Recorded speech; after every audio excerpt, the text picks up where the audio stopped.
I'm used to people using the these nuts jokes. I've never heard of Dears It News. It's a new one to me.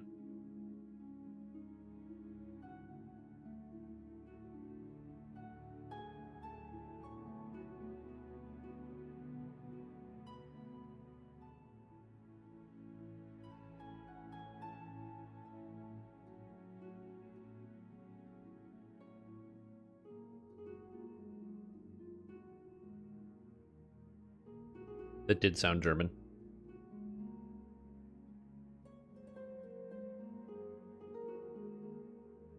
Do you guys hear some nice, calming, serene music?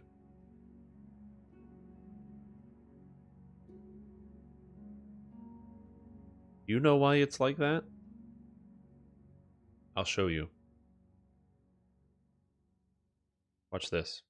This is my character. And this is the way my brain is thinking right now. I see these kobolds, I press scatter shot. Isn't that calming? That's the calming part. Look how calming this is. Hitting everything with one single arrow. I'm going to be looking at and testing all of Dragonlord today. But I gotta say, the ability to shoot into a pack of kobolds and hit everything at the same time is delightful. Do I have none sound?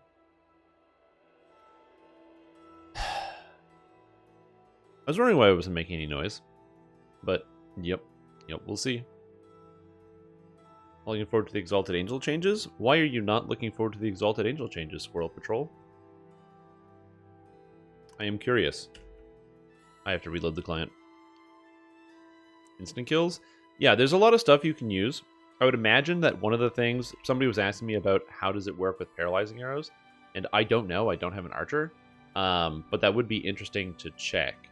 Because, yeah, obviously if you can paralyzing arrows everything and just chain AoE attacks and paralyze stuff, that's a unique build. Now, one of the things about paralyzing arrows is it's hard to actually get it to work because you need a lot of enchantment DCs. So it's not the build that everybody can do, but it is interesting. So, yeah. The damage while you do it. So, I do want to address that because I have seen people talk about the worry about grabbing the aggro. So, I wanted to be like super, like just, you know, help people's fears get settled a little bit. There you go, now we have sound. So, with the Exalted Angel tree, the way it's designed now, is now instead of having this passive aura, when you attack or heal, oopsie, I gotta turn on the mantle. Let me just turn this on. When you attack or heal, you now get this ring of blades that goes around you, and then when you move through monsters, it deals damage to them, or at least it's supposed to. It's a little wonky in terms of how it works. But when you move through players and also monsters, you're healing them. So there's heals going through, and you're also able to deal damage to some of the monsters as you walk around. So if I just go through here, it's like boom, boom, boom, boom. I'm dealing damage to all of these guys as I go through. The amount of damage on my character, who has 600 fire and light spell power, is 2,000.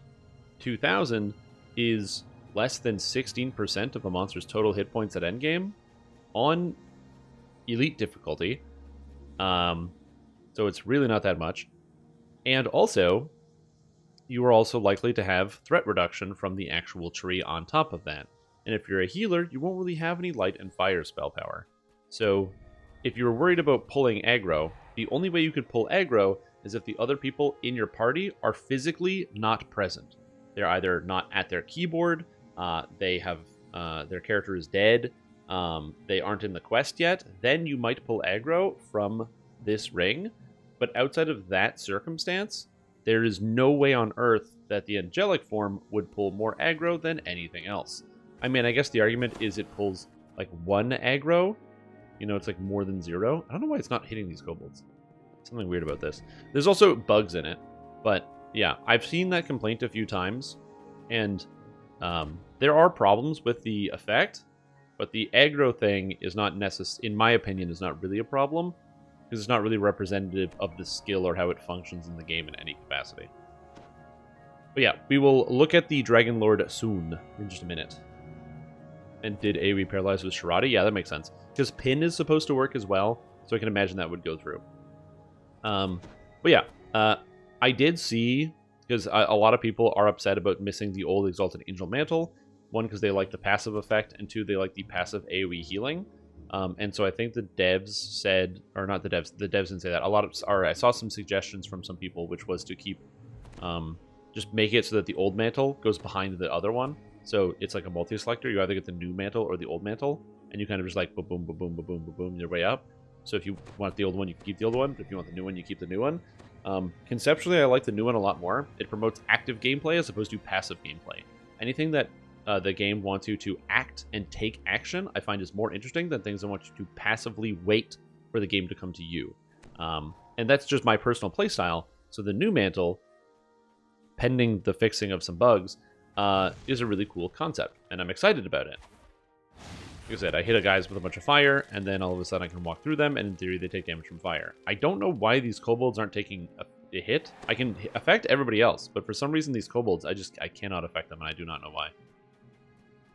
But yeah, so overall, for me, I like the active element of this, where I have to do something, and then I can again continue to maneuver and activate, like a little bit of damage. But as you can see, the damage is really not that great. If SSG decided to buff the damage on a ring like this, then maybe we could have the discussion about like aggro problems existing. But yeah, as I said, if you are in epics and you are pulling aggro with this skill over the other people in your party, you are playing with the worst players in the video game Dungeons & Dragons Online that are physically capable of getting to the level cap. So I don't think that should be an issue for most players. But yeah, that could be a problem. Again, there are issues with the mantle, but the aggro thing, I just want to put to rest. I don't think that's going to be really an element of this. There's also a lot of people that think that there's healing aggro in Dungeons & Dragons Online, where when you heal, you gain threat, which is what happens in other MMORPGs, World of Warcraft, Lord of the Rings, Final Fantasy. There's healing aggro. That's not the case in this game. There is no healing aggro in DDO, so that doesn't work. So yeah, it wouldn't generate that sort of aggro anyway. When it raids and it doesn't work, yeah, it happens sometimes. My build would have to change with this state in. I have a cleric who currently uses angelic form, and it would have to change the functionality of how it is. So we'll see. Yeah, I want to test a quick cutter as well. But yeah, I saw some people be like, "Oh, well, you should just take that and put it back up. Just put the Ascendants, or like change the mantle and put it around, or like, or they like they didn't like the old Ascendants or the new one, they want the old one back.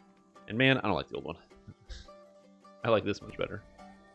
Dragonlord, it does sound cool. We're gonna go play a Dragonlord very shortly. So today, my goal is to play Dragonlord all day. I'm gonna be sitting here in front of you, leveling a Dragonlord through the game. That's the goal. We're gonna sit around and hang out and play Dragonlord. For those of you that have never seen it, I'm gonna do a quick overview so that way we can talk about it before I get going. But yeah, I'm excited. Quest complete. I got Dragon, my Dragonlord. 2024 body. Sixes and threes. Yo, welcome back, young man. Sixes and threes and yep. sixes and threes. If you can't tell, by the way, also look at the aura. Oh, it's so cool. They did some good job with this. That's some years. It is some years. It's 5 years and also a little bit of extra years. Actually, it's 5 1/4 because there's 12 months in a year, and 3 months is 1/4 of 12. Holy moly, that's a long time. So again, I very much appreciate it. I hope you're doing very, very well. And we'll chat soon. We need to chat soon anyway. I haven't been very busy. I just the beginning of the year I got sucked into a depression vortex. So as I'm clawing my way out of that, my goal is to do things I was planning on doing at the beginning of the year that I didn't. So yeah, we should chat soon. Thanks, Kevin Head. Appreciate that. I'm going to try to stay warm. It's -20 outside, so I'll do my best. But yeah, so the Dragonlord. It's mostly stub here, but it is a fighter that uses Dragonlord as well as Ravager in place of Kensai and Vanguard. Dragonlords also do not get proficiency with shields at all. So yeah. Literally, they don't get any proficiency with shields. This is meant to be a shieldless character, that's why there's no Vanguard. And again, we have Dragonlord and Ravager. Now, Ravager, the Barbarian tree, all of the stuff that says Barbarian have been removed, so it's just Fighter instead. And then the Dragonlord is all about tactics. It's about crowd control. It's actually very cool. Some people have been asking the question, is this going to be better for damage? And the answer is probably not. This is probably not doing as much damage as the Kensai is, so it's probably not going to be as strong. However, there are elements to it that are quite good that you can splash, which are useful for other characters and for itself. So, for example, you can get the Draconic Might, the Strength Trance, which is going to be quite powerful, as well as maybe some characters can make access or make use of the Dragon's Roar. That being said, though, what you get at a Dragonlord is easy access to incredible defensive utility in the form of crowd control and unmatched tactical DCs. They get so many tactical DCs, it's actually kind of crazy.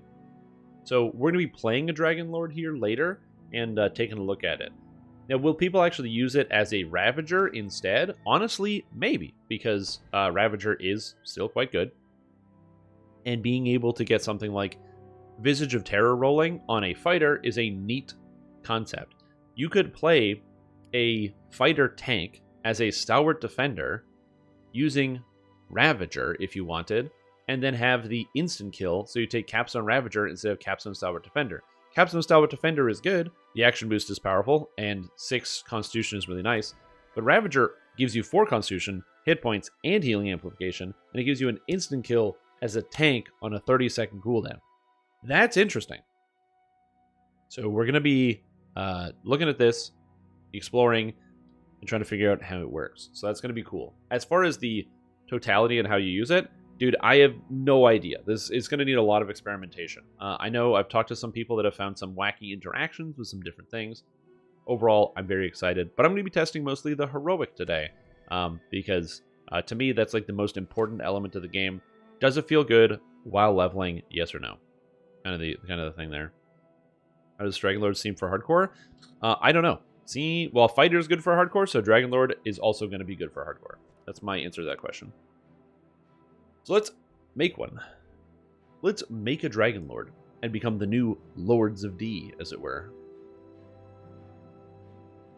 Also, AoE bow skills.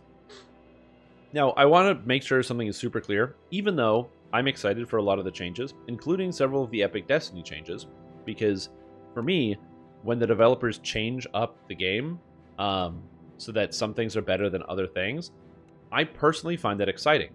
I find it fun, even though Dragon Breath is getting nerfed, in my opinion, too much, and is going down by too much of a percentage. I'm kind of excited about a future where I'm not picking Dragon Breath on every single character I make. So, to me, there is an exciting element there of like exploring new territory. But I can also understand for people that don't want to explore new territory and they want to have their characters being the same, they would much rather keep that. So again, if you disagree with me or you have a differing opinion, that's perfectly fine, and I encourage you to share your thoughts with the developers. Without being a jerk, just share your thoughts about, you would prefer one thing over the other. But yeah, for me, that's why I think some people might take my comments of like, oh, I don't care about the game or whatever. I like change. I like it when things aren't the same all the time because I play the game all the time. If you're somebody who logs in once every 2 months to do some raids or to play the new content and then log off, it would be kind of upsetting if you rejoined with some of your friends who you're doing some R10s and suddenly your character does half damage with one of their abilities. And so again, I understand that and I get that. But as somebody who like plays DDO all the time, changing up my character is not a big deal because I'm reincarnating all the time, and it is, it's literally exciting to see new tools and new toys to have access to. So yeah. Can you play PDK's Dragonlord with that lesser heart? Yes, you can. You would need the lesser heart. You need the lesser heart to do that. So yeah. Alright, so Dragonlord. Yeah. Now, as far as the race goes, the way I was thinking about it is because Dragonlords get slightly less fighter feats, I wanted to take both Improved Trip and Improved Sunder. And the best way to do that is, well, I could take the feats out of some of the trees and epics, but realistically, being human feels like it's the best way to go about it. Even though I'm not a huge fan of being a human in general, when I get the opportunity playing a new character, it doesn't seem too terrible. Dragonborn is also not a terrible option just to get some extra strength, and you can be a Dragonborn Dragonlord, but it's weird to say I feel like human, because of the extra feat requirement, is probably one of the better options. Half-orc you could also do. The problem is, if you want to take improved trip, you actually need intelligence for combat expertise, and so it makes half-orc a little bit harder to justify, unless you, of course, you have tomes, which I don't particularly want to use. So I think I am going to go with a human Dragonlord here, so we're going to do that to start. I'm going to run with a high strength. I need enough intelligence so I can take combat expertise. I want some constitution, and I still have 4 points left over, so there is some flexibility here. Dragonlords can function off of either strength or charisma for a lot of their abilities. However, all the tactics DCs scale off of strength and not charisma. So if you're going to be using those, you still need to use strength, and you can't inherently get charisma to hit and damage either, so that is a bit of an issue. So I could just go like Con 16 and start something like this, which is probably fine for a human. So yeah, we'll do something along this line, which seems okay. And I get a lot of skills because of my intelligence. I get 2 baseline, 1 for human and 2 for intelligence. Damn. So we get heal, intimidate, balance, concentration, and diplomacy. Concentration. Intimidate, jump, repair, and swim. Oh, their feet, they get diplomacy, heal, and concentration instead of jump, repair, and swim. Interesting. I didn't even realize that was going to be the case. It's kind of neat, actually. I don't hate it. Well, I don't need tumble anymore, so I guess we use magic device and we go from there. What's up, Wanderlust? How are you doing? How are you today? So you take two-handed fighting, as well as taking power attack. This character is going to be using improved trip and improved sunder. Actually, I should probably take combat expertise for the trip sooner rather than later, because I think the trip is going to be better earlier. So go with that. And then you get one of your aura feats. So the thing about Dragonlord is they get 3 auras: a minor aura, and a major aura. Now, the minor aura either gives bonuses to saving throws, bonuses to attack rolls, and bonuses to tactical DCs. Honestly, if you're playing as a melee, you're probably going to want to take the bonuses to attack rolls. Nevalerich's Hunger. However, for this purpose, the purpose of this character, I will be using Therixada's Instinct for the tactical aura's feat. I will say this: if you're playing as a tank, Therixada's Instinct is actually quite interesting. The extra tactic DCs will have a big benefit for your allies, and while the saving throws are nice, this does not stack with Greater Heroism, and so since everybody will have Greater Heroism later on, the tactical DCs is kind of the most interesting part of this whole thing. So we'll be going like that. And my character looks pretty much like a Dragonlord. Piercing, hair, seems pretty good. So we'll do that. I'm going to make my character true neutral to make sure. I don't remember what the alignment restriction is. There's an alignment restriction on some of the abilities, and I cannot remember. So we're just going to go with neutral so I can take everything. And this character is going to be called... what is this? This is going to be called Dragon Day. Dragon Day, sure. I'm going to be playing this all day. Doesn't really matter what it's called. I don't need a creative name for the character. Now, what I am going to be doing is I'm going to be rolling through the entire video game on this character as a first life build. So the goal is to play the entire game through as this character, right away. However, one thing if I take this, if I go to Korthos, it's not going to let me skip Korthos, is it? You find yourself waking. Oh, I can. Shore of Yes. Flotsam. Beautiful. Memories of a large Beautiful. white dragon striking your. I'm going to be playing this character from level 1 all the way to Stepping out of level the 20 grotto, today. you find yourself in Which Korthos is going to be a village. good litmus test for how Silver powerful Wagon this have character threatened ends this up place for being generations. as we go through the Judging experience from how it as the looks Dragon now, Lord. the I'm also going to sun limit flooded myself on our equipment, river. and I'm not just going to go into the However, test dojo and some buy every hopeful piece of equipment that I souls can. still hold out Instead, for help to preferring arrive. to just, try to see what I can get done with the tools that I'm going to be given through the game and how long this actually takes. However, because I'm testing out and also if I give myself a bunch of extra overpowered gear, it's not going to really test out the abilities of the character. But there are a couple things I'm going to be doing. Number one, I will be using experience point items because while this is going to take all day, I don't want this to take all day. I want to go to bed tonight. So I'll be using XP items, and it allows me to check out multiple areas of the game. And 2, I will be using a couple items to fill in gaps when I need them. So for example, I'm going to go get a Barovian Longsword at 10 because it's like a really good item and there's no reason not to. Did I prepare the right amount of coffee? I did prepare the right amount of coffee, yeah. How long is Lamannia up? It's up until tomorrow afternoon. And thinking of Pally, Fighter, Monk, Strength-based Tactics, Grandmaster of Flowers.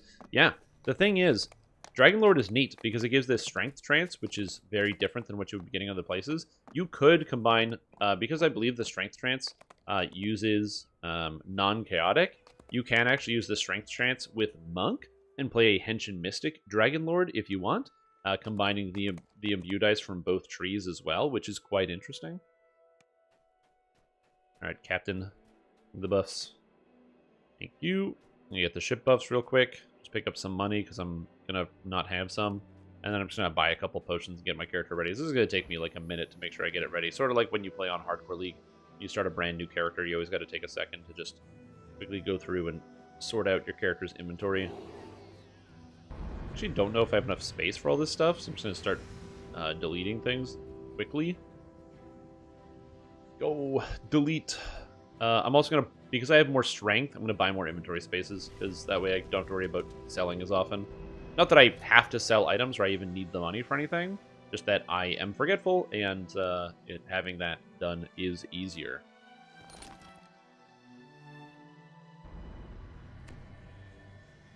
Right, so I have all the backpack spaces. So that just makes it a little bit easier in terms of organizing the equipment. I got a great axe, I got everything else that I need, I got my tomes going, like my base racial tome or whatever that I get from my thing. I'm not going to be buying any plus tomes to this. I have the money, I'm just going to go buy some potions. Is there a potion vendor here? Alchemist recipes? Do you sell potions? No, they don't. There used to be a potion vendor in the area over here, but that's okay. We're just going to go buy the potions ourselves. What's the percent to restore charges on strength chance? So it doesn't say, it just says small chance. DDO does this thing where it'll say small chance, and then it's not entirely clear how much that is, which is very annoying. I wish they were more clear in terms of their implementation of that. I find that I personally find that very irritating. Where is the button? There we go.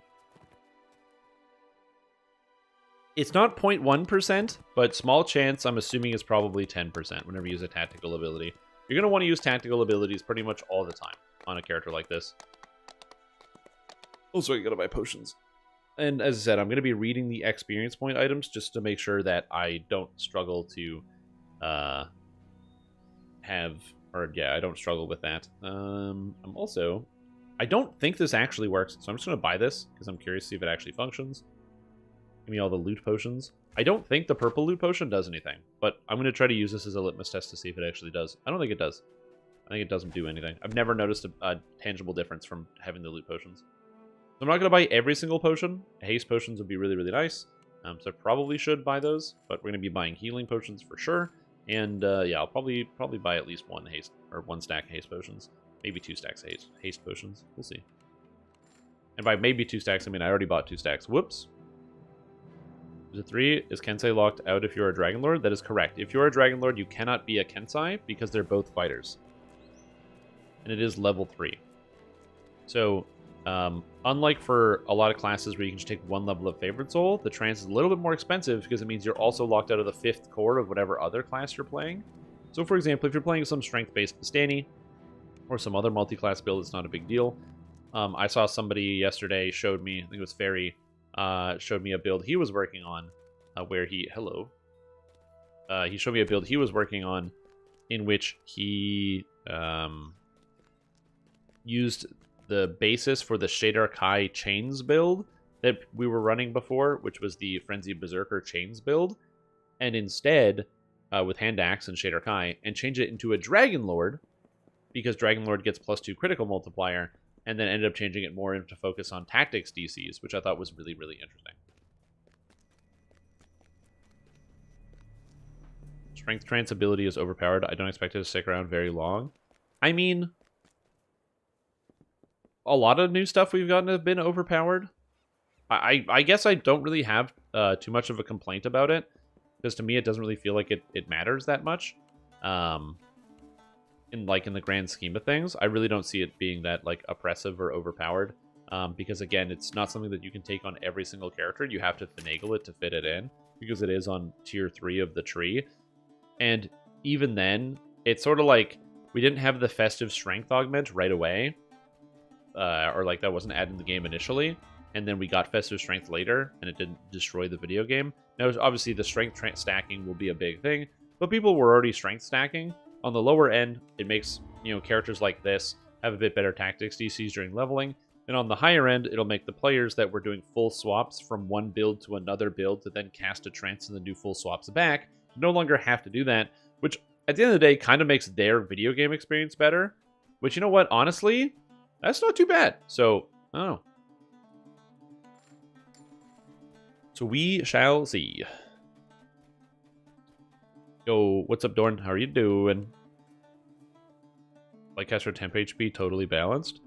Well, yeah, it's sort of like that, right? Where there were a lot of people that thought that the Blightcaster temporary hit points were going to be crazy overpowered. Except it turns out that they're very strong in heroics and pretty much non-existent in epics, which is very weird. So yeah, it's going to be a bit of a wait and see, regardless. So yeah. Like I said, it's not that I think that it isn't good. Of course, it's very powerful, and I'm not blind. I just don't think that it is as... I don't think it's going to be destructive to the video game, if that makes sense. Yep. I said, I don't think it's going to be that destructive to the video game. It's pretty much just going to make some good builds better if they can fit it in. But even still, this is Dragonlord. It has to be new, which means you can't use this with, like, Kensai. Now, granted, Dragonlord isn't bad. It also gives you stuff like, made a save against my trip? Dude, these guys are impossible to deal with. Stop, please. Go away from my crystal. I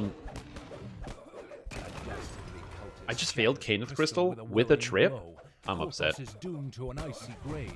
Anyway, the destructive nature of the trance, in my opinion, is not that big of a deal when you compare it to the or like this specific ability, because again, it's just going to make some builds that are already good better if they can fit it in, which they're going to have to now finagle their way to try to get it into it, right?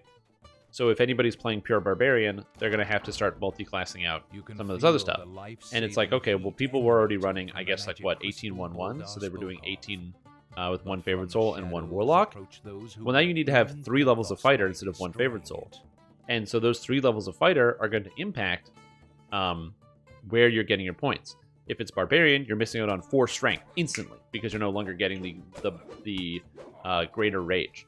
So you're missing it on 4 strength. So you have to give up on that. And so it's not like, obviously the 4 strength is going to be worth it in terms of the trade. But it's not like there is, no trade going on, if that makes sense. It's stat consolidation? Yeah, but we've had that going on for years.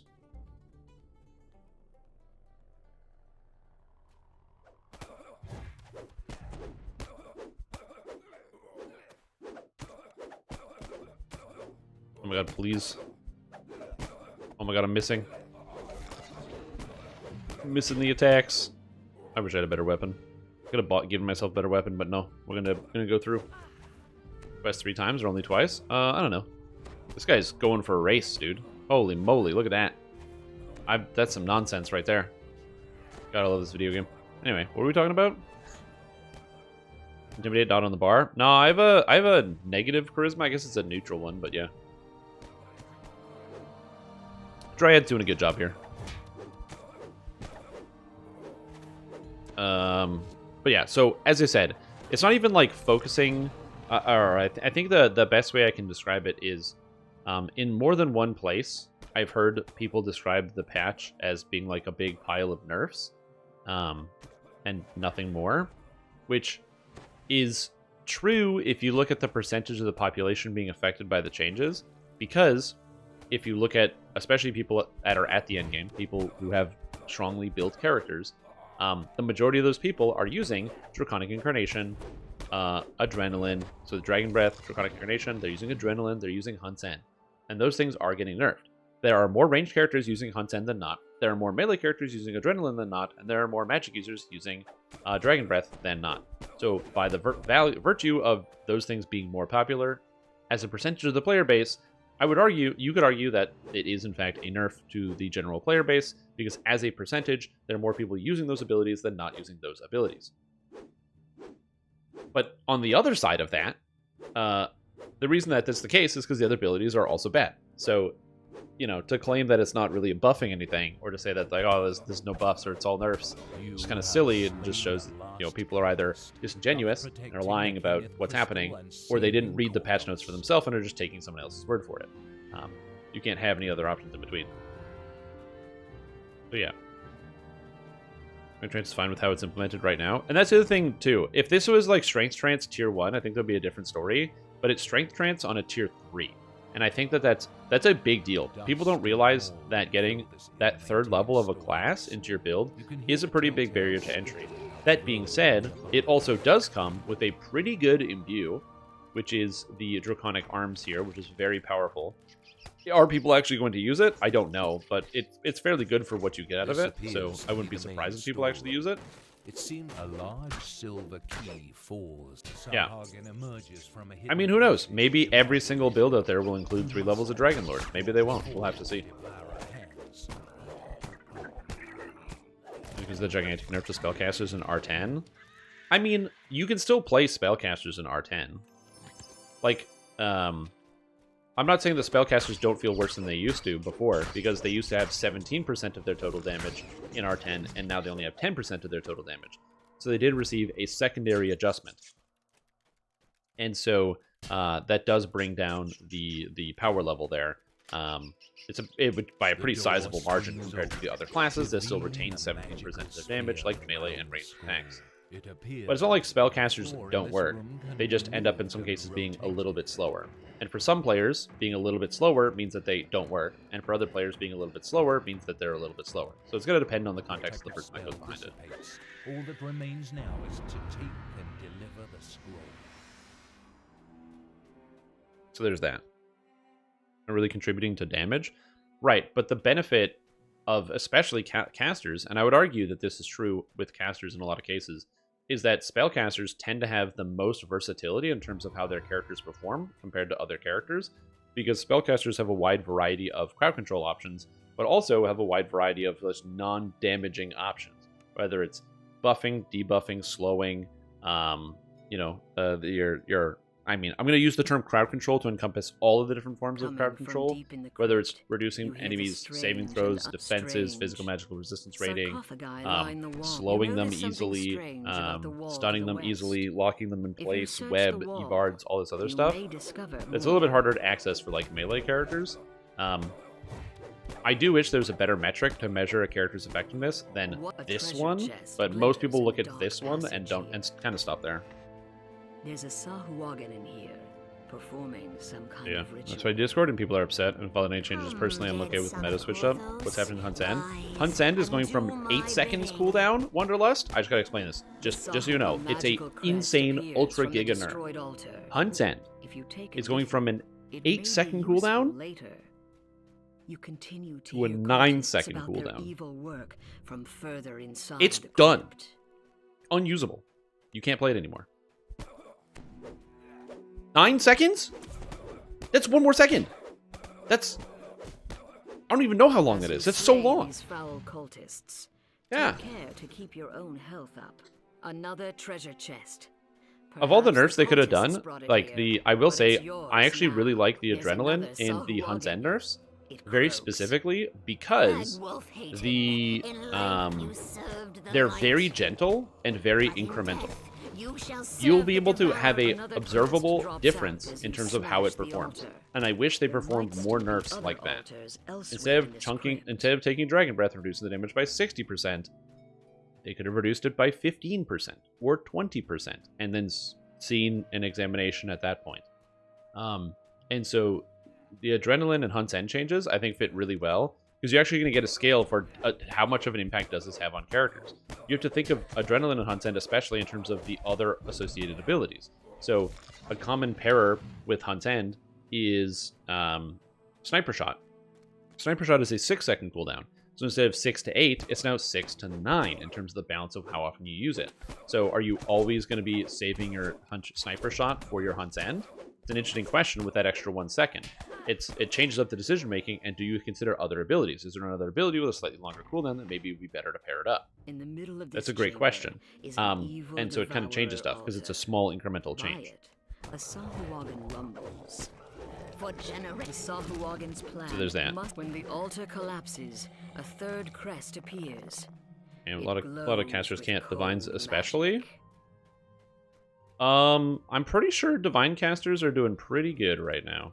One, because I play on Arganesson, where there are several very powerful Divine casters using spells such as Greater Command, and especially all of the Dark Apostates running around who will kill stuff before you can even do anything.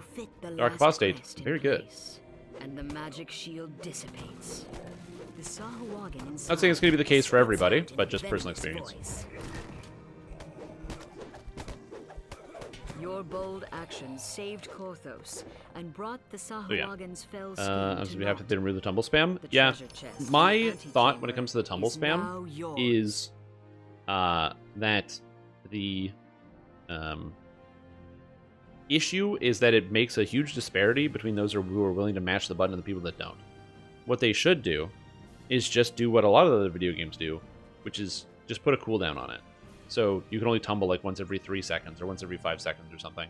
So it's still useful as an in-combat ability, but it's just not a spamming movement skill. And the reason why I say that, I know a lot of people hate cooldowns, is it means that you can actually still use it to get out of things in combat. Because right now you're never going to tumble to get out of the way of an attacker ability. But yeah. Greater Command isn't a damage spell. I'm sorry, you just said if you focus on a CC caster, you should be able to do CC. If you focus on a damage caster, you should be able to deal damage. In today's game, a lot of casters can't, Divines especially. Greater Clutch Play is literally a crowd control spell. I don't understand. Where's the fighter trainer? Is it here? Barbarian. Fighter. Hello.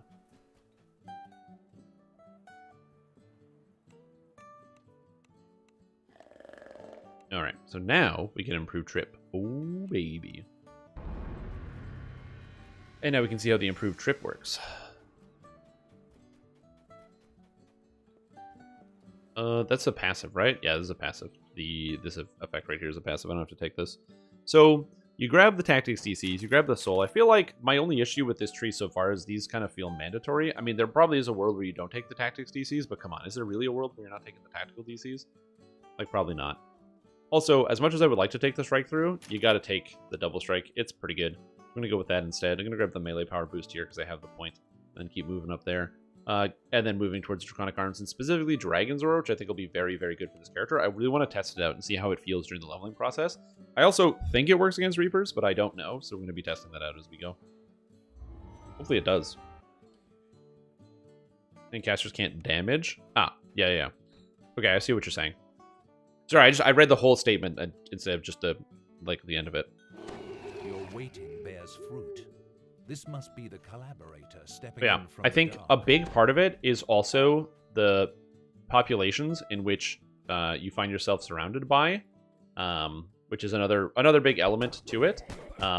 Again, if you're somebody who plays in a lot of static groups, so just as an example, you're like a member of a guild and you're playing with other people from that guild, you'll probably find that the static group experience is a lot of like, not, I wouldn't say exclusively, but you're going to have the dominance of the melee there. In the pug groups, from my personal experience, the pug groups are dominated by spellcasters, usually. So where you play is likely going to influence, your perception of spellcaster versus melee dominance.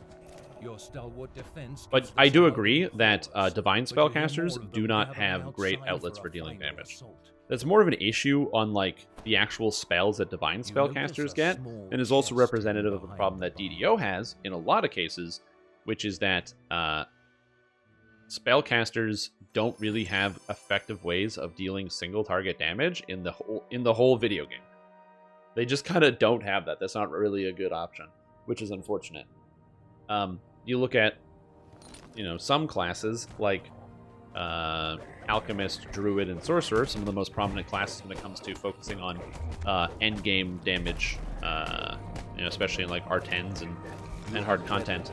And those characters have a good amount of damage, but it's pretty much entirely area of effect. You don't really have any big single target stuff. Yeah, there's Thunderstroke and there's Iceberg, so there's like a couple spells in Sorcerer, but for the most part, the rest of the spells are like area of effect. When you flip that over to Cleric and Favored Soul, they get Firestorm, which is fire, and they can't bypass immunity. They get Celestial Bombardment, which is fire, and they can't bypass fire immunity. And then they both run out of good spells, and also they don't really have any good single target spells. Divine Wrath does some damage, but the damage is not comparable to some of the other spells that they get. And then if you want to step down from that, it's like Flame Strike. So they're useful in terms of the leveling process. I recently played a Caster Favored Soul, and it levels really, really well. But once you get into the end game, your spells that you're actually casting don't really carry the same weight that some of the other classes do. And on top of that, you want to focus on like the actual spell damage. And with everyone kind of being funneled into Draconic Incarnation, there aren't a lot of great alternatives. Now, in theory, there actually could be a good spell in the form of Sun Pillar or Fire Pillar. The problem with those spells is they cap it at caster level 20, which is just a stupid, silly waste of time. So they're basically level 4 spells. Why are spellcasters getting level 4 spells at the level cap? I don't know, but they are. So it is an interesting design choice to throw that one in there. Drexelham thought that siding with the Yeah. would save his life. Here lays me down. 50 people playing across my server across 32 levels makes me question why I'm playing a single player MMO. I've been transferred, but not paying a ton of money to get 20 bank alts and spend all the decade collecting. Yeah, no, I definitely understand it. I know it's something that SSG has wanted to do for a long time, but I have to assume there's either technical challenges or they just don't see it valuable in terms of like the money for the investment. But yeah, there's definitely no chance of a server merge. Like, I play on Arganesson, and so because I play on Arganesson, not because of me, but there are also a lot of other endgame players. Like, it's a pretty active server for the endgame, and I feel very fortunate that I get the opportunity to play with so many different people all the time, that it is fair. Like, sometimes I'll even forget just like, how fortunate I am that I'm playing on a server with so many active players constantly.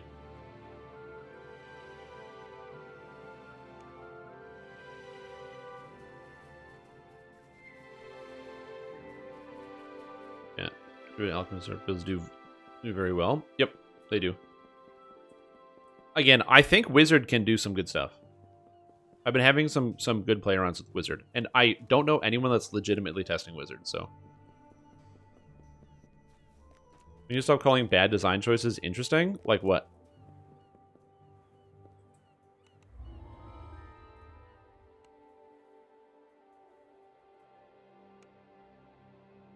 Yeah, the open transfers, I think, wasn't a great idea for the general health of Dungeons & Dragons Online. I'm hopeful SSG is aware of that, but yeah, I think that it did have a pretty devastating impact on a lot of servers that people play on. The number of people who like really struggled after the mass exodus from Galanda, as Galanda started emptying faster and faster and faster, where it was just like this ramp up where people started leaving, and then other people noticed other people were leaving, and then all of a sudden it felt like there was not a single person even able to log into the server. And then when you realize, oh, all your friends are going, well, then I gotta go too, and now you're going, oh, I gotta go, and then everyone disappears. That was not great. But, as they say, it is what it is. It happened already, so. But yeah, it sucks. And I feel for all the people that are kind of stuck on these, like, what feels like dead servers at that point. Again, very fortunate. Arganesson didn't have a big exodus. I'm sure there were some people that did. But yeah.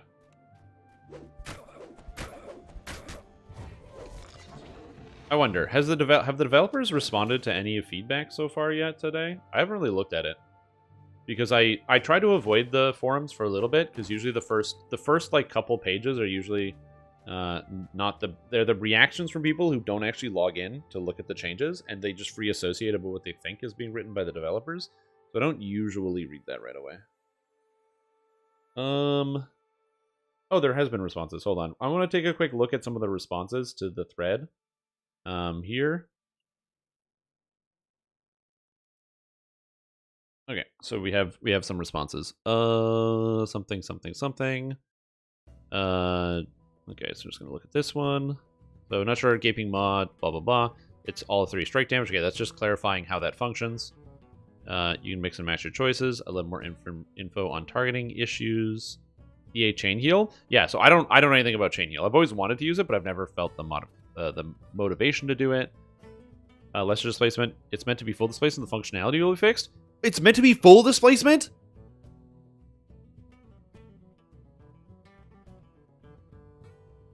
Well, that's pretty good. So I like that.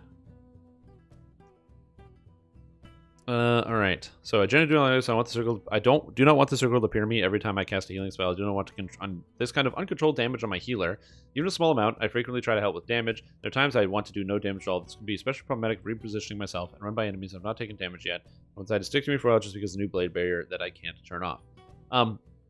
This is a physical possibility, but I cannot imagine a circumstance in which you're playing on a level of difficulty where a monster could follow you and be dangerous and not have been damaged by anyone. Again, it's possible, but I don't know. Anyway, so you make a pretty compelling case. Initial thoughts of the team are probably going to leave the original on-spell burst of damage as a multi-selector so you can enjoy either playstyle. So in the end, you can either get the old one or the new one.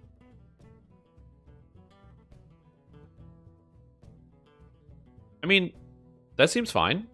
Doesn't that work for everybody then? So all the people that were worried about it, they're just going to make it a multi-selector? Yeah. So you can have, you can have the old one, and then you can have the new one if you want. Seems pretty good. It's like the best of both worlds. I like the idea of trying the new playstyle because it could be fun. But yeah. Anyway, let's go back. So that looks good. That's a good choice. Greater Marksmanship does show up in it, but not correctly. It shows +2 and +1. Not getting damage listed. What? I don't know. Oh, they're talking about gear, probably. What is this? What are we looking at? Oh, is this a lightning bolt? Oh, you want more info into chain heals? I set the projectile speed to very fast and added some severe homing in the hopes of preventing this behavior. Please let me know if it's easier to use.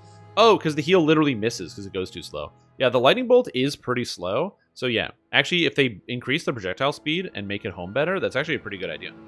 Sick. Fixing up the functionality.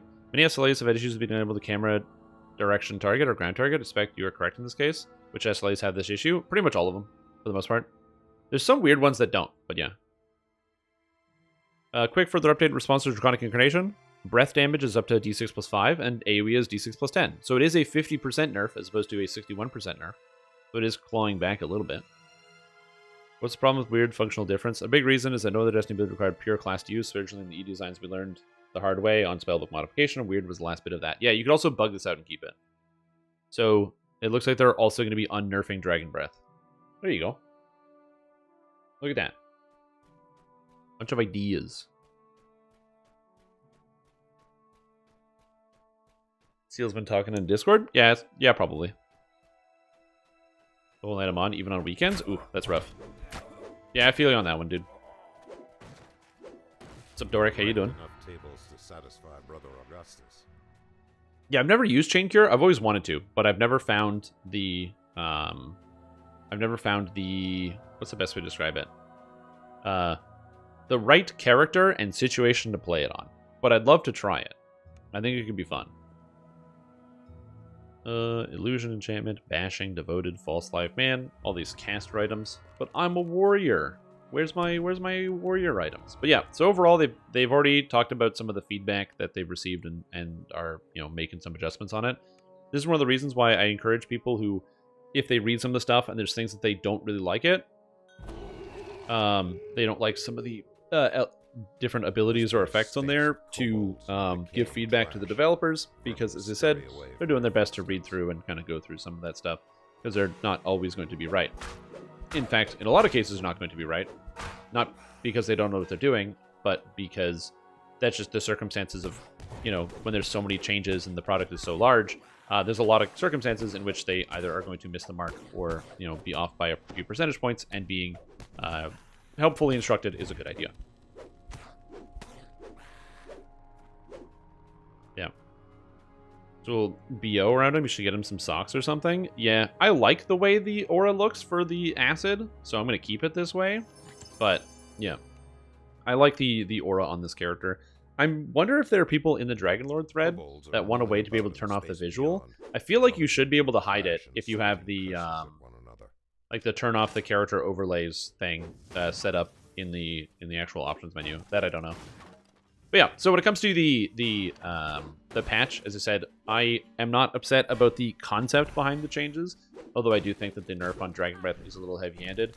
It's still a little heavy-handed, but at least it's not as heavy-handed as it was before, whereas now you can have a 10th level AoE spell, which is not a bad thing. So, you know, getting a 10th level AoE spell is still pretty good. It's not as good as it was before, because it's literally half of the damage of the old one, but, you know, it is what it is. You have dragon powers, but your feet stink? I was going to say, like, I feel like that's not really that big of a con, because I feel like most people's feet stink, generally. So there's that. Whiz past them. Yeah. And so I think that fixing Chain Cure in terms of getting it to land is good. I don't know why they don't just do it like Chain Lightning. Chain Lightning has a insanely fast like activation speed. If you've ever used Chain Lightning before, the way it functions is you drop that Chain Lightning on the ground and it goes like instantaneously, just and it blows and it hits everything. So if they made Chain Cure function like that, that would probably be good. Kobolds have thrown up a rickety barricade here, blocking further progress. There are plenty of guides online, and even those can be difficult to follow, especially since I'm playing. Are there any in-game tools that can help me point in the right direction based on your level? So that's a difficult question to answer. Because it's kind of the nature of the game that it's difficult to know where to go, because it's a game about exploration. So on the one hand, DDO could do a better job of explaining where you're supposed to go, because, you know, it's a video game and they can have that information. But on the other hand, people are classically trained by MMORPGs where they don't read the text on the screen. They just click accept, accept, accept, and then follow the arrows that are on the radial minimap to where they need to go. Not saying that that's your case. I'm saying that that is just the current standard for MMORPG design. And so it trains people in a lot of ways that go in the opposite of the way that Dungeons & Dragons Online is designed, which is to encourage you to explore the city and look around and talk to people and find quests to go and do. So that's also a difficult place to go. Depending on your level, in the early levels, they've started making adjustments so that way tavern owners will actually tell you about where there are new quests to go and do. So if you talk to, like, the tavern owner of the Leaky Dinghy, he will tell you about where a new quest is, and you can go and follow his advice to find some new adventures. But again, that is like a newer feature, and they're kind of updating that. Unfortunately, they don't have any other features anywhere else that kind of mimics that, so they're still kind of working on it. That being said, oh my god, this spider hurts really bad. What the heck? Killed my hireling? Damn, dude. That being said, if you want a resource in terms of where to go to level up, I do have a quest guide that you can follow, which you can get through !quest list. And that's the quest list that I personally use, which can help out. And then the second, if you need quests to find, is the Adventure Compendium. You get access to it with the P button on the keyboard, so it loads up right here. You can also click on the little menu on the bottom left, and then click Adventure Compendium. And by using the Adventure Compendium, it allows you to see all the quests organized by level. So let's say I am level 2, and I want to do level 2 quests. I can just scroll down to 2 and go, oh, missing an action. That's in the marketplace. No problem. And you can go just go look for the quest. Or Kobold's New Ringleader. That's in the harbor. Okay, great. And you can go find out where that area is, and then go to it. It doesn't directly give you like a link to that creature or to that person, so you can like have them highlight, but it does tell you the general region, and then you can go explore it from there on your own. Yeah, the Adventure Compendium is sorted, which can be nice.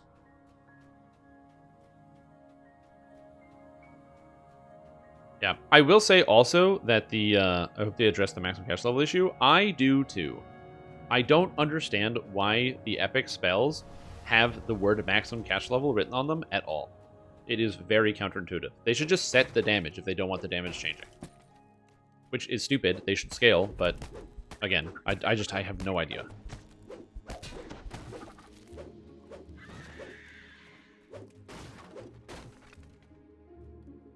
I personally don't like max cash levels and their implementation in this video game in any capacity. Any ESO Dragon Knight? Not entirely. There's no chain, so you can't chain somebody. You don't get the Dragon Leap. You don't get the Petrifying Gaze. You don't get the Ash Cloud. You don't get the Flame Whip. You don't get the Fire Breath or the Poison Breath.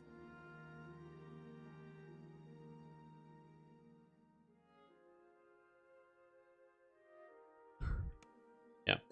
The nice thing is when you get to that level range, at the very least it tells you where to go. There's like a little radial or a little quest thing that comes up here when you're in the right level range. No, this is from the video game The Elder Scrolls 3 Morrowind. One of my favorite games of all time. Fighter trainer, fighter trainer, fighter trainer. Talk to Barrack Hammerscud. Yeah, of course. Like I said, it's in the nature of Dungeons & Dragons Online that it is going to be confusing, especially for newer players, because if you've played any other MMORPG, the amount of work you have to do in this game to figure out where to go is an impossible hurdle that would never be done in another MMORPG.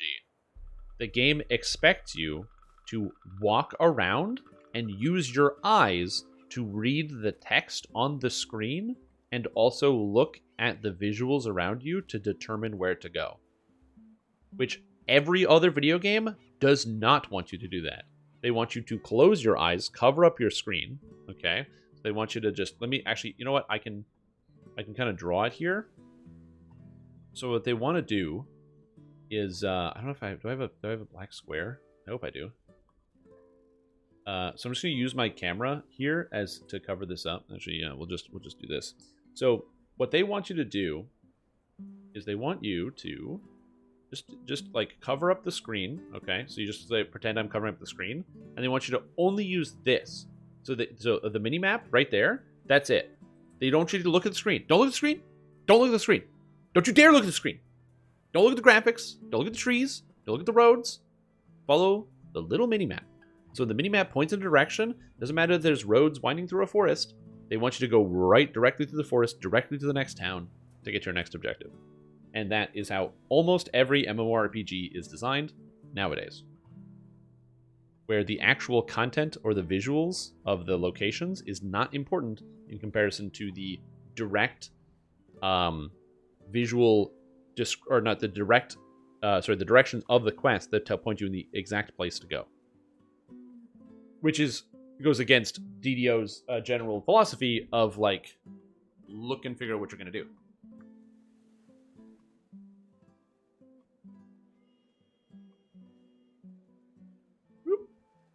Again, just go play like World of Warcraft or Final Fantasy, and you'll see exactly what I'm talking about. What you get a quest, you open the map, you look, you see, oh, it's here. Then you look at the thing, and it goes, oh, this way. You align your arrow with the direction of the quest icon. You hold W, and then you go. That's how you do it. Go to the screen. What I tell you. What I tell you. Don't you do it. Don't look at the screen. Please. Alright, Draconic Arms. Or Imbue. Oh, the DM voice randomly tells you to go to some guy and now you have quest log all of a sudden? Yeah, just go from place to place, running adventurer. Oh yeah, I'm not saying that they can't do a better job in any capacity at all, but just that because they don't do a better job, that they face an even larger uphill battle of a huge portion of the player base having no training in how to solve this problem on their own. Can't read? Yeah, exactly. And again, this is not me saying like people are too stupid to do it. That's why you specifically use the word trained. when you spend a lot of time playing these types of video games, you develop, you are trained by the developers of these games on how they're supposed to function, how they're supposed to work. I'm really gonna get some items so I can increase my hit chance, but that's a later problem, I guess. Because yeah, missing the shamans is a little rough. I think I killed it. Nice. Yeah, something to think about. Something to keep in mind as we're talking about this whole experience. And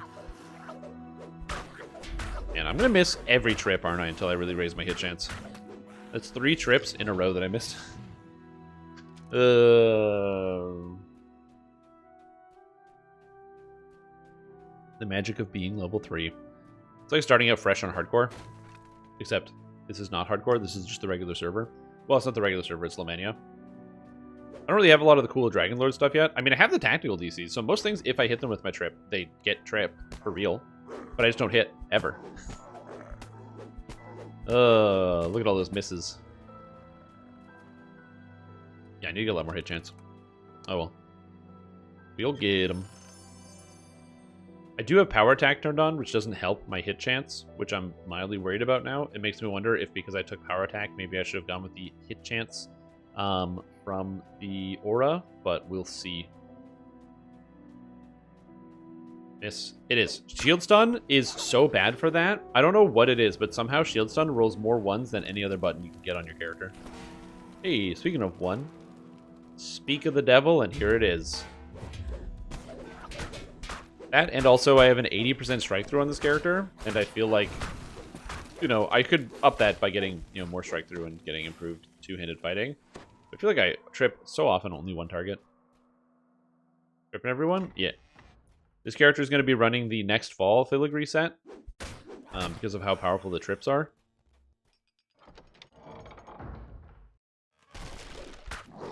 Yeah, if I sunder this guy, which I didn't, I could have gotten some extra damage.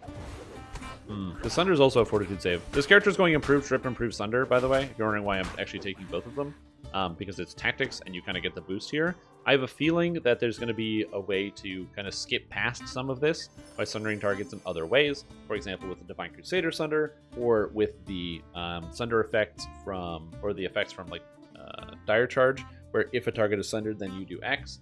That'll probably work, but again, we're going to kind of wait and see. I don't know exactly how this character is going to end up shaking out. Is the Dragonlord better to play than base fighter? I don't know. I'm level 3. Give me 10 more hours and I'll have an answer for you. But right now, I have no information to give you. We're working at it. Yeah. I'd love to have that information right now, but we're going as fast as we can. Time is moving. We are zooming. And by zooming, I mean look at me go. I should probably get an item that increases my speed. But, whatever. I can probably get something like that from, Giara's Boots of Dashing are probably in from Keep in the Borderlands, so I should probably be able to get those, actually. Nope, don't kill the Prophet. Yeah, whatever. Good. Is this just a warrior on his own? Nice. Perfect. Actually, just what I wanted to see.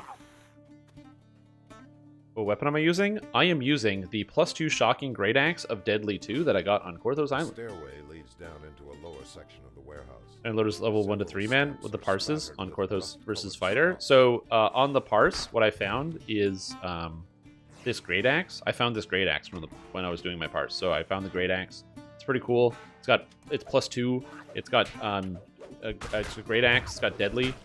So that means it's kind of dangerous. You know, it's like it's a really dangerous axe. It's kind of cool like that. It's mysterious. So yeah, pretty sick. I was like really crunching the numbers and looking through the data, and I found this axe when I was looking. You know, when you're like looking for the remote and you look into the couch and you find like $10, it's just like that. Flimsy-looking suspension. Taking the time, just looking through the numbers, and yeah. I shall attend to it in a trice. Sundered, get sundered, jerk. Yep, gray parses. Yeah, probably. Farming with that axe definitely worth getting on Dragonlord. Yeah. Yeah, if you can get this axe. By the way, Dragonlord in general, I'm going to be using Falchion more than any other weapon type, in my opinion. I think the Falchion is going to be the way to go here because Falchions are powerful.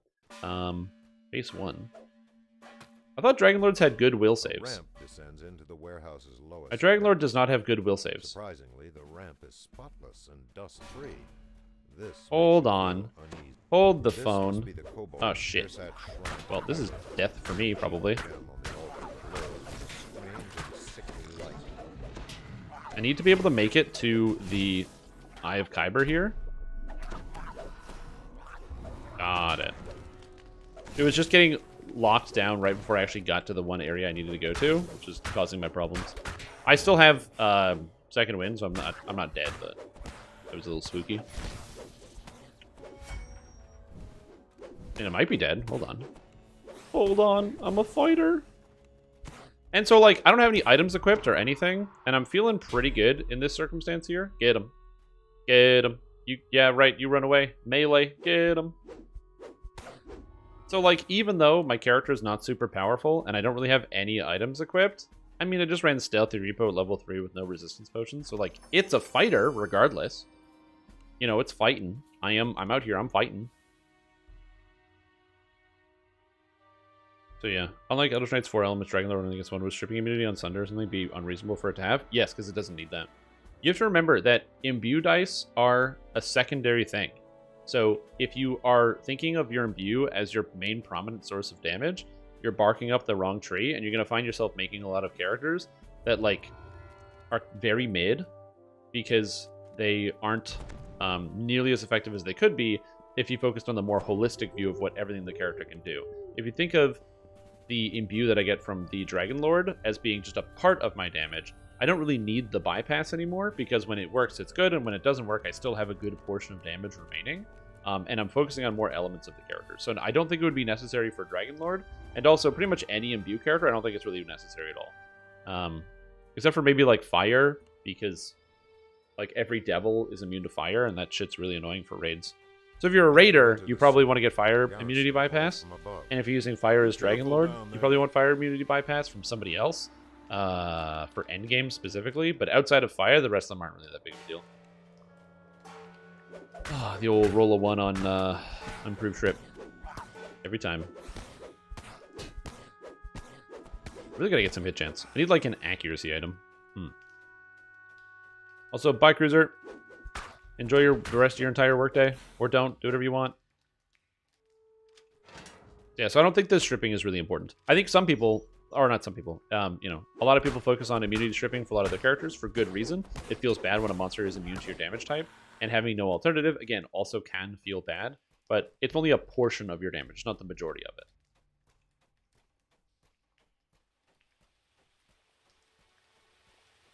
Yeah, the problem is with immunity bypass is that immunity bypass is obscenely strong. And so if they were to add it in as a way to buff this character, they have to think of the ramifications of how that affects every other character class in the game, because stripping the immunity, it doesn't just work for you, it works for everyone. So being able to get pretty easy access to fire immunity stripping on a fighter, it's an interesting idea, but is it, 1, necessary, and 2, how does that impact, like, other things, if that makes sense? Personally, I don't like immunity stripping in the way it's currently implemented in Dungeons & Dragons Online pretty much at all. One of the main problems I have with immunity stripping is that it kind of, like, defeats the purpose of monsters even having immunity in the first place. And I don't mean, like, oh, like, immunities are a good mechanic or something, but, like, the way the immunity stripping works in a lot of cases that makes it just terrible is the immunity stripping of, like, Alchemist and Sorcerer, where there's no... they just bypass immunities, right? You just hit the monster with a spell and you bypass immunities. There's no play, there's no interaction with the monsters, there's no cost. It's not like you have to cast a spell to strip the immunity, or you have to kind of do something different to make sure you can get around the immunity. It's just you bypass it. And as a result, those characters feel incredibly powerful, and any character that doesn't have it feels bad because you can't bypass the immunity, because there's no condition on it. It's not like, if X then Y, it's just X. We're done. We did it. We clicked the button. It's done. Whereas you look at a better implementation, in my opinion, something like the Alchemist Vile Chemist Poison Immunity Strip, where they either have to use an attack or cast a spell beforehand and then that allows them to then strip immunity because they have to use specific abilities. The spell requires you to be in melee range because it's a cone, and as a result, you have to put yourself in a possibly more vulnerable position. Or if you use poisoned, the contaminating strike or shot, which again means you're reliant on this attack landing to be able to get it through, and if it doesn't, you're again in a compromised position. There's counterplay. There's interesting elements to the actual decision.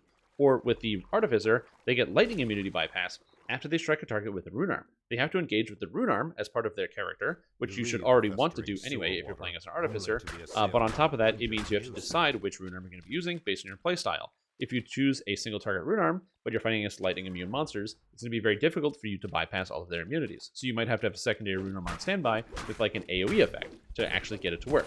You actually have to think about your character and then make a decision in the moment based on what your character can do and what will make it most successful. To me, I find that interesting, and I find the other implementations really boring.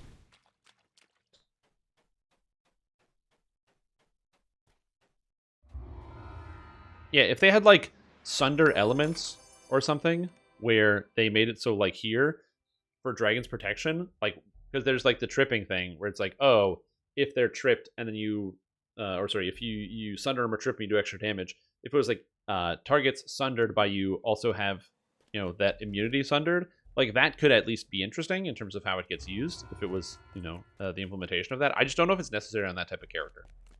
But if they were going to implement anything like that, that is a better way to do it than just like throwing it in baseline. Okay, level 3.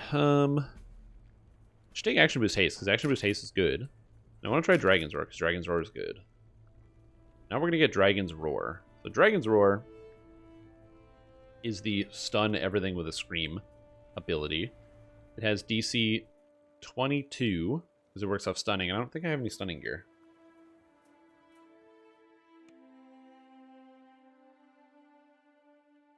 Yes, it does. Okay, let's see how Dragon's Roar functions. The air reeks of rotting meat. I haven't had a chance to use it yet. Alright. Dude, missing every single attack against that warrior? Rough. On the upside, it did lock the shaman down, which is pretty good. Holy shit, I need hit chance, please.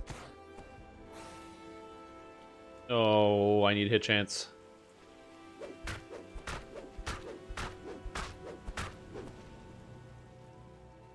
Rework strips together, all together. Make strips take like only half damage. They could. I don't know if they would be able to do that. I mean, they could set the absorption rating from like full to 50%. Is my axe not breaking? No, it is. Okay. The floors, walls, and ceiling. Oh, can I daze these? I wonder what the as you approach. This works. In anticipation. Whoa!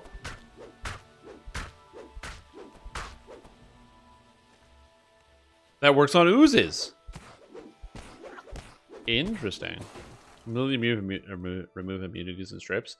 I mean, if they remove immunities, that'll make the game easier to understand for many people, because most video games don't have immunities at all.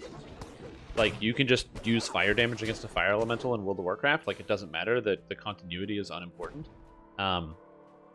And so, yeah, you just hit them. So it's not really relevant. And I think that would make it for a lot of players to understand from the perspective of like, oh, they don't know much about the game, so they can just assume that everything they do is going to work against everything. I don't know. I like the flair and the theming. I'm also an old man, and I like the fact that Diablo 2 has immunities on every monster. I can't remember who it was, but somebody was telling me about a Diablo 2 mod in which that's been brewing for D2R, where it's like a randomizer, and it randomizes the immunities of all the creatures. So every creature you fight has a random different immunity, and you have to work your way around it by building characters that can do multiple things. And to me, that sounds awesome, because it means you have to constantly think and jump through the hoops of like, what do I do now? What do I do now?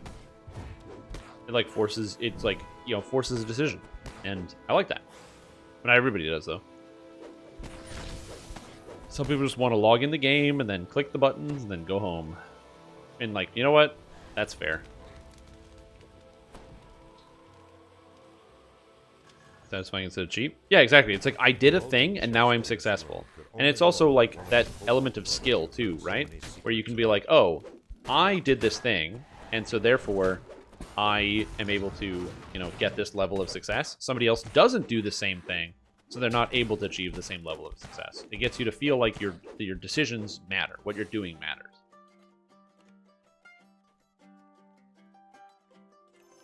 Yeah, DDO doesn't really have that many DPS checks. Does it have a DPS check? What is a DPS check? Technically, Hunter Be Hunted has a DPS check because the game doesn't work at all. So when you go into the raid, you have to kill the boss instantaneously, because if you don't, then you have to do the mechanics, and you can't do the mechanics because the game freezes and lags up a lot. So that is kind of a DPS check. Oh, and the bear is also a DPS check.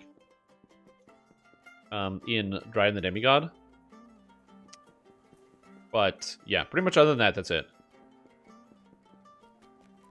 What are BS and DWA? I don't know what that is.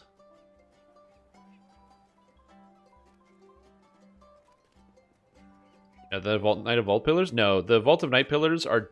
It's just that's just skill. You just coordinate it. You just use voice chat to be like, "Are your pillars prepped? Okay, knock them down," and then everybody knocks them down at the same time. It's really easy. Fastest sword and Dwarven War Axe. Oh, gotcha. I think they do count because it says while using a two-handed. No, I think it says while using a two-handed weapon. I don't think it doubles. No, it doesn't, because it's using a two-handed weapon. It's not while two-handed fighting. There's a lot of things that are different in DDO, where some things are while two-handed fighting and some things are while using a two-handed weapon, and those differences, while subtle, are important. Everything good in here? Intimidate and Diplomacy. I was kind of hoping for something that was like, I got 2 Wisdom of Spell Pen Goggles? Wow. I was hoping for something that would be like +5 accuracy, but whatever, it's fine. What's up, Glassjaws? How you doing?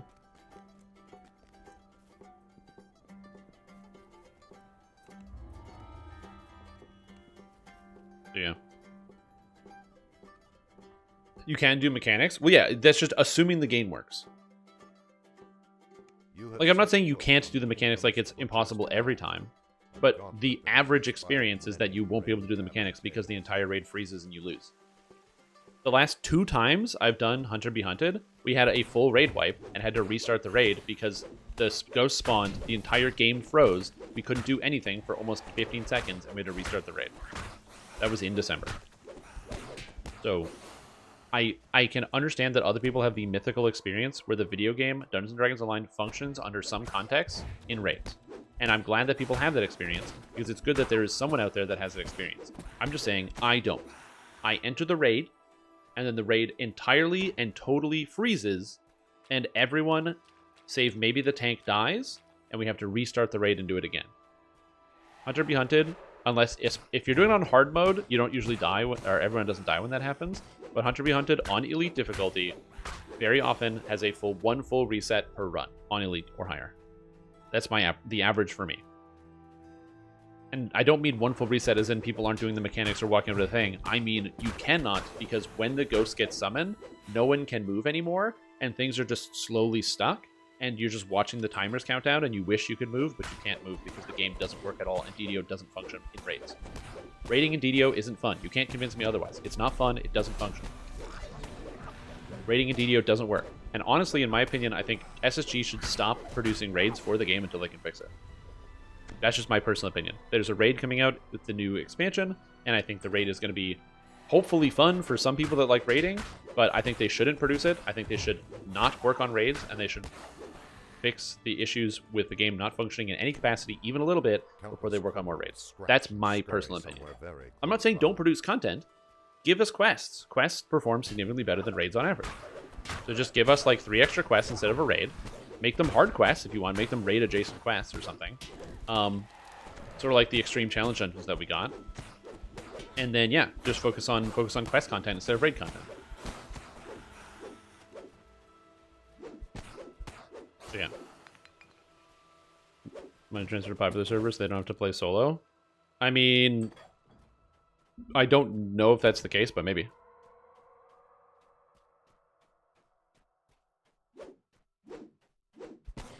Yeah, but that's always going to be the case with open transfers. It's pretty much the argument as to why video game companies don't make it so people can just transfer whenever they want from one server to the next. Because if people can transfer from one server to the next, the players will just use that as an opportunity to make a singular mega server. As opposed to it being balanced where people are playing on all the servers. There's just going to be one server with the most population, a bunch of servers with less people on it. Which is interesting. Rose last night, given the advice, and she said yes. Nice! Congratulations! Dude, that's awesome.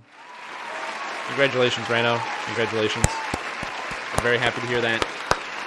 Very happy to hear that. Good luck on your wedding. I hope everything goes well, and it's very exciting.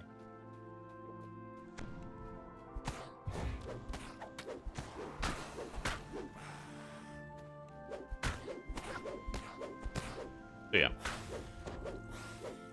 So there's an instance where Trainer has 4 guildies decided to Pale Master together and healing cooks are just killing raids. Yep.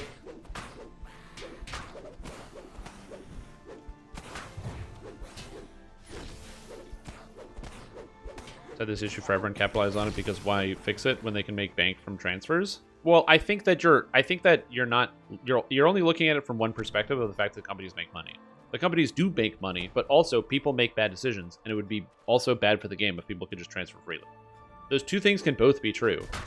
It can be a problem, and then instead of solving it, they decide to they are also monetizing the problem instead of like solving it in a better way by making everyone play on the same server. Although in World of Warcraft, and I could be wrong about this, but can't people group together on different servers in World of Warcraft? Because when I played in Warlords, you could do that. You would just join a party, and there'd be some dude from a different server in your group. So, like, I mean, maybe they can't. I don't know, but that's how it used to work in World of Warcraft. Maybe they got rid of that or something. I'm not sure.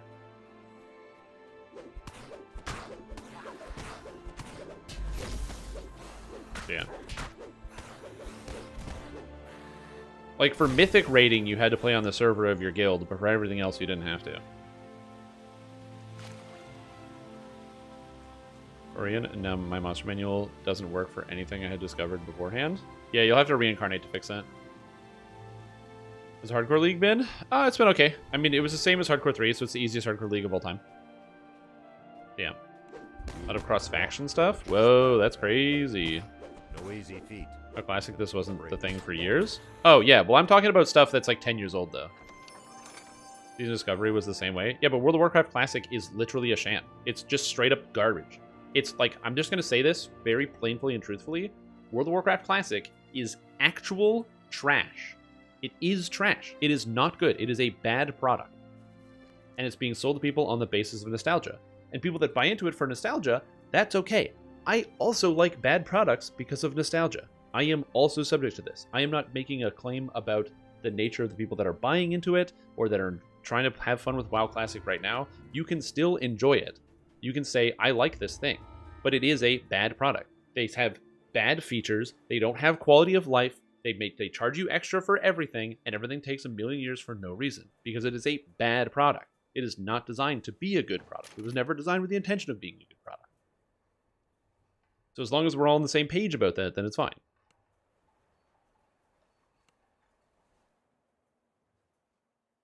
The librarian is better than retail? I can't play WoW Classic. I tried. I literally tried. Motions you closer to speed. It's honestly, I have no idea how anyone can do it. The air is I had a friend. They said, "Hey, dude, I want to go." I played on Dead, and they said, "Hey, I want to go do Wailing Caverns." And I was like, "Okay, cool, like a dungeon." He's like, "Yeah, cool, like a dungeon." I'm like, "Okay, cool, sounds good." But I was on Dead, so I was near the Undercity, so I had to go to the Wailing Caverns. Well, how do I go to the Wailing Caverns? I had to go wait 15 minutes for a fucking airplane. The librarian scans the shelves, muttering to himself. I had to go wait for the bus. For him to leave before trying to steal I'm in a video game. Books. I'm in a video game. I don't have to wait for the bus. I'd wait for the bus if I was going to my friend's house to see them, and we'd sit on the couch and play video games. But in this video game, I have to wait for the bus to go to the place to do the content with my friend. Garbage. You'll never convince me otherwise. But it's immersive. I love riding the bus. I love the smell of vomit. The librarian's voice shrieks, "I know your true intentions. These traps will be the end of Trust me. I don't want it. I'm okay with that. And I'm okay with never experiencing that ever again.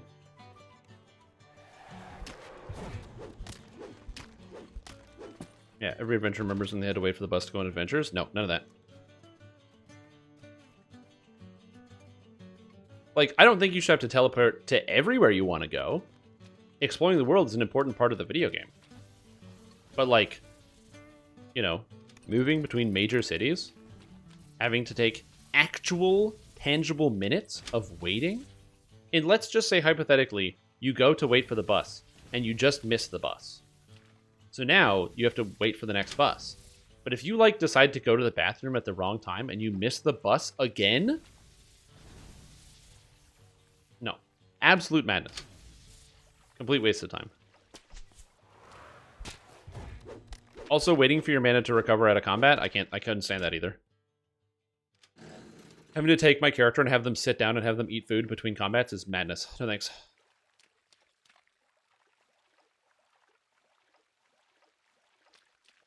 Nope.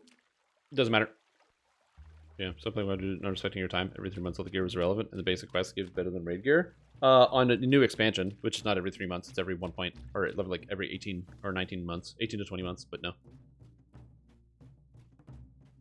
At your higher level, you get faster methods of travel.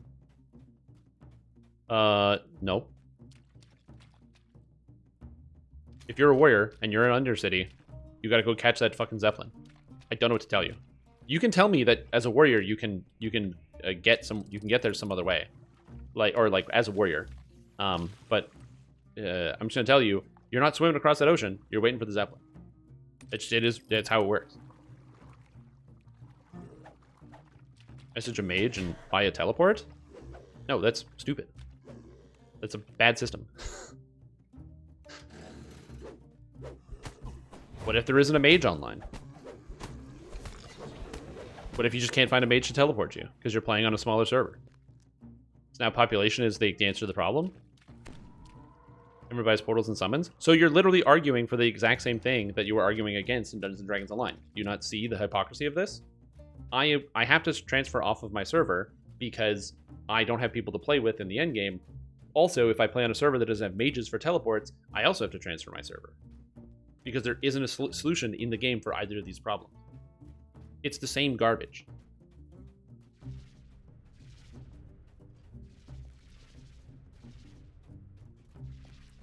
It's literally the same garbage we're talking about. And before you go, are you criticizing DDO? Yeah, of course I'm criticizing DDO. I criticize Dungeons & Dragons Online all the time. This game is not perfect, and it has a lot of flaws. But I'm real about the flaws. I don't lie to myself about the flaws. I don't try to pretend the flaws don't exist, or that the flaws make the game better. The fact that DDO has a difficulty with players being able to access each other is a major problem, and either having some type of server merge or cross-server capability would do wonders to make that better. Also, the amount of waiting in World of Warcraft Classic is not good, and the amount of hours of your day or life you could spend waiting and doing nothing in that game, for me, is very unfun. Like, I just don't want to wait. There's 1,000 different things I can do with my day, and it's not about, like, I'm impatient or I don't have patience. It's that there are other video games that don't ask you for that level of commitment to the product. I don't have to spend all that time because it's a video game. They can work around it. The sound beneath the floor sets your nerves on edge. In 10 minutes to travel to a dungeon? It's not 10 minutes. You cannot get from the Undercity to the Wailing Caverns in 10 minutes. You just can't. Unless you have a teleport. And if you have a teleport, then that's great. But if you don't have a teleport, you can't.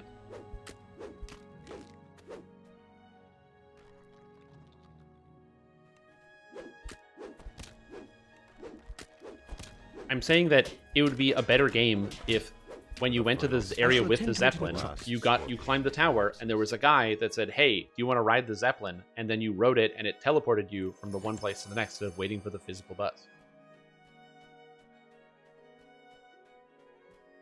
That's it.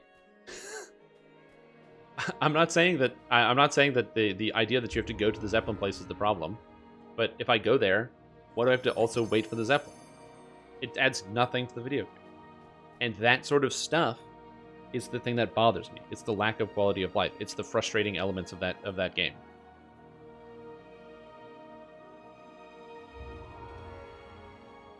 Exactly, and that's fine. That's what it appeals to. It appeals to people that they like their time to be spent idling through their experience. And again, that's okay. That's just why I don't like it, and I'm going to call it garbage. I think it is exclusively a bad product. It was good in the time, and it can't compete on the modern marketplace in terms of actual good products. And the reason why people return to WoW Classic is not because it's a good title, because they're driven by nostalgia, and their friends also play. I tried to do WoW Classic. I did. I really did. I'm going to see if I can find a Reaper and see if the Dragon Breath works on Reapers. So I want to find out. I tried WoW Classic. I genuinely wanted to have fun with it, and I just couldn't. I couldn't get over all the horrible elements of it.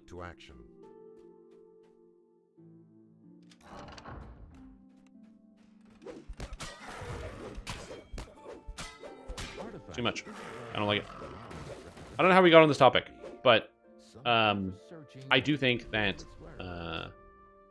the issue of like servers and having servers with lower population is an issue in Dungeons & Dragons Online.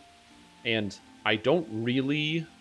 I know how SSG can solve it, again, by like just making some server transfers free, but that only continues to exacerbate the problem for the people that don't want to transfer because of all the things that don't transfer with you. Like, for example, you can't transfer your guild, which is another problem. And, you know, if you're somebody who likes your guild, you have to make the decision of, even if it's like, let's say some of your friends haven't logged in like a year, the worry is if you transfer, you know, are you going to come back? What's going to happen? If you're still playing, if you still sometimes periodically play with those people, then you have to make the decision, and then more people transfer off your server. I don't know what the solution is, and I do wish Standing Stone Games had a better solution to that problem. But yeah. Yeah, I'm currently holding on my Dragon Breath because I want to see if I can get some things to stun here. We're seeing. I'm waiting to see. Because there's new worlds to explore in this area before wikis. Well, also, World of Warcraft was a big deal back in the day, right? I'm not saying that World of Warcraft in the year 2004 or 2005 wasn't like a big deal. It was. It was a big deal in 2005. Like, shit, man. That was a pretty cool game. But that same game against nowadays with the tech and competition we have in the marketplace just doesn't feel the same. Nostalgia, then people, and game people down nostalgia, then people who play DDO. Wait, then I don't understand your sentence. Hold on. On the modern marketplace, there are 5,000 times more people who've never played before, and therefore can't be boiled down to nostalgia, than people who play DDO. So I don't understand the than people who play DDO part. Maybe I'm missing part of the sentence. I don't know how that connects, but people being driven by nostalgia for those times can also include people that are like they get swept up in the storm of the nostalgia. Like I'm fairly confident if you looked at the people who are leading and running larger guilds in WoW Classic, these aren't people who have never played World of Warcraft Classic before. I would be shocked to know that the people that were driving these institutions and these groups were people who'd never played WoW Classic. If that's true, then you know what? I'm wrong, and I will be willing to accept that that's wrong. I just don't think that's true. I'd be willing to believe that the majority of people who control the systems in place, such as the the guilds, the different, so like the people that are actually setting up the raiding guilds, the raiding groups, and are driving the economy are people who've been playing the game for a long time. So yeah, I think he's saying more people play DDO because of nostalgia than those who play Classic. I mean, yeah, probably. That's especially going to be prevalent because of the virtue of people who play DDO because of... am I lagging? Am I stuck? Uh-oh. Yeah, it's going to be prevalent because of the people who play DDO for nostalgia is going to be higher than World of Warcraft, Classic or Retail, largely because of the fact that our Dungeons & Dragons Online doesn't have the same presence. There's not that much advertising, so the amount of new players come in is very slow. Also, what's up, Chris? How you doing?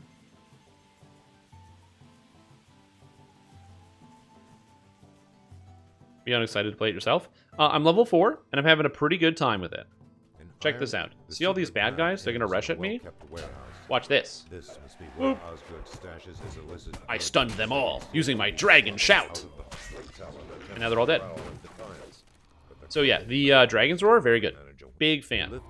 By the way, this is Reaper mode on my first life. So just saying. It's pretty good. I like it.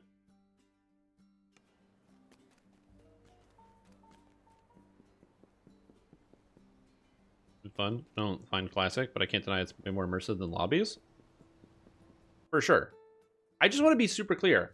I never said traveling to dungeons is bad. Just want to point that out. I didn't say that. And also, don't personally think that. I said traveling between major cities, taking extra time that you can't mitigate, is bad. Like, the fact that I have to go to a physical location and then literally wait for a real bus, an analogy to the real world, which sucks, is bad. That was my argument.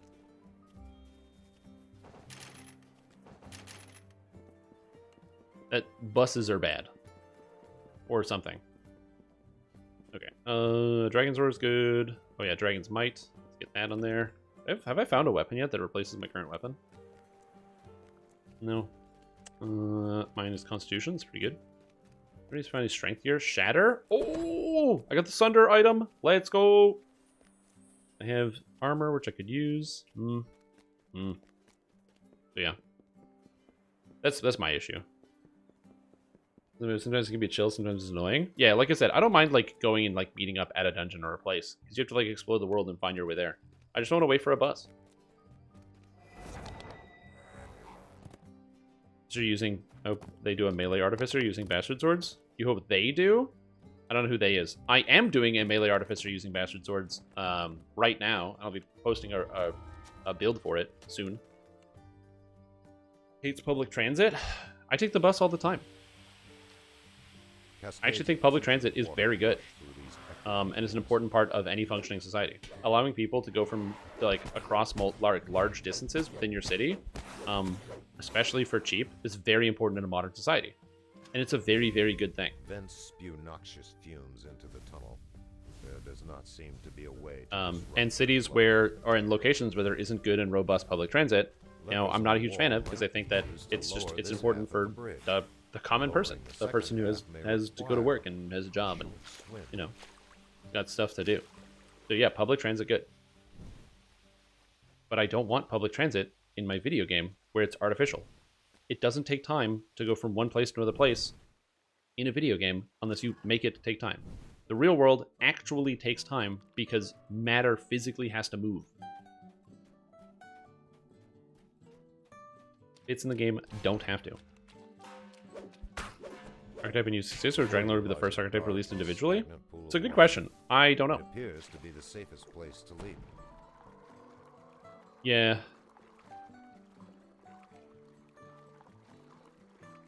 Anyway, this is not meant to be, like, my personal opinion aside about that. My whole point is that the transfer problem sucks, and I don't know exactly what would be a great solution to fix that, other than obviously just letting everybody transfer wherever, but then that then runs into the problem is you're still going to have people who get into that situation, but even worse. So the question is, do you help some people and make it worse for others, or do you do nothing and make it worse for all those people in totality? I don't know. I don't make those decisions. That's why I play video games. I don't have to. Easier. If teleportation is a real thing in real world 2? Yeah, I can't wait for real world 2. That'd be great.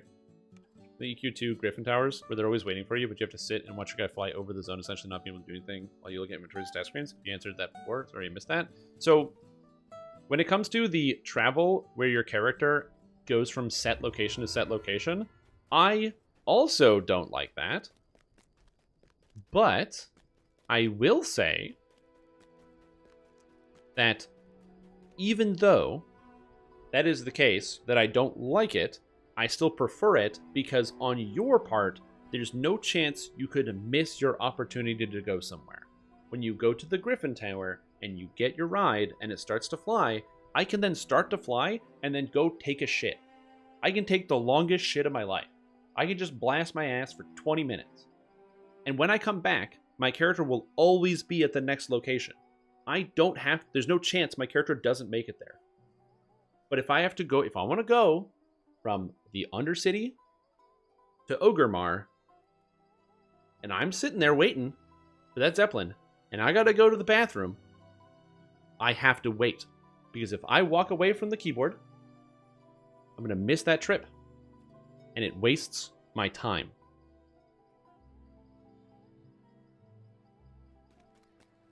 So yes, that's it. Maybe unpopular opinion, when I played Skyrim, I was a fan of fast travel. Wasn't convenient for sure. No, I agree. I think that Skyrim also feels empty, but even my issue with that is also, even with the teleport points, Skyrim felt empty regardless. The game that did this better, you're actually going to hear the music, okay, is from the video game Morrowind, an actually good video game. It's a video game that doesn't include fast travel to locations, because fast travel to locations means that you wouldn't be exploring the world in quite the same way. Understanding the terrain and learning the layouts can help you figure out what paths to go, and also which paths are more dangerous. When you're traveling through the Ashlands, sticking to the roads is often a better, more preferable solution, so you don't run across, like, Corpus beasts, for example, which might cause you a lot of problems. But you know what that game also had? Instantaneous travels between the fucking major cities! Because they weren't stupid, and they realized that waiting a bunch of time to go from point A to point B when there's literally a travel system built in the video game in modern society is a good idea. It's not instant travel everywhere, but the major cities, you can pay someone to travel, to help you travel from one place to another on a flying object. And instead of making you watch and wait for that whole trip, they just put you from point A to point B. Because it's a video game and they don't have to waste your fucking time. Yeah, Morrowind is great. Morrowind has no minimap. There's no radar. So when you get information and an NPC tells you something about a quest, if you don't have a pen and paper on your table, dude, you're going to be so lost. Because people will give you directions with like, yeah, you got to go down the road, turn left at the tree, take a sign, go there, then there's a swamp, go through the swamp, there's a rock, maybe 3 rocks, take a right, and you're like, okay, right down, And when players give you information about quests or tell you something, you think somebody will tell you something banal about like an NPC, but then it turns out that NPC is like actually involved in some other thing, and like it's so complex. It's a great video game and I highly recommend it. And it doesn't waste your time.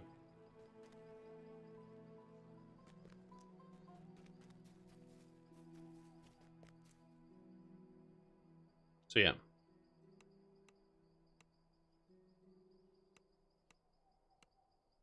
It just doesn't waste your time, which I like. I personally like that. I just don't want my time to be that wasted. Alright, I'm gonna get like 2 upgrades. 2 upgrades?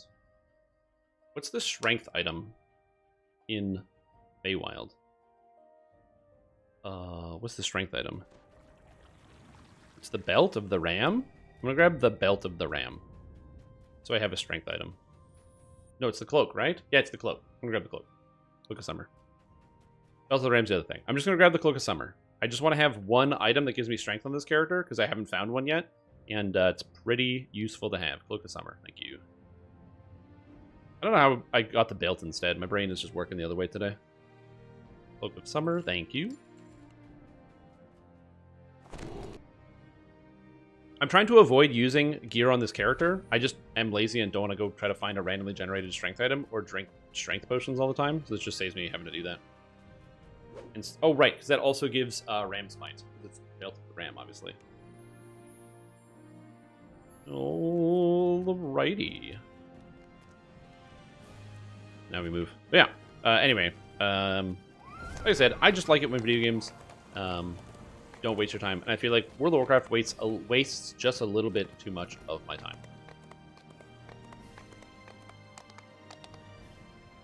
So, like, I'm going to give you an example of a video game that has both the slow travel and the fast travel, which is the Lord of the Rings Online. It's a really, really beautiful world. One of the things that people mention about it the most when they talk about their experience with it is that the landscapes and locales are very pretty. The landscape designers do an impeccable job, just extremely good job at making the world look fun to travel through and very beautiful. That being said, traveling through a large world can be time consuming.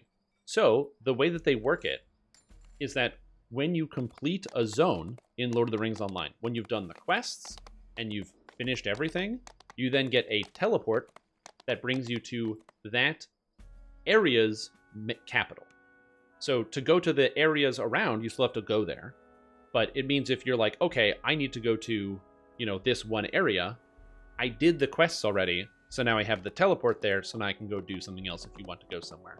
And to me, that's like the better option of what they get in something like World of Warcraft, where it'd be like, I finished whatever, and now I can return to this location because I have a kinship, I've earned it, and it's not like you just get to teleport places before you go there. And also, it's not like I'm teleporting everywhere. I'm just going to the region, so you still have to, if you have the knowledge, if you know where to go, you're going to get to somewhere faster than someone else, or you can lead people through paths that you found that they haven't. You still have that desire to explore the world, but it doesn't feel like, and the exploring isn't wasting your time because you're enjoying it, and then when it's the return trip, now it's the quest of, hey, go to this town and talk to this guy real quick. I don't have to waste my time getting back there. I already did it, so I can just... because I've already experienced the content. Where am I going? I'm trying to buy potions. Can Dragonlord do Dragon Force in Trombone Hero? Dragonlord probably can, yeah. I can't, but my character could. Yeah.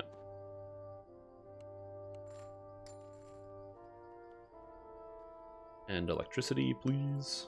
I don't die. But yeah, it is a deadly 3. All right. I still gotta get a better weapon at some point, but I'm sure I will. At least I'm hopeful that I will. I don't know. Reckless Devotion. This is +1 imbue dice, and 5 melee power, and 3 crit confirmation and damage. God, there's so many passive stats. It's so nice. Actually, there is one other item I'm going to get before I go into here. I believe it's from update 46. I'm just going to get the trinket that lets me hit incorporeal targets. Because I want to keep playing on Reaper mode, but I don't want to go farm out the trinket. And if this was the real game, I would consider it. But because this is the preview, I'm just going to go buy it. And I don't have to worry about farming out the trinket. I'm sure you guys understand. If you don't understand, that's okay.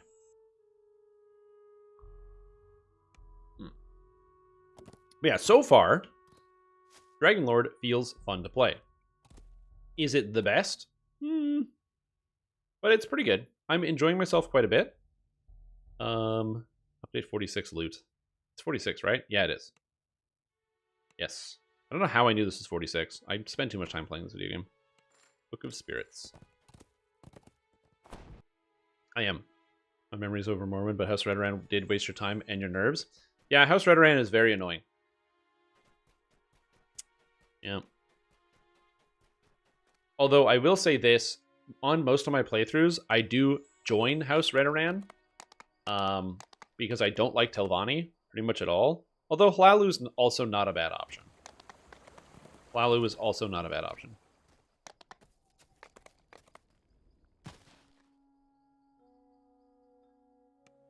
So yeah, it's you know, deciding which faction you want to side with is a complicated one.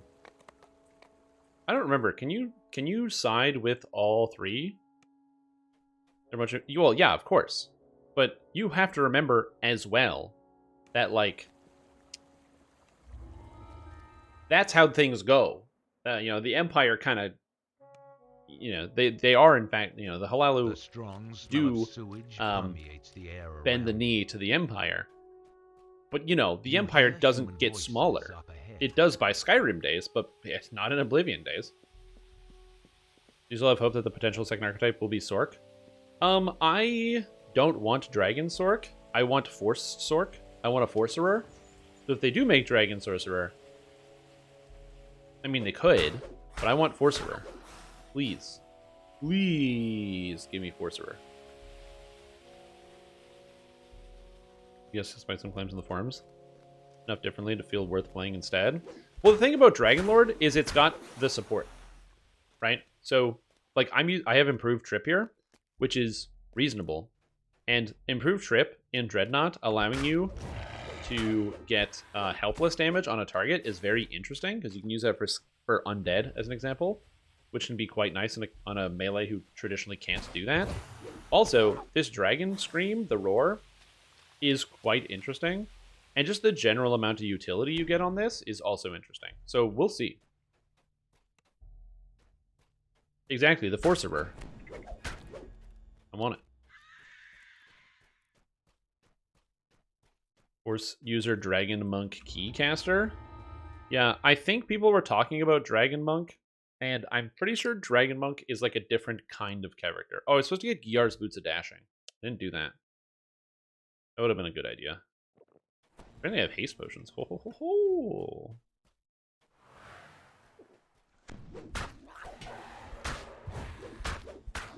Yeah, not gonna lie. The character's feeling a lot better, especially now that I have, like, the shout. Oh god, that hurts. Oh.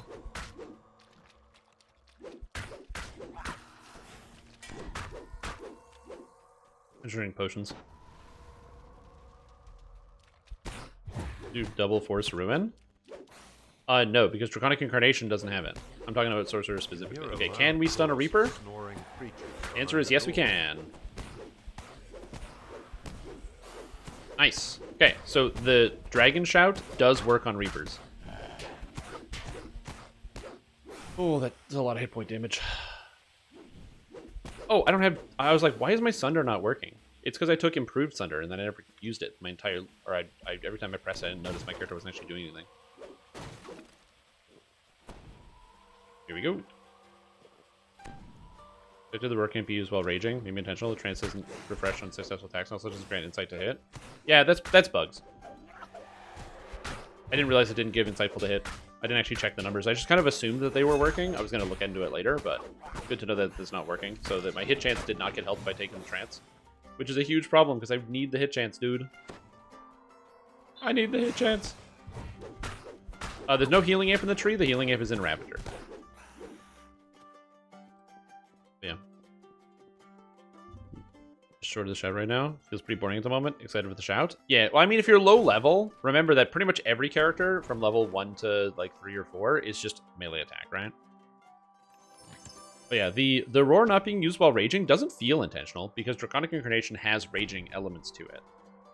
I can imagine they just didn't want to include rage here because if they had rage in Dragonlord, it would basically be barbarian and not fighter. And so that's probably why they went with the direction. More from like a concept-wise than balance, I would imagine. This is, you know, not subjective, but yeah, this is my own personal interpretation of this. Did I get the key? I was not paying attention.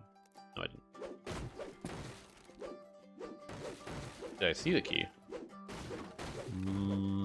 Did I get the key? I did. I can't pay attention. The damage rate for scaling speed in Asuna is very consistent. Quick Cutter's dot is being nerfed by being changed from Bane damage. So Quick Cutter's dot damage is definitely higher in an end game context because its damage is going down by 25%, going from 4 d6s per level to 3 d6s per level. That is a damage reduction of 25%, but is now affected by physical resistance rating reductions, which, if you're a character who uses Dust, which is very common for endgame builds, the Dust will completely counteract the reduction, and you'll end up dealing more damage. And that's just Dust alone.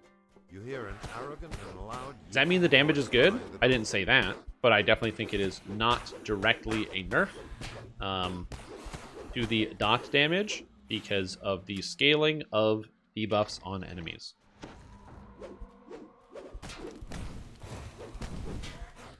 That being said, the Quick Cutter change, regardless, I think, gives it a reason to be used for 2 reasons. One, it's actually just way better than it was before because you actually get Cutter right away and you get the quick buff. So it just feels good to use as opposed to the old one which felt bad to use in pretty much all cases. And also, it's an AoE. And AoE skills always have some limited form of utility. So, in my opinion, regardless as to whether it's the best ability, which I don't think it is better than it was before, and it's something you might actually consider using on a character that could use some extra area of effect. Are you going to use it over Adrenaline? Probably not. Are you going to use it over Adrenaline on a 2-handed character? Probably not. But for other characters, it's something to consider.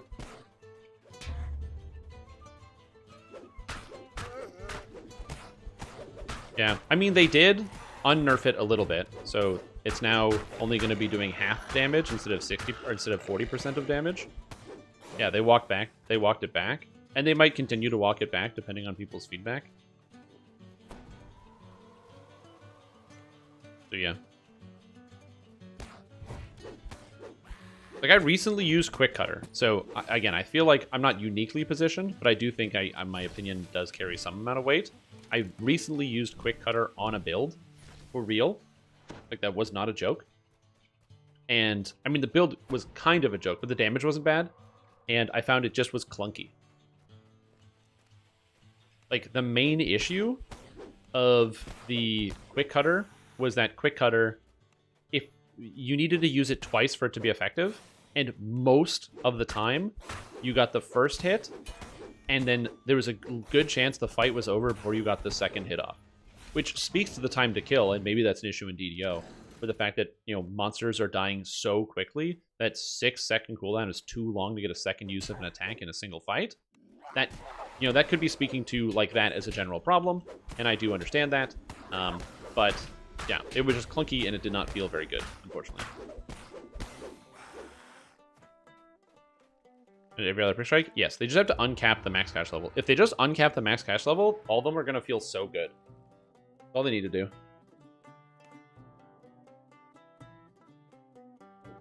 Yep. Please, Saints Games, uncap. Also, my character feels pretty good right now in Reaper mode, now that I can actually take care of Reapers. Because the Dragon Breath gives me a lot of utility. Or Dragon's Roar, not Dragon's Breath.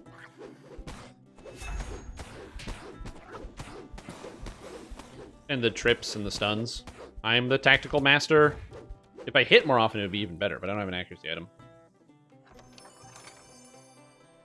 The thing about Carrion Swarm is still going to be fine on spellcasters. It's not really changing. The main issue is that it's just not really good in the characters that we're using before. Like, if you're a spellcaster, it doesn't matter that there's a DC on Carrion Swarm, because you're going to have it in all cases. But if you're not a caster, that's where it becomes an issue. So for my, like, fun tank build that I was running before, that character is going to suffer from the changes. Do breath DCs work on the roar? It says 29. Do I have any breath weapon DCs? I don't think I have any breath weapon DCs yet. I'll tell you when I get Battlefield Tactician 3. I don't have that yet. What are the thoughts on multiclassing the archetype? So, the multiclassing the archetype is likely going to be a good idea. Holy shit. Holy shit, this Demon Soul's wrecking my house. Holy crap. Multiclassing the archetype is definitely going to be good.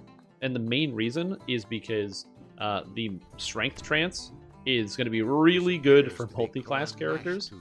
And it will be one of the primary reasons to multi-class into this character. Oh my god. There's not even champs here. I'm just getting wrecked. So many critical hits. Please stop. Oh god. So yeah. Oh yeah, the shared dot is a problem. Yeah, they need to fix that. But yeah. But yeah, overall, I think that this character will multi-class incredibly well. How exactly you're going to use it, I don't know, but I think it will multi-class well. Okay. What's up, Puck? How you doing? I really need that hit chance. I'm, like, really struggling here. And I'm not using precision, I'm using power attack, because you get extra power attack out of the Ravager tree. So that is a struggle. So this feels like an Ancient Power character, where it gets way more powerful with Ancient Power. Fuck, dude, I can't hit anything! I know the Sunder is supposed to work, but the fact that Sunder doesn't work unless you hit the target is like, ugh.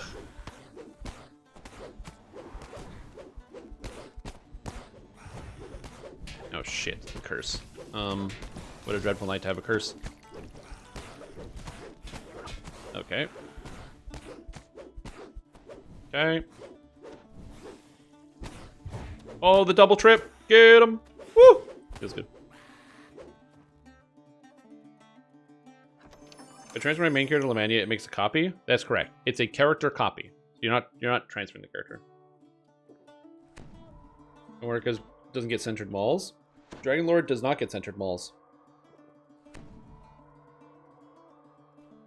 Yeah, I was wondering about a couple builds myself. And I think that 8 Dragonlord is interesting, because 8 Dragonlord, in terms of a build like 12-8, could be neat, because 8 Dragonlord gives you access to this secondary aura, which is pretty valuable in a lot of cases. So it makes me wonder about how effective that would be. The old 8 Dragonlord build. Oh shit, I can't hit anything. Oh, my accuracy is so low. Must fight. You get an accuracy item, that would help. But I'm just going to keep rolling as is. Yeah, I've got healing potions, but that's pretty much all I got. That's all you really need.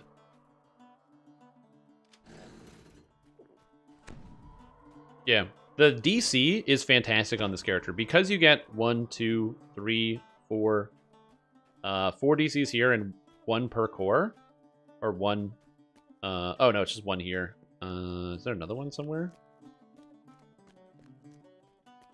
Nope. So yeah, it's just 5 out of the tree here plus the trance. It does make your DCs go up quite a bit, which is pretty good. What would be the 12? I don't know. Anything.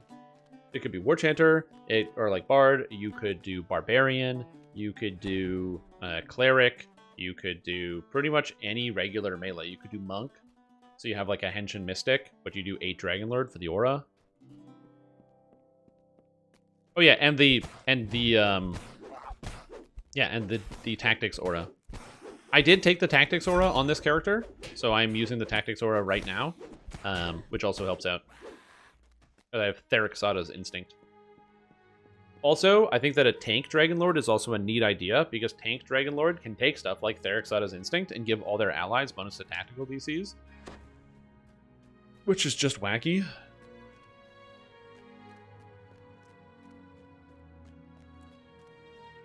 3 Dragonlord, 1 for each aura. Yeah, you could have 3 Dragonlords in your party, 1 running each aura. You could.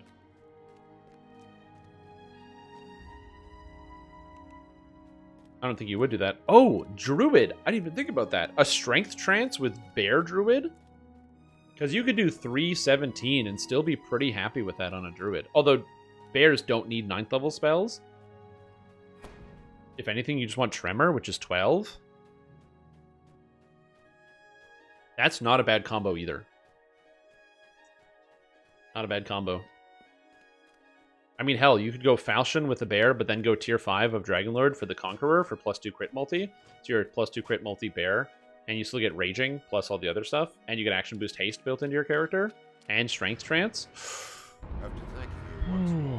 12, 18 bear Dragonlord.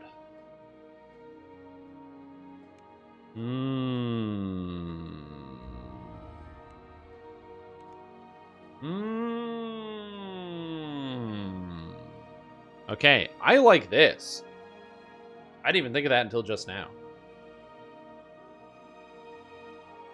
Like I said, Dragonlord's cool. It has a lot of different ways in which you can recombine some of the different pieces and abilities. Okay, so now with this, Trip or Sunder or the improved variants do additional damage, which hopefully will be pretty valuable for my character right now. Bear Lord named Katy Perry.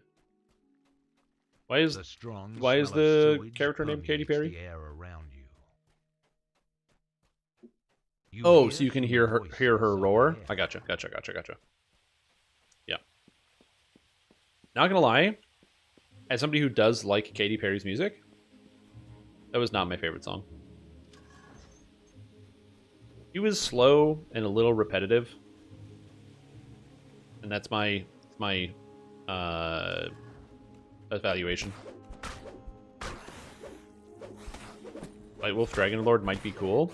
Strength-based Blight Wolf Dragonlord. Yeah, also interesting idea. Breath bonuses for Blighted Breath. Yeah, you could do... Well, yeah, you could go Wisdom and get the Breath DCs.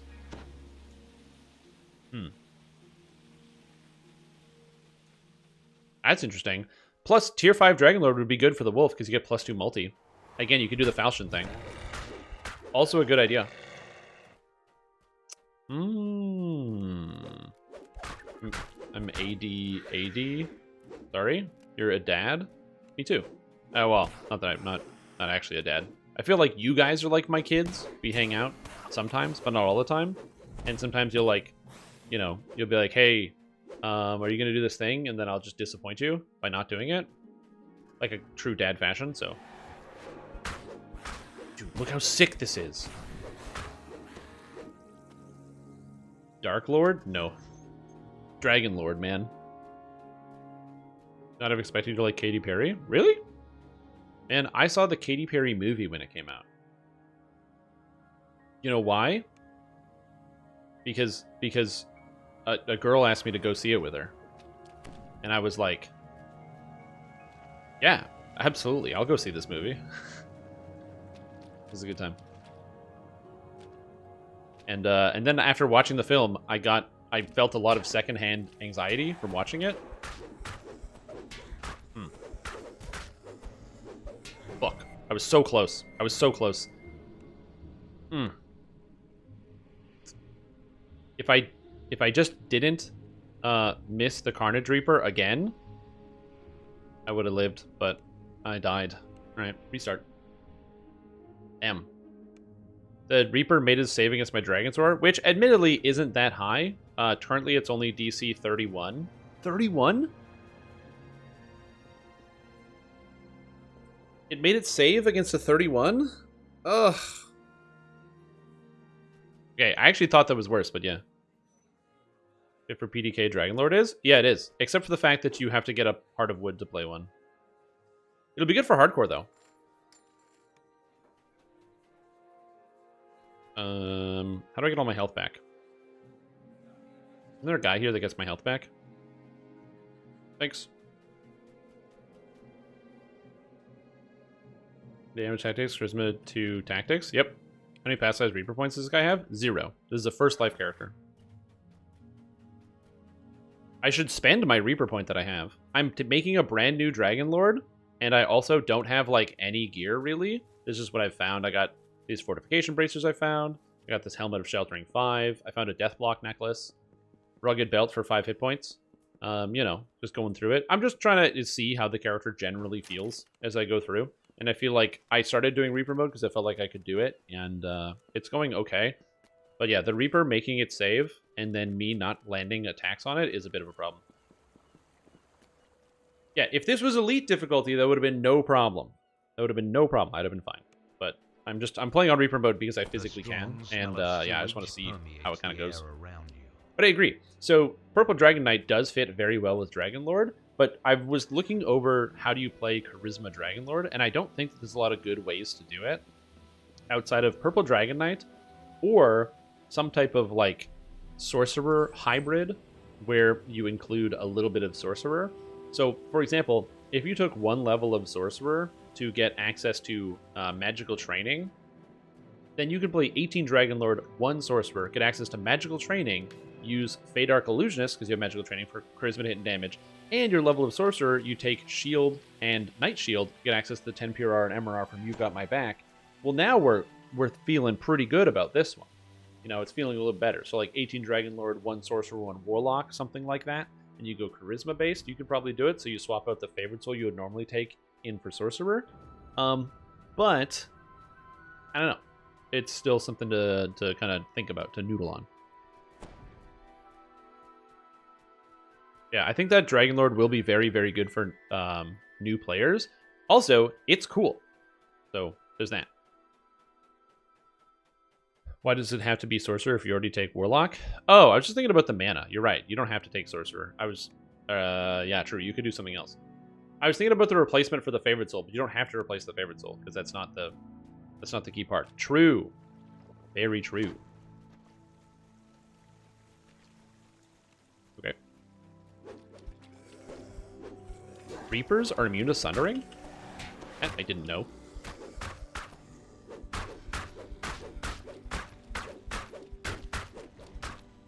These guys are immune to Sundering as well?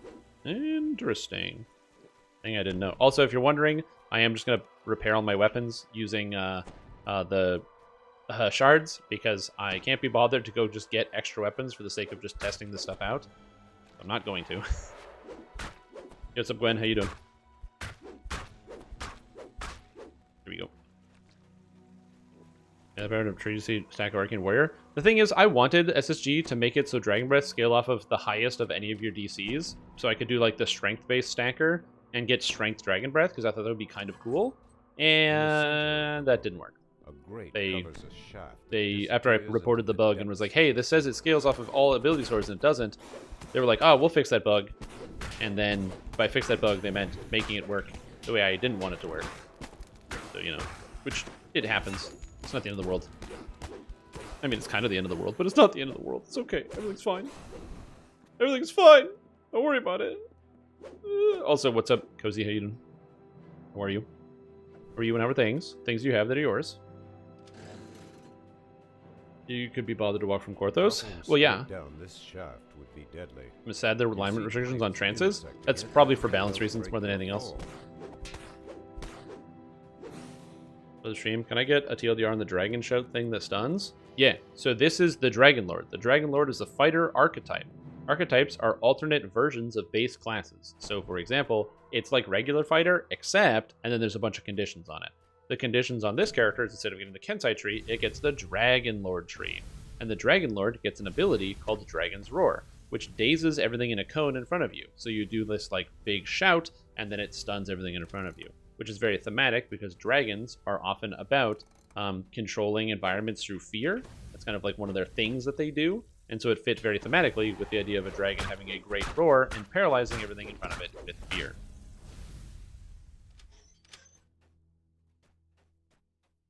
Yeah, that's why I went with human. I went with human because I wanted the extra feat, and because I felt like I would need more feats in the early game, and I did. And then also, it just felt like it would be better because I would get extra healing amp and other stuff. Does damage break the stun? Yes, it has a 25% chance to break on hit. However, you get an upgrade to force it to a cower, so it doesn't break anymore at level tier 5.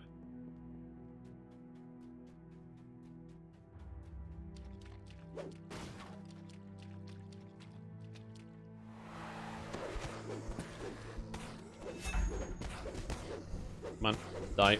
Thank you. Oh my god. That thing launching Nyx Cold Ray at me is very scary. I'm trying to be careful about this. Don't want to get Nyxed because that's a bit of a problem. It's 35 damage right there.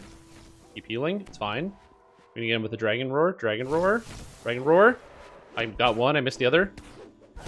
Oh, I'm alive. There, we're good. Woo.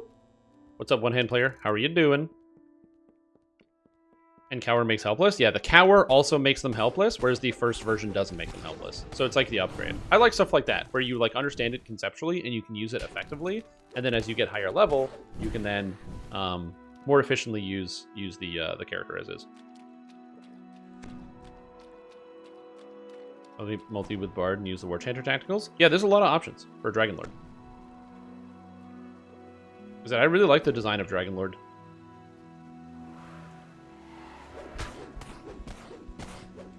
Oh, wolves. Surrounded by wolves. Like, it gives... Look at how much time I just got to fight these monsters, right? Like, that's a pretty big deal. Having, like, a whole bunch of time to just, like, wail on them while they weren't attacking me because of my Dragon's Roar with the DC of 31 on the will save. Pretty nice overall. I still don't have, like, the big damage you would expect from a fighter as they start to pick up a lot of hit and damage. That's where you're missing out on this character, where Kensai gets a lot of hit and damage. You don't get any of that in this tree. So obviously it's going to be a little bit worse. I tried to tumble and I can't. I miss you, Tumble Control. I understand why you went away, but I miss you.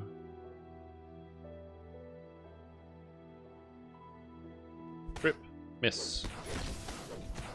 Oh, it's fine. It's dead anyway. It's great. Absolutely. Having like a versatile crowd control effect has a tremendous amount of value. Like, a lot of people hone in on the damage of something and will write something off whether it does more or less damage than another thing.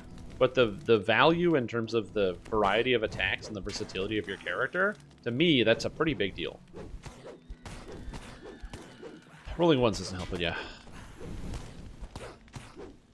The opposite of fixing it? Not entirely. It is fixing it. It is a form of fix. You don't have to like it, but it is a fix. You do the same with macros? You cannot do the same with macros. No way. I don't believe it. But if I'm wrong, show me the video.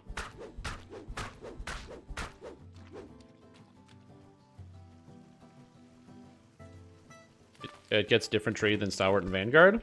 So it has the Dragonlord and then the Ravager tree from Barbarian, but it's been swapped to Fighter.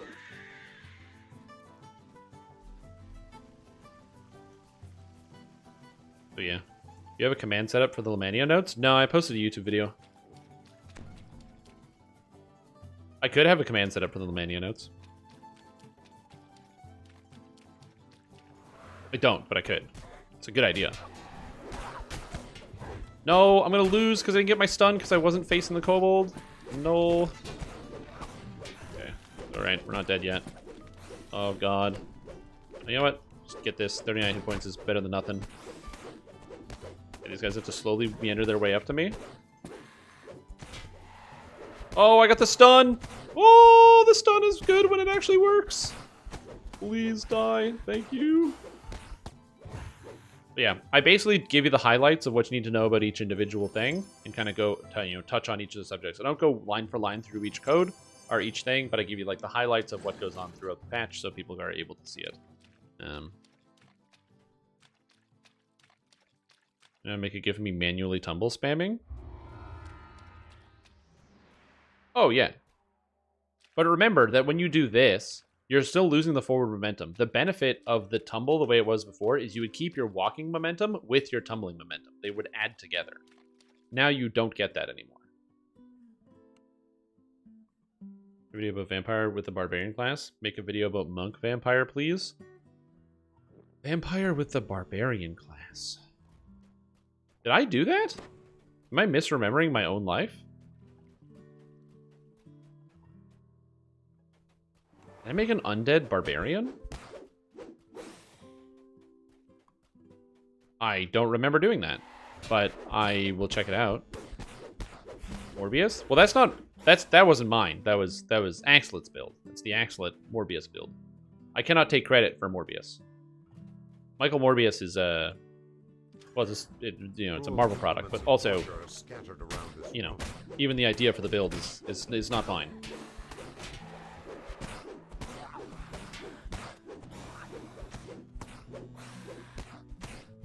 Yeah, the problem I have right now is my attack rating is so low, my hit chance, that I can't reliably use Trip because I miss too much. I need a solution to that problem. So I need to get more hit chance somehow. But yeah, I don't plan on ever making a undead monk, but I will keep your wishes in consideration. Because that just doesn't really sound interesting to me. Because monk and undead have no synergy whatsoever. So I'm not sure what you would even do by combining those two things. I guess you could do hand wraps and undead if you wanted, and then also be a monk. But then you wouldn't get like the benefits of Razor Claw. You just be like regular hand wrap user, which isn't like terrible.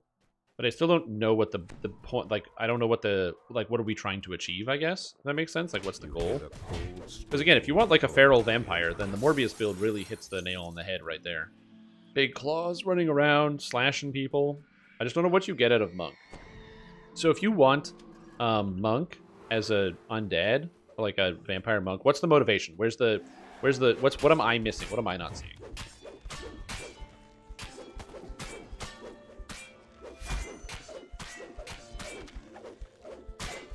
Because I don't see any combination or just anything interesting there. So yeah.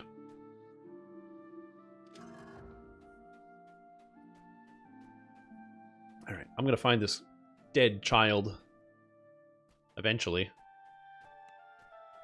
I'm gonna find a way to get some hit chance in this build. I don't know how. I just need accuracy. The trance not giving accuracy definitely, kind of hurts a little bit. Oh, but you gotta hope. I'll probably go get the accuracy item out of Feywild just so I don't have to deal with it. Actually, isn't there? No, the accuracy item of Feywild's the one I want. Yep, that's fine. Like, definitely for fun. Like, if you just want to do it for fun, for sure. I don't see the probative value of that. Attack and damage? Yeah, it's a bug. So I have, like, huge attack, or huge damage, but not huge attack.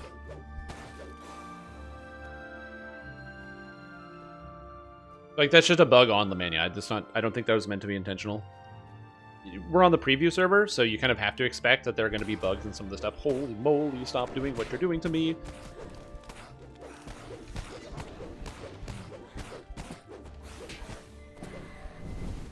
Wow, I got fucking annihilated by these guys.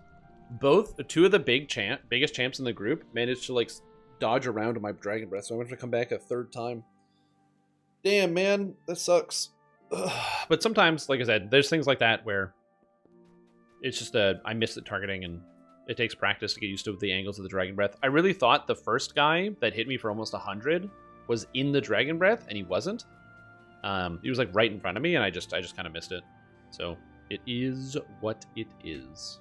I'm gonna sit down though. I've been standing for a while. Sitting down time. How's Dragon Fighter so far? Pretty good. I also got a little unlucky in that the Ven was literally in the absolute last part of the entire quest, which is unfortunate, but, you know, it is what it is. Well, not last part. The last part that I personally check. I usually go left and go around. Some people go right. If I'd gone right, I would have found him sooner, so there's that. See Monk throwing punches with Empiric Touch Effect, thus giving weakness in addition to high attack speed, damage, and movement speed? I see what you're saying. The problem is, you only drain a level when you roll a 20. Actually, is that how Vampire works? I actually don't know how Vampire works. Let me look this up. The strong smell of Pale Master. Okay, Vampire. 10% chance to heal you for 1d3 with negative energy per wizard level. Oh, so they don't have that. Is that tier 5? While in Vampire form, your melee attacks have a 10% chance to dominate. On hit, target has a chance to be paralyzed based on enchantment DCs. And on save, they get minus to movement speed. So you want to build a character around a 10% paralyzed chance on hit. I mean, you could. If I was doing that, I would probably just, like, use the Gold Curse Dagger, which is, like, the same thing, but it has, like, a 40% chance to activate. It's probably going to have a higher DC, but yeah, you could.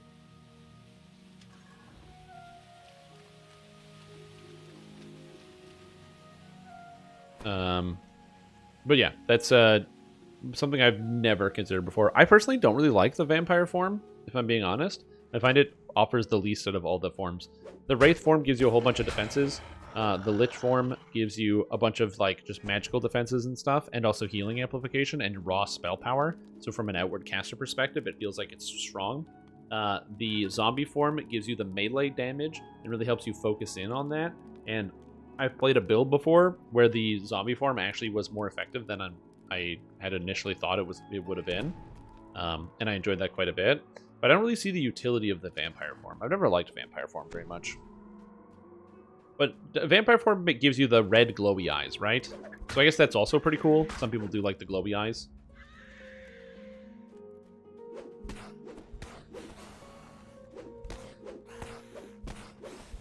So yeah, there's options there. As I said, I'm not.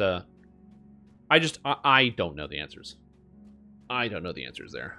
But yeah, as far as how is Dragon Fighter going, overall pretty good. I'm trying to push the character by running through on Reaper mode with no prep and seeing how it's going. This character is obviously not doing things as fast as like a Blightcaster was. Like when I was playing Blightcaster, I was killing everything instantly, constantly, because Blightcaster is very, very strong. It is not a melee leveling. Spellcasters just have a different experience during the leveling process than melee characters do, if you have no equipment or gear. And so the first like 4 or 5 levels for spellcasters is kind of bad. But once you get to about this point, oh my goodness, does it feel different. The tables turn. But I have stuff like this Dragon Shout allows me to stop monsters in their tracks and protect myself, which is pretty cool.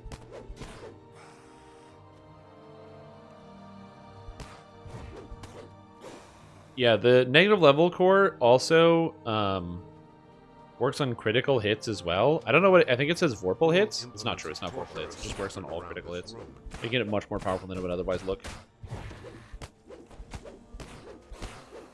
Shit. Hero Soul, shit. Die, please. Oh, fuck. Oh, God. I should have tripped this one first.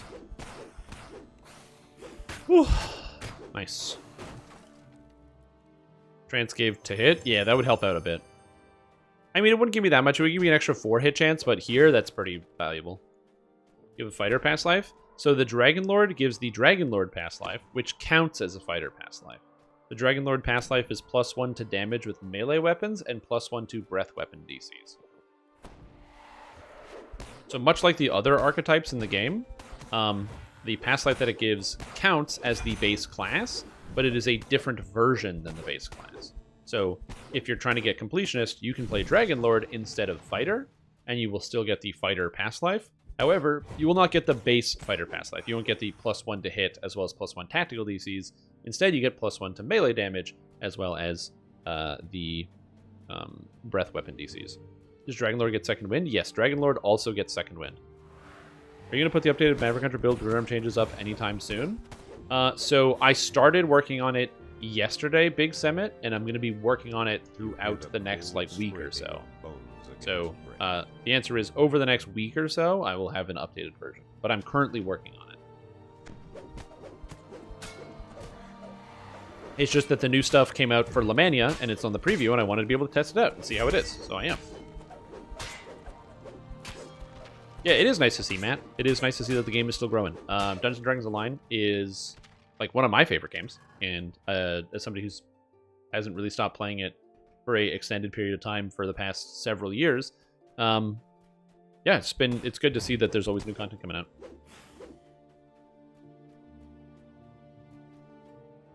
Yeah, the Archmage build is good. I like that one. There's more build videos on the way, by the way, so we're not entirely done with that. So if you're like, are you done with, you said you had 5 build videos? Yeah, I have a bunch of builds coming out. So they're coming soon. You're probably going to get 2 build videos a week till the end of the month, because I have extra content to put out.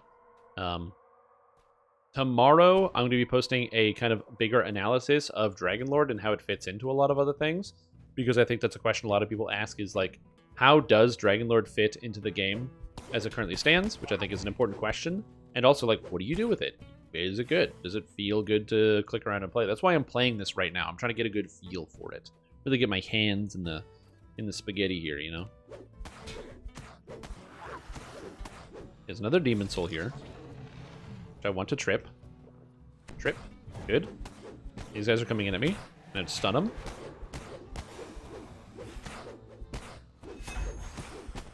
Good. Dragonlord. Okay, that felt much better than the first time I did this.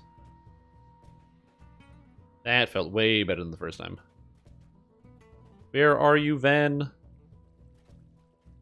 Okay, so this is 2 runs in a row where Ven was here. I should have just gone right at the start, but, result. You can't focus on being results-oriented. You gotta... It doesn't matter whether I start on the right or start on the left. I had the same probability either way, and it just happened the way it happened.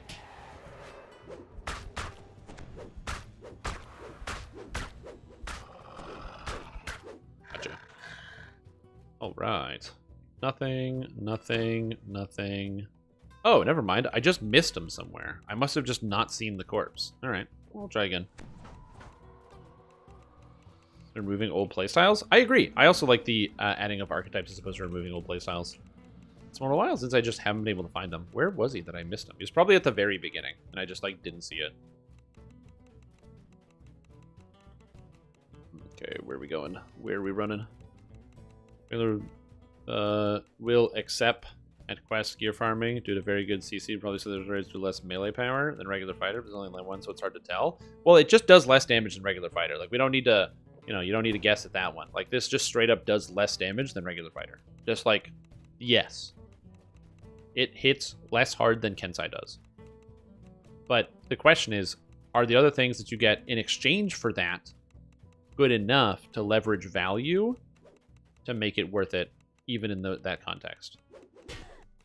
Am I not seeing Ven anywhere? Am I blind? Did I just not see him show up in the entirety of the whole dungeon? Okay. That's good. I just did a big circle and I didn't find him at all. Oh, God. I'll figure it out. Precision. Kind of confused. Where to go from there? Grind it out. Most energy build. Don't know for what purpose. Thinking about past lives, but I have no clue what to prioritize. So, here's the way you think about it. So when it comes to the end game and what do you do when your character is done, that is a personal question and what you want to do. There are multiple different angles in which you could go. The past life grind is a direction that a lot of people will go with, where, restart and go again, and restart and go again, and restart and go again. There's nothing really wrong with that. it's fun to start over and make a new character and then try out a new build and then go back and try out another new build and go back and try another new build. Whoa! Why are there so many Reapers in this hallway? What is happening? Uh-oh. Whoa! Oh, this is bad. This is bad for Strimtom. Okay. Okay. This is hard. This is the hardest quest I've done so far on this character. A lot of Reapers, and for some reason, I just cannot for the life of me find this corpse that's in this dungeon somewhere. It's not there. I'm not seeing it. Maybe I'm going crazy. I don't know. Anyway, so the past life grind is something that a lot of people will get started on when they're working their way through. Oh, there is that it? In this dark little shadowy hallway. There we go, found it. I don't know why I didn't see it the first time going through. Anyway, and you get to restart and try new things. One of my favorite parts about this game is recombining all the things that I've learned into new things and coming up with new build and a new build and a new build and a new idea and a new idea. I love that, and so that's why the reincarnation process is fun for me. However, the reason why you farm out the gear on your endgame character is so you can do the endgame, which is doing the quests on higher difficulties, doing the higher Reaper modes, joining other players to go and do raids and other types of content, trying to challenge yourself and push yourself. If you're wondering, like, what is the purpose of that, there isn't really a direct purpose. Yes, by doing quests on the Reaper mode, you earn Reaper points, which then lets you do higher amounts of Reaper mode as you get your character to be stronger, but it's not like there's directly an end there. Like, it just kind of keeps going and you just keep going with it. It can be repetitive, but also the challenge can be quite fun and entertaining. Kind of playing the video game for fun at that point. Similarly with the raiding, it's kind of the same thing. You join a group, you go do a 12-person raid, and the goal is completing the content, having fun, but also challenging yourself to do something better. Weaker than regular fighter is confirmed already. In Dragon Warrior, the great hero Erdrick grinds slimes, then bats, then golems, then wyverns, and defeats the Dragonlord. I see. So again, I haven't played Dragon Warrior before, but I can believe grinding slimes makes the most sense. From what little I know about Dragon Quest, that's what they do. So depending on what sounds more interesting to you, whether you find the reincarnation process more interesting, or whether you want to explore the reaches of your character into the endgame more interesting, I can help guide you on that if you have an idea about which one you would prefer to do. Wayfinder Dale's simple directional marking. Dale's markings issue the warning. Kobolds ahead. Like, do you have a particular direction you want to go? Because you said thinking about doing past lives. If you're prioritizing, do you mean prioritizing how to prepare for doing past lives, or which past lives are more important?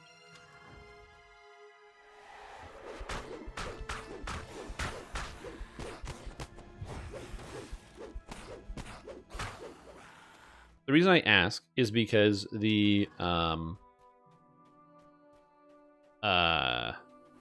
you're talking about prioritizing what to do before you reincarnate, there is already like a list on, I believe it's the DDO4. That post might not exist. There was a post a long time ago, which was like the reincarnation checklist, which was pretty cool, and it helped you, prepare everything before you reincarnated.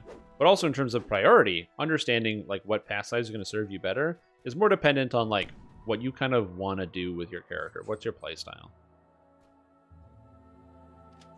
As I'm reporting, if I do epic first, I go straight for heroic. So my recommendation to everybody is do epic and heroic at the same time, where you do the epic reincarnation, which takes your character from level 32 back to 20, and then because you're already level 20, you can then do the heroic reincarnation to go from 20 back to level 1, getting 2 past lives per run through of the game, 1 epic and 1 heroic.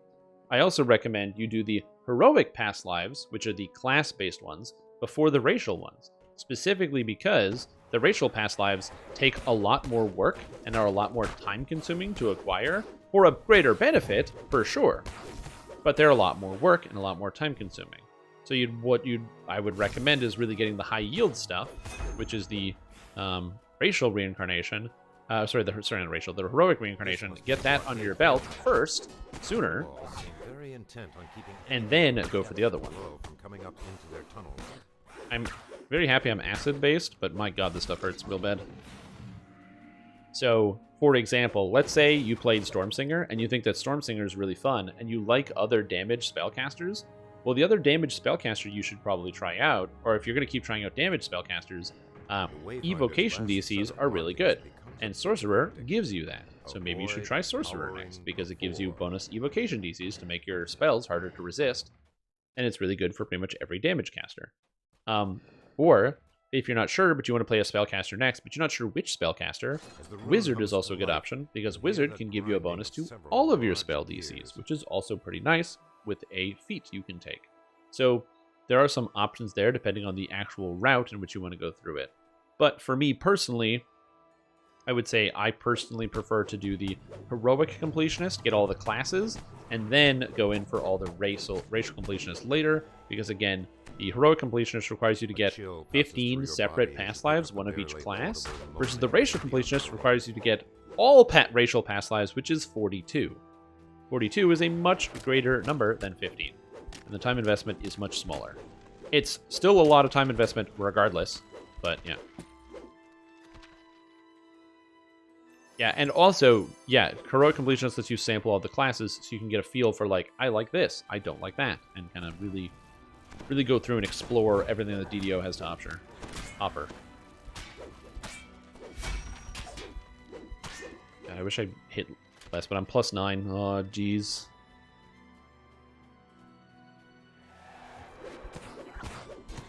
Like, isn't there an item that's, like, accuracy and insightful accuracy? Oh, shoot. Fear Reaper. Actually, it's not too bad. Like, isn't there an item that's accuracy and insightful accuracy? The answer is yes, there is. And that item is a trinket from Saltmarsh that only gets accuracy and insightful accuracy in epics and not in heroics. Eh.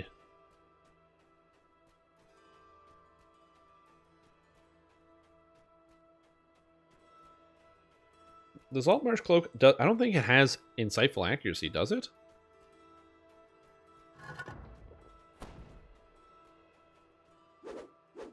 Oh no, Troglodytes. I had my players, again, do a confrontation with Troglodytes as playing, yeah. I would use the helmet, the autumn helmet from Feywild. The Crown of Leaves, exactly. The classes were bad. That case, no. And that's the other thing, too. I'll also agree with that. There was a time where several classes were just so bad that people would find ways to basically skip playing several classes to be like, yeah, I'm going to... Here's the build you can use so you can skip playing Wizard. So you can get through Wizard as fast as possible so you don't have to play it. Here's the build so you can get through whatever. Because that was a thing back in the day. Nowadays, and I would agree with this, pretty much every class is good for leveling. They all have cool builds and multiple builds at that. So you've got a lot more flexibility. The general game balance, especially on the lower end, is a lot better than it used to be. A lot of flexibility. Personally, I always get Epic along the way, because Epic past lives tend to be more impactful than any other ones on a one-to-one basis. So, like, one Epic past life, on average, is more powerful than any one heroic or racial past life. And going from 20 to 30 is also much faster than 1 to 20. So, it's basically, like, free. If you've already done the 1 to 20, it's not that much extra work to go up the rest of the way. Honestly, second win makes it a lot better. I think that fighter's in a pretty good place. Fuck, hit the target, stop rolling 2s. 3.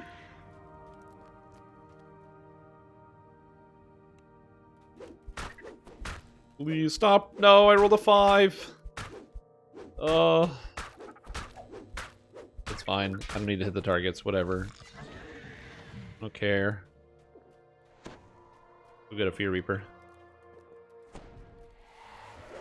Good, stun the spiders, which is very good. I don't think I can trip this. It made it save against my trip. I don't know if you can trip a spider, if I'm being honest. But it had a save, so maybe you can. I know you can knock down a spider, so like the knockdowns and stuff from some other effects that kind of emulate trips but aren't necessarily trips. Like the Thief Acrobat trip will knock down a spider, but that's because it's like a knockdown and not necessarily a trip, so...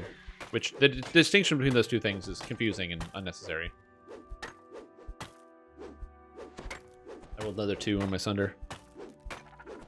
I need a button that's like, you cannot roll less than 10 when you use Sunder. Please. Also, limited Morality. Thank you so much for the resub. Appreciate the support. You've been a fantastic day. Glad to have you here.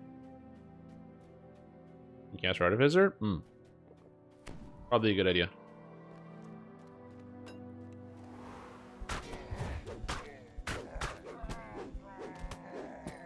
Alright, here we go.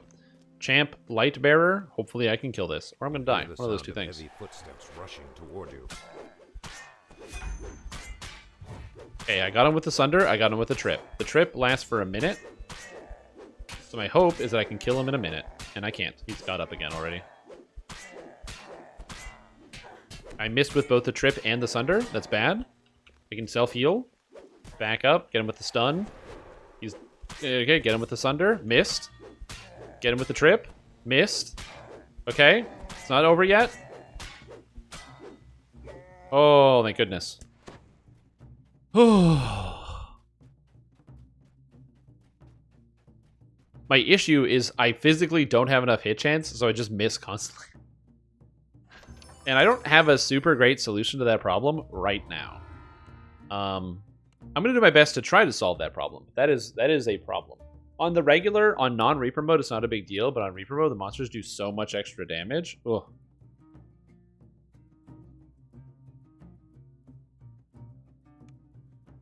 Yeah.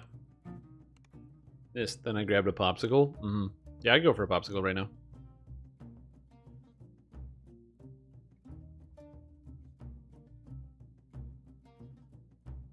Alright, shitty GIF.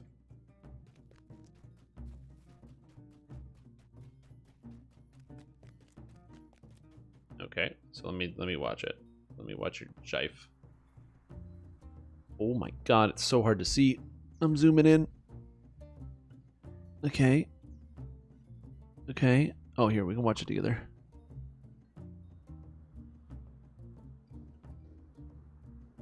Okay.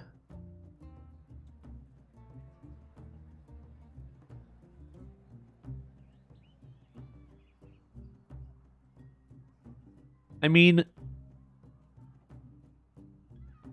it is kind of still working. It's still slower, though.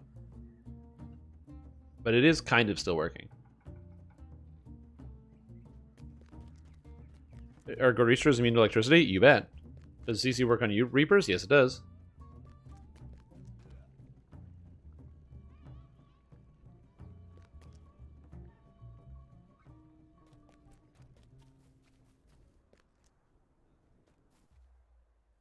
And post that on the forums. Because you're not going to get very far posting that in my Discord. Just going to be honest. Not to say that the developers don't ever read my Discord. But that I'm not guaranteeing that. I'm going to take Weapon Focus for +1 to hit. Because I kind of need it. Can't you get an accuracy item? Yeah, I'm going to go do that.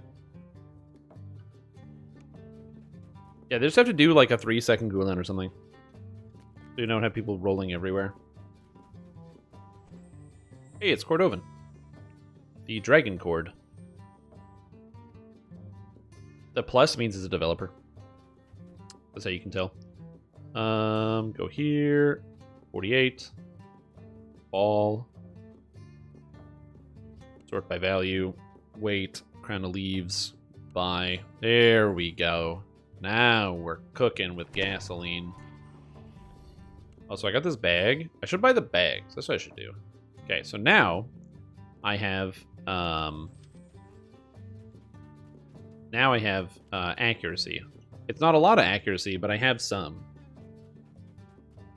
Good Chinese opera singer? Yeah, maybe. Bag. We'll go here. I'll buy that. And here, I'll buy that. There we go. I got my huge gem bag. My huge collectible bag. Look at all those collectibles. I got them all now. And do I have any points to spend? Oh, yes. I have Reckless Devotion, which gives me a bunch of extra damage, which is nice. Oh, and 2 more points to spend. I do like Dragon's Protection here. This seems kind of good. And then Untouchable Soul also seems super good. So I think I'm going to save up for this 1 point here to be able to take that. Apparently this gives straight up displacement on Fighter, which is insane for leveling. So we'll see how that goes. And day 9 of asking for our 10s. Thank you for the offer, Alpha. I will not be doing our 10s today. But I appreciate the offer to do our 10s, because I am not currently interested in doing our 10s.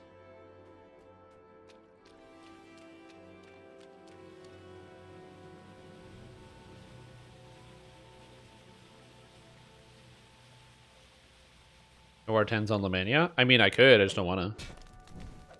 Did breath DCs help? I didn't take breath DCs yet. Oh, did breath DCs help? Yes, I did take breath DCs. Well, let's do the calculation then. Hold on, give me a second. So this is +1 tactics DCs and breath DCs. So we have spell casting. I don't know if breath DCs are in here. They're not. So breath DCs aren't calculated. So let's assume we have 1 and my stun is 9. So Dragon's Roar is... does this add to breath DCs?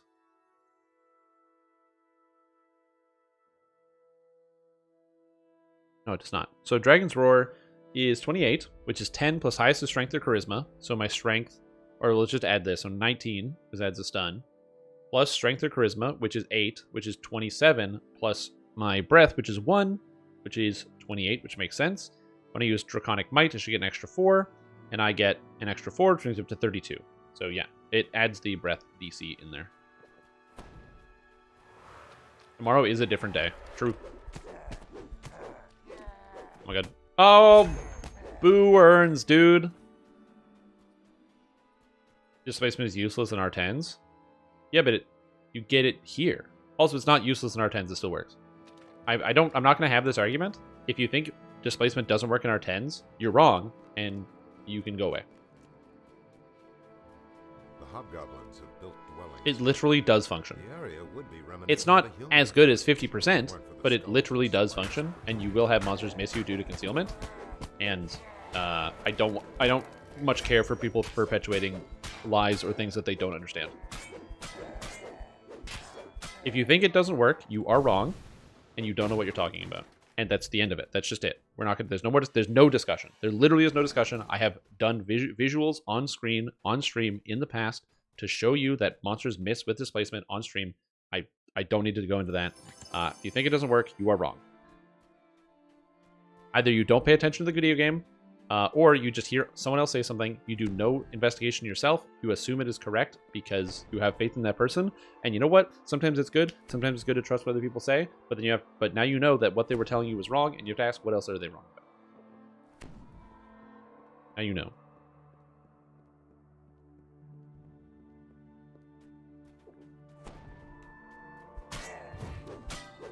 So yeah.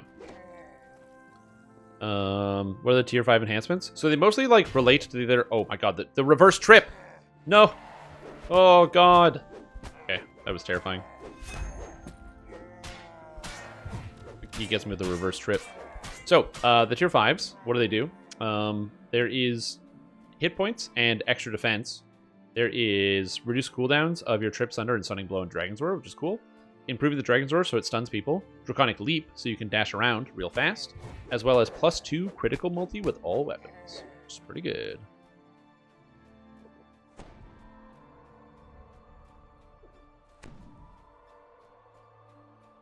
Yeah, but every defensive layer is good. Even if it's scaled down, it's better to have it than to not have it if you can have it. Yeah, it's like...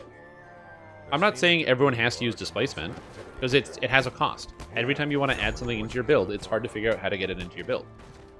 So that is complicated. But, you know, it's not an easy answer. I'm not saying everyone should always be using displacement because it's the best thing, which is not what I said. Just that it does function in the hardest difficulty in the game. And if you don't click the displacement button on your keyboard because you heard somebody tell you that it doesn't work, then you're just missing out on defensive layers that you already existingly have. For example, if you're playing as like, I don't know, like a wizard or a sorcerer who could cast displacement. Or if you're playing as a Blightcaster who gets 50% concealment by being in B form and stuff like that, and thinking it doesn't help you. It does help you. When do you think the next Hardcore League is? They said last Friday that there's going to be no new Hardcore League in 2024, and they might do a Redux season and later in the year. but that's not guaranteed. They want the next hardcore season 10, to be special, and they don't have time to make a special hardcore season, so there's more than likely going to be no hardcore season this year. What do you think would be good for Dragonlord given the stuff? I was thinking Bastard Sword for strike through or AoE, I'm not sure. Oh, what weapon do I think would be good? Well, I'm trying out two-handed fighting, because I think the two-handed fighting is going to be quite powerful, for sure. But honestly, definitely hard to say. I think that strike through is really the key, because the trip and sunder stuff is really interesting. Having really high DCs and really low cooldowns on trip and sunder is kind of sick. Because it means that you can use situations like this. I don't know why I'm doing this to this goal. I tripped the Earth Elemental! Let's go! But having pretty high DCs, as well as the actual functioning trip and sunder, means you can use the Sundering Swings effect out of Legendary Dreadnought, which causes your trips to cause helplessness. And the trips causing helplessness is, like, really cool. Because it lasts for, like, 30 seconds, and it causes helplessness on, like, undead and constructs and a bunch of other garbage that your character would normally not be able to do anything about because you're a fighter. So yeah.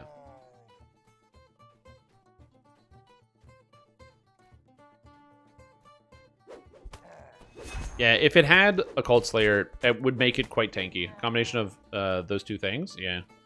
I don't know if it would be too tanky, but it would be quite tanky. Not easy to figure out displacement on builds sometimes. Nonsense. Farm heroic shroud quarter stuff. Easy. Yep, true. You can just farm out heroic shroud quarterstaffs. I'm very worried about this. Don't kill me, don't kill me, don't kill me, don't kill me, don't kill me. Nice. I stunned the cleric. That's all I wanted. Gotta stun the other cleric. Nice, nice, nice, nice. Okay, I kept saying nice, hoping that that would improve, but it did not. Also, improved Sunder is a cleave? It hits twice?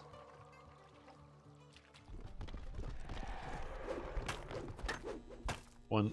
There. Oh, no, it hits once. Never mind. Woo!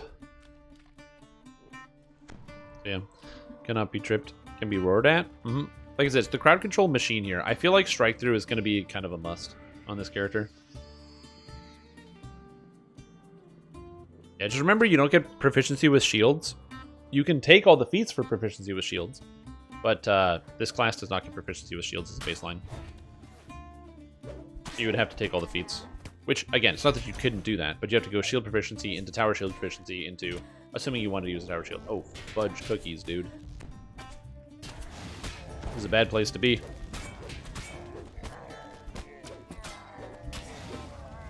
Woo! I'm still alive. Let's go! What's up, Danik? How you doing? How's your day going? I'm not dead yet.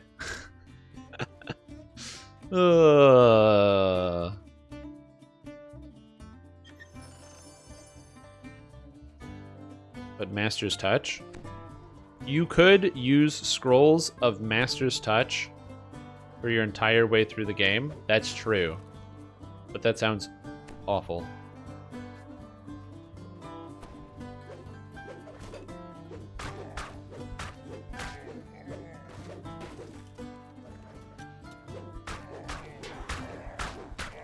Oh, wait.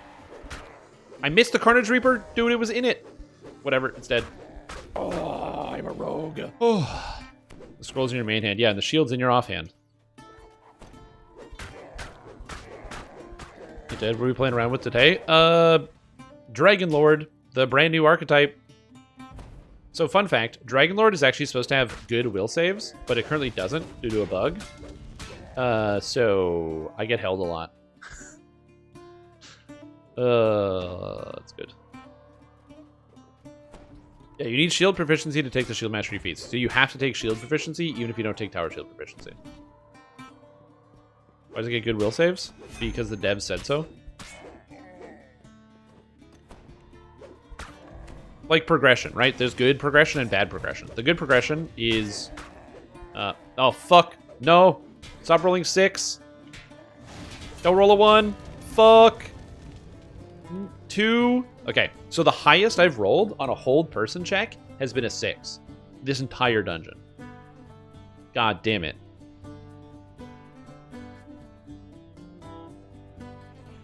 Does it show good on the character sheet? No, it shows the bad progression. I wouldn't be dead if I didn't roll poorly, but it is what it is. Or if I had the better progression. Because yeah, what it should be is the same with the fortitude. So instead of 2, it should be at 5. And so I'm down 3. Now, granted, that's not a lot. I still probably would be failing all of these, but it would be nice. I mean, I'm rolling a 6, so what are you gonna do? Against this guy, I rolled 6-1-2. Get a spear cake against Lamannia? No, I need to test it. If I don't test the abilities as it's supposed to, or if I test it as designed, you know, and I'm buying cakes and stuff, it's not really getting a good understanding as to how this character performs. We got to get in there and test it. D4 Season 3 patch notes? No, I don't really care too much for Diablo 4. Playing Path of Exile has kind of made me think I don't know if there's a reason to ever play Diablo 4 ever again.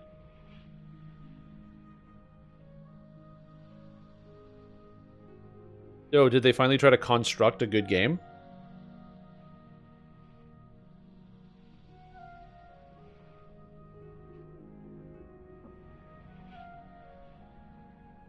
I will say this. I've rolled very high. I've rolled 2 100s on my stabilization here, which is kind of cool. So that's interesting. Ooh, I succeeded. All right. I just need to not get tripped.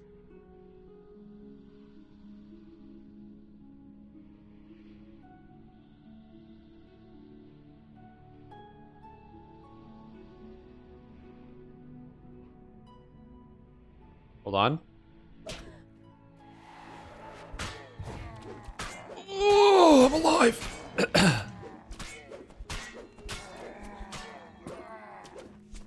Okay. Made it.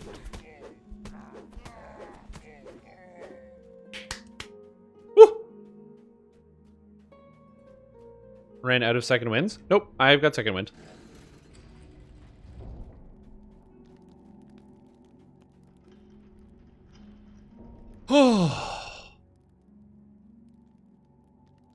Good old stress. Yeah, you can't use second wind while you're unconscious. So, yeah. And if you're wondering why I didn't second wind before I went unconscious, I did second wind. I had both of them. But second wind has a cooldown on it. So I got held because I rolled a 6.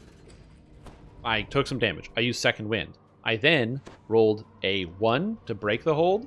So I was still held. I then went unconscious and then rolled a 2 on the hold. So I was still held. And unfortunately, again, there's a cooldown on it. So I wasn't able to break the hold quick enough. Even though I really wanted to. This is Hetman Shai's abode. Get out of here.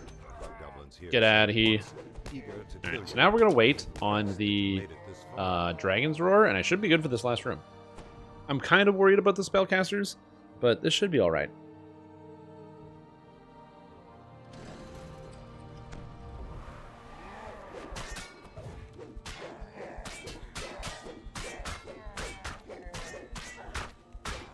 Okay, these guys are dead.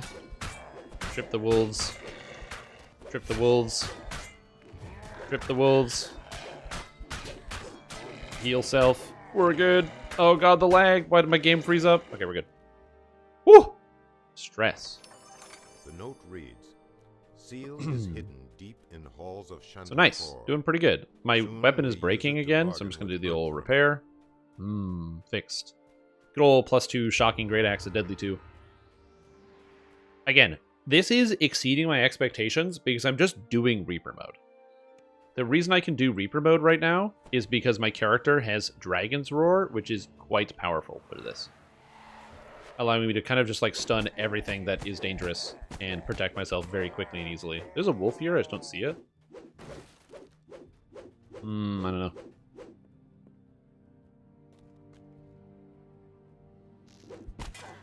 I think devs need to still do a hardcore league, even if it's the same old one. I need to get to play DDO. Are you playing hardcore right now, Mad Melu? You know hardcore is up right now. You can play right now, right? You don't have to wait for the next one. There's one going on currently, as we speak. Hardcore Season 9, right now, today. Yeah, it started in December. Sorry, I thought you knew that. That's why you're asking about, because you're asking about like the next one, like maybe you finished everything on this hardcore league. Yes, hardcore season 9. There is 20 days, 20 or 21 days of it left, I believe. So you have some time if you want to go play some hardcore to get out there and hard some core. Get that XP, chase those monsters down, get your favor, get all your rewards, your cosmetics, do your Reaper mode, get your favor. Just generally play the game if you find it fun. But yeah, hardcore's in the game currently.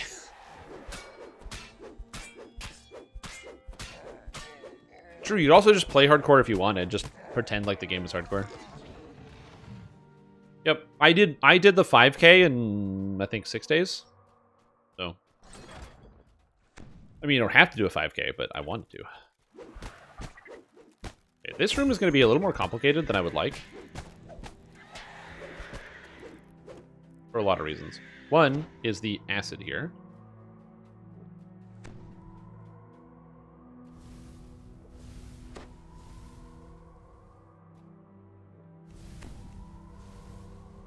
I was really hoping that wouldn't reach this side.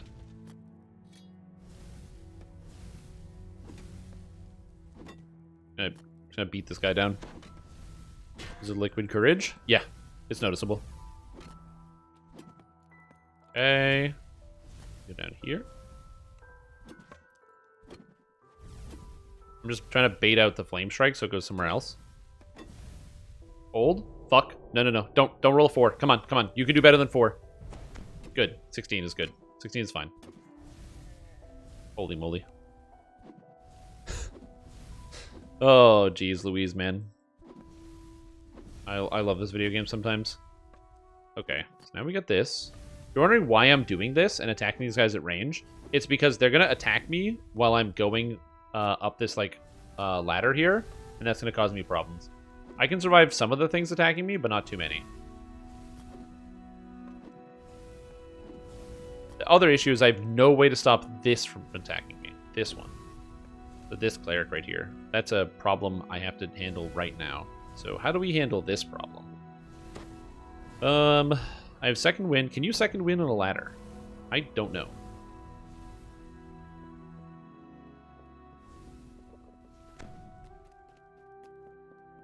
Go. I'm gonna eat one of these. No! The fucking hold on the ladder, dude! Oh my gosh. What? Oh, fuck. Oh. I felt so good about that. 10 plus 6 save failure. So I even failed on a 10. Oh my god. I was feeling so good. Oh. If I had 3 higher will saves, which I should have had without the bug, I probably would have lived, but yeah. It is what it is, man. It is what it is. Sometimes that happens.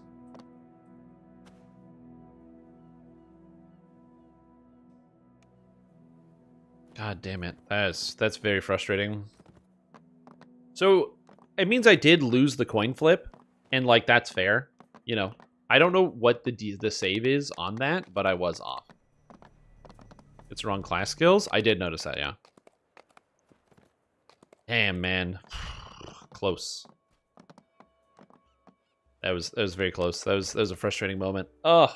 All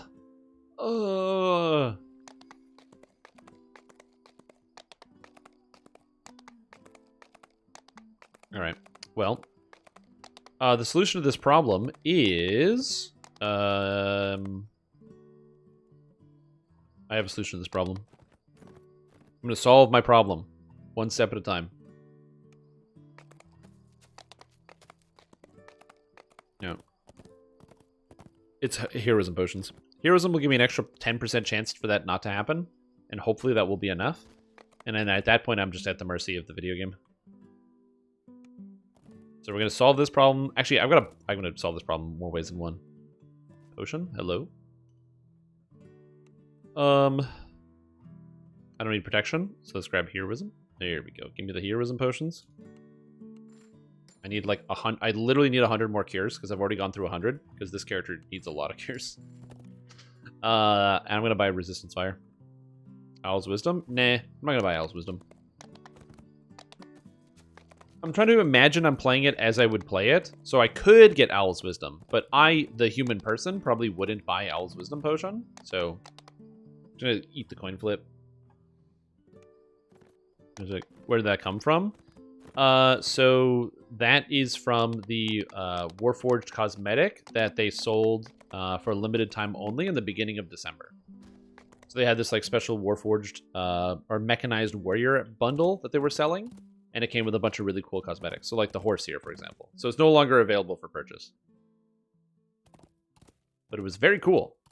It was very, very cool. All right, resist fire potions. That'll help out tremendously. No, oh, I can't buy anymore. Yeah, they did the limited time purchase. There's a lot of people who saw the videos of the different pieces of content. They saw like the outfits and like, man, that's so cool. I wish I could buy it. And I was like, yeah, sorry, you can't buy it. It is what it is.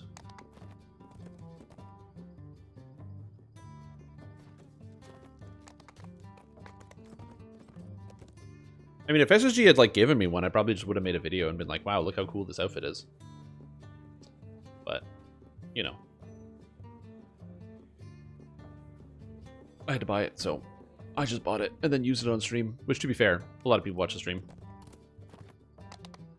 Yeah, my brother also wanted to buy it, and he missed out as well. I think he didn't realize it was like limited time only. So yeah. I know a lot of people that really wanted to buy it and they can't now. Same thing with the Panther. There's the Drow outfit, so you can get the Underdark Warriors Panther as a mount. So you get the Panther mount, as well as like the Underdark Warrior outfit and the cool like cosmetics and stuff. And that was also limited time only. So, you know, limited time only has its consequences. Can be good for business in some ways, but then also, you know, they have to make the sacrifice of saying, okay, you know, we're going to give up on this percentage of the market because we know that these people won't be able to buy it. I made a save. Nice. That's good. Free quest code come back out yet? Yes, it's free DDO 2024.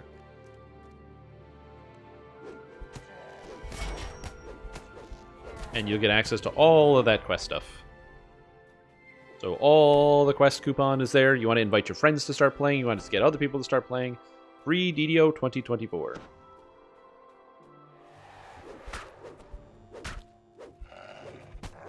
Yep.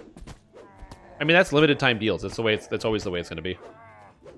Like whenever you sell something limited time, is you're always going to. The goal is you're basically trading you're trying to trade in like general favorability in exchange for the kind of panic buying, the limited purchase, where people go like, oh, I have to buy this now or else I'm going to miss out. So those people are going to be making the purchase, but then in exchange, all the people that do miss out are going to have that animosity. They're not going to forget about the fact that they missed out on this cool deal or this cool product that they want to have.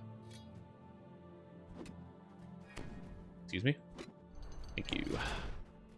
How's the archetype feel so far? Pretty good. I'm doing Reaper mode as a first life character, and it's going fairly well, I would say, overall. I've died and had to reset a few quests, but like that's either due to areas where I got unlucky, like in the last quest, or just poor management of the character more than anything else. And that feels pretty good. I'm like wearing basically no gear, and I'm able to run Reaper mode on this first life build, and so I'm pretty satisfied with that.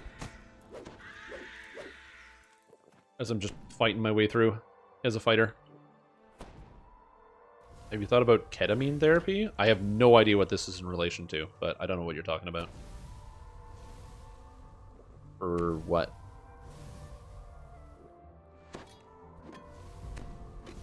Alright, let's get him.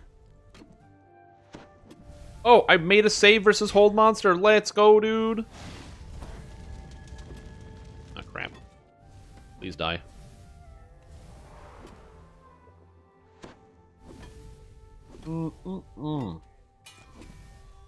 Nice throwing hammer. I think I still have some of those plus throwing hammers, but yeah. Why not store pots? Oh, for stats? Because again, I'm trying to get an evaluation as to how the character is. If I spend a bunch of money in the DDO store, it's not really going to feel like a fair evaluation of how the character actually feels. Like, it's not really going to fit that well. Oh, for healing? Oh, because again, same thing. I don't mind the fact that it's taking a little bit extra time. The time it takes is me evaluating how the character feels in general. Depression? Oh, I will leave any treatment options between me and my therapist, but thank you for your concern.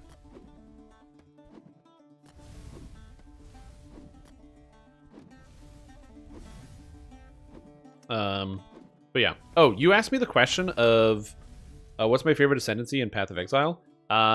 Difficult question to answer because there's a lot of really good ones.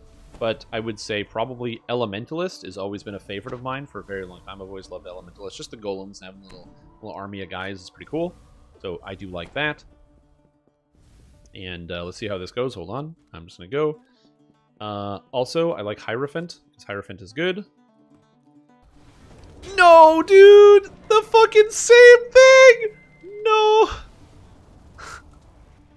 8 plus 8. I rolled 16. I rolled the same fucking roll.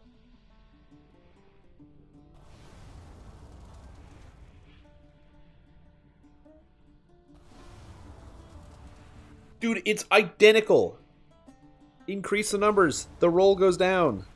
Oh my god. I don't have enough jump. I can't do it. I don't have the jump for it. If you have the jump, you can, but I don't think I have the jump here. Because the other problem, too, is I have to go here. Even if I can get them from here, my other problem is I would have to then... Because the traps activate when you get to here. That's why I was climbing the ladder. Because I'm trying to get to here before the traps activate. Because I would take too many hits trying to climb it while it's active. Because I don't have enough movement speed. Fuck. God, that's so frustrating.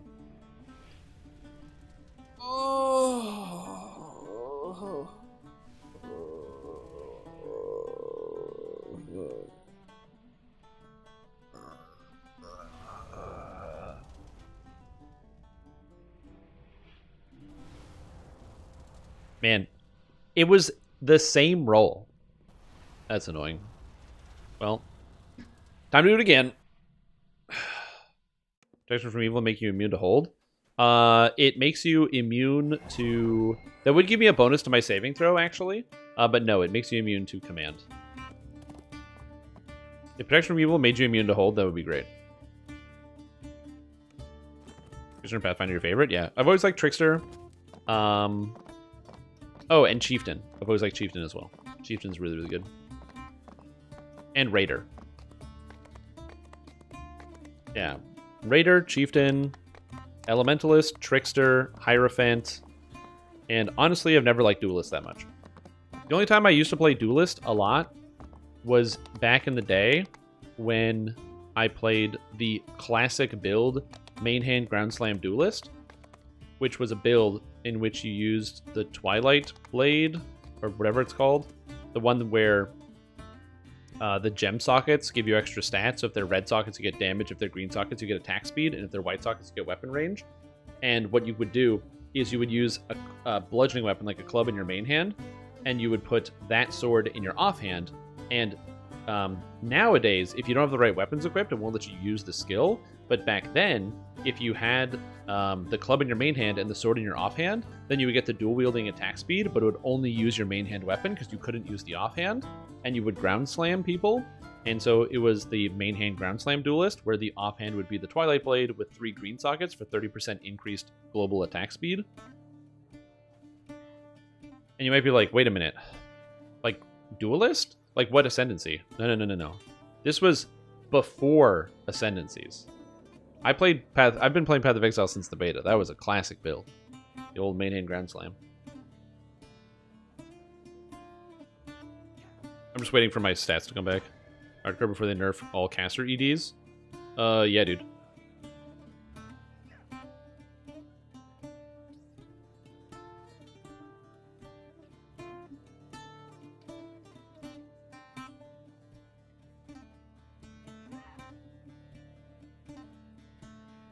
like I said, I still think that the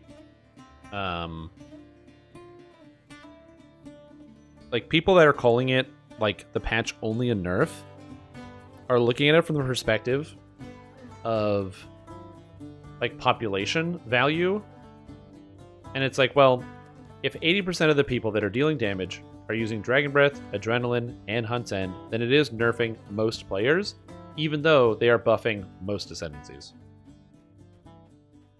Pinnacle melee DPS? Hey man, Double Strike's still good. Double Strike is still good.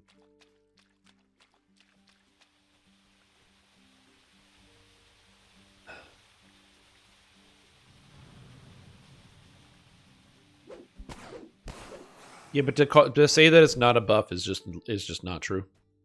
I'm not saying that you can't be vocal about wanting to get better results, but I don't tolerate people misrepresenting information. If you misrepresent information and then talk to people with misrepresented information with the goal of trying to spread a point, you are part of the problem. I don't like that. You can say that they buffed it, but they should do more, and that's perfectly acceptable. But saying that they didn't buff the other ascendancies, or not the other ascendancies, the other epic destinies, because they didn't buff it enough to where you would think it should be buffed, is untrue. Even if that's how you feel, it's not factually correct. And again, I don't like spreading misinformation. I think most people can also get behind spreading misinformation being bad. So yeah.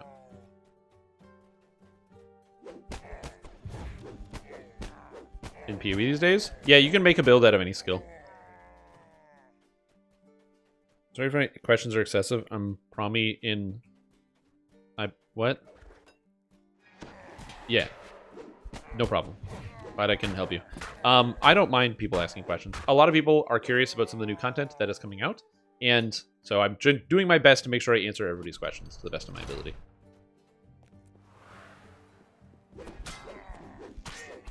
Well, the thing about Magus the Eclipse that's most exciting to me is that Magus the Eclipse can actually be used. Like, the abilities are significantly better than before, which means you can get to the tier 5.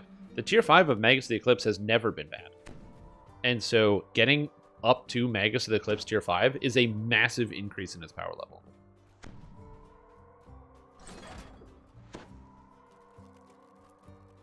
No, I'm also in the same camp that I think that the Epic Strikes still suck. Like, a d6 plus 8 is a 4th level spell's worth of damage. Why am I getting a 4th level spell at level 30? Or level 20? Why is that the Epic Strike? It doesn't feel very epic to cast Glorified Scorching Ray.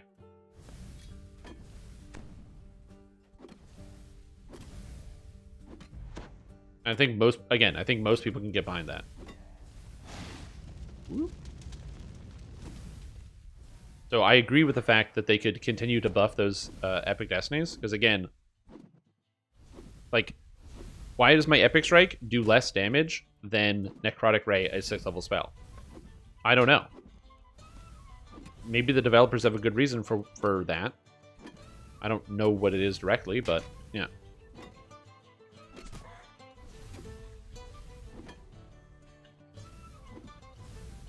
Okay. Is the Reaper gonna teleport to me? Yeah, it is.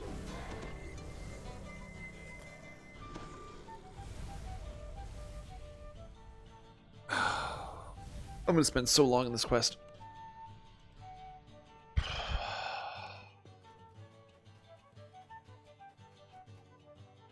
I'm gonna spend so long in this quest.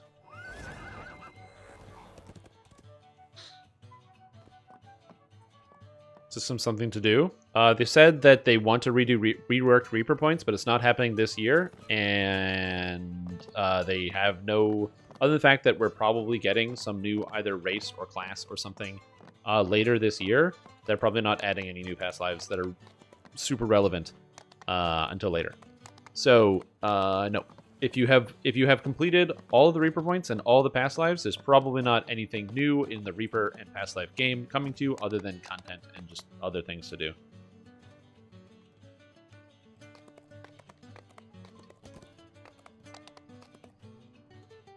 Yep. Not a very epic strike? Exactly. So I'm just going to wait here again and hang out until we get through it. I'm going to preserve my life here, because I feel like I'm going to be spending a lot of time in this tavern. I'll get through this today, maybe.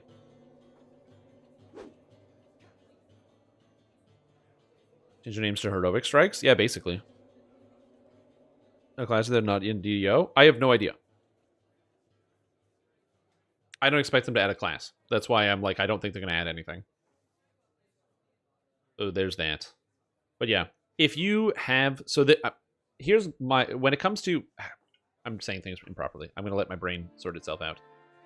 So I don't have any past lives here, but I'm going to read you an excerpt from past lives, which can help kind of guide that decision making. So this might help you, Dan Torg. Give me a moment here. So if you for the past life feats, one of the past life feats is called Completionist. Now it reads as follows: you win DDO. So it's kind of the case where they have the expectation that getting Completionist is kind of like, I assume, the end game for a lot of people. And for many, once you have one DDO, you've completed it. You finished the game. At which point, you kind of need to make the decision for yourself. Do I start over and play a new game? Like, play a new game as in, like, start the game again, make a new character and start working on that second character or whatever it is, or move on to a actual different video game. That's, like, kind of my interpretation of, like, the Completionist here, is that it's kind of, or it's like this. It's you know, you have won the game. So now it's time to either start your save over with a new character or move on to another game. And that's what I did when I got the completion, or racial completionist and regular completionist and epic completionist, and was all done on my main character. I made a new one because I wanted to keep playing, but I need that sense of progression. For me, I really need that sense of progression. Yeah, the Spirit Binders, so it's not relevant anymore, but Spirit Binders were the only way to get rid of negative effects. So the way it worked was in the early game, or like early DDO, blindness, okay, and curse were permanent. So if you got blinded, it never went away. Ever. The only way to get rid of blindness was to have somebody cast remove blindness on you, or for you to die. Those were your two options. And if you died, in early DDO, you lost experience points. So you either had to find somebody who could cast remove blindness on you, like a cleric, or you could go into a tavern and talk to the NPC, and the NPC, you could pay them to remove those things from you. Nowadays, potions are cheaper than the services, so you don't really have to worry about that. It's not like a concern in modern DDO, but back in the day, that's how it was. So those NPCs don't really get used anymore, but yeah, that was a part of it. The permanent, you know. I feel like it would be so easy to just let them go to 5 lives per class and race. I mean, it would be easy, yeah. It wouldn't be hard. It's probably they literally just go to each one and say max of 5 instead of max of 3. Like that's true. It wouldn't be hard. But like, think of the implications of that. A person who has all the stats is already so far above somebody who doesn't have all the stats. I feel like widening the gap wouldn't be great if they want to encourage new people to start playing the game who feel like they're already missing so much, possibly as one avenue. Also, where do they balance the game? With +5 to, you know, all of your evocation DCs, if you're playing like a sorcerer type character, that's a 25% increased chance to succeed on your spells over the next person. Why am I not using a hireling? Because I forgot to buy one.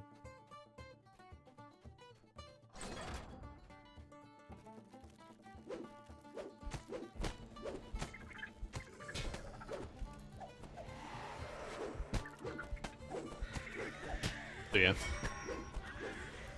that's pretty much it. I just forgot to buy one. And also I'm stubborn. So yeah. More money from old school sweat lords? I mean, sure, but the problem is, like, I don't think SSG has that much of a concern with spending or with, you know,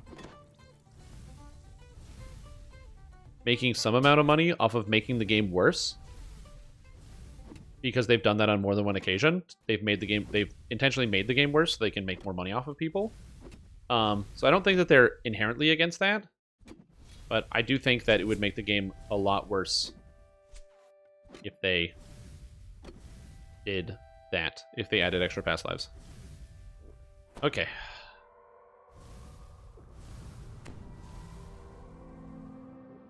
Yep.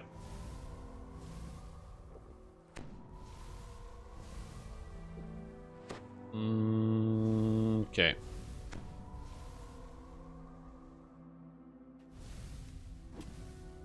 And if you're wondering, like, what do you mean they're okay with making the game worse to make a bunch of money?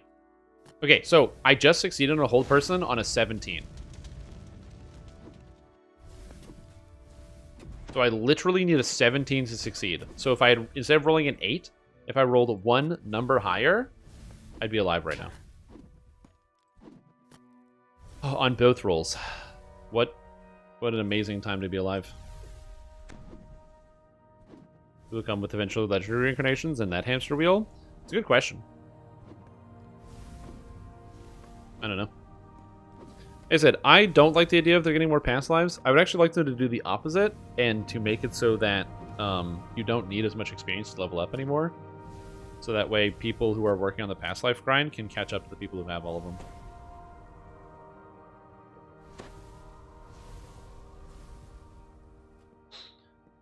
Yeah. But like I said, I personally, I like the idea of lots of people having fun for two reasons. One, I like sharing the video games that I like to play with other people. And two, I personally have a vested interest in new people starting DDO. New players starting DDO and wanting to stay is good for me, because those are people that are going to watch my YouTube videos and possibly be interested in getting started with the game themselves and having a good time.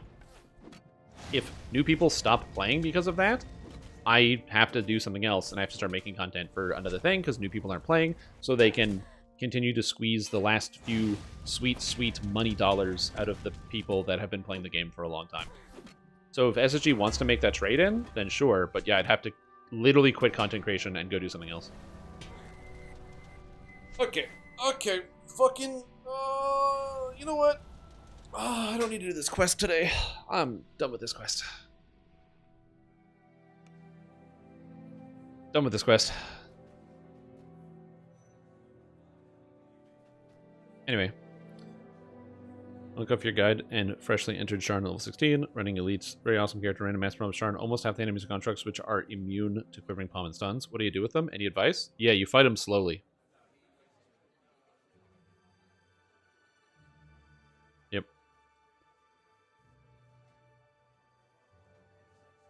What I should have done there, so there's always something you can do better. So what you do is you analyze your gameplay and you make a better decision. So what I do in that circumstance is also, if you have the adamantine wraps, that really helps with the constructs, helps them go down faster. Also, you should use Jade Strike and Tomb of Jade. Tomb of Jade works on constructs, and Jade Strike also makes them take higher percentage of damage and reduces their fortification. So both of those things are the answer. But anyway, in that circumstance, because I knew that the archer was an Arborian, instead of attacking it, I should have not attacked it, so it didn't get under half and enraged, doubling its damage up to 44 per shot, and instead just kind of dealt with it shooting at me and hoped that I could climb to the top of the ladder without dying. I probably wouldn't have been able to, because I need to use both of my whole second winds to get through that. So what I probably should have done is gone back through the acid trap, use the shrine, get my second winds back, go back through the acid trap, climb up the ladder, and then pull the lever, and probably just ignore that monster entirely. That's what I should have done.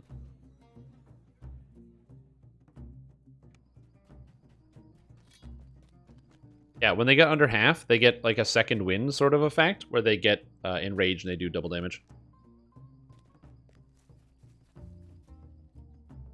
They're not the, Arborians do that, and there's a couple other champs that do that as well. But yeah, thoughts on a server-wide favor unlock that allows you to open all quests on hard or elite?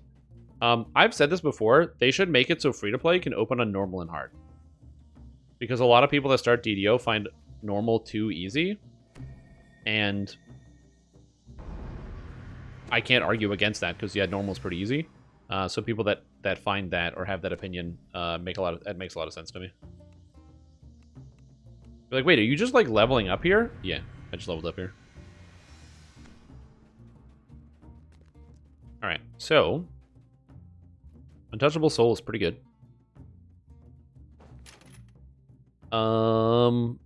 Sundering Trip Targets is pretty good.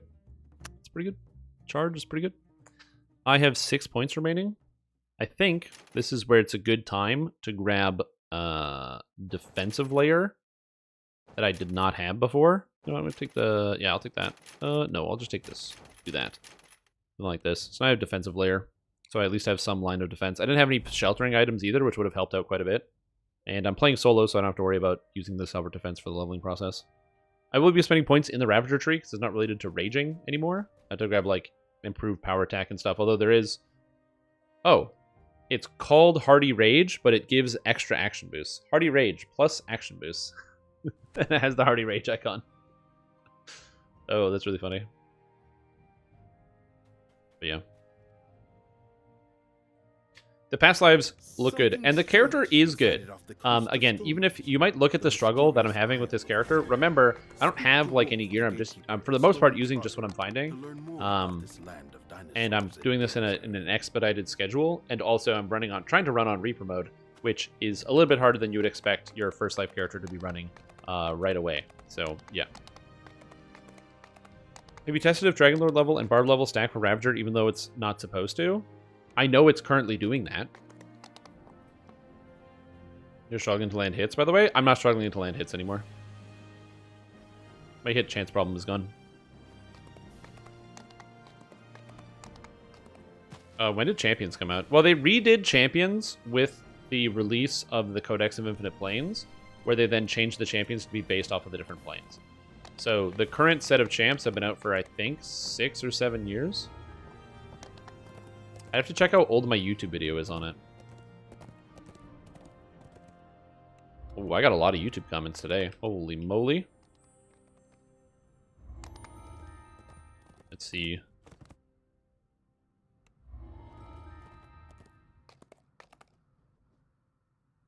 You managed to finish the quest? I had internet issues? No, I died. Again. But to something else.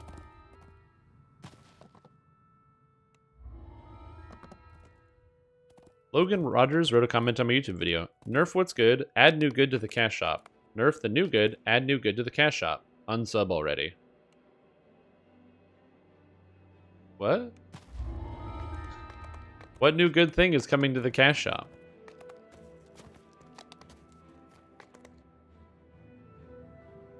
I need to know. I gotta see this comment. What new thing is coming to the cash shop? I have to know. Hold on, where are you? Logan Rogers, where are you? Oh, they deleted their comment already. That's why I can't find it. Oh. Alright. Well, I guess maybe they realized that the Dragonlord's free? I don't know. Remember how mad people were when champs came out and you couldn't turn them off? Yeah, I do. I also remember how mad people were when the hardcore champs came to the regular servers and people got real mad over that one. Yeah, I do think that the game should let you play normal and hard difficulty as a new player. It's like right away. Dragonlord is free? They said they're giving away a bunch of free stuff. Well, so all the archetypes have been free so far. But they also said they're giving away a bunch of free stuff for the 50th anniversary of Dungeons & Dragons and for the Year of the Dragon. And they said the first gift is going to be the archetype. So I assume that gift means free. If they say gift, but you can buy it, I would be shocked that that's the case.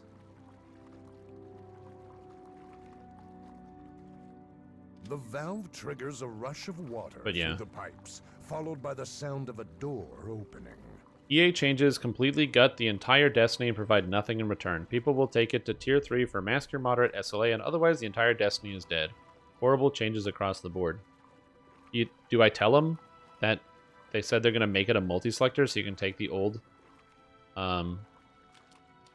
mantle if you want, so you can have the old one or the new one? Or do I just kind of let them twist in the wind?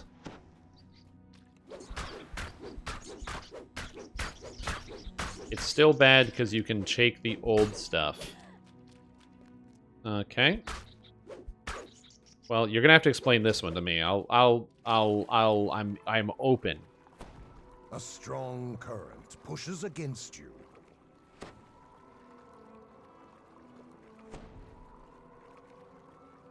But they said you could.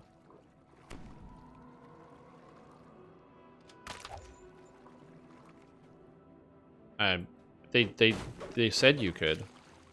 Like, if they didn't say that, then sure. But do you want me to find you the forum post? I can find the forum post. Here, let me just do it now.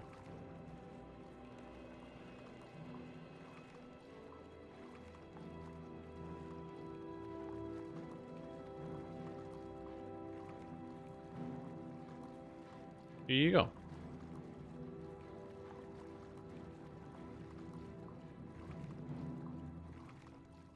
Let's make sure the initial thoughts of the team. Well, I don't think so. Because,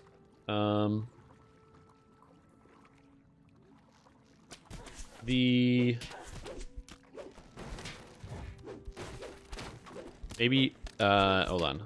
Most people not like the mantle automatically doing damage. It's not. Go back to what it was. Oh, you're not talking about the mantle. You're talking about the passive heal aura. Oh. Okay, then yeah, I guess that's not coming back now. You hear doors close ahead and behind Which you. is the mantle. Feel I mean, that you are I would trapped. not agree with that, but all right. It was one aspect of the mantle. Everybody plays the game differently, so we'll just agree to disagree.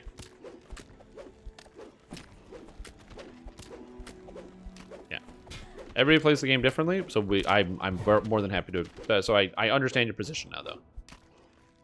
Where you want the passive healing mantle. Again, I don't think of that as being the whole thing, because that to me is one of the smaller components of it. But again, I do understand that, you know, people play their game differently than I do. All right, more things. If drifting Lotus while doing extra damage to outsiders and whatnot, otherwise is kind of a big nerf. I think they fixed it so it does work, but I don't know. Is that really a thing that people found as a bug, where like they were getting bad damage with it? Because they said in the patch that like they fixed the interaction with tainted outsiders. I actually forgot that was part of the skill because I never really thought about it. So yeah, I don't know. That's a thing I don't know that much. No chat on screen. Oh, the chat's supposed to be on screen. Oh, I think it's because I was recording something and there was somebody in the middle of the night typing something and I had to re-record. That would be why. The chat's supposed to be on screen. Apologies. Good job, Kentos. You're the first person to notice in the past almost 4 hours. I didn't notice. I wasn't looking for it.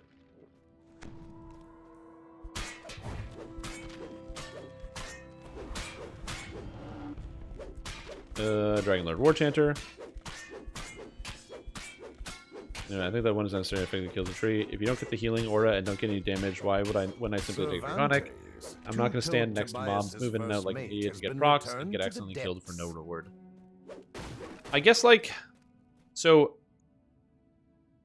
I tried to make my case as best as I could in the video, but for me, I like the... Is my imbue meant to be off? It's not. It's here. Draconic Arms is still active. They're all stubs, so you can't really tell which one's which. I put all my passives I don't need to touch over here. But, like, I don't mind the game encouraging you to have an active playstyle, and I think the solution of returning some of the power of the old mantle back so that people can have the old version versus the new version is a good idea. If they did decide to just multi-select it the whole way, so you could have the whole old mantle or the whole new mantle, I would be fine with that. I don't really care. I like the fact that they're trying to give more active combat participation as opposed to passive combat participation. I like the fact that there's an active element to the new mantle, where you have to do a thing, which then activates a thing, which you can then use to do another thing. Like, that sounds fun to me. It's a combination of things. It's a combo. My character is partaking in the combat and the fight. But also, I recognize that my playstyle is different than a lot of other people.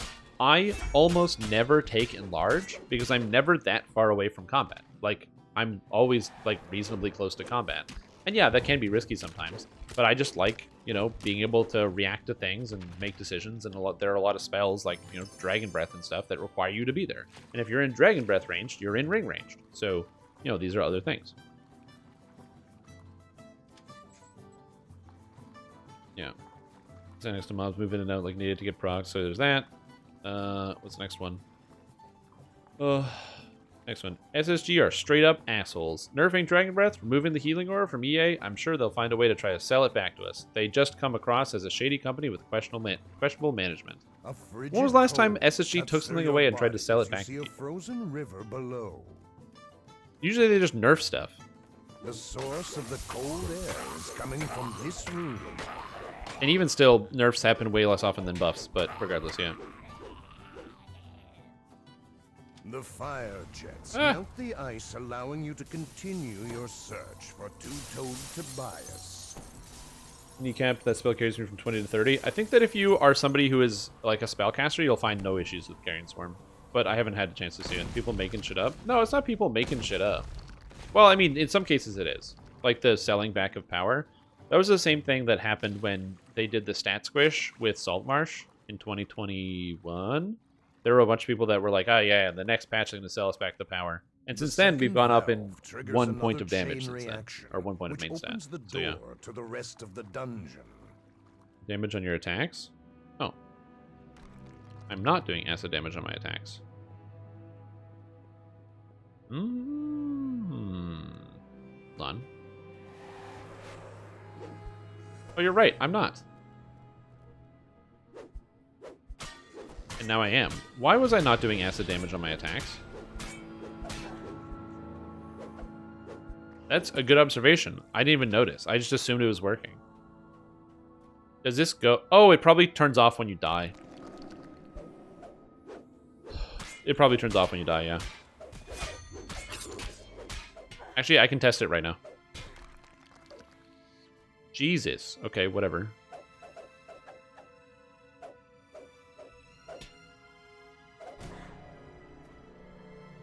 Oh, come on, kill me, dude. Kill me!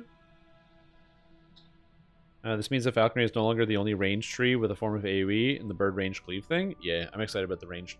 You mean Ranger type can pull aggro and the mob to you just to watch you die? Probably. I tested the Blade Bearer moving, was unimpressed. Universal opinion on the forums. The damage is low and there appears to be a timer on an enemy hit. No way to disable it without turning off the whole mantle. It's the loss of DPS since the extra damage on spellcast did more, and the healing utility. Healing aura is better. One good thing I can say about it is that it at least doesn't heal enemies who heal from fire damage. Yes.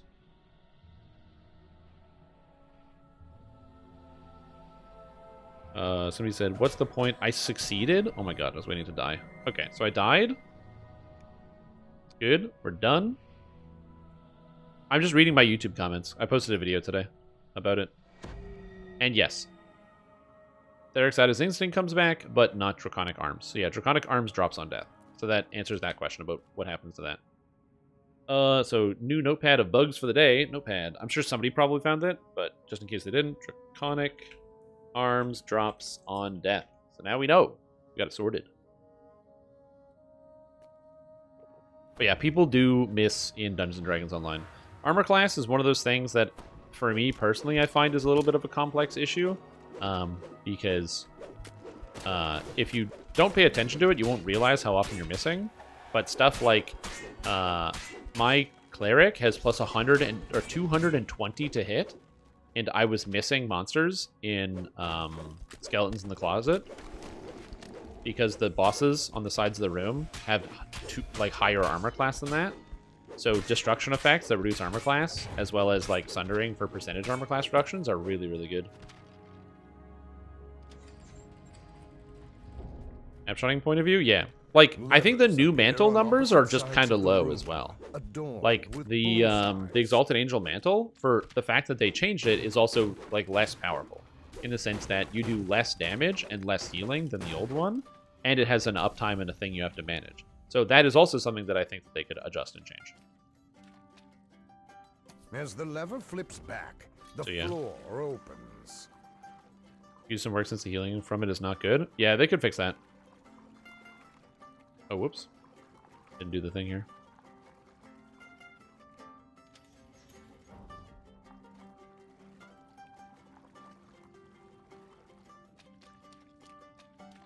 Let's see. A wizard will be better off using Drifting Lotus than Dragon Breath? I don't know about that. I also took Holy Presence to convenient heal. This just completely destroyed all my characters. I guess I only play Druid from now on or something. Or don't play.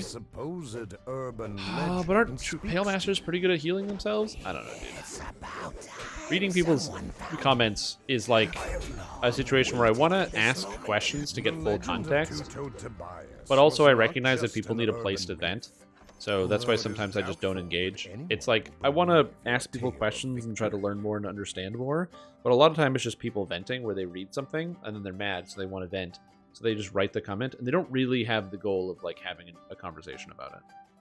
So like, something where somebody is upset that they feel like all their characters are broken because they changed Dragon Breath and the Mantle, like, that's not a point where somebody wants someone to go, well, actually, or even just try to get more information. They just want to vent about it. So sometimes you just gotta like just chill, just watch from the sidelines. Do you have any idea why they nerfed Holy Fireball and Carrion Swarm? No.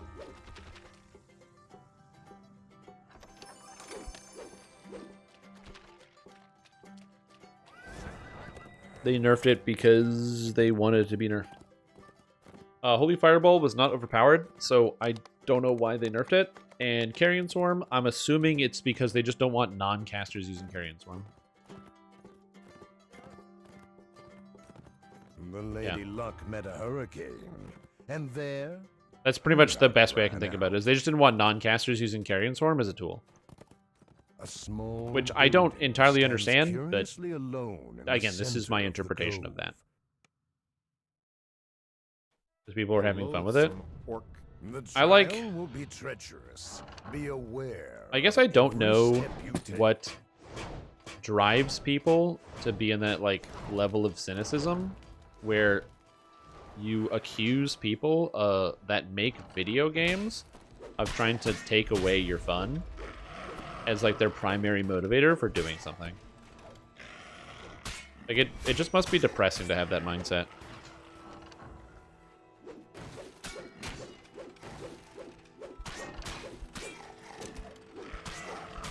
As somebody who's talked to a lot of people that make video game designers don't often do things because it'll make the game less fun for their user base as the primary motive for doing things.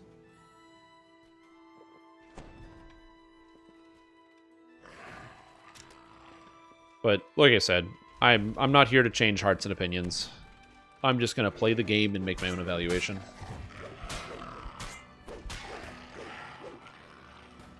Is there any sort of reason you chose to do 3 Barrel Cove instead of other level 7 quest series? Just personal preference, item drop reasons? 3 Barrel Cove just gives a shitload of XP, and it's also consistent with what I would normally do. So I usually do 3 Barrel Cove because the amount of experience points you get is tremendous. But that's what I normally do, and I'm doing it here because this is also what I normally do. So I'm just following that normal quest path, so I have a baseline comparison.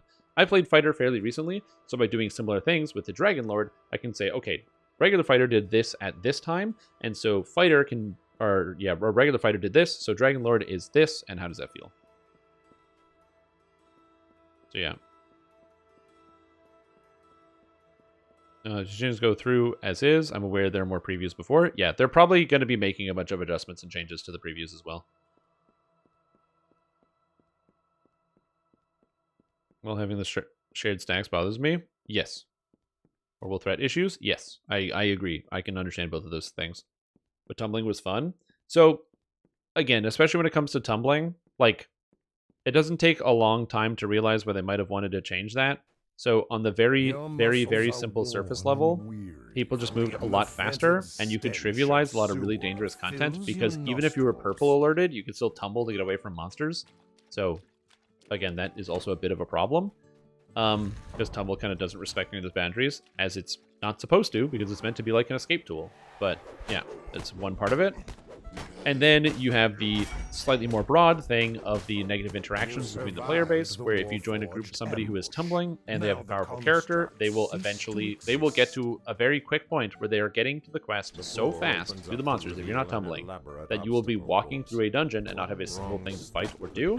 And so your best option is simply to leave the group, because playing with that person is going to yield to you having nothing to do, which is already something that was happening before tumbling, and tumbling made it more exacerbated. And then you go to the even bigger reason of, if people are tumbling and getting through dungeons 20% faster, that means people are opening new instances 20% faster. That means there are 20% more new instances being created, and servers have 20% more load than they would otherwise have in terms of the new instances being created constantly, which is a lot of extra server load that might not have been expected, because people are doing things faster. So you can keep going outwards to try to understand the possible reasons, but you also don't have to. You can just be like, I don't like it that they changed it, and I would like to stay that way, which I also like. Have you tried getting good? I honestly have tried that. I'm very bad at it. That's the main problem. I spent years working on this piece of art, and let me press the make it bad button and ruin it all. That would be good for a laugh. Yeah, exactly.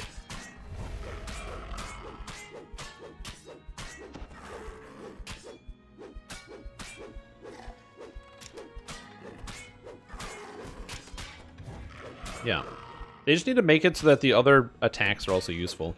I don't have a problem with Dragon Breath. Right now, Dragon Breath, at the 50% damage rating, is still a 10th level spell. It feels epic. I don't have an issue with a 10th level spell being in the game. 10th level spell sounds kind of good. Like, if all of the epic strikes that did damage came with an effect that was like, it starts at a 5th level spell's damage as an SLA, which is pretty powerful. Most classes do not get 5th level spell-like abilities, but then later on upgrades into a 10th level spell's worth of damage. That's great. That is a good change. I would love to see them do something like that in terms of the total balance pass, and use that as like a baseline for how they want to balance the damage behind it.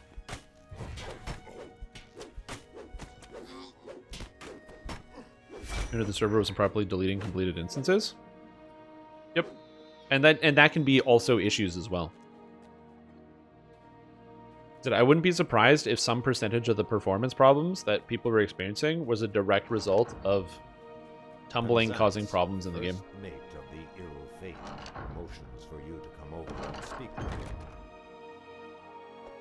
Oh god. I clicked the wrong one. So yeah. But instead, they did not do that. Because a D8 plus 8 is slightly better than a 4th level spell's worth of damage, and they could do better than that. I mean, it's just about a 5th level, but they just need to increase it more. I don't like all of them, but I do like a lot of them. I'm also the type of person where, like, I don't need to compare my play patterns to the play patterns of other people, because I'm just having fun.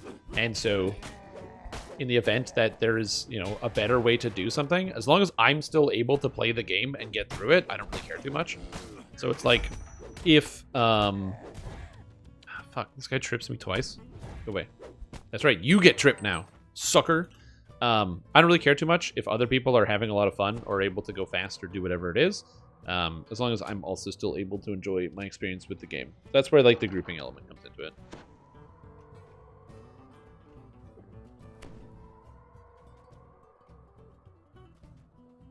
I'm sure it doesn't seem 100% right. Yeah, exactly. Like, the reason why I don't mind the Mantle change is because it's changed the video game, and I like the video game that changes. It's one of the reasons why I find Path of Exile so intoxicating. Every single patch, like half of the skills in the game change by a dramatic margin, which means it feels like I can play a new game every time and I have so many new toys to play with in the toy box. And for somebody who likes to really dig deep into the mechanics of games, that's a lot of fun.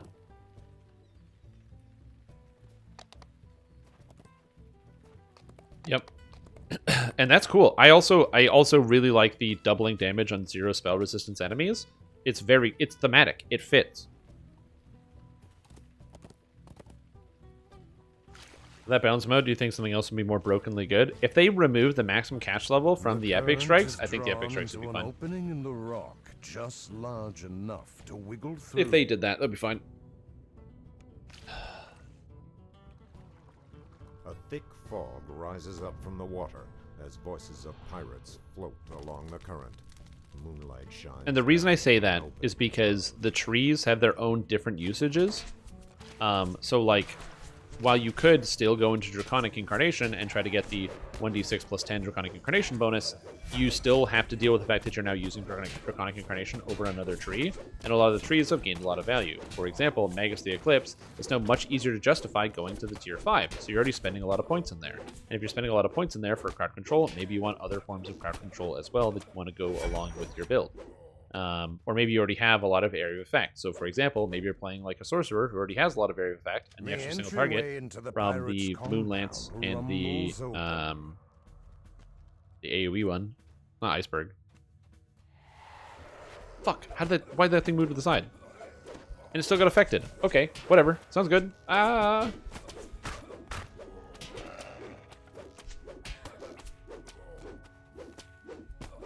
A strong breeze gusts from a crack in this wall. Yeah, but that feels right. That feels about right, doesn't it? Like you have to you have to hit 3 monsters for it to be better.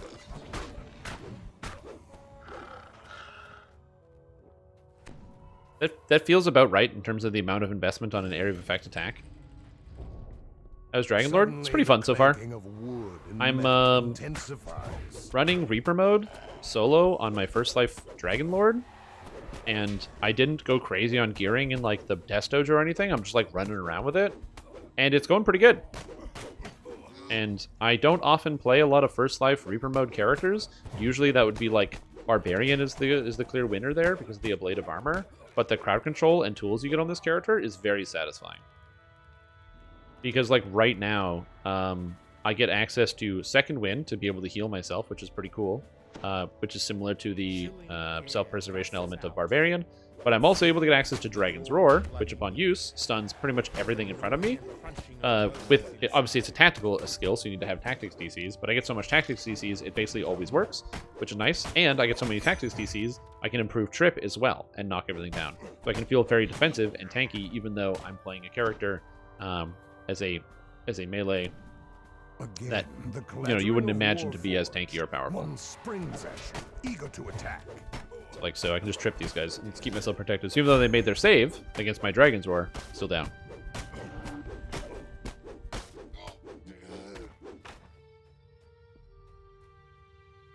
Well, yeah, but again, also Dragon Breath has the limitation of being in melee range.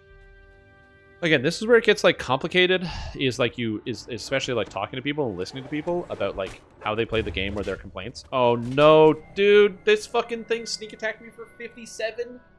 Why? Oh, why?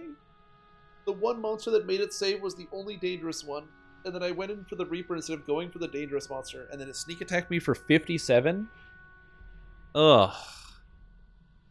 So depressing. Where is that? Where's the damage that I took? You attack, you kill. Guard dog, you dazed it. You hit. Ancient, you hit. You attempt to save versus trip. You roll a 1. Save failure. Sneak attacks you for 86 points of slashing damage. And I'm dead. I mean, to be fair, you're gonna roll 1s sometimes, so that happens. That's like part of the course here. Oh, that's great. I love that. Arcane Archer Dragonlord? Yeah, I don't know.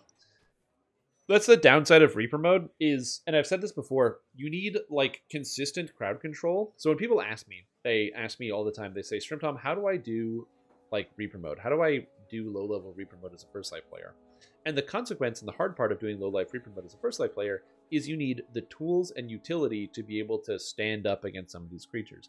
This character largely does, but it still has a very slim margin of error. That slim margin of error being that one monster not failing its save is able to get me, or is able to kill me because I had one thing go through. So even though I have like a pretty decent saving throw on this, and it's not a spell, so it doesn't get the +4 saving throws that monsters get against spells in Reaper mode, that margin for error is still pretty slim, and so that ended up with my character dying there, unfortunately. But you know what? It is what it is. Oh, look, they didn't mention this, but apparently they have more stuff here. Level 4. It's level 3 quest list. But still, that's not bad. Looking for work for level 3 quests. That's great.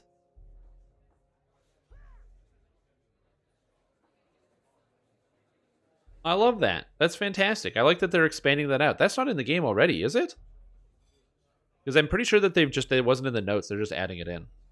Anyway, I'm just going to use the washroom real quick because it's been 4 hours and I haven't done that. And I had a lot of coffee today. I will be right back.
And we're back. Alchemists deal with Reaper, especially solo. Color spray, something R3 because of what to do with them. Yeah, basically just color spray. When you get to level 12, you've got multi-vial and you can smash them, but that's why you get color spray.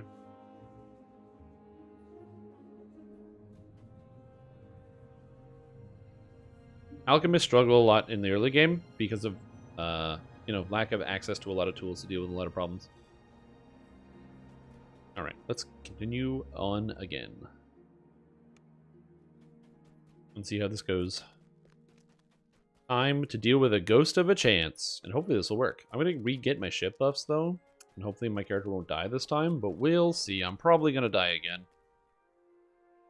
I could always turn down the difficulty. But I really want to just continue to forge ahead.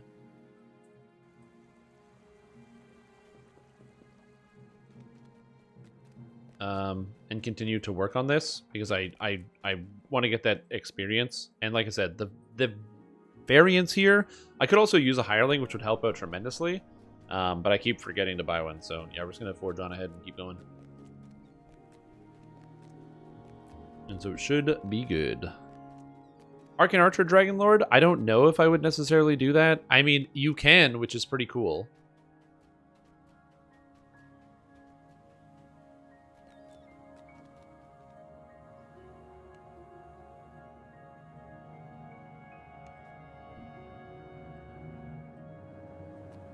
So yeah, so we'll see. Don't forget to grab a hireling. Oh, I already forgot. Don't you worry.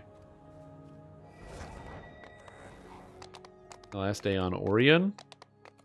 Might be your last day on Orion. Are you transferring off of Orion? Oh no.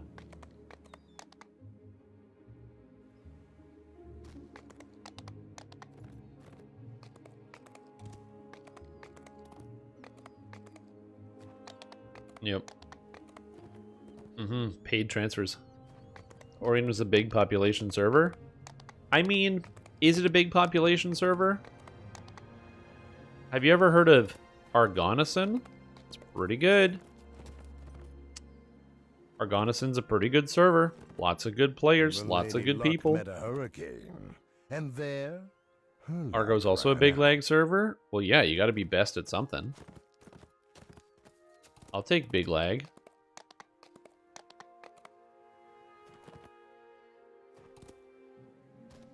Yes, several people did transfer.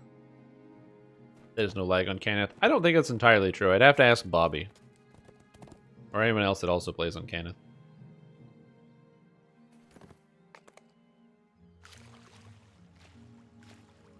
Looking forward to Lamb Knight, trying out AoE arrows, been a while since I did a bow build. So the AoE arrows are actually really, really cool because apparently it propagates all the things you would expect it to.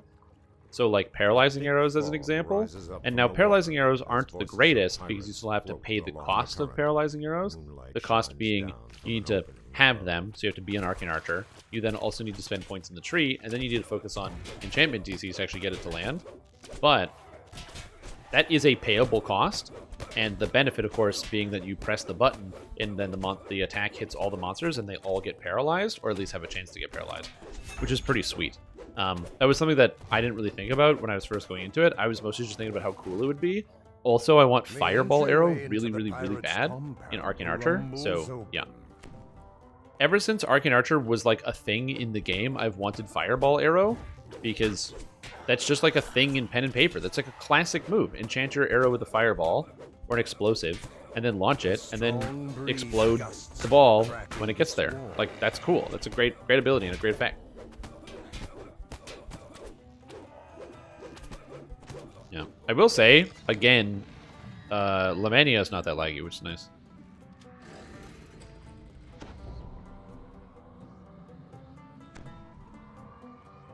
For minutes at a time in a couple years. There you go, that's not bad. Suddenly, the clanking of wood and metal intensifies. Clanking of wood and metal intensifies, alright.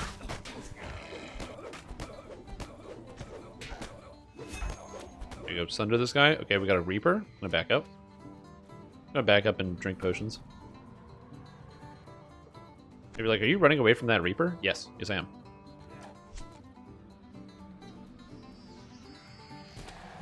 Damn it, it made a save. Okay, that's alright. It's still manageable. Not over yet. Gotta keep it on the other side of the monsters. It's dead. Nice. Whew. Alright, feeling good. Feeling good. What's up, Cruiser? How you doing?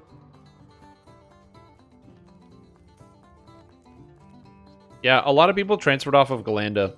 Galanda had the most casualties when it came to the big server transfer, where people could transfer to Orion or Solona for free, where like 30% of the population of Galanda transferred off of Galanda, which I don't know what that says about Galanda's population before the transfer, but that's pretty, like, rough.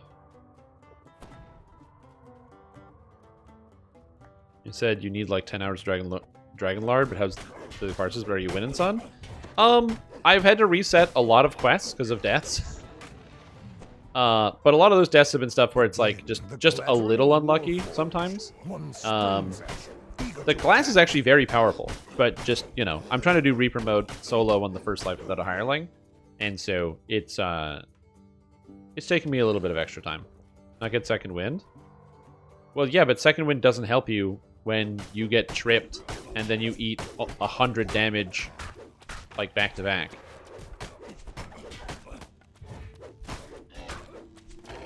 Second wind helps you when you have a chance to react to stuff, but when you get popped, it's a little rougher. Your friends went to Orion? Yeah. Sounds like a you problem? It is. It is a me problem. Oh yeah, I died, so my imbue is gone. Barrier Thank you for the calls reminder. out. Every time I die, I gotta remember to Do turn the not imbue back on. touch anything. Which I'm gonna continue to One forget. wrong move could kill me. Please speak with me first. I'm gonna continue to forget that effect. But I will do my best to remember, but I'm gonna continue to forget. Sorry. At least when my character gets to level 10, I'll be able to use a Barovian weapon, which will be very exciting, because my character can really use a Barovian weapon. I've had this +2 Great Axe. This is the only thing I've found since the beginning of the game. And I got it from the collaborator. So it's pretty good. Ad time? Yeah, you got it. Also the hydrate? I didn't drink any water. Why am I reading forum comments? I don't know. Like I said, there are a lot of like good points that people have made on the forums. And a lot of good discussion that's been happening, which is why I encourage people to post on the forums, to give your feedback to the developers in the best place for them to see it, so that way, if you have an opinion about something, to make sure they can see it and they can make adjustments based on the feedback of the collective, which is a good idea. My only stipulation is, you know, just do your best to try not be a jerk about it. That's all. Just say, you know, oh, the change to Dragon Breath is going to have a heavy impact on my build, and I don't really feel like I have any alternatives. I think the nerf is too big. Easy. Yeah, it's so easy how that was. I just said it. You have freed Farrier Warley from the ancient... Oh boy, I got another Reaper point. Let's go. And I got another shield. I've pulled so many shields on this character, which is not helpful. Alright, so let's teleport to town, which I can't do, so I got a double recall. Your post is most liked in the tooltip thread? I mean, maybe. I didn't read it. I haven't gone through the forums and read through a lot of them. The current is drawn into an opening in the rock, just large enough to wiggle through. Oh, that's where the comment was. It was deep. Nerf what's good, add new good to the cash shop. What's coming to the cash shop?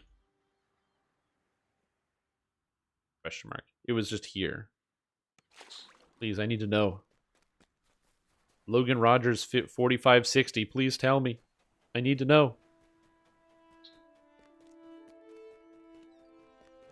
Yep, I didn't think small nerf was in line, but all the epic testing shows should have max cash level 30. They just shouldn't have a maximum cash level. It just feels silly.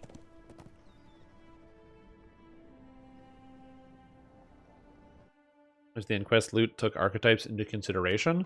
Yeah, well, I usually just play with the Enquest loot being off, so I just turn off the quest end rewards based on class. And I do that specifically because I kind of like the random selection of stuff. One, it heavily increases the odds that you get jewelry from your end loot. And two, I just find it interesting when I get like more stuff. Like more different things. I like that, so yeah. Okay. Eternity's Ward, morale bonus to MRR. Sinvala's Toughness, morale bonus to PRR. Or Vila's Fury, morale bonus to damage. So we're taking Vila's Fury, because as much as the PRR and MRR are useful, this is a morale bonus to damage, and the only morale bonus to damage in the whole game is Good Hope, which I don't have access to right now. And this will give me +1 to the power of my Draconic Auras, so this should be giving me +5 damage right now. Which is kind of sweet. So I'll take it. Oh, I don't get a feat! Oh, I didn't get a feat. I just realized that. I was like, oh, I'm going to take Improved Critical. And no, I'm not. You don't get a feat at level 8. Oh. Right. Right. Right. I know, but I was planning on actually taking a feat. So I learned my lesson here. Alright, sell some garbage out of the game. Open lock. Oh. Magical sheltering of repair amp. I mean, it's better armor than I'm wearing, which is good. So I'll probably end up putting this on. Oh, it's not really that good. I need the fortification. I already have a deadly item. Repair, so I can sell this garbage now. That's pretty good. I gotta buy more potions, probably.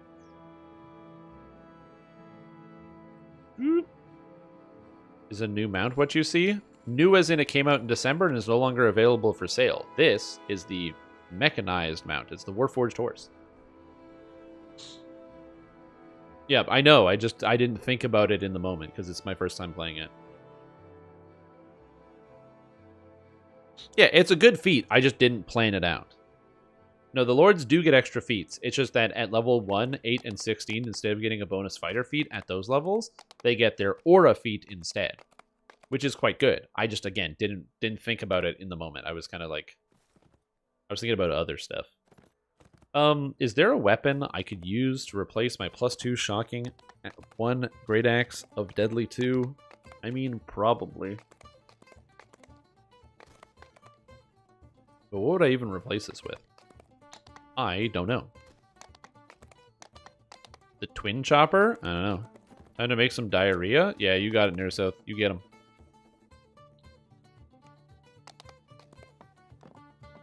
Yep.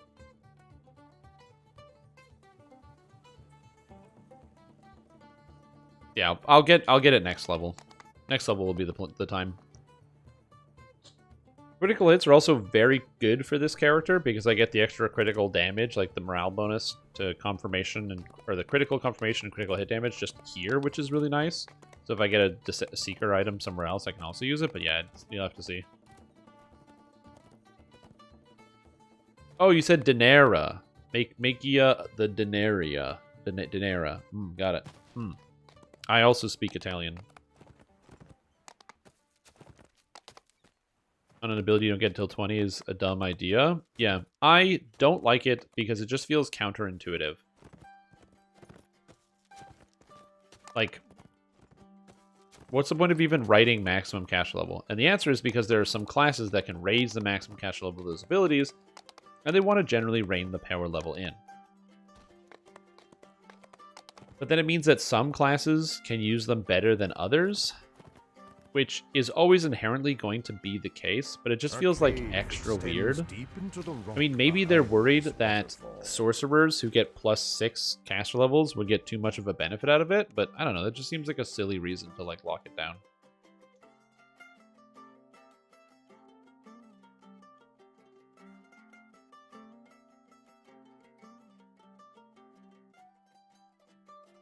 Alright, so why do you think that would be better, Bazkoth? The grotto is warm and damp. The sound of dripping water surrounds... My goal with this character is to use falchions with the +2 critical multiplier, but I'm curious as to why you would want to use tier 5 Ravager instead. Yeah, you can get the health regen for a character like this. I don't think it's really that important in terms of like overall what the character does because you have second wind as a fighter. So I'm not super worried about it. At some point I'll end up taking points in the human tree, grabbing like improved recovery for the extra hit healing amp, and also grabbing extra hit or healing amp from the Ravager tree. I think we're going like up to pain touch here as well as some points in human and having a lot of healing amplification. But that is definitely an idea if you are somebody who is... No, there's a Reaper on me as well. Why is this guy going for a race? Stop racing.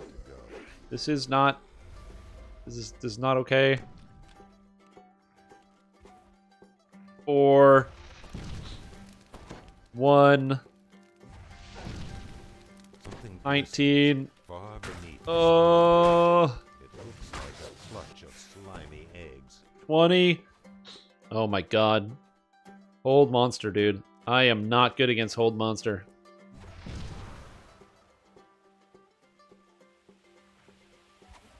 I don't care if you slow me. It doesn't matter. Oh, God. Grab the mirror cloak. This is fine. Everything's going good.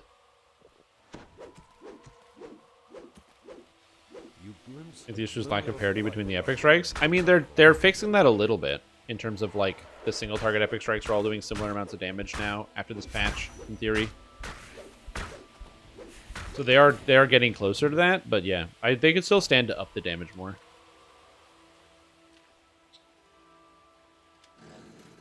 Barbarian doesn't have ways to force crits.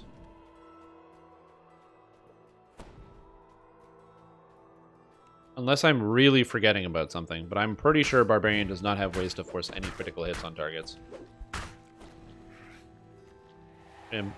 It does. I just don't have that because it's not in-game. In-game, it still uses bad progression.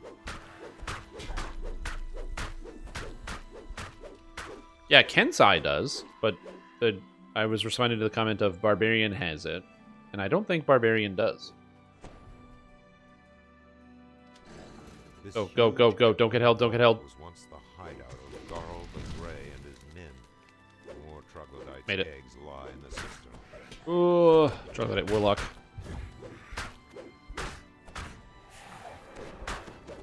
I made a save. Oh my god. Yeah, getting held by everything is an annoying challenge. I could get a wisdom item. That would help me out tremendously.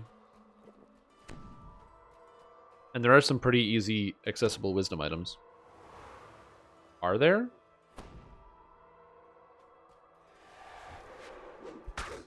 Fuck. Don't roll a 1. Don't roll a 4.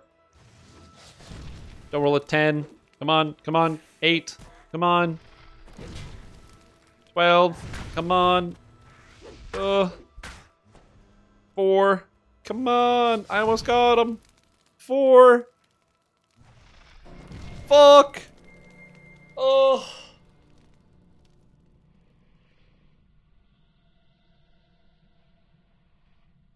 I'm gonna be honest. Hold Monster is a little brutal here.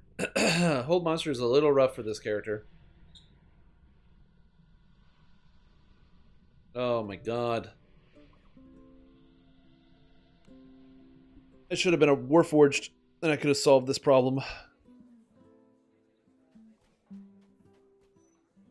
Yeah, so pretty much every time I've died, I would have died to Protection from Evil doesn't protect you from hold. It should, but it doesn't. Every single time I've died on this character, it has been while getting crowd controlled, either from Hold Monster rolling less than 10, or rolling a 1 against a trip. True, the Dragonlords just... Doesn't everybody just need somebody to hold them, you know? My guy's getting a lot of love. Getting a lot of love. Okay. So, I'm just gonna shore up the enchantment. Real quick. Oh,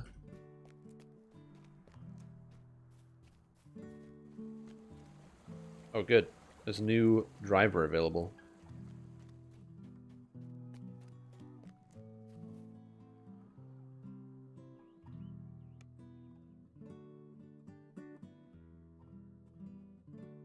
Correct. The save is not implemented right. Yep. Does past life need strength and charisma or highest of either? Wait, what is PL? PL. EL. Pirate? Oh, Dragonlord. No, no, no. You just use whatever's the highest one. Just whatever's the highest one. I'm slouching because I'm thinking. I'm trying to solve this problem.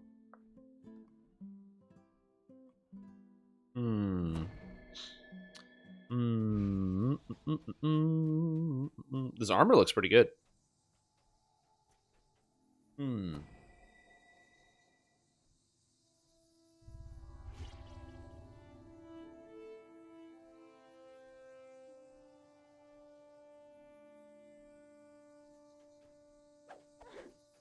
I have some solutions to this problem.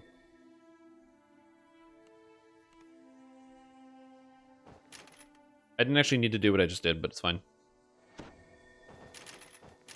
So we get the bonus to saving throws instead, which I think will help me out tremendously in this process. This will make me a lot more defensive here. And then we go with the extra tactics DCs to make sure I land this more often. And I think, yeah, I think I will actually go and grab the extra PRR, MRR, something like that. So I get the +3 saves on it, so now I got +3 to all my saving throws. And then, is there an item I can use to help me solve this problem?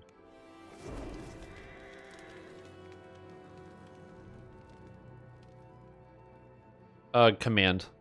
It's a command thing.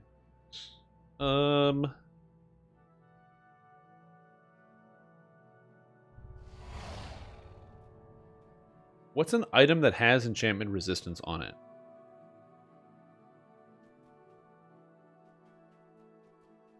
trying to think of an item with enchantment resistance.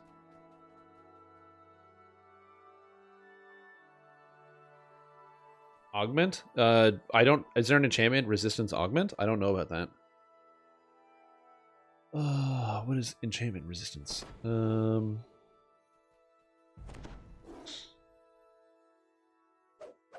Because I could probably just find something like that. Because there's disenchanted gear, which could work.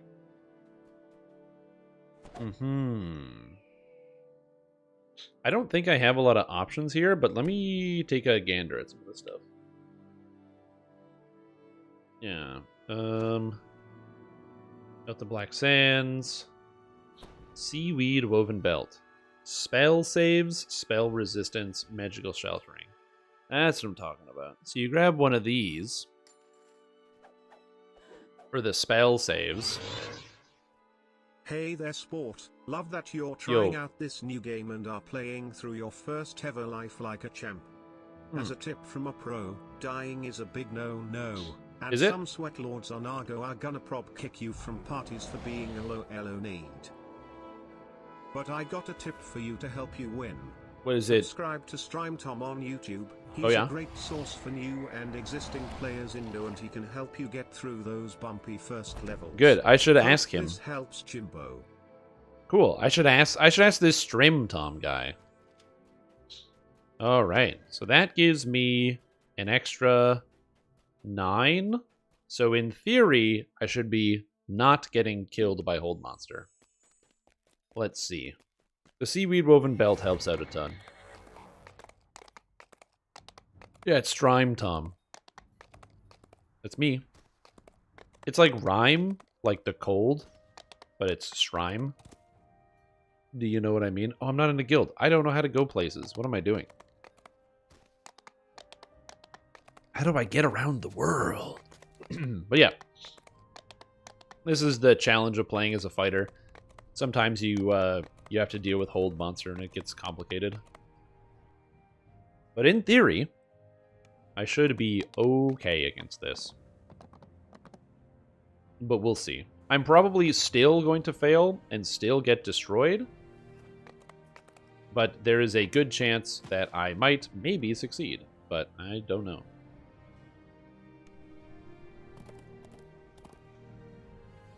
So yeah. Oh yeah, also so protection from evil protects you from dominate and command. It does not protect you from hold. However, you do get a +2 bonus to saves versus evil creatures. However, that +2 bonus to saves doesn't stack with regular resistance because it's a +2 resistance bonus. And so if you just have a +2 to saves item, it doesn't actually stack.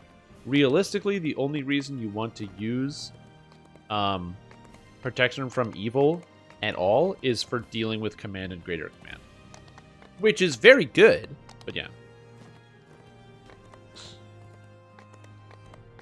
Isn't it maximum cash level 20? I thought that was one of the changes, that it was maximum cash level 20, like already in the game.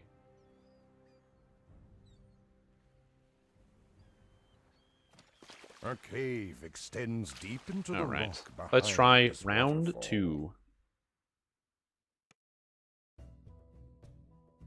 Let's try again. The grotto is warm and damp. Alright, The sound of brain. dripping water I don't like you and you don't like me, but we're going to take these guys down as fast as we can. And hopefully not get held and then instantly die. I mean, that's probably what's going to happen, is I'm just going to get held and then die, but whatever. We'll cross that bridge when we get to it.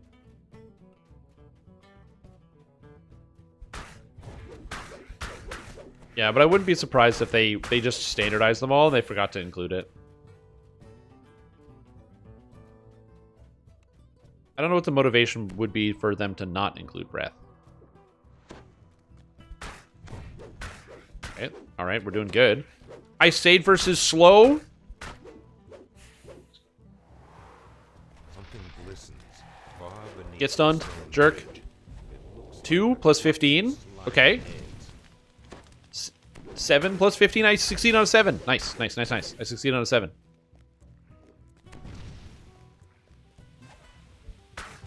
Nice. Okay, cool. So I still fail on a low number, but the 7 saves the day. All right. Woo. Feeling good. Feeling good. You know, it's not perfect, but it's better than it was before, so that's good. Oh.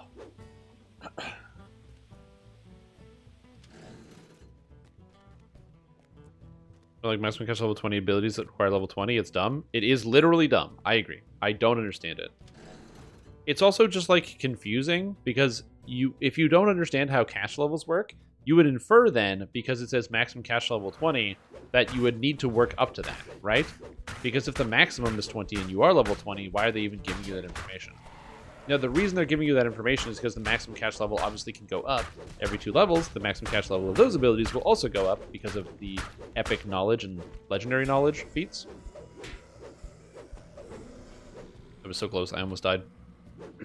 So, the cash levels will continue to rise, but it's just confusing because if you don't realize that's how that works, you're going to run into that problem as well. Yes, Mocrotech also has no max cash level. Hello, Green. How are you doing? How's it hanging?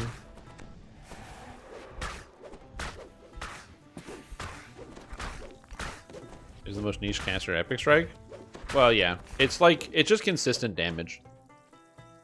Maybe they're upset about how good it was on Hardcore League, because it's basically useful for every single character in Hardcore. I don't know. I don't know the motivation. All I can do is guess. Roll the 4. Okay. 4 versus slow. 15. 4. Okay. 3. Oh, 8. Nice. Nice. Made it. Come on.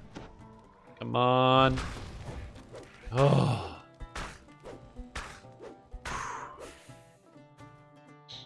I really don't like the fact that I succeed on a 7.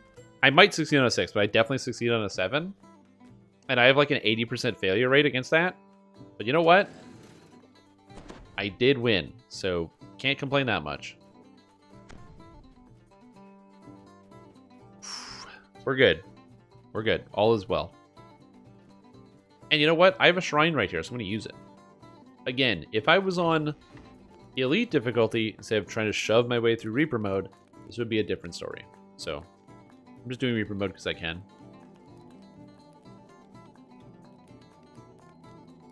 So yeah. Pressure from Evil Pot give you 5-minute immunity to held. So it doesn't do that, Utgard. It just literally doesn't do that. I don't know how else I can say that. If there's another language I need to speak or something else, it does not prevent you from getting hit by Hold Monster. No, the 1! No, the 1! Oh, I'm free! Oh, God. Oh. That's a great looking armor set. Yeah, this is just some full plate that I found. I will say the randomly generated armors that exist in DDO are pretty good looking. Did a good job with that. Hissing and snarling rise up from the water below. This must be the troglodytes. Nope, I'm not falling for this trick again. I need movement speed.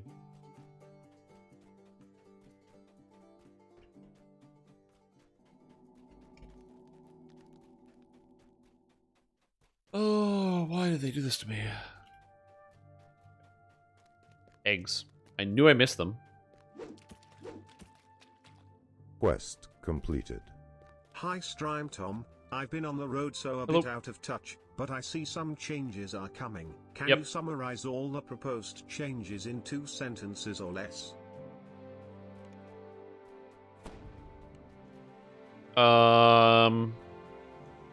Yes, I can.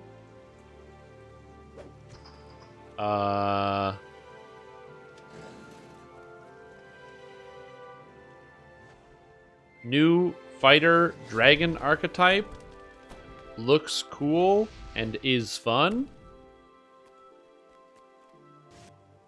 Epic destinies are being buffed and nerfed, and everybody's mad. There you go. A huge I think that's troglodyte pretty stirs good. in the mist. This is How did this thing not get hit? We're just being squirrely and going left and right.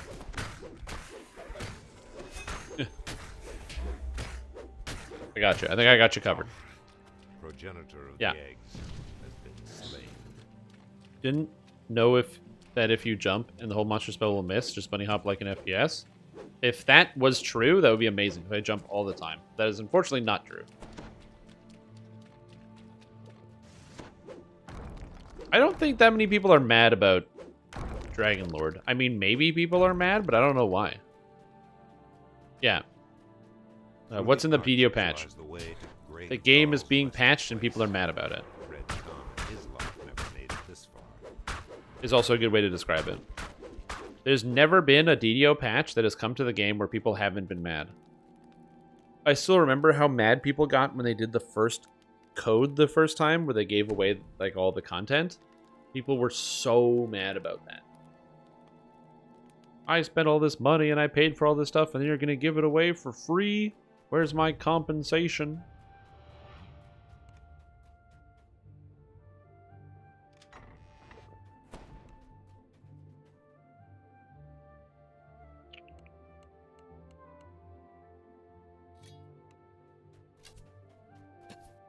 Alright. Dragonlord hits live. I see a bunch of 4G fighters running around. Yeah. Honestly, a Warforged Dragonlord would be cool, and there's no reason not to do it. So, like, I like, it's not like I have some bias against it. I could have, no! Oh, at least I got my shout out. 3 into 3. Fucking let me go. Let me go. No. Oh, the 3 into 3. Oh. I made it. Holy fuckaroli. This is a nightmare. I need to get out of the hold hell. Cave are the last 1, 2, 3, 4, 5, 6. Go, go, go. Get out of here. Oh my god. I'm free. I'm free. It's over. Extends deep into the rock behind this waterfall. Thank god. Oh. So relaxing to be done that. Has changed. The air is strangely cold now. I think I played like 3 Warforged recently, and you just kind of forget about how dangerous Hold is when you play Warforged all the time. You just don't even notice. Because it's just like, man, Hold's really good. I'm very pleased with the lamb notes. People are also mad about Exalted Angel.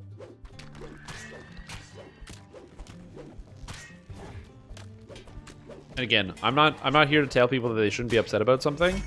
I think if you are upset, that's totally fine. And if you have an opinion, then you're more than welcome to voice it and let the developers know what you want. And be like, I want you guys to give me my damage back and to give me this other thing back. Actually, can you give me like 10% more damage?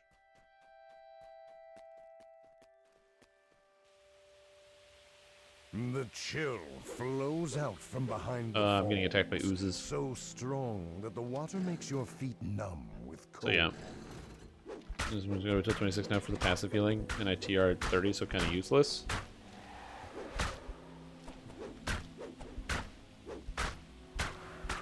I thought they got rid of the passive healing. I don't even know, dude. Oh no, my weapon broke, so I can't... Oh, can I use it again? Nice. I gotta get a weapon that doesn't break.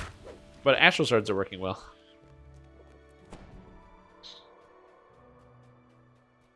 Just need a dedicated healer, Epic Destiny? I mean, I understand the motivation for them to want to get rid of the passive healing, because passives are boring.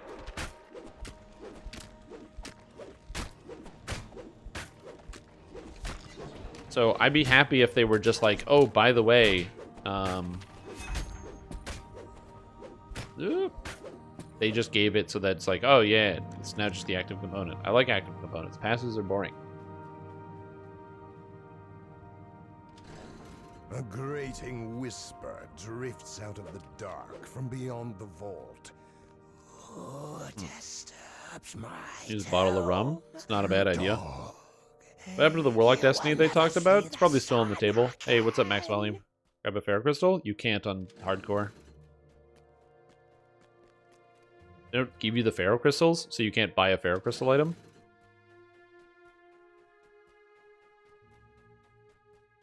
Go to game, watch beginners videos. The links to the building game and maintenance. Another place you can view a starter build? Yes. That is a big problem. The maintenance, eh?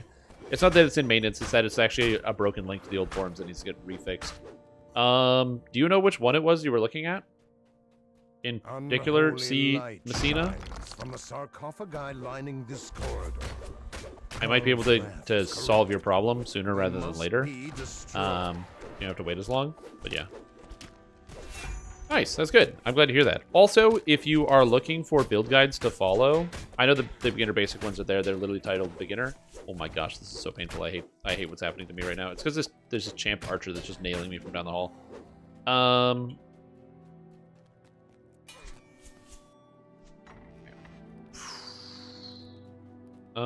You know, I think I can do this.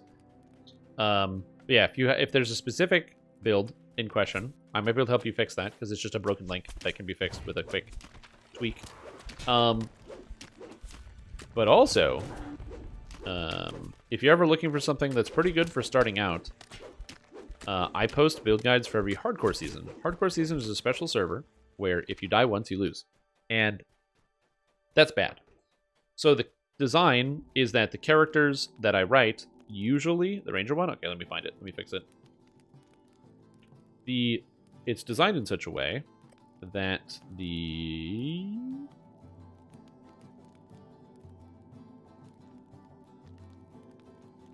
okay, hold on, forums-old. I'm fixing the links right now.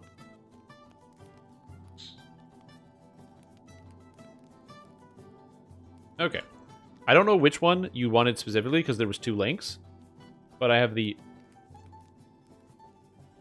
archer link and the melee link here in case you needed them. So they're both fixed. They're working now. I should have updated that in the past, but they're both fixed. But if you wanted, the archer link is fine, but if you wanted a melee ranger that's just to follow, I have a more up-to-date one because it's an old video and it's the nature of content that it's going to be old. Let me find it here. I'm just like tired, so I'm clicking the wrong things.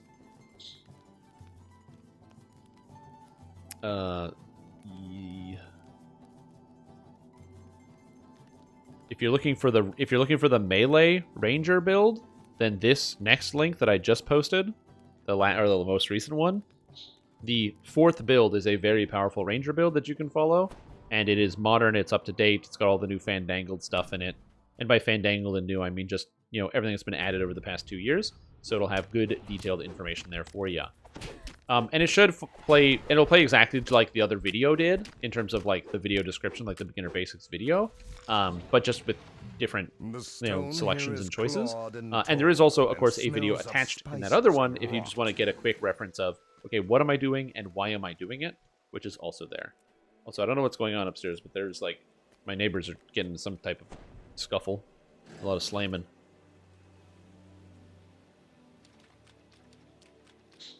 Not gonna spam the thread? Yeah, basically, yeah, you just gotta put the information out there. Make your voice heard.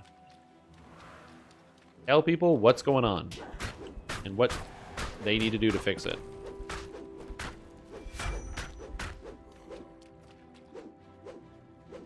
But yeah. As I said, I don't have an issue with the changes to Carrion Swarm. This might sound counterintuitive because you might be like, but wait, aren't you like the guy that came up with the fun tank? So wouldn't you be really mad about it? And I don't really care that much because voice speaks again.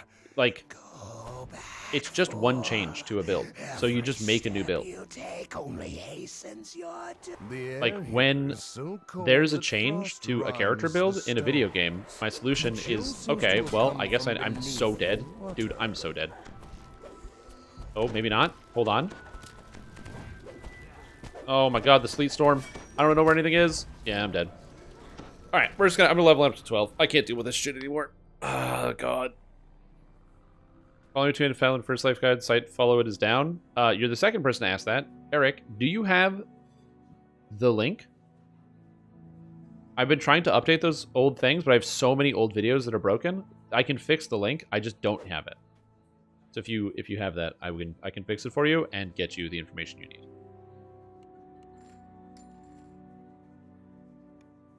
So yeah, improvise, adapt, overcome. Yeah, it's called Going to 12. But yeah, I will be changing the build, the tank build in the future, or like after that change goes through, I'll be probably doing a new one that just has a different method for grabbing aggro and stuff. You know what other ability does a bunch of damage and has no saving throw, and is also in a tank tree? Aggro deck. Oh my god, what the fuck is this?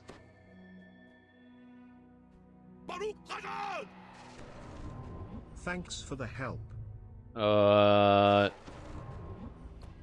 Two-handed fight, first life, friendly, two-handed fighting charisma paladin. You got it. Give me a sec. It's all good. I can read the links here. I am a problem solver.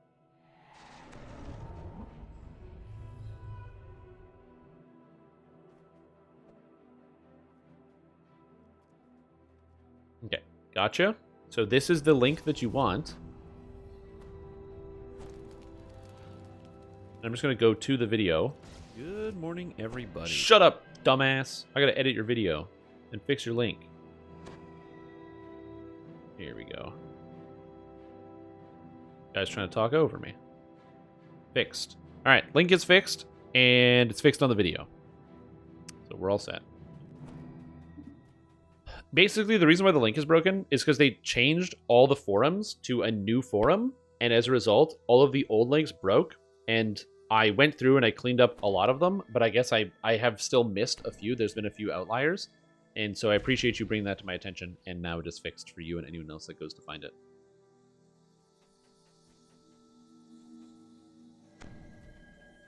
Anytime. I'm glad to be of service. Quest received. Tis the job. Also, C. Messina, thank you so much for the sub. Appreciate the support. I didn't mean to not say thank you. I was just mentally focused on clicking links on the computer, and you know how hard that is. You gotta like click it, look at it, wait. Oh, way too much. So yeah, it took me some time. Nope, not greater weapon focus slashing. Bad brain. I need improved critical slashing. Improved critical slashing. All right. We're just going to fast forward to 12 here and go check out some higher level content and see how it goes. Do the old fast forward to 12.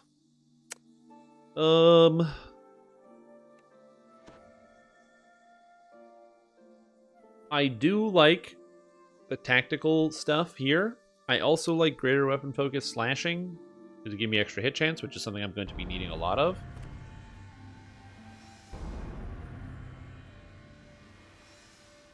So we're just going to do this. Grab the level 11 here. And then grab level 12, which should give me 2 extra feats, so I should be able to bump up quite a few different things that I need. Again, I know weapon specialization is good because it gives you damage, and damage is also obviously very powerful, but greater two-handed fighting is nice, and I think I can take Tactics 3. I can, so I can take Tactics 3 to get Tactical Master. I should also probably take Heavy Armor Mastery, but I will probably do that later and get the Tactics stuff sooner rather than later.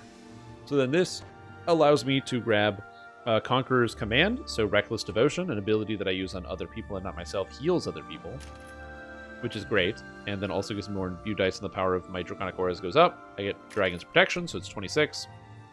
I can grab Double Strike, so I'm at capped Double Strike.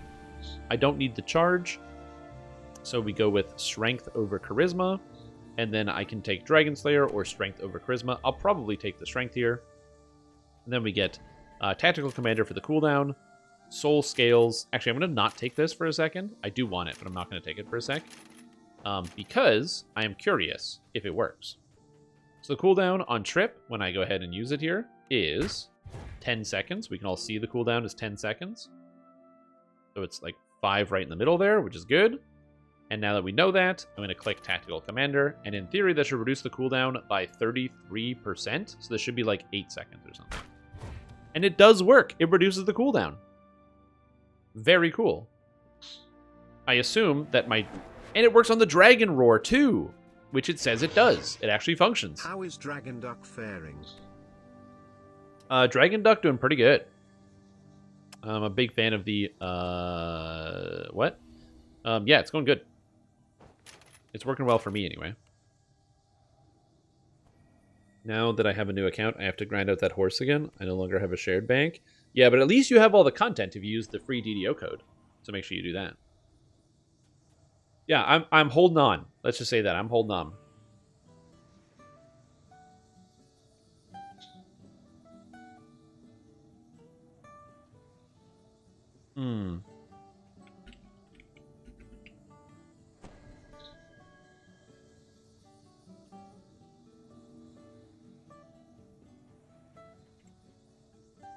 By Ravenloft boots? Yeah, I will. I'm gonna go grab a couple items.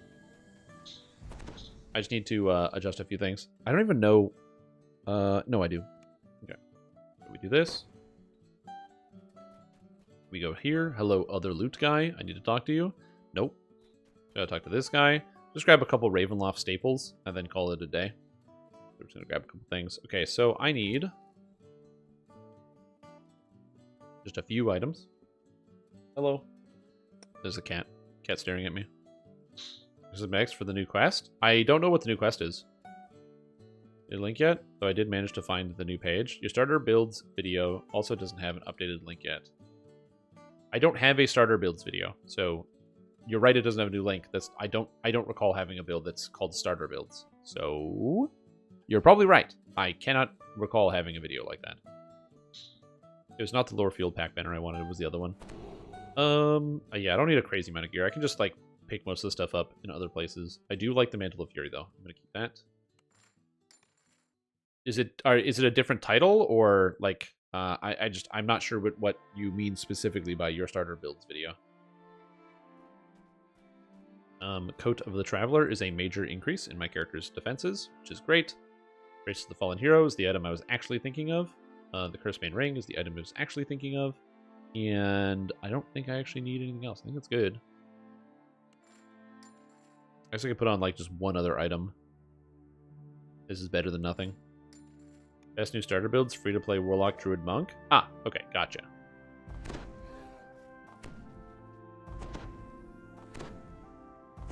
Sorry, I was thinking of, like, generic title new starter builds. That video should have a functioning link, but if it doesn't, let me see here. Good morning. Shut up. It's not the morning. It's the afternoon. Forums-old Dave. It has been fixed. Thank you for bringing that to my attention. Alright, let's try this again. Yeah, I'm gonna go get the axe. What level is the new quest? I don't know. I haven't done it yet. I'll do it at some point eventually. Tactics cooldown, Sunder's an instant kill, +2 multi, tactics, crazy imbue, scaling. Yeah! Like, Sunder's soul is very cool. Because you have to sunder, and then you have to use Sundered Soul. And so I'm hopeful that I can use this well, because this is an area in front of you. So my thought process is that because I can't get enough strike through, I'll probably just have to use Dire Charge to sunder everything, which is kind of disappointing. But maybe I can get more strike through on this. I'm not sure.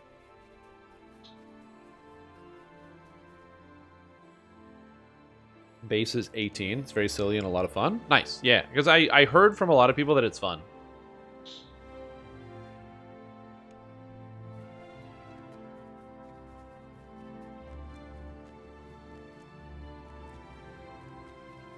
Yeah.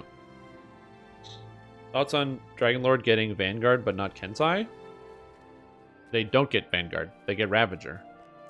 So my thoughts are that... No.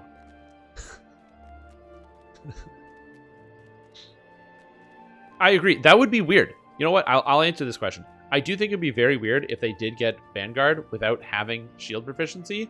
That would be strange. You know what? And I would definitely be very critical of SSG's decision to do that. But they didn't, which is very good. You stumble through the thick mists. You spot a corpse in the grass. Which I'm happy that they decided not to do that. Okay, so there we go. So we have the con, we got the double strike, we got the dodge, we got some slightly higher defenses and saves. See how it goes. The soldier looks up at you, his face strangely Okay, nerf. Breath DCs are useful. Well, they're useful for Draconic. Like, they're useful for the Dragon's Roar, which is really, really nice. A raven cries somewhere overhead. Retreat denied? True. And I'm happy about that. I hope SSG continues to deny the possibility of a dual wield in the middle of the forest. Shield tree. Thank you. What do these straw men keep away?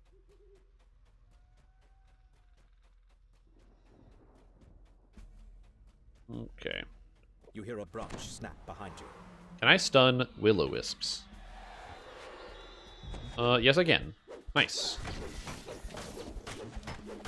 And if some of you might be wondering, oh, Stream Time, did you turn your aura off? Oh, I don't have fear immunity. Oh, I'm so fucking dead again.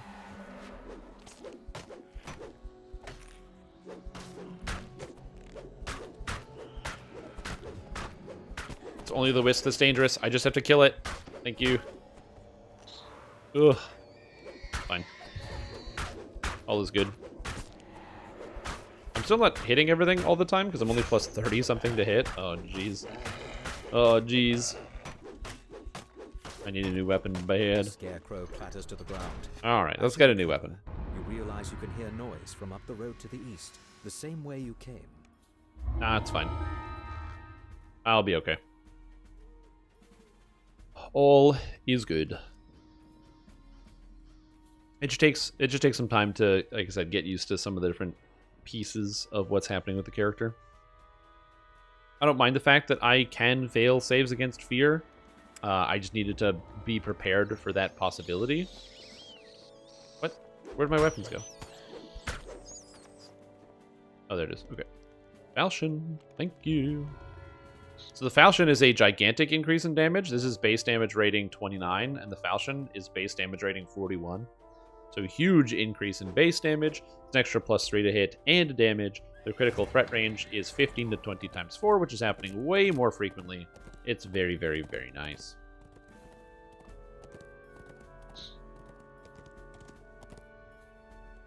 They gutted Dragon Breath. I mean, it does half damage, so it is a lot worse.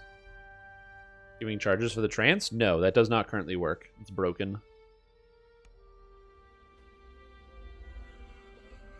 So it does not give charges back. As of right now, it does not give charges back because it's broken due to a bug. But we're on the preview server, so that's to be expected that there will be bugs. Spring from nowhere. Gonna make a Fairy Tale Laxus or a Gadgiel build. I don't know who those characters are, but I wish you the best of luck. Behind the step. It's good. +1 heart.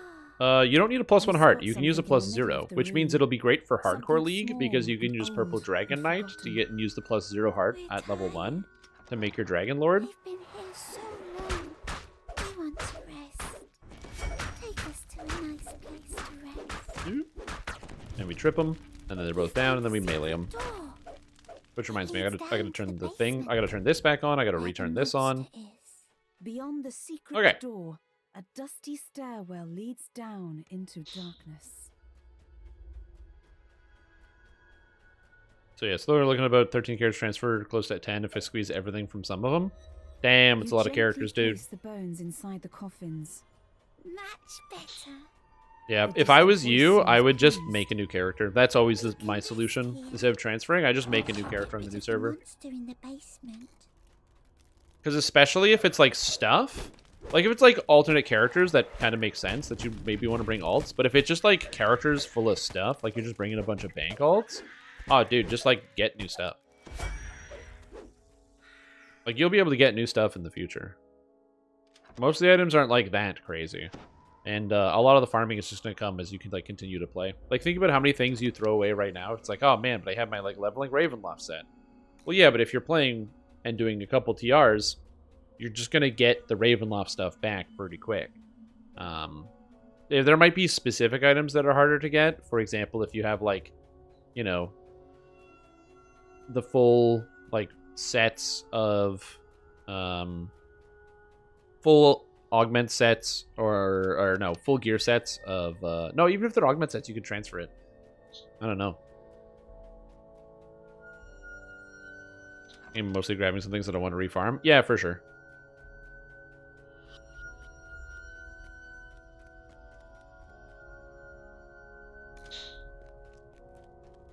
Eight of them are endgame characters? I don't have 8 endgame characters, though. That's why I was asking.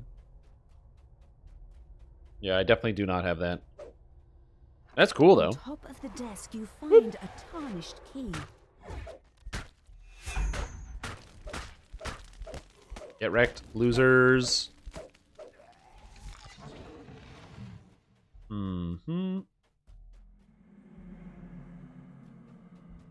Wait. That was off? Should have been off. And then you sunder, you trip him, and then you sunder him, and you get the extra damage. It's kind of neat how that works. Again, the character feels like I have a good amount of crowd control over certain fights in certain areas. Oh no, they're fighting the rat! Stand up to the rat! Oh god, the Raven Feeblement's on me. Rat, fight, fight! Wait, undead are immune to sunder? Regardless of the same throw result, enemies will suffer a trauma effect. Oh, some creatures may be immune to sunder. Oh. Ah, that sucks. From hardcore, yeah. I know with Kensei and stuff, it's way higher on Dragonlord. Dragonlord is the tactics tree. Kensei had tactics, like, in it, I think as an afterthought, because they just wanted to have tactics somewhere in Fighter and they didn't know where to put it. Dragonlord is the tactics character. So Dragonlord gets +1, +1, +1, +1 DCs, +1 DCs from the core, so you're at 5 already. I have an aura that gives me an extra +5 DCs, so to me and everyone else. And I have 33% cooldown reduction on all my tactical DCs. Smell him. He stinks. From tactical commander. So 30%, 33% reduced cooldown of Trip, Sunder, Stunning Blow, and Dragon's Roar. So I've got like a lot of tactics DCs. Also, it's a Brian. How are you doing? How are you? I hope you are well today.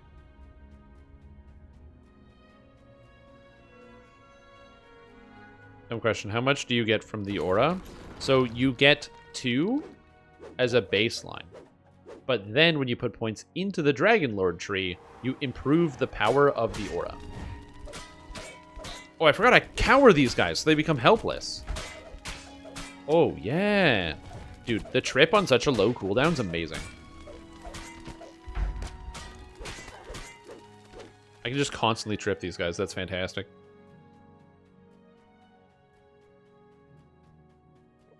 I have a feeling the rest of the day it's just going to be me sitting here excitedly playing Dragonlord while people come in and tell me how much the nerf sucks. Echoes from down the hallway. Robed apparitions surround the altar, chanting, "He is the ancient. It is the nature of the beast. He is the one." The ghostly chant suddenly No matter, changes. wait, is it more than getting the tactics feats you normally build for a fighter? You get them as well, yeah. What nerf? Oh, you sweet summer child. They're reducing the damage of Dragon Breath by 50% from Draconic Incarnation. So it's going down from a D10 plus 10 to a D6 plus 5, and the upgrade is going from a 2D6s plus 20 to 1D6 plus 10. Good. So it is going down by 50%. Sleep. Good night. Did I do it? These buffs suck. I mean, true, yeah. I get it. People are like upset, so people need places to vent. This is one of the reasons why like people that are mad, like on my YouTube comments, I'm not really engaging with because they don't really want to engage. They're just mad and venting, which is fine. But yeah.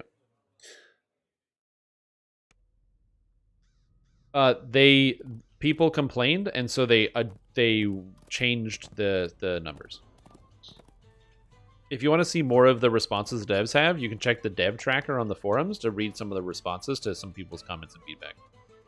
Is stunning blow worth consideration for 33% reduction? So, maybe.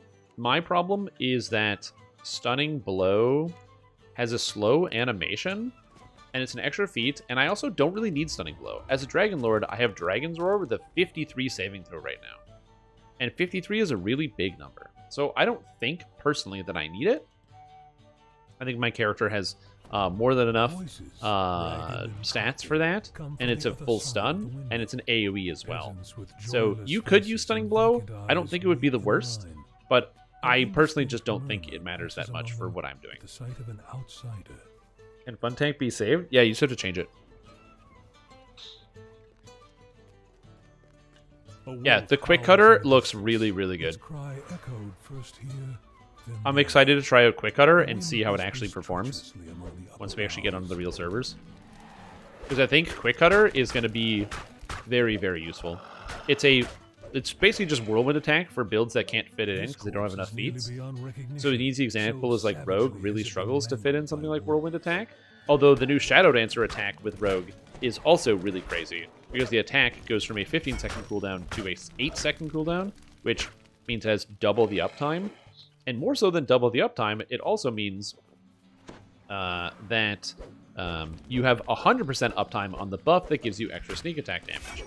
And, you know, some people will point out that it has an internal cooldown of 1 second on the application of the damage, which is true. It does have a 1 second cooldown, internal cooldown on the application of the damage. But on the flip side, one of the biggest downsides is that it would be only up for 33% or 66% of the time. For 1/3 of the time, you don't have it. Now you have it all of the time, which is pretty useful. And the attack is good on its own. So definitely something to look out for will be that change. So I'm very excited to see that as well. Any bugs found with Dragonlord? So many bugs. Nigh infinite quantity of bugs, young man. Rocket Fury Core 4. It might. I think it is based off the animation set. So if it uses the Whirlwind animation set, it probably will. And the Shadow Dancer spell, also very cool. Yeah. The spell and how it changes. Shadow Dancer might be the new optimal tree for Caster Fighter and Caster Dark Hunter because of the changes. Which, while I recognize that doesn't represent the majority of the player base, you know what? I'm excited about it. Not everybody is brave enough to admit that they like Caster Fighter and Caster Dark Hunter, but I am. Brave enough to admit that people like that. Not that I like it. No. That's not me. Couldn't be me. But brave enough to admit that other people like it. Those are not pebbles filling the urn between the megaliths. They are human teeth. Caster Dragonlord? Yeah, Dragonlord is even worse at being a caster than Caster Fighter. So I wouldn't recommend that, but you are allowed to do that.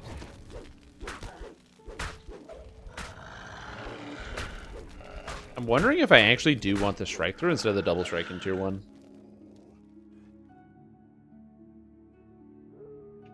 Dragonlord.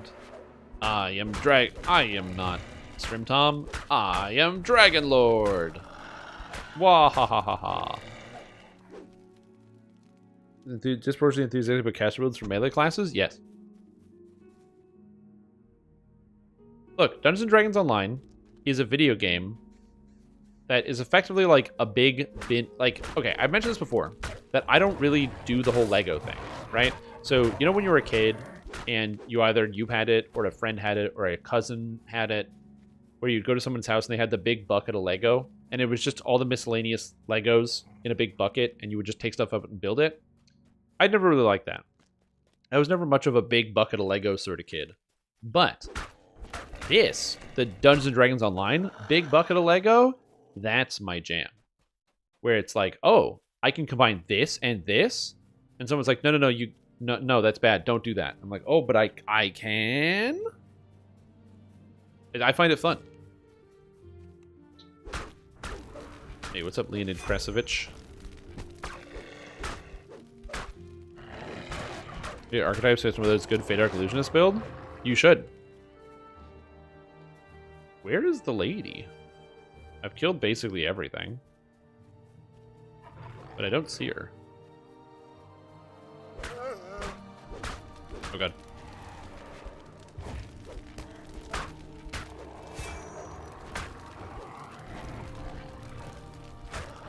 I gotta say, I really like the higher level version of Dragonlord with all the crowd control tools. This is cool. I like this quite a bit. Okay, where are you, Valentina? Where are you? Mangled corpse. Valentina. Valentina. Where are you?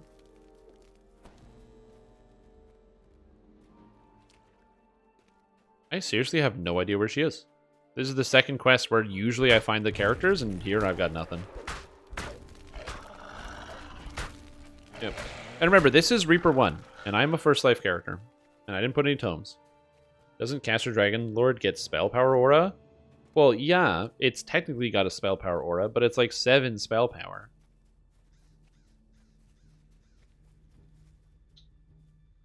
And 7 spell power does not a caster build make.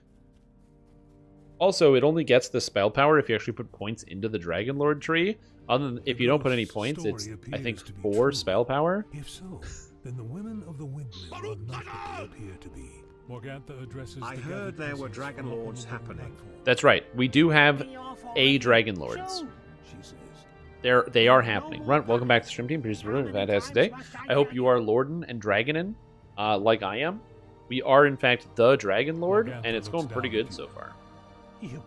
Alright, that reminds me. Is it displacement? You thought that they did not know? Oh no, it literally just doesn't work. Enough of this.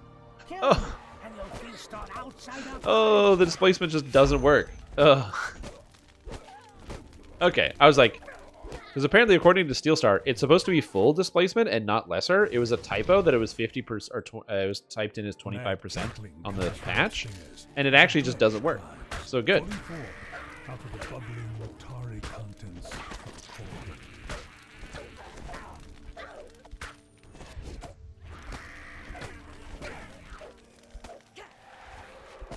I don't have true seeing, so this is going to take a little while to find my way through this, but that's okay. I'm going to get my way through it.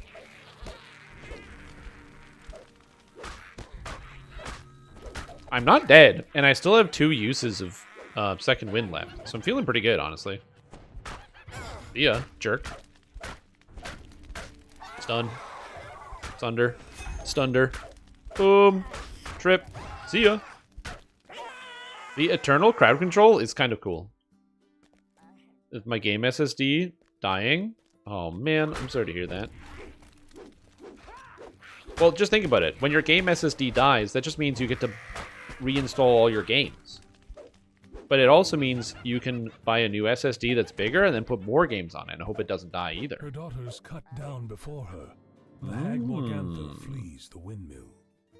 I don't mind reinstalling all my games because I got like a very fast internet over here, so it's not a big deal. From what I hear, SSG is not light-handed when they rebalance. It depends. Because you can... Historically, that's generally the case. SSG has had circumstances where they've been pretty heavy-handed when it comes to balancing. For example, when they nerfed Shirati Champion, the Mantle, they nerfed it by 91%.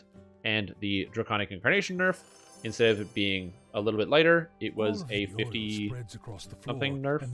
Some pretty sizable number. What is this? Wisdom 6? Nice. I'll take Wisdom 6. Or will saves. So they have had some heavy-handed nerfs in the past. However, not every time is going to be heavy-handed. And the reason I can say that is not because I am Captain SSG Shill, but because, again, I read the patch notes. They did nerf 2 other incredibly powerful abilities. the best melee ability in the game and the best ranged ability in the game, Adrenaline and Hunt's End. They nerfed both of these abilities by reducing their by increasing their cooldown by 1 each. Is this an appropriate change or adjustment? I don't know. But what I can tell you is that increasing the cooldown from 8 seconds to 9 seconds is a very gentle nerf and is very light-handed. So, is SSG always going to be a heavy-handed? Not all of the time. But they do have a habit of doing that, is what I will say.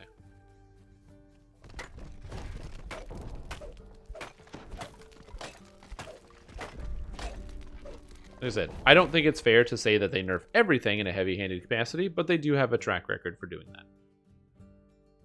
Raid 3, 1 terabyte, and a raid 0. Gonna get it down to 4 terabytes, replace in a few weeks, but for now I'm down to 2 1 terabytes. Ugh. Terrible.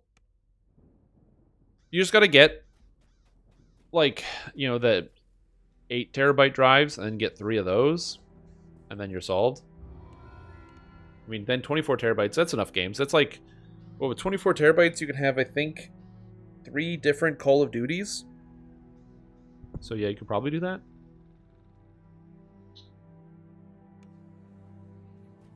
Yeah. When you're a regular fighter and war chanter, big focus on CC, functions, charisma, strength, baseness, aura buffs for allies. Yes. But the aura buffs are very specific and not quite as, and they are separate from bard buffs, so you can have both a Dragonlord and a war chanter. Ever think I'd fill up 3 terabytes but you play Call of Duty? Yeah, man. I forgot to get the quest. That's why they just sell them. They sell the Call of Duty with like 99% free, right? That was the joke of the when Call of Duty Modern Warfare came out. It was it was like 300 gigs or something for the game. And so a lot of people that played on consoles had to like buy hard drives for their consoles to be able to play Call of Duty. And so there was a lot of memes. My favorite was when somebody photoshopped, or they got they were like, hey, it's like, check it out, the new Call of Duty packaging. And so instead of it being like the video game box you like buy at the store, it was like a hard drive with Call of Duty on the front of it.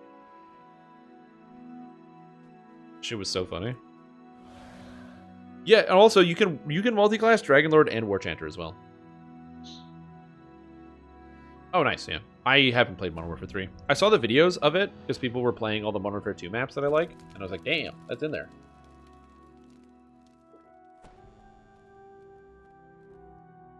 But I'm not going to install that game. No more Call of Duties for me. Not any new ones anyway. Taking a break from that for sure.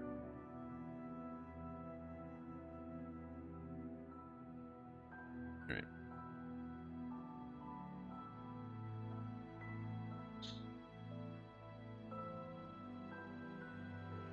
Madam Eva's words echo in your mind. Alright, let's roll. An artifact. I don't have D-Door, but I think I have to just fight these slads, but I should be fine, actually. Swells of organ. Alright, let's see. Dynamic Adrenaline, just an attack, so you can't combo with anything. Is the day I will be happy. Clunky ability. I also find it just clunky. I hate Adrenaline. As you step into the dining hall, but people love Adrenaline because they like big numbers, and I'm not going to get in the way of people's fun. Some people like big numbers, and that's fine. Come in, my Oh, okay. The cower works, at the very least. That's good. He's coming in, which is not good for me. But it's okay. It's not over yet. Get tripped, jerks!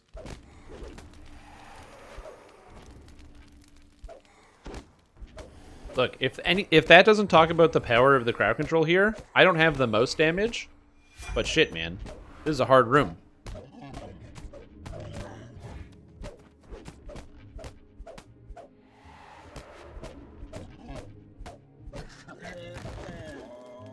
No problem. Woo!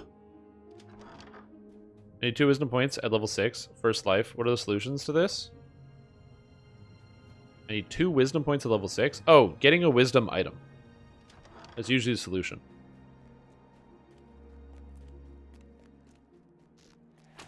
So you just find an item called a prudent item is the prefix for wisdom. So you can just buy one on the auction house if anybody is selling any of them. You can do quests to try to find them. Or, if you're really strapped for wisdom items, you can just buy a potion from the vendor in town of Owl's Wisdom. And an Owl's Wisdom potion... where am I going? Third floor. An Owl's Wisdom potion you can buy from the potion vendor in the middle of the marketplace. Gives you 4 wisdom. So you just buy the potion, and then you can cast your spells. Yeah, Draconic Roar works on everything. It's great. I'm a huge fan of the Roar spell.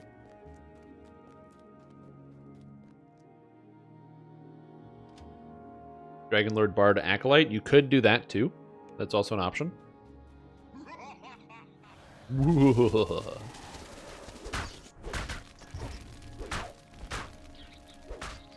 Oh, good. 2 Reapers.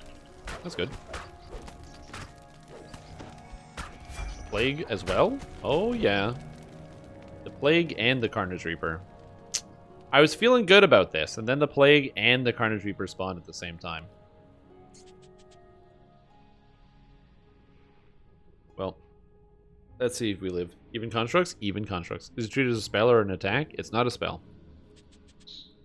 Shadowkai, Hand-Axe, Swashbuckler, Dragonlord? Yeah, we were talking about that earlier. Is this stun a fear-based stun? I don't know.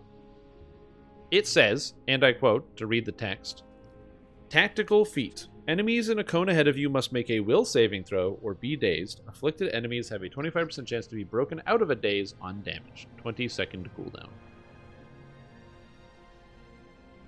So I don't know. We can test it later. I have to claw myself up off the floor, though. So just give me a moment to just, like, peel myself off the ground.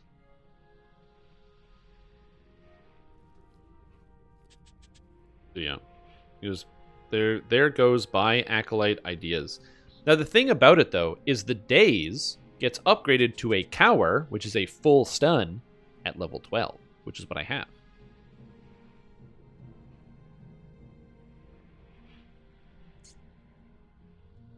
Because, so yeah. You just gotta level up. And yes, I am praying.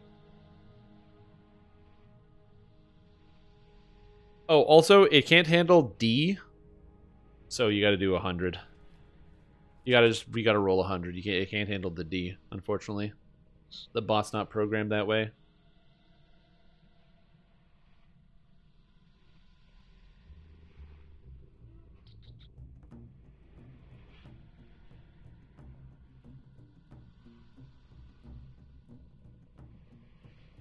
Anyway, we're just waiting. Going up and not down. Or going down and not up. Yeah, I'm working on it. I'm almost there. Using Roar's fear-based stun to boost. Yeah, you can't get both of them at the same time, sadly. You gotta pick one of the two. Come on, dude. Come on. Make the save. Make the stabilization check. I'm on hardcore now. I've died like 50 times today. I should just be checking this on elite difficulty, but I wanted to try Reaper mode. And it looks like we're going down. Again. Yep. Alright. Time to try again. And for those of you who are wondering, well, why don't you just use like a thing to like fix yourself up? And the answer is, I want to be able to test out how the character feels, and the best way to test out how the character feels is to actually play it as it's supposed to be played, which means I actually have to go and level with it. So yes, I died, and yes, I have to restart that quest now, and yes, that might be annoying, but I have to do that regardless, so might as well. The swordfish turned out well. Swordfish. I've never eaten swordfish before.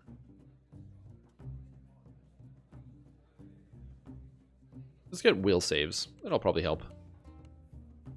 If it's actually supposed to be played with a stack of spirit cakes, that could be the case. Yeah, it could be the case. I'm not against spending some time in the tavern, you know, hanging out. Why not use a hireling? I just forget to buy him all the time. That's pretty much it.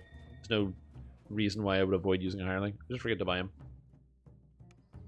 Also, then I have to summon them at the beginning of the quest, and hirelings take a lot of time to summon at the beginning, and I'm trying to just go. Yeah, hireling would definitely help out.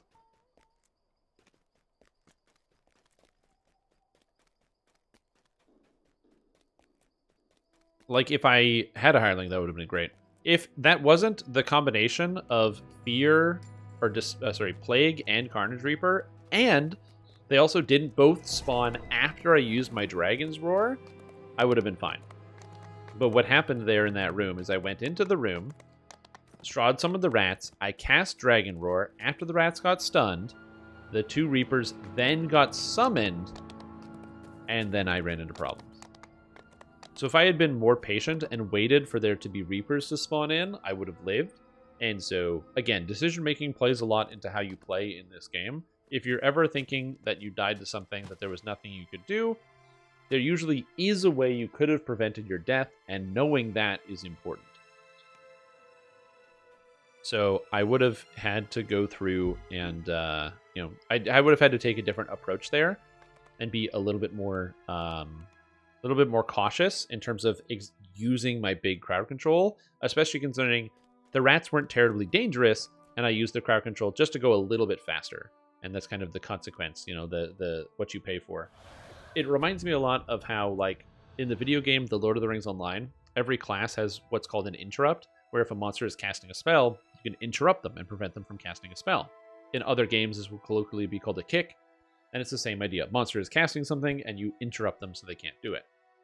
However, interrupt skills in that game are instantaneous. They do this so that way, no matter what you're doing, you can interrupt a monster. So that way, it's just a skill thing. You interrupt the monster, and you're good. But because they're instantaneous, they also interrupt what you're doing, which means you can use it to very aggressively animation cancel and get more damage. The downside is, if you're using your interrupts to animation cancel, you're not actually interrupting the monsters when you're supposed to, which can lead into problems where a monster does a crazy powerful effect, and you don't have your interrupt because it's on cooldown because you used it for damage.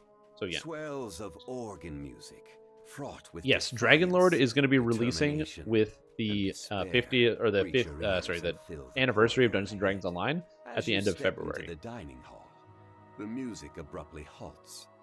A stern, regal man turns to face you. Accept any cards? Yeah, I don't need to look at the cards. It's not really important. My honored guests. I am, of course, Count Strahd von Zarovich, your host. Okay, that's good. I'm a little nervous about this, because I have the extra trap on me. No, fuck. Okay. This is bad because basically I don't have enough strike through, and so my trip keeps hitting the ghosts instead of hitting the Shadows of Hate, which is causing me a major problem. And I can't see the furniture to get around it. And there's a lot of champ ghosts. So this is going way worse than the first time. I have to block this or I'm dead. And I'm dead anyway, and I can't block while unconscious. Oh, you can block while unconscious. That's good. And yeah, if I had a hireling in this room, I would have been fine. So yeah.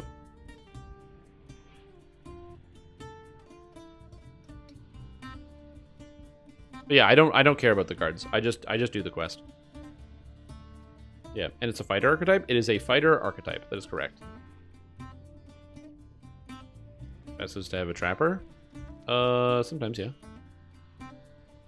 Neither have I, but it was on sale when I went shopping, so I tried some. That's a good. It's a good way to try out new things. Try out a new fish by buying it because it's on sale. So much time did. I know. I know it's the 1 in 10, but I feel like it's very rare to stabilize. Maybe this is why people get the Die Hard feat. I mean, you'd never actually take the Die Hard feat, but man, it's convenient when you get it from Barbarian. It's funny because Frenzy Berserker gets Die Hard, and this character is kind of like a Frenzy or Barbarian with the Ravager tree, so you could in fact get Die Hard if you were playing a Barbarian, which is kind of funny. Alright, anyway. Time to try again. Yeah. Essentially what happened in that room was, because I don't have enough strike through, on more than one occasion when I would try to trip the target that I was targeting, I would hit the ghosts that are nearby. And so that would cause my trip to not actually do anything, because I can't trip the ghosts, unfortunately. And I was also being a little bit more conservative with the Dragon's Roar, because I was trying to save it for when the other Slad came in. But its movement was slower than I expected. I thought it would have gotten to me sooner, but instead of aggroing, it went around the far end of the table as opposed to directly coming to me. And so you know, I'm over here and it went this way instead of coming here. It just went over here and did a long circle. And so I held onto the Dragon Breath the whole time thinking it was going to be coming in when it didn't. And that's my bad for not knowing the pathing in that room well enough, I guess. So I can do better. Is this character first life? Yeah, it is.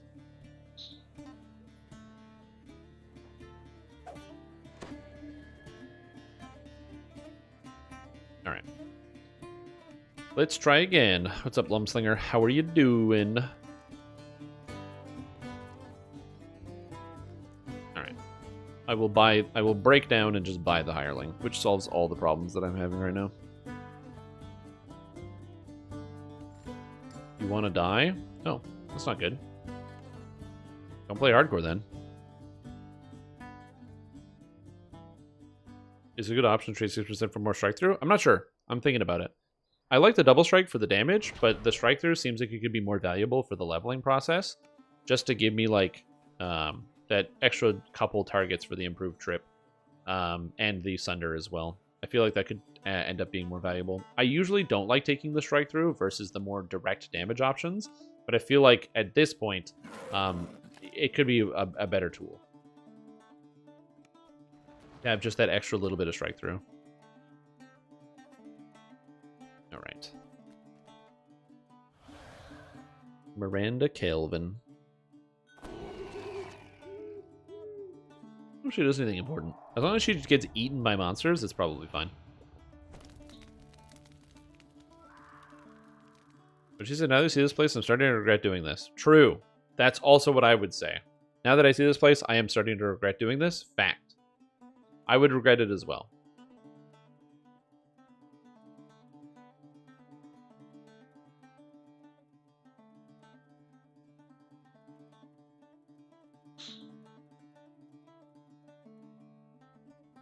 What is happening? Madam Eva's words Oh, echo in oh, her oh. mind. No, An let me... artifact, a trap, a friend. But will you know which is which when you find it? Dude, fucking Discord sucks shit, dude. Okay. There's a spam bot in the Discord, and it gives me the option to delete all the messages from the Discord, and then it doesn't actually do it. It says, yes, delete all the messages. I'm like, yes, please delete all the messages, and it just doesn't do it. It's the reason why you have to have a Discord bot to do this. I have to do this by hand. This is so fucking annoying. Give me a minute. That shit is so annoying. It's one of the few things I dislike about Discord is that, like, the actual built-in moderation tools don't work most of the time. They just, like, literally don't work. I literally have a function in the Discord that prevents people from posting links to other Discords, and it just doesn't work. I just don't understand. I think I got it soon enough, but I'm not sure. Nope, I did not. Keep going. Keep searching. Almost done. Yeah, it's just a really stupid and annoying problem.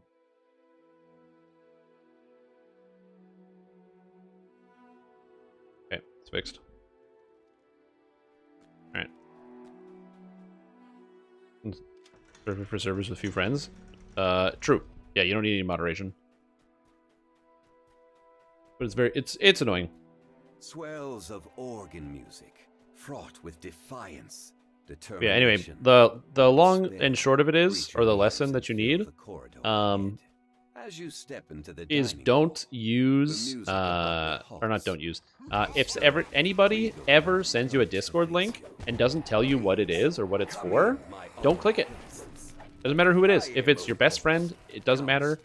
If they send you a Discord link and they don't tell you what the Discord link is when they first send it to you, don't click it under any circumstance. Because there's a 100% chance that your shit's getting hacked.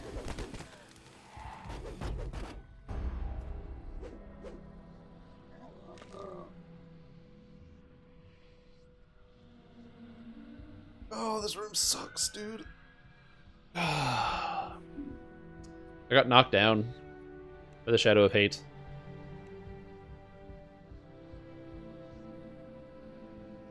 You attempt to save versus knockdown? No, that's getting back up. Yeah, 5 plus 10 strength failure. So I failed my strength check, and then I got knocked down, and then I couldn't react, and then I was just dead. No, I already did it the first time.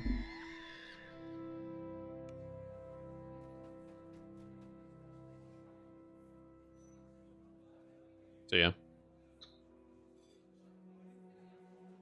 Alright, we'll do it again. Just keep running it back, man. Or Grandma's trying to post a sick TikTok for me to vibe to? I mean, maybe, yeah. If you say anything bad about Discord? I mean, I just said a bunch of stuff about Discord and nobody came to attack me, so I don't know. Like I said, I don't like to generalize. It's just, you know, as somebody who manages a Discord server, some of the content moderation features on Discord are very frustrating sometimes. It's the reason why you... oh yeah, the imbue was down. I forgot, because whenever you die, you have to reactivate the imbue. Yeah, it's just an annoying part of it. Need to attack you? True. I did have a bunch of ghosts literally come and attack me. Yep. I mean, it's pretty much the reason why people just use bots to manage and moderate their own Discords.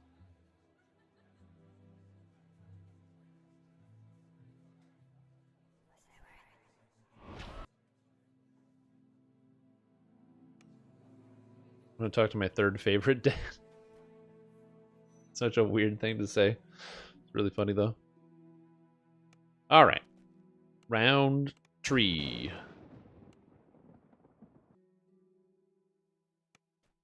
Everything went fine the first time. Let's see how this goes. I still have my Draconic Arms imbue. Everything should be okay, and we'll see how it goes.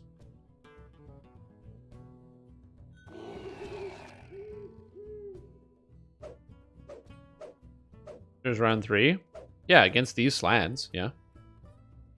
Well, like in this specific circumstance. This is my first time doing this quest, but yeah. Shred's a terrible host? Yeah.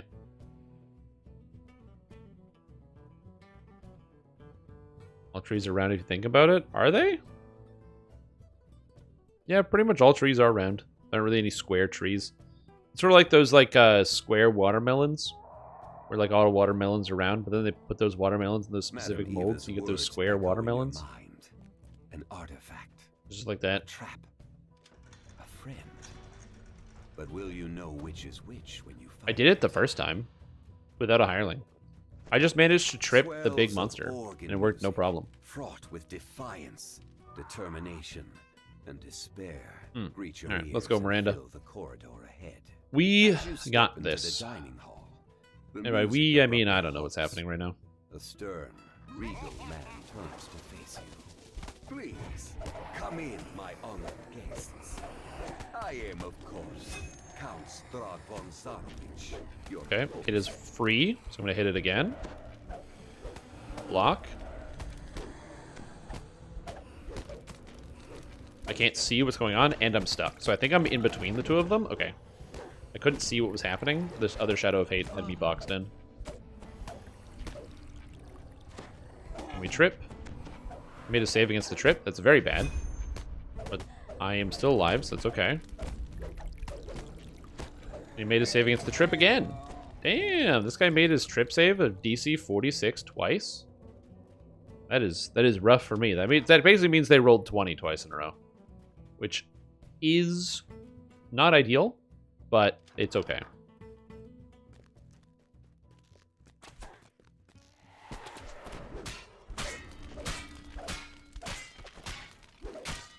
Again, the damage on the build is not necessarily bad, but sometimes you get... Oh, like, unless they can make a 46 pretty easily, which actually sounds really stressful for those monsters, but yeah. Do you have a vertigo item? No. So my Sunder is 50. Hollow Bones. These are the Hollow Bones. The only vertigo item that I mean, I could get the belt from Ravenloft. That one would be pretty good, but then I would lose my spell saves bonuses, and I like my spell saves bonuses, so I think I'm going to keep those instead. A chill passes over you. This treasure is not unguarded. Okay, we're just going to hit this guy. Again, most of the damage I take is pretty incremental. I should have a way to get magic missile immunity in the future.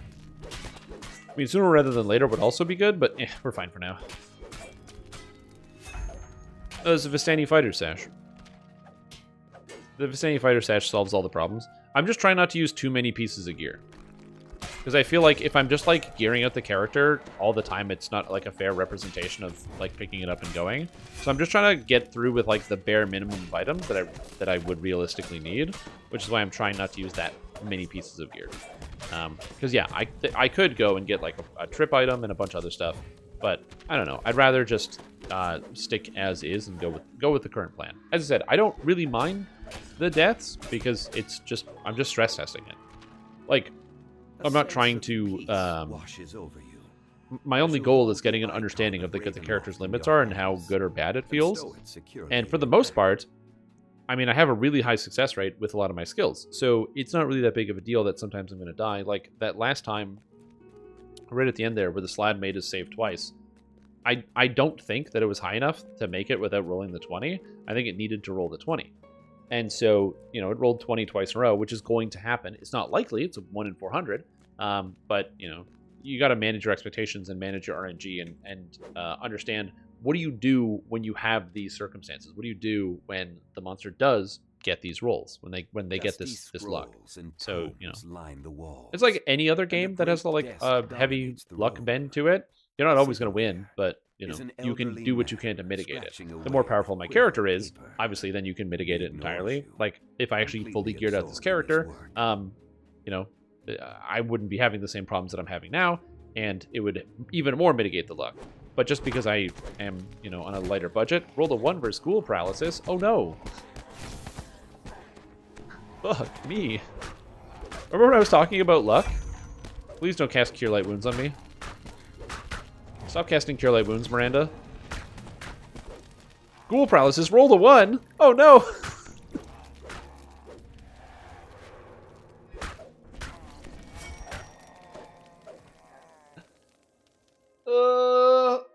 God fucking damn it, that's so funny. That's so funny. Oh my god. Yeah, Ghoul Paralysis, and then the Hireling. Hold on, customize AI. Stop casting Cure Light Wounds. Thanks. Aren't you a human? Yeah, I'm a human.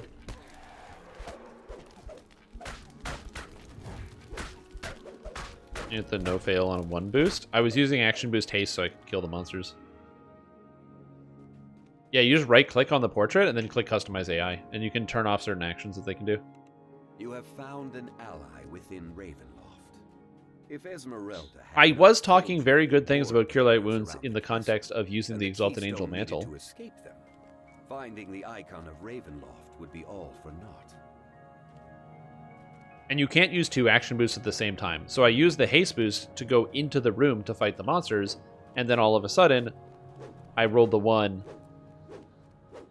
Like, that's just how it happened. Yep, it does. She won't be casting Cure Wounds anymore. She might not do anything in exchange. She might get to the Cure Wounds end of the logic train, like the logic tree, and then go, oh, I'm not casting Cure Wounds, and then just reset and do nothing. But, I don't know. We'll see. Isn't that fun? But yeah, sometimes they just do nothing. It is, as they say, it is what it is. Oh no, I slipped and fell.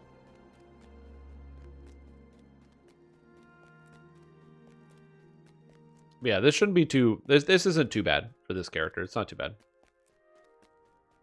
Yeah, you do have to do it every time you summon them, which is an annoying part of the process.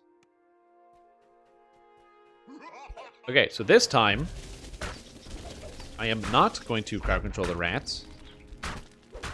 And now we crowd control the rats. Yeah, so now she's just not doing anything because she only wants to cast Cure Light Wounds. She doesn't want to do anything else. She only wants to cast Cure Light Wounds, and she can't. So, yeah, she is currently just hanging out with me. So I should probably not use Miranda Calvin. I should pick another hireling for the AI, but whatever, it's fine.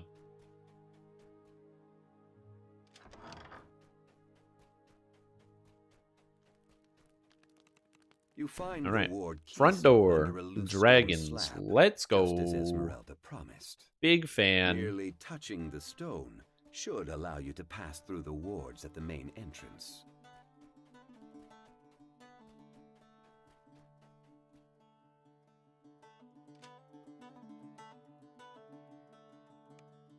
All right. Now we just go all the way back down and kill some dragons. It's Dungeons and Dragons, you guys. We're killing dragons today. And I accidentally aggroed this. Are they actually aggroed, or are they just hanging out? Okay, good. They're just hanging out. Woo! I went one too far. Jump isn't a class skill for Dragonlords. No, their class skills are all screwed up right now. They have the diplomacy and intimidate and heal and concentration. So they have like the paladin class skill list as opposed to the fighter class skill list. Now that may in fact be intentional. I don't know. Are you getting charged to your trance? No, it's not working right now. So I am not getting charges on my trance because the charges on the trance is not currently functioning. You can't get charges on your trance.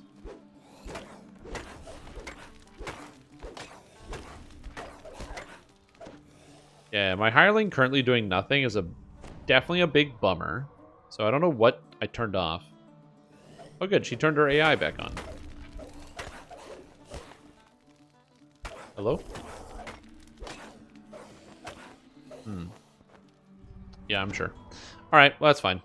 I don't need the hireling. Just as the way out comes into sight, you sense movement above.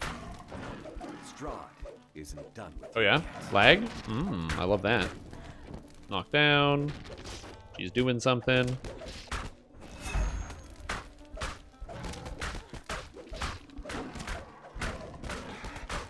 Get him.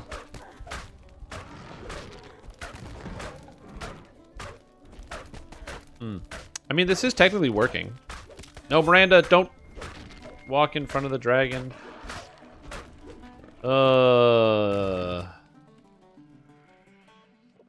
This is a bit of a problem here, but whatever. We'll manage.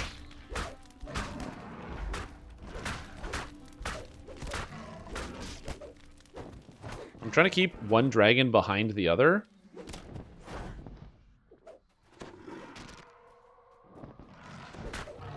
I can only be attacked by one at a time. Oh, I can't succeed on the strength because the DC is too high. Okay. Okay, so I gotta be very careful about the knockdown from the tail. But I should be able to manage. Missed. Nice. One dead. Don't knock me down. Don't roll a one, Scrim Tom, and it's dead. Oh, geez, Louise. So much cleaner. Are you on max settings? No, it's bloom. With the keystone in hand, you step through the castle wards Do you unhindered. want to see your graphics? Check your bags. Watch this. Sure enough, I'm gonna enable the your icon of graphics. Ravenloft is still there. You have done it. With a sigh of relief, you wonder if you will cross paths. Now I with have your Esmeralda graphics. Again.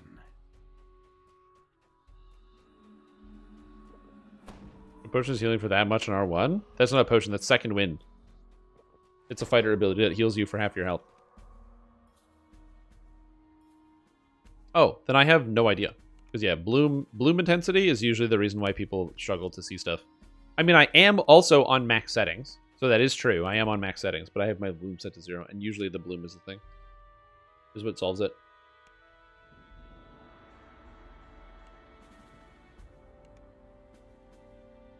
So yeah. Watch out for rodents of unusual size. Yeah, Miranda was a hero, then she was dead. Well, Miranda healed me a couple times, sure, yeah. At the beginning, I took a little bit too much damage. I should have been dancing with those dragons the entire time. Basically always maneuvering them, so there was only one in front of me at the same time, as opposed to two. I should have been doing that the whole time, but I was not doing that the whole time. But I should have been, but I wasn't. Okay, I'm gonna go level up. Because I can.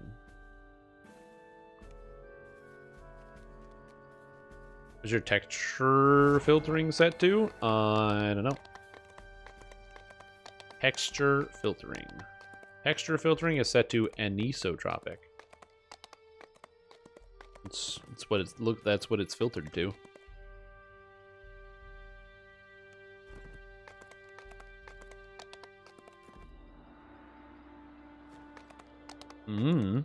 Also, when it comes to the visuals and the graphics in the game, I also have this affects it. My resolution is lower. So my resolution right now is 1920 by 1080 because that's the size of my monitor. I don't have a big monitor. A lot of people have more modern, monitors and stuff and have bigger screens. For me personally, I don't really care that much, so I haven't really updated my monitor at all. You can fight them at the door so only one can hit you? Oh, that's not a bad idea. I didn't think about that.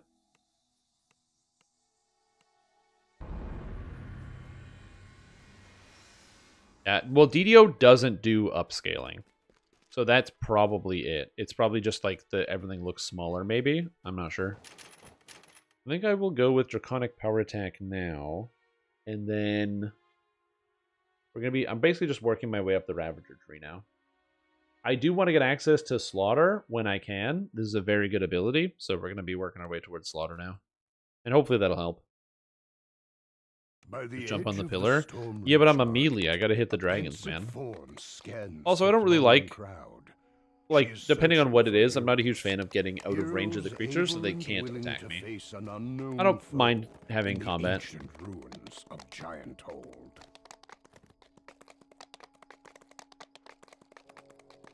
Listen to the clip clop of the horse as it's like going across the ground. All right, so I'm feeling pretty good. Character's reasonably defensive. Like I said, other than that first room with the slots, able to stand up to most things. We'll see how it goes as I go through the rest of the quest in Ravenloft. But overall, I'm pretty happy with the Dragonlord as it's performing in the early game. Again, I haven't really done a lot of analysis in terms of the later versions because, one, people that are better at endgame are literally already doing that. So they're going to be going over like the hundreds of builds and doing their DPS calculations and posting whatever it is in different places. And I have the time to go through and see how it feels while you're actually leveling in comparison to regular fighter. And I think I have a good amount of information here to give my analysis.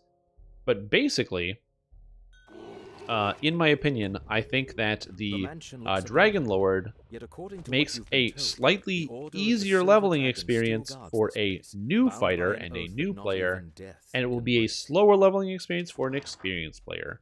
The reason why I say that is because if you're experienced, you'll have items prepared and probably enough damage where you don't really need to care too much about crowd control. Go into room, whirlwind attack / cleave / tier 5 of Kensei abilities, boom, boom, boom, boom, boom, and everything pretty much dies. Versus this character, which of course can't do most of that, but instead I have crowd control. The crowd control to help me out and help me succeed as I work my way through this. However, oh, right, you can't trip the ghost. That's annoying. Even though the crowd control is very effective and it works really well, it is still just a little bit slower than just smashing through monsters by going over the top in terms of damage and health. And so I like it. I'm really enjoying Dragonlord. Plus the supportive element. If I wasn't playing by myself, let's say I'm playing with a monk, I'm giving the monk in my party +5 to their tactics DCs right now. That's actually a sizable amount of damage, and something that you would notice if you were, or sizable amount of DCs, and something you would definitely notice if you were playing with a Dragonlord. And that's just because I have the tactics DCs, not including anything else my character can do.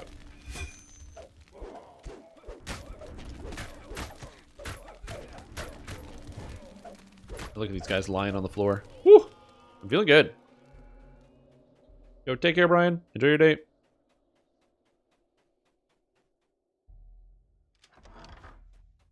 Yeah, Force Archers and Oath will snipe the shit out of you. Nah, I'm fine. Don't dispel my magic. Can I get rid of Ray of Enfeeblement? Yes, I can, because I can use Miranda for that. Also, I have my new ability here. I forgot. Oh, it's enhancement? Draconic Might. Reckless Devotion is an enhancement. Okay, that's not a base thing. So I'm going to get you to heal me. How much does Reckless Devotion do? So I do this to somebody. 29? Oh yeah, because it's just Panacea. And then it gives her the buff. It only has a cooldown of 20 seconds. Cooldown 20 seconds, duration. Oh, you can keep Reckless Devotion up 100% of the time? I thought you couldn't. I definitely misread Reckless Devotion then. Damn, that's crazy. Can you self-target that? No, you can't. Well, you might be able to. You're not supposed to. It's supposed to be specifically for others. It's meant to be like a leader thing. Yeah. Like you're supposed to be inspiring others as a leader. Yeah, you can't target yourself, but you can target others with Reckless Devotion. It needs to cast a little bit faster. But it should have the same casting speed as the Favored Soul buffs, which would be really nice. And if they can increase the speed like that, then that would be really great. Also, apparently Chain Cure is getting fixed as well. So Chain Cure is getting better target acquisition and is also going to have a much faster projectile, so it doesn't miss as often when you're trying to hit your main target, which is actually pretty cool. I'm looking forward to that as well. Because I've never used Chain Cure. Yo, what's up, Arcaniverse? How are you doing? How are you? How's it hanging? How are you and how are things? Ugh. I need to get some more water after this. I am thirsty. I've been just sitting here gaming, man. I've been gaming with my dragon all day. What are your impressions of the new class? I just want to be honest. I 100% just finished talking about my impressions of the new class. So you came in at the perfect time because that was the last thing I talked about. Has collapsed, though it looks unbelievable. Like could squeeze through. It's always how it happens, isn't it? Oh, it's funny. Without looking up, it says simply. But to keep a long story short, the class so far is performing better than my expectations. I've kind of just been running Reaper mode, and while it hasn't been easy because I have died and had to restart multiple quests multiple times, I'm doing quests on Reaper mode solo as a Dragonlord, as a first lifer with pretty sparse gear as I've just been running through it, and honestly, it's been great. So I think that for the purposes of leveling and for the purposes of early game balance and how it feels quite good. To be able to have something that can just do this kind of right out of the gate. It's reminiscent of like Blightcaster in that regard, where it's got the right tool set to allow you to do a lot of things. Now, does that mean it's easy? No. I've died multiple times, so you know, I still have limitations. A Plague Reaper can cause my character to die. Multiple Reapers can cause my character to die. Multiple monsters making their saves against all of my craft control effects can cause my character to die. Because when monsters save against Trip and they save against Dragonlord, I'm out of options. So it's like I gotta try to find something else to do, but it's hard at that point. So I'm doing my best. I'm doing what I can. But overall, I've been enjoying it. I like the theming of it. I've actually enjoyed using like Sunder as part of my kit and as part of my attack setup, because it's been quite powerful to just like debuff the enemies. Plus Sunder doesn't feel like a total waste because I'm getting a bunch of extra damage when I use my Sunder on enemies. And eventually I'll be able to get Sundered Soul, where once an enemy is sundered, I can then kill them instantly. So presumably if my Sunder animation can be fast enough, I can press Sunder and then Sundered Soul. Will that actually function? I don't know. If the cast or if the attack speed of Sunder takes too long, that by the time you Sunder a monster, you can't use Sundered Soul because they're already dead, that's a problem.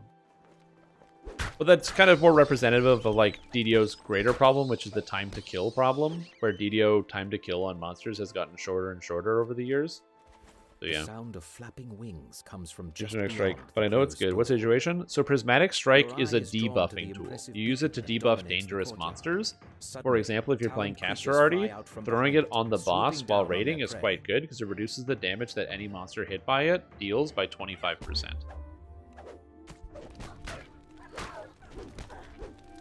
No. Should they bake that into Sunder instead?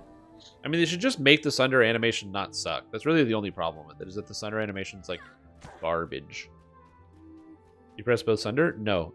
When you get improved Sunder, it replaces regular Sunder. my god, she got beat to death because neither of us could act.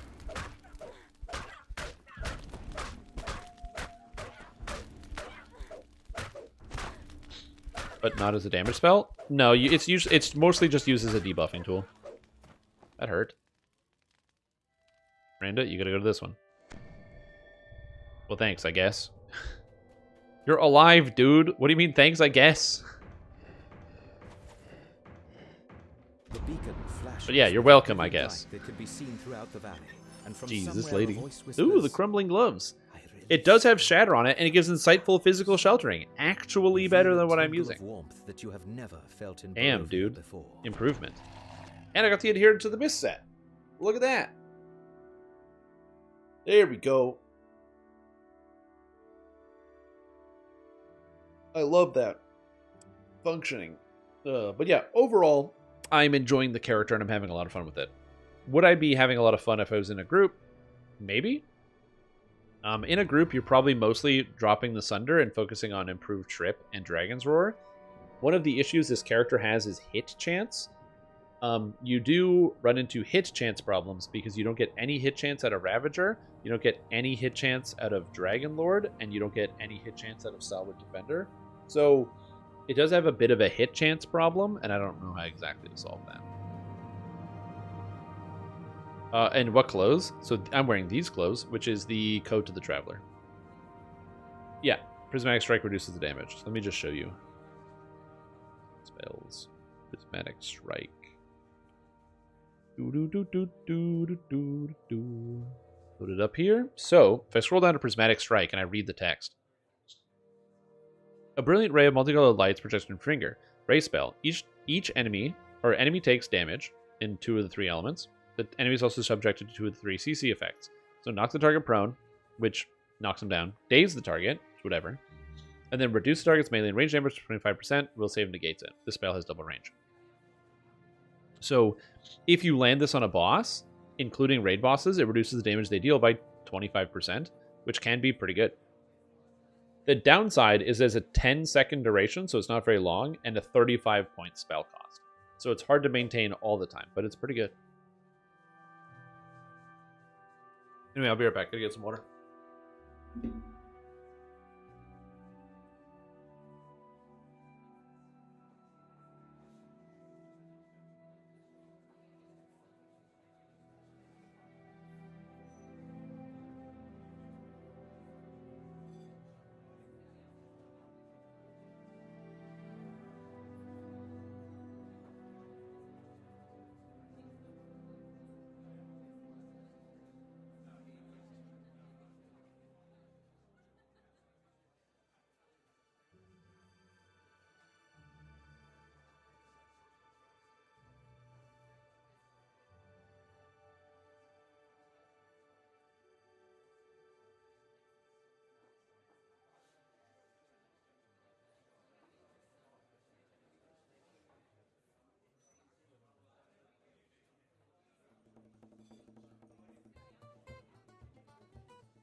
am back.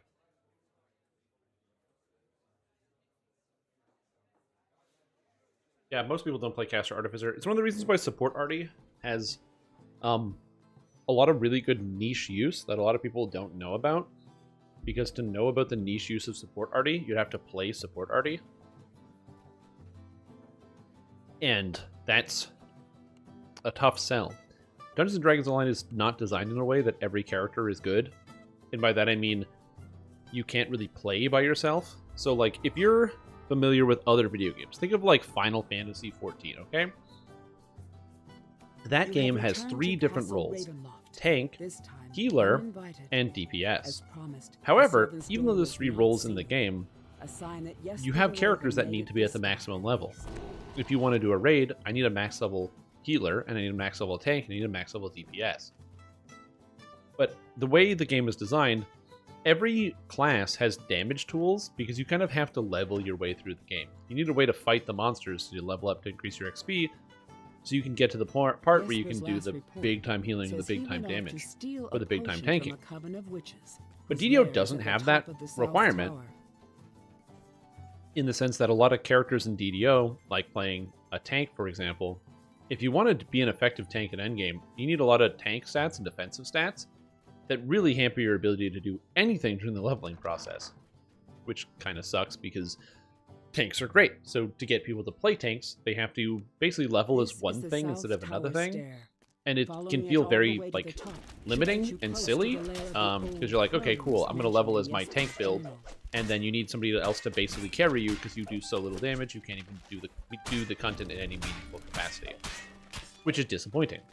I do wish there was a better way for DDO to do that, and there sort of is. If there was a way for your character to have like build sets, imagine if you could have 2 different class enhancement setups, or you could just swap between. And then whenever you needed it, you just swap between the 2 things and you're all good. Like, dude, that would be amazing. Because I could have my tank setup versus my single target setup and then change weapons.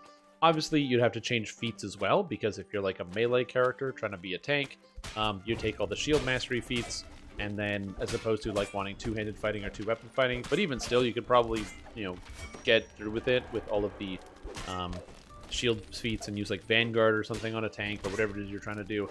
It wouldn't really be the end of the world, but you could probably do it, especially since there are no tank classes. They're just classes that have access to tank trees. And Fighter, Paladin, Barbarian, I guess now Dragonlord. Like, these things all have DPS trees. So you can just have your Knight of the Chalice versus your Sacred Defender setup. You might be wondering, well, why don't you just level like that anyway if you can do that? Well, there's also all of the other stats that kind of go into it. So it's not really as cut and dry as I'm talking about. You know, like think about how many different setups you have for your base points, like just leveling up your attribute points, which is a whole other big part of it. So yeah.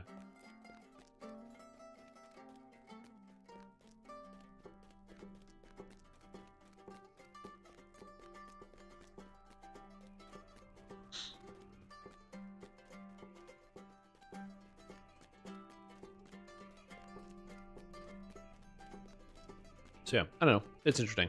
There's a lot of elements to this game of stuff people don't explore or don't take the time to explore, because not that they're lazy, but that you are disincentivized from trying anything that isn't directly damage in DDO most of the time, because you need damage to play the game. Now, again, if you play in a static group with other people to play with, it's perfectly fine. But sometimes your LFMs are going to look like this. And so if you're playing a tank or a healer, you kind of just, you know, are out of luck, which sucks. They regard you with a haughty aloofness that only one creature across the many planes has truly mastered. There was an interview that was done with some of the Path of Exile 2 developers who were working on Path of Exile 2. And they were asked how they felt about the cost of respecs in Path of Exile. Because in Path of Exile, you have to pay currency to be able to respec. Each point you undo out of your 100-something point tree costs an Orb of Regret, which is a physical item, which has a cost associated with it because you have to find them, and then trade with other players if you don't have enough. And they were asked, like, you know, would they make the respecing cost easier, basically? And the developers are like, no, we're pretty happy with the respec cost, as is. which means that some percentage of players who can't afford it will just have to make new level 70 characters. But I guess from their design philosophy, they're okay with that, because from their perspective, it doesn't really matter if they have a character or if one of the players who's like level 70 is re-rolling their character, even if they're already a high level, because at the end of the day, that person is learning something along the way before they make their re-roll, and I guess that's a part of it. I don't really know, it's hard to say. But some developers are okay with costly respecs because they want you to be locked into your decisions, at least in some capacity. Or to make it meaningful, if you want to make a change, there is a name tag. And I can kind of understand that. Having everything change instantaneously with no cost means you're not locked into your decisions, means you don't have to think as hard about the decisions you're making, because you can just like throw it together, and if you don't like it, make changes in the future, and you don't have to be as serious about thinking about it. But if there's a heavy cost to where you put each point, you have to think, okay, do I really want this? And, you know, do a deeper analysis. And I'm not saying that that's better, but that is the consequence of that type of design. And some games will want that and some won't. And DDO kind of straddles both lines, where enhancement trees are really easy to fix and replace. And all of this, anything that says character sheet, is not. Broken furnishings lie scattered. Yeah, you can dual box as well, but that shouldn't be like a built-in problem. Of a moldering cake. Its sickly sweet smell permeates. I agree. Yeah, being able to respec would be nice. Unseen suddenly moves through the air, smashing through furniture. Does she have true seeing? How is she finding it? Whatever. I agree. I do wish the game had like a solid respec option, where it's like, oh yeah, you can just pay everything in respec. Something I did not know is that you can just take out your cluster jewels and pay a fraction of the cost, where it's 0 for a small, 1 for a medium, and 3 for or 2 for a large. I never knew that. I always unspec'd each point individually and spent like 20 extra orbs of regret each time. By strength of will alone, I learned that this season. Through the tiny tower window and take solid form again on the inside.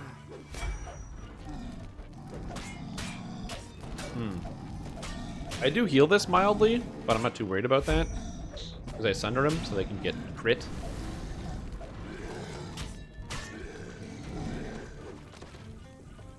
Come to me, golems. Sunder. Bitch.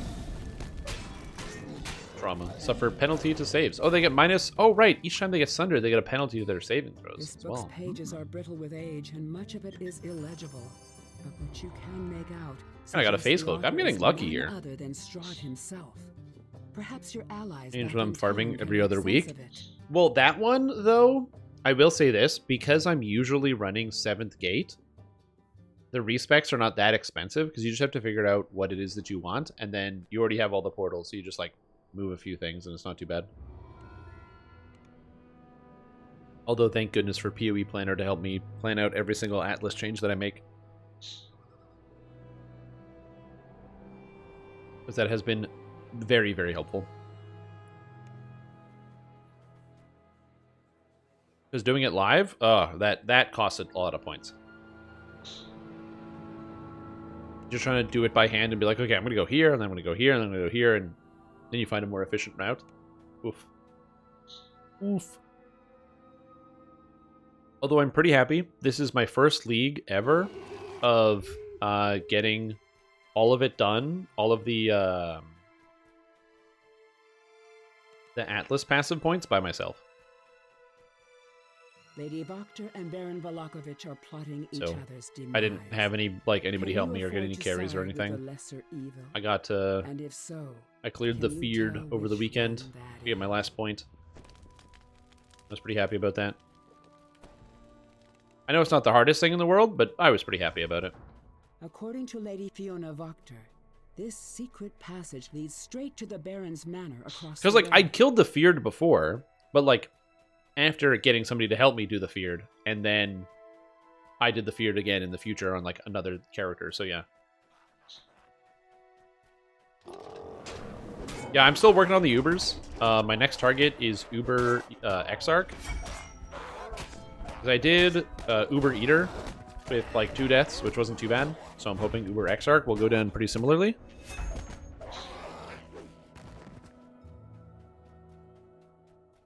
So I'm hopeful that I'll be able to get Uber Exarch down And then after Uber Exarch, I need either... I mean, I can probably just do Uber Shaper. Because I've already got Uber Cortex and Uber Eater down. So I just need 2 more. So I think I'm going to do Exarch and then Shaper. But I wonder if... What's easier, Uber Shaper or Uber Elder? Because I feel like Uber Elder is easier than Uber Shaper. Because Uber Elder just has like 1 or 2 extra mechanics. But Shaper is so annoying. Is it easier? Okay. The shelves here have a range of grim and horrifying titles. The perfect collection. Yeah, it for should be someone okay. who consorts with literal devils. It was so easy. I'd say Uber Shaper slightly. Yeah. Okay, let me rephrase. I'm playing melee.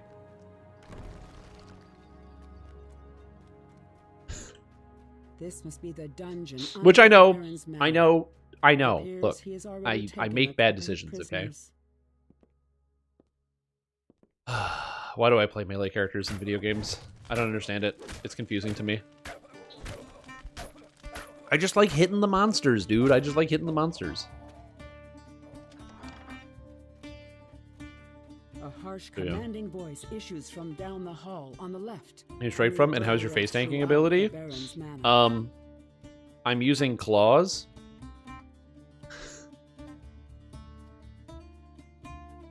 And my face tanking ability is really good. I actually don't have that much trouble being melee. It's mostly Maven that can go to hell. I'm using Wild Strike of Extremes. Yeah. I can't tank the slam, the Uber Shaper slam. Are you Pathfinder with Perma Flask? No, I'm a Shadow.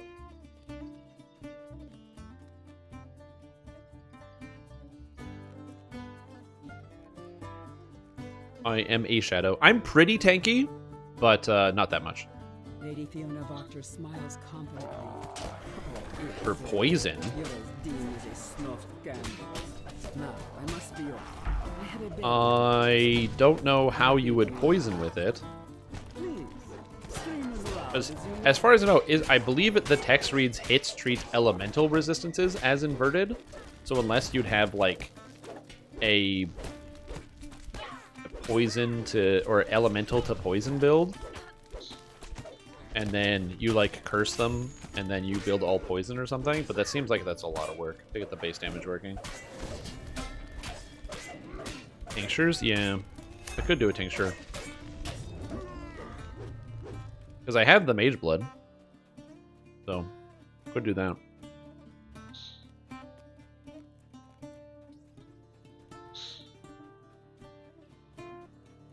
Oh, they just like stack Elemental and then get a tincture to make everything poison? Yeah, that could be a thing to poison scale. I'm not currently doing that. I'm currently just hitting really hard. Which is the way my build currently works. Like, my current build is 900% crit multi, and I just get them. That's how my build currently functions. It works really well. I have like 15 million DPS.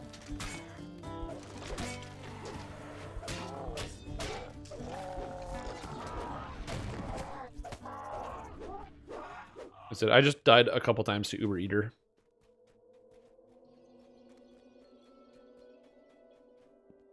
Yeah, Molten Strike also looks pretty good. Is these crazy? Yep. It is. It is literally crazy. The cost of Mage Blood is like nothing. It's basically free. Which, like, I'm still happy I got my Mage Blood, because that's pretty cool. But, like, you can get Mage Blood this season in Path of Exile by selling Corruption Temples. You just build up Corruption Temples and then sell them. And, oh my god, there's like 4.5 Divines a temple. So good. I can't believe the only monster I aimed at was the Blue Abishai, and it was the only thing I didn't hit.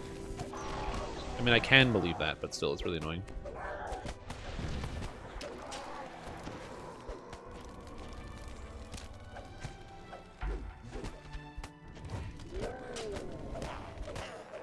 will never sell. Yeah. I just have the one. I just swap it around. Yeah, Doric and I have done a bunch of farming. Most of the money that we've gotten has been from just raw divine drops from map things. Although we haven't had any of those loot explosions. The most explosion we've ever gotten is 5 divines. But with like crazy quantity and rarity. We just haven't gotten the lucky one.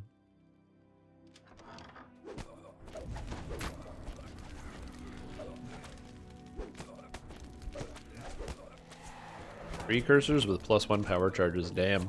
That would be expensive. I thought it was expensive to buy a precursor with +1 endurance charges. I was looking at the price of that. That was pretty crazy. It was a shocker that it was like 4 divines. I was like, damn, that's not that cheap. I bet it makes sense with everybody doing like power charge stacking right now. Why that everyone would be doing it.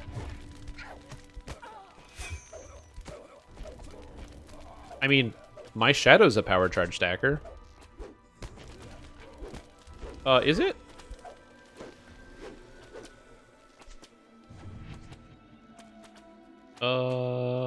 Is it? No, it's not. Is it?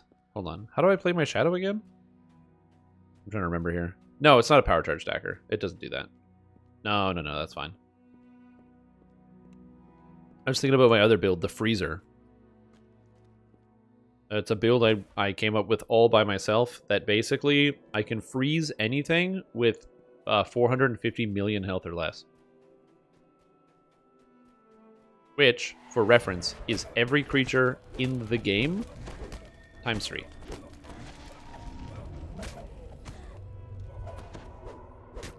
So there's nothing in the video game that my character cannot freeze. That's why I call it the Freezer.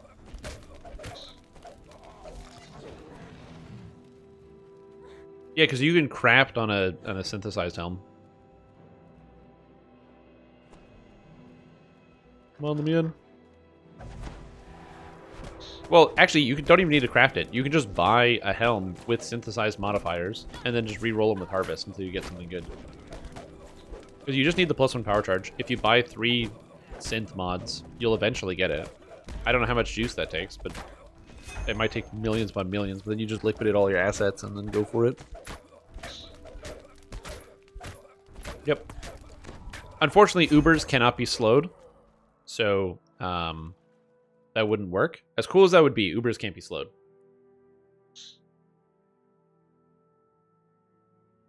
So that's the main problem. I think the highest I do is 80,000 damage on the Freezer.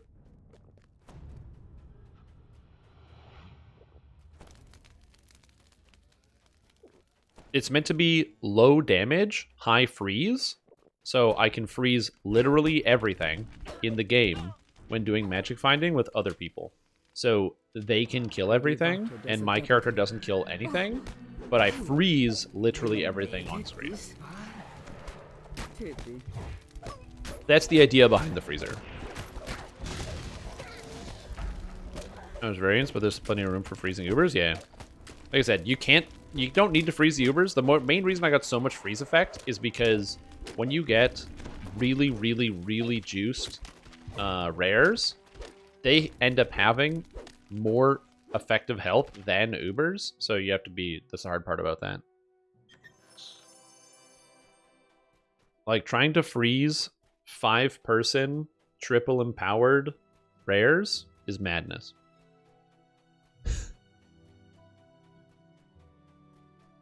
Or 50 divines? Yeah, but then you can craft on them.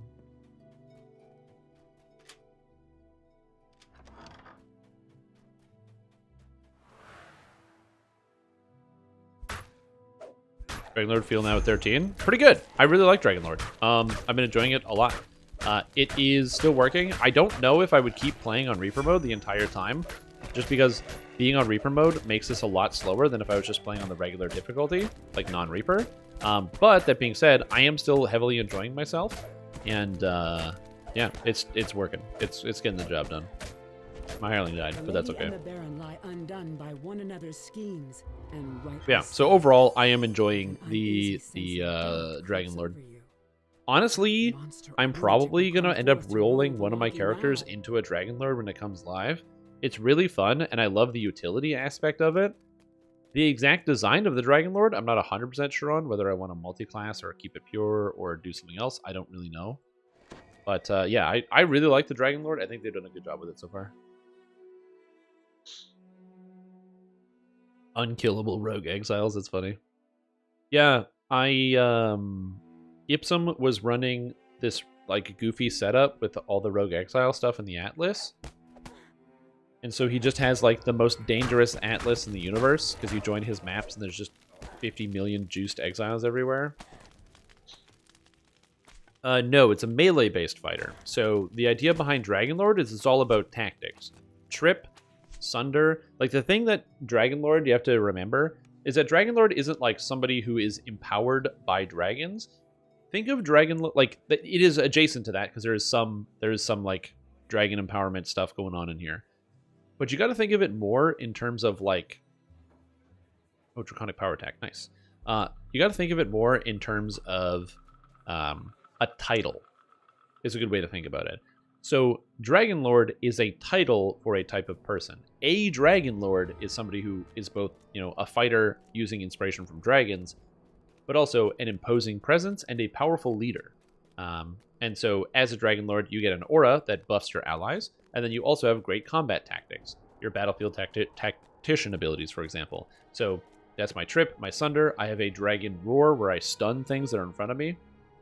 So it's all about kind of crowd control is a major element of it, which is very cool. Yeah. Like I said, there's a little bit of magic. Like I get to add damage of my element to my attacks. So since I chose Black Dragon, you can see the kind of like this like circle is black here and there's this green underneath me. For the acid, I do acid damage on my attacks, so that is a part of my character.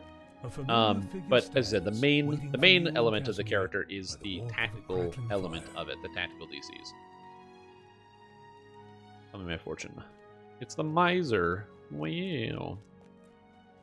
Which is pretty cool. I like it. It's like in 5, I believe it's called the Battle Master is the name of the prestige class or whatever in 5th edition. Well, not prestige class, but like the extra class. Oh my gosh. The archetype. And it's kind of like that, but with a very heavy dragon theme to it. It scales with melee power. This character doesn't do anything with spells. This is not a spellcaster, so it doesn't use spell power or have anything spell adjacent. I'm fucking dead. I'm stuck. I'm floating on this stupid Reaper. Awesome. I tried to move and I got stuck. That's great.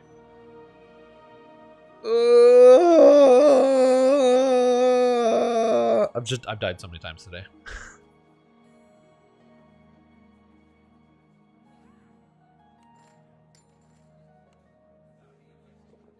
After a while, it does get mildly frustrating, the dying constantly. I would prefer to not die. Somebody said once every 3 quests. That's about accurate. Having to reset once every 3 quests is not ideal. Again, that's just kind of the nature of what's going to continue to happen if I keep playing in Reaper mode. Because of the variance that can happen. If there wasn't a Reaper there, I would have been fine. Because I just didn't see it happen, and I used my stun before I saw the Reaper, so I couldn't do anything about it. In that moment. Not in totality I couldn't do anything, but just in that moment I couldn't do anything. And that's why it's the variance that gets you when you're doing like Reaper mode and stuff. But yeah, it has the imbue and it scales off of melee power. This is a melee character. It has no spell things. No spell powers, no spell points, no spell anything. It's all melee power. So if you were thinking of maybe combining like Sorcerer Eldritch Knight with the Dragonlord, you're not really going to get very far because they scale off of 2 different mechanics. One is melee power, one is spell power. Now granted, you could combine other elements of those 2 classes, but not the whole thing.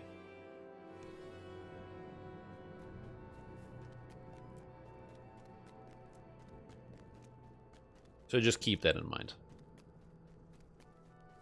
Yeah, overall, still, I'm having a good time with this. Hey there, gamer. How are you dragging these nuts so far?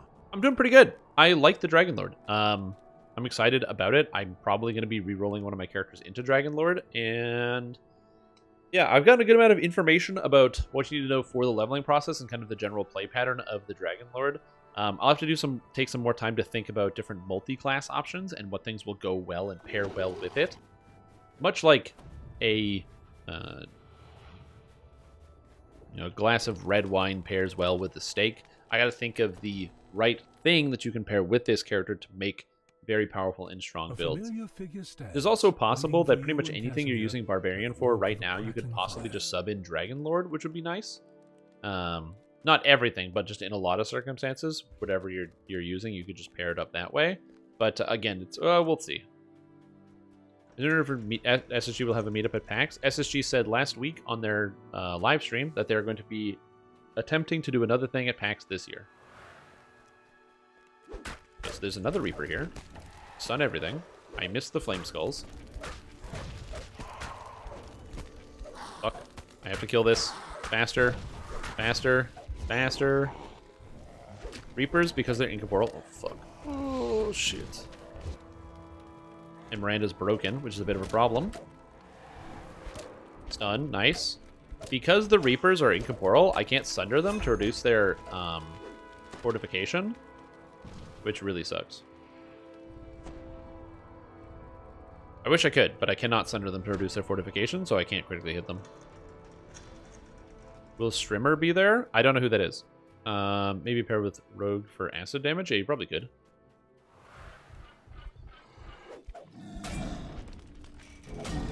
Berserker Fist Dragonlord. You could combine the Charisma. I believe it can't be lawful. Yeah, for the Charisma Trance, you can't be lawful. So no, that wouldn't work either.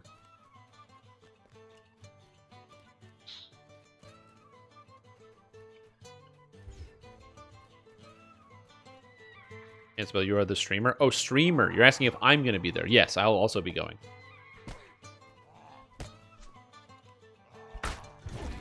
Yeah, SSG has done like a player meetup every year, at least since like 2018 around PAX East. They're going to try to get like another panel and do another presentation this year, but they've done a meetup every year outside of that, where they just like they rent out like a restaurant, and then when you go, you get to talk to like a bunch of the devs and other stuff that are there. They've done that every year if you happen to live in the area. Because their studio is based. Well, I don't think they actually have a studio anymore, but it was based pre-pandemic outside of the Boston area there.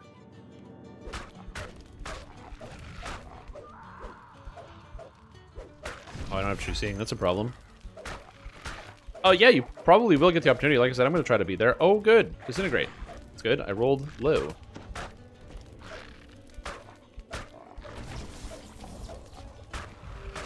They have levels. That's fine.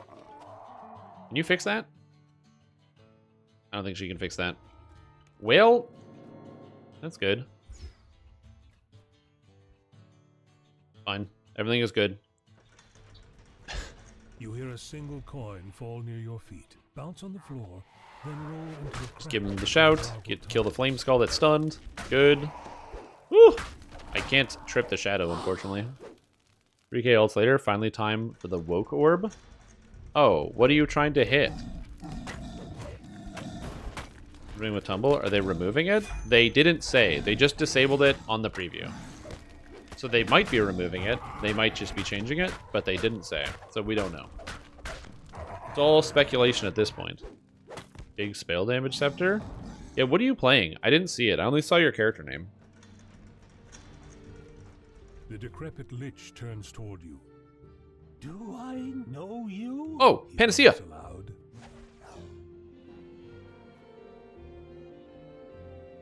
No! Oh, restoration! Oh, how do I get restoration on the lich? I didn't even think about this. Oh, how do I get the restoration on the lich?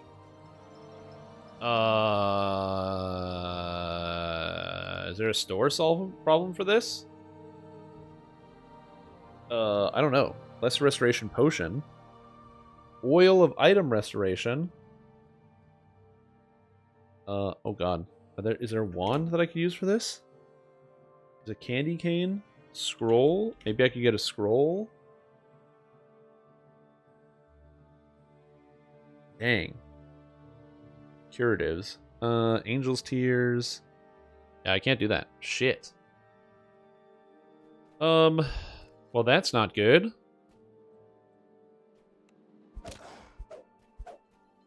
So my main problem here is that I don't have a great way to solve this because I have to fight all this stuff, and I don't have access to the phylactery right now, and I don't know how to get access to the phylactery because I don't have the search. Oh, good. Paralyzing Touch. That's a problem. Okay, that's a problem. 2. 4. Okay. I don't know what I need to save to get out of this. 10. Okay. 2. I guess the upside is that Miranda is saving my life here. Because I'm getting paralyzing touched all day. Oh, 13. Oh, she's just spamming. Okay. Uh-oh. This is not going well. I can't hit this guy. His armor class is too high for me, which is another problem. Because of the negative levels and because the trance doesn't give you attack. Hold on. Can I get into here? I can't even get into here. It doesn't matter. Fuck. Okay. So we have to go the other way. I didn't think about this. I might even have the use magic device for this. I have a 3, right? Because I have a minus. Right. So I wouldn't even be able to do it even if I was able to do it. So we have to find Mavris the hard way. So where else is Mavris?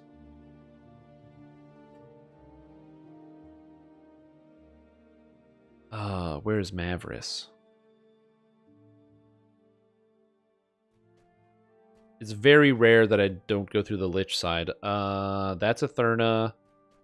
Mavris can be... I can't get through that door. Oh, fuck. Flame Skulls? Oh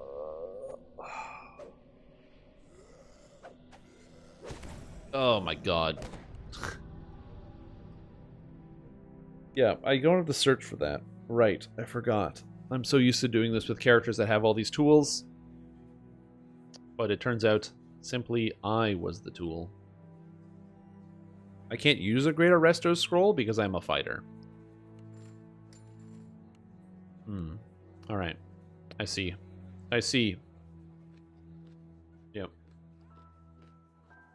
They changed tumble pretty dramatically. Well, yeah, they just got the experimental tumble control. They just disabled it.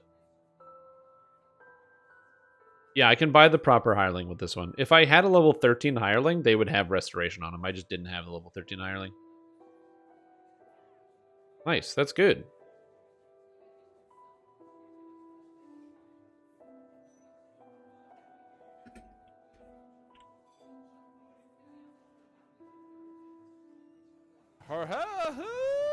Sub baby.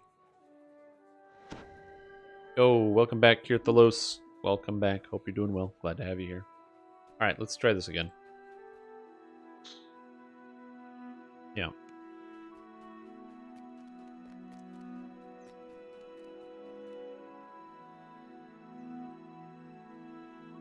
Alrighty.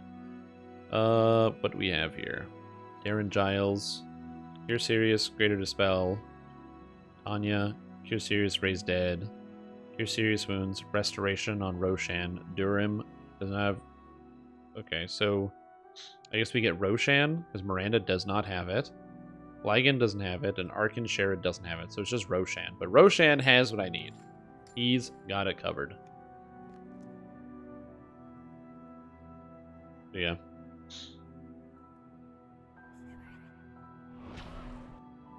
Anyways, Queen's level higher than Greater Restoration. Level 14 Favorite Soul. That's fine. You just don't need Greater Resto. You just need regular Resto. Like, I needed Greater Resto for my negative levels, but yeah. That's all. I just needed it.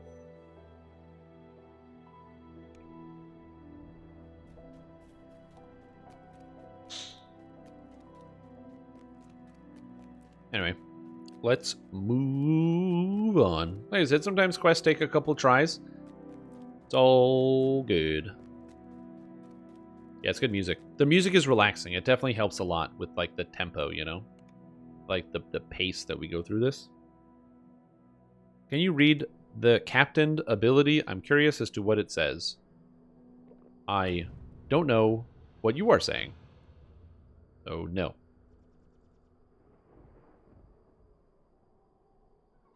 I literally have no idea what you're talking about. I do not know what the captained ability is. Do you mean like a ship captain? Or do you want me to get you a boat?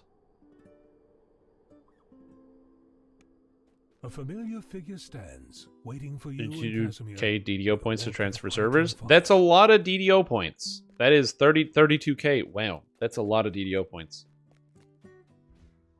That's what I said, man. My recommendation to you is to just take one of your characters and just peel one character, you know?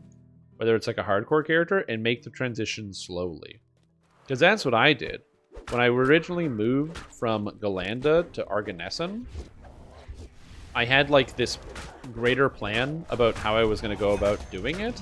But then what I ended up doing instead is I just decided, hey, why don't I just like make a new character on the new server? And then after making a new character on the new server, I realized I didn't need all that other stuff, and I just kind of left everything on Galanda. Hey Shrim, how does the Dragon Breath feel? I love it. I'm a huge fan of Dragon's Roar. It works really, really, really well. See this Shield Guardian? Guess what? It's stunned.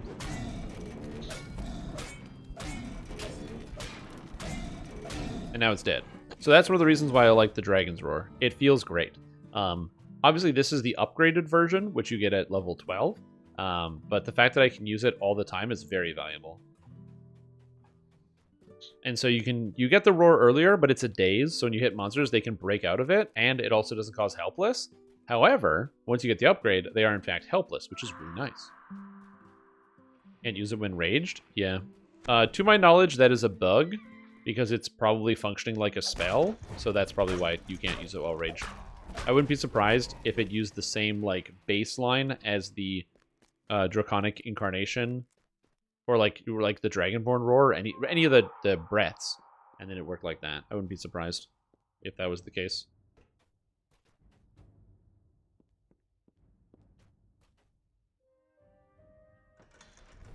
All right, hello, double flame skulls and Fear Reaper. I'm gonna kill the Flame Skull here because it's more annoying than the Fear Reaper. I don't know where my hireling is. I guess he's hanging out. He's having a good day. Okay. So let's work together on this one. Okay, bud? Alrighty, let's go. Blurry. Oh god. Oh god, this guy's really hard to keep track of.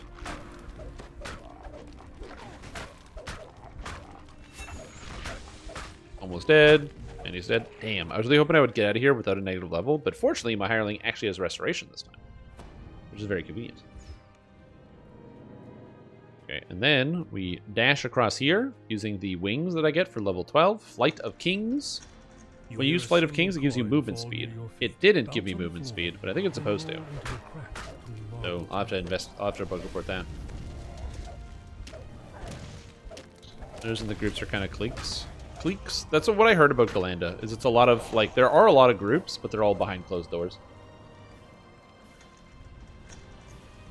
Level 12, just respecting my compressed Void Strike and Shadows can access without light. Yep, once you get those two buttons, you don't need anything else. And Void Strike as well is very, very powerful, in that if you roll a 20, it just kills whatever you're attacking.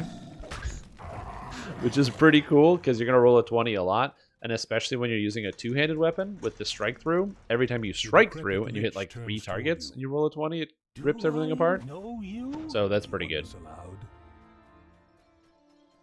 Holy symbol of Ravenkind. Wow. Surely it will be useful in the struggle against Strahd. Wonder why you can fear mindless enemies. It's not a fear. It's a daze/cower. I mean, cowering is fear, but yeah.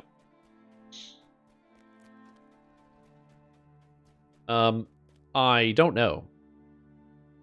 There was a time playing DDO that I would have argued about why something does work or doesn't work on certain monsters, because I cared a lot about consistency's sake. But as DDO has gone on, there's been more and more abilities that just work on certain things because, and as that time has moved forward, I've just been like, yeah, whatever. The Dragonlord just works on everything. All right. This is the sarcophagus. There's really no downside for the players. It's just a better ability as a result. And you know what? I think most people would be happy if they found out, like, oh yeah, by the way, the Dragon's Roar, yeah, it works on everything in the game. Like, okay. Like, who's mad? You know?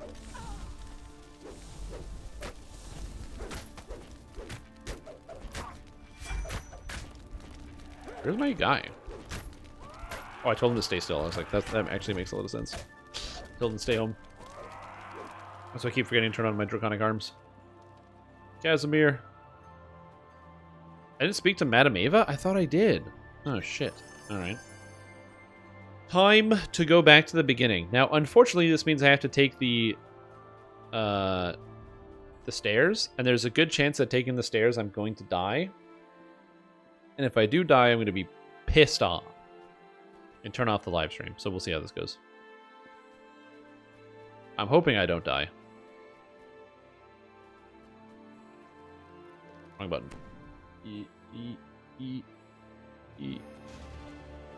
If you're wondering, see these black spots on the stairs? These black spots, when you go near them, is where the sunbursts come out of. So if you step on the black spots, you're going to get hit by sunbursts and die. So if you've ever died to sunbursts in this quest, that's exactly how you die. There we go. Free me from this. Oh, sorry. Get me out of this hellhole. Perfect. It fits. It fits. Moving on. As I said, it's the it's not that these quests are bad, it's just yeah. Melee. What does the green aura at your feet signify? So, all Dragonlords have an aura. There's 3 different kinds of auras, and 3 different kinds of each of those auras. So you have the basic aura, you get at level 1, and there's 3 different basic auras. You have the regular aura, which you get at level 8, and then you have the greater aura, which you get at level 16. And each one is represented by a ring. So if you look at the character's feet, you will see that there's a ring here and another ring here. And so I have 2 auras because I'm level 13. I got 2 of them now. They're passive, so they're just always active. So I have Therixada's Instinct, which gives a bonus to morale bonus to tactical DCs to anyone, myself and anyone nearby. And Vila's Fury, which gives morale bonus to damage rolls, which is on there. And so you have those 3 different auras that are there. The green is because my character is a Dragonlord, or like I put points in the tree, and I took Soul of the Black Dragon, which changed the color of the aura. If you take Blue Dragon, it becomes lightning. If you take White Dragon, you get a snow wisp around your character. So it's all about the like the way you design the character and how it comes up.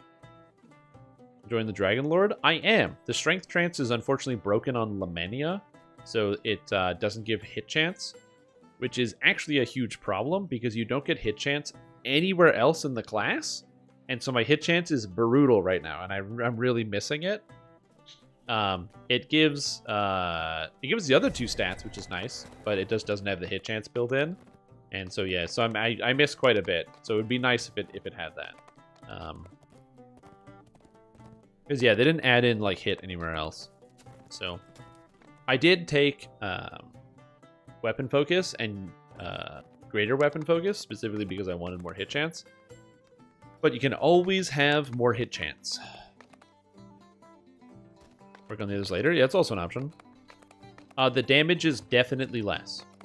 It's just absolutely less. It can't be more because Kensai gets 40 melee power, 15 double strike, and a bunch of attacks that deal higher damage, like higher crit multi or guaranteed criticals and other stuff, that this character just does not get.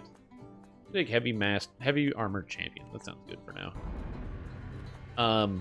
But on the flip side, this character gets huge bonuses to tactics DCs, so I get 11 for being a Dragonlord.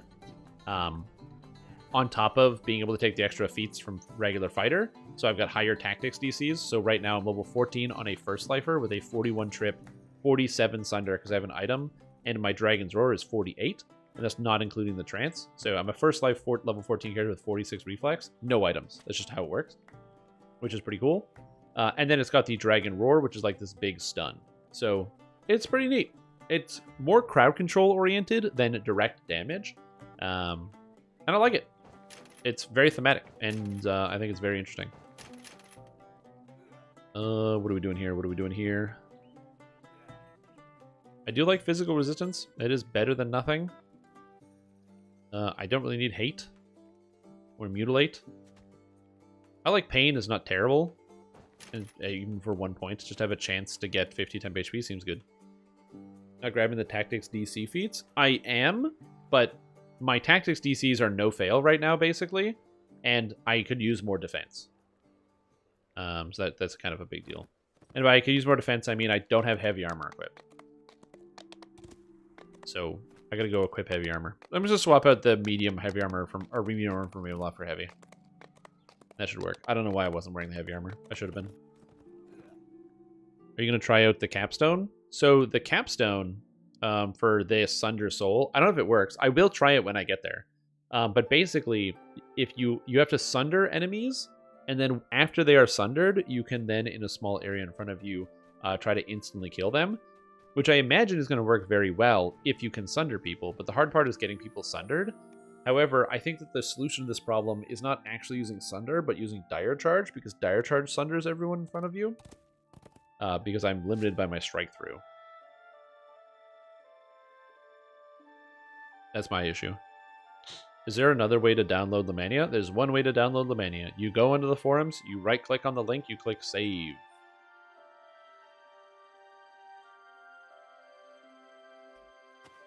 So what you do is you go do this, you right-click on this link, and you go Save Link As. And that's how you do it. You don't click the link, because it doesn't work. Note to current users, you may need to right-click the link above to open an incognito window in order for the link download to work. Just right-click and just do Save Link As. The link is directly the file, and that will solve your problem if you are having difficulties downloading it. Because some people have that issue. Okay, we'll swap out the armor real quick. I forgot I'm a fighter. I got the heavy armor going. There we go. Beautiful. We swap out the heavy armor, and now we've got the physical magical resistance rating. So it feels a little bit tankier. But yeah, so I've been running around with this character. I've been doing Reaper 1 solo. I have been avoiding picking up that much gear. So I've been trying to just only use what I find for the most part, plus like a couple items here and there. And so like I found the Crumbling Gloves, which was nice. Feather Falling item, which is pretty good. This Wisdom item, which is very helpful for defenses. So I've been, like I said, using items. Just I haven't been like maxing out my gear or anything like that. Just kind of using what I've been getting for the most part. And I gotta say, I'm having a good time with this. I've died a few times, yes, but that's to be expected. Like, the way you have to think about it is when you're playing the game on a first life character, you just have less buffer room. So if you make a mistake or do something wrong, there's a higher likelihood your character gets destroyed than for somebody else who has like 200 extra health or 10 extra PR or MRR or more armor class or higher saving throws or whatever it is.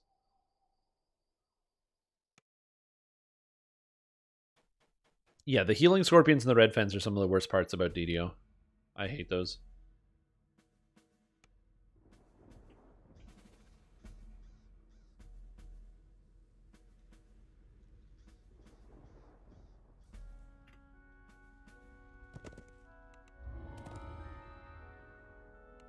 Anyway, please add this emote. I don't see the emote. Do I need the hireling? Honestly, probably not. I think I'll be okay without it. Should be fine. I have the heavy armor. I'm more defensive than I was before. I should be okay, and I can crowd control everything. Let's see how it goes. Please find the ingredients for the Perfect. So I just beat this guy up, and then when these guys come in, we hit them with the shout, and they all get stunned. Then we work on the next one. I just wish I had more fortification bypass. That would be nice. I don't get any fortification bypass other than the Sunder. And the problem with Sunder is I miss with Sunder a lot. Even though the save is 52 and it always works, it only works if I hit, and I don't hit very often. So that is, it's like a layered problem. It's a very layered problem. It's like, oh, yeah, cool. I have an attack that reduces their armor class, and then you miss. And it's like, well, family makes its home in this part of the winery. I mean, I had an attack that reduces their armor class.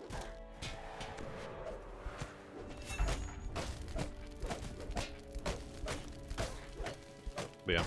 I take a fair bit of damage. I don't really have any, like, evasion defenses on this character because I don't have the pieces of equipment that give you evasive defenses, and I'm playing, you know, fighter. If you're wondering why I'm not multi-classing, you can multi-class. For the purposes of testing out how the character feels during the leveling process, I didn't want to multi-class because I feel like that would add, like, an extra variable that I would have difficulty controlling, and wouldn't really give me a reflection of what the class does, because you would see a reflection of what the multi-class is doing. And I feel like for giving more pointed feedback, it would be better to just kind of focus on the pure character. But I do encourage you to multi-class with the Dragonlord. I think Dragonlord will make quite a competent multi-class with a lot of different character builds. That guy made his save. My DC is 53. You are not allowed to make your save. Get the hell out of here.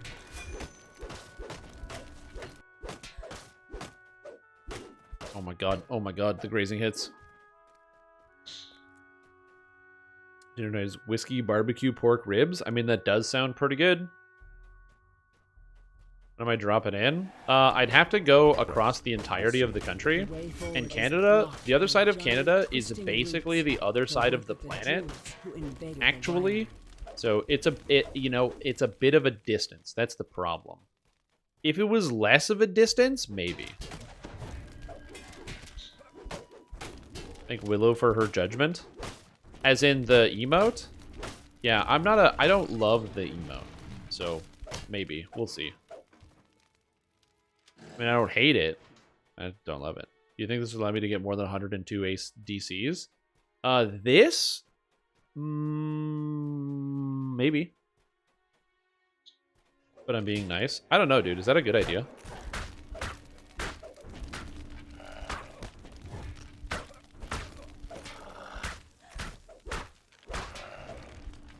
Yeah, look at that. I'm just chunking these wolves down.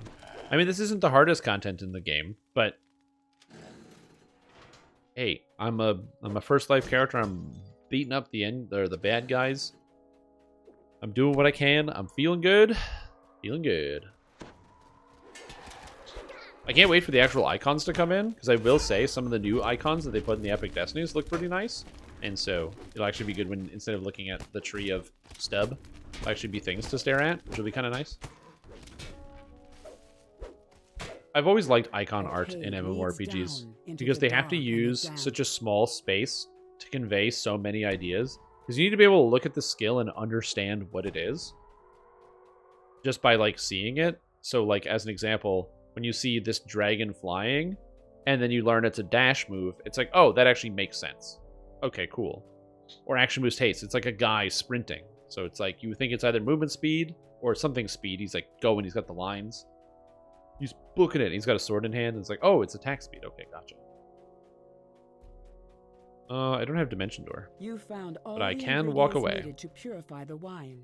Now to add the antidote to yeah, it's only minus 20 here. It's not minus 32, so we're a little bit warmer.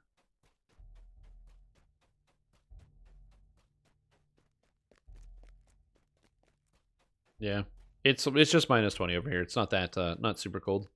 Like, it's cold. It's cold to the point where I don't want to go outside. I'll tell you that much. I don't want to go outside, but it's not the worst. It's not the worst. Today was 70 degrees Fahrenheit. Well, isn't that special? The druid prepares to attack. That sounds just fantastic, Bobby. Without their little magic gems, this winery is doomed anyway. Very well.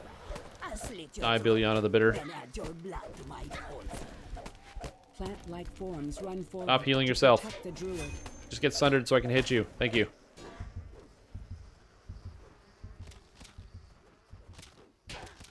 Oh. Did my heal go off? It did. Okay, good.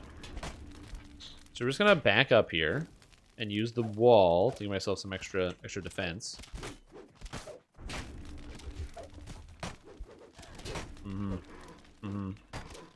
Get the stun.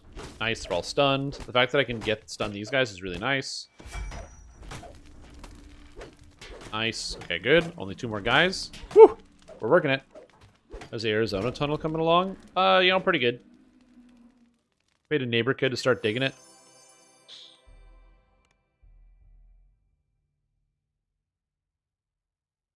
Winter is for chumps. No, man, winter, dude. It's pretty good. If you've never had the feeling of slipping and falling on ice and hitting one of your bones on the concrete so hard that you feel it 3 weeks later, are you even really living?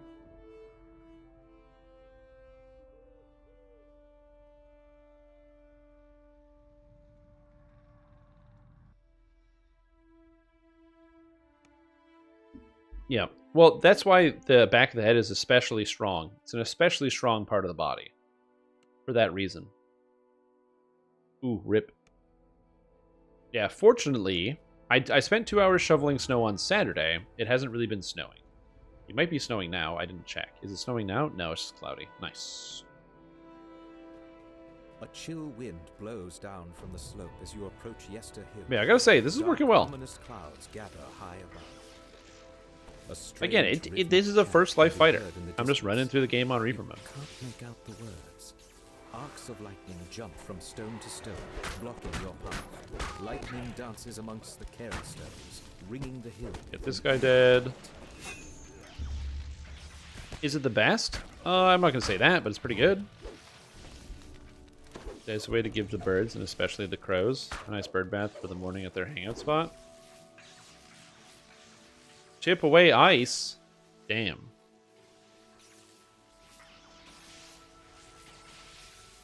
Yeah, I wouldn't spray salt water anywhere, or really use water if you can avoid it, especially not outside.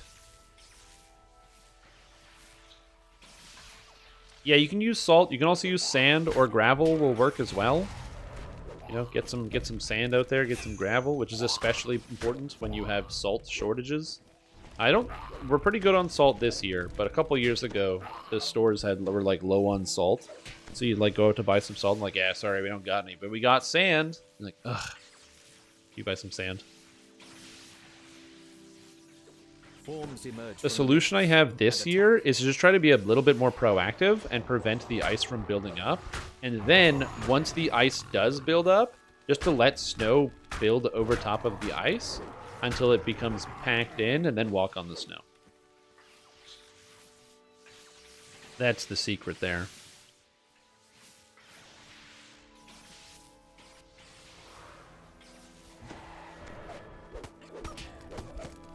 Oh, party rage plus reaction boost charges doesn't work. Alright. I can't believe I didn't notice that before, but yeah, that doesn't function at all. I'll have to swap that out when I get to town. You know what? I'm just going to shrine. So I have it. And where the animals licking their paws. Very true. Yeah, I don't have any animals, so it's not really a big deal. Or like animals that go outside, but yeah.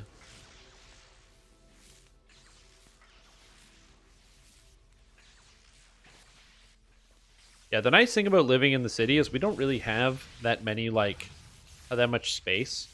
So shoveling at the very least does not take forever. It was 2 hours. It was 2 hours, but because we got like, I don't know, like 18 inches of snow or something stupid. But it wasn't the worst. So how's this new thingamabob dealy dragon thingy? Do you mean the Dragonlord? Dragonlord's pretty good. It's powerful. It feels fun to play. It has lots of crowd control options. If you're somebody who started playing this game thinking that fighter was going to be this cool like combat technician where you're constantly whipping out like trips and sunders and crowd controlling all the monsters and doing status effects and stuff, and then had the disappointing realization that Kenside really doesn't support any of that and neither does fighter and all those attacks are bad, well then you're going to be excited because Dragonlord does do all of that. For me, that was one of the things I wanted the most when I started playing DDO, was to play a character that used like all those cool combat techniques that you get when you first start the game, like Trip and Thunder, and making that the main focus. And this character really gets it well. The tier 5 gives you 33% cooldown reduction, so my Trip is on a 7-second cooldown. So every 7 seconds I can trip all the monsters in front of me if I want, which is great. It's not like Dragon Knight, no. Dragon Knight is a very magic-focused character. This character is not magic at all. There's like a little bit of magic in the fact that you get a Dragon Dash where you sprout wings and jump through the air, and you get an Imbue that deals damage based off your melee power, but that's the closest thing you get to magic. For the most part, it's a martial character. Think of Dragonlord more as like a title. Somebody is a Dragonlord, not like a half-dragon or something. Yeah, it can also play well with Charisma, so you can also use it as a purple Dragon Knight as well, as opposed to using Strength. It has a Strength Trance and a Charisma Trance, which is pretty cool. Yes, so you don't rage on this character, so basically you get Ravager, except it's Fighter Ravager, and it doesn't use any rages. So Visage of Terror just has no cost to it, and anything that says Rage in the tree doesn't do anything. So like Critical Rage still gives you the effect, but it doesn't cost Rage. This used to say while raging, it's not while raging. So all the stuff that uses like Blood Strength used to say while raging, it doesn't do it anymore. Anything that said while raging just doesn't say it. Or Rage, yeah, it's got that kind of rage. Yeah, it's not too bad. Over for Dragon Blood Barbarians, since we're talking about Great Clubs. Yeah, I was also hoping for the Great Club info to come out. Uh-oh. Double Famine Reaper, dude. Are you serious? Okay, at least I got the Druid tripped, which is nice.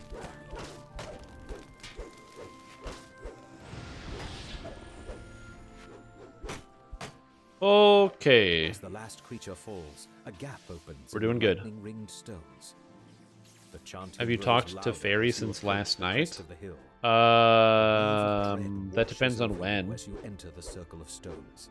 Wait, is there something you know that I don't know? Statue, a statue you recognize as Strahd. The Archdruid shouts, Yeah, it does sound like a good-ass breakfast. "Do not let them disrupt our ritual." Oh yeah, welcome back, Cruiser. Okay, so I need to basically go around and work on the druids more than anything else. Okay, I don't want to get boxed in. Just working the druid. Just gonna trip this guy, so he's tripped. Find the other druid. Work the other druid.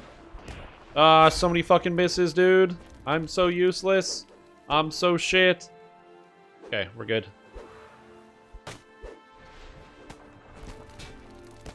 This guy's basically back up to full, which I don't like. Dragon Breath to slow everything down, please. Oh god, Creeping Doom again? Okay, I'm in a big point of trouble here. Big trouble for Strim Tom. Oh no. No. I can't hit him. I couldn't hit him. I had him targeted. I didn't hit him.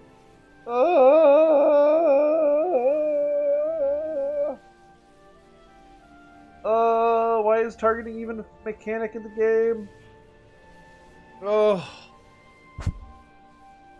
I'm hard targeting this guy. I'm swinging and I'm hitting everything but this guy. It's so annoying.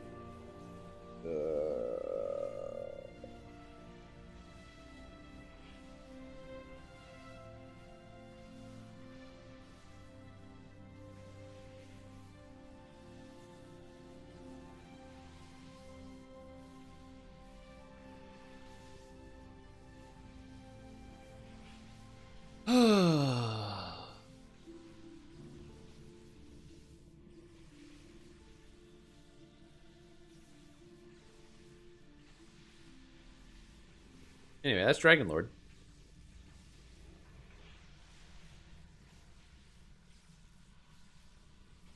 So, when Dragonlord does fully release, it will be much better than the one that I'm using. Number one, I would actually have extra action boosts. Instead of being at 0 action boost haste, I would still have some. because this would function.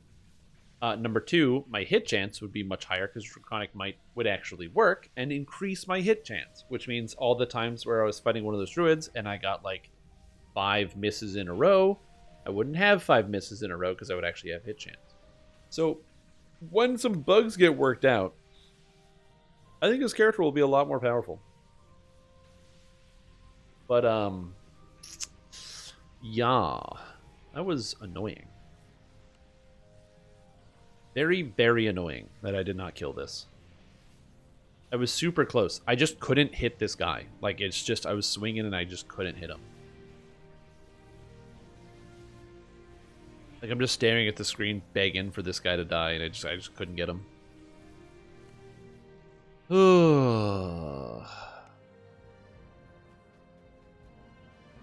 Anyway. Let's go again. But while I'm doing this, I'm going to respec this tree. Oh.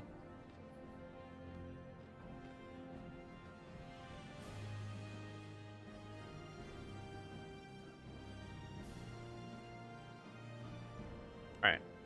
Let's respec.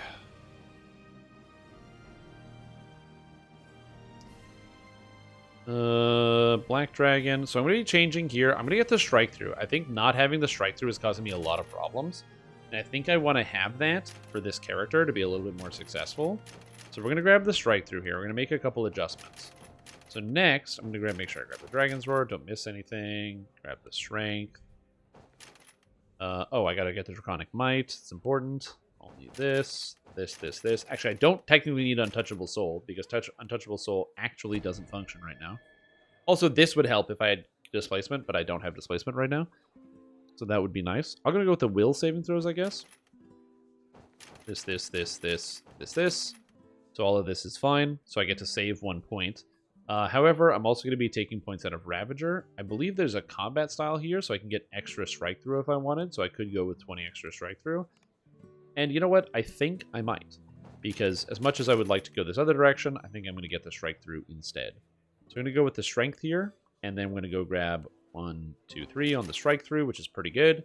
And then go with the Do You Like Pain. So now I get an extra 40 strike through, which should help out tremendously with those big packs of monsters. Because now my strike through is going to be landing at 180 as opposed to 140. Which should mean I'm hitting mostly 3 targets at a time. Which will help me through the clear speed on that area a little bit. And it should make it a little bit better.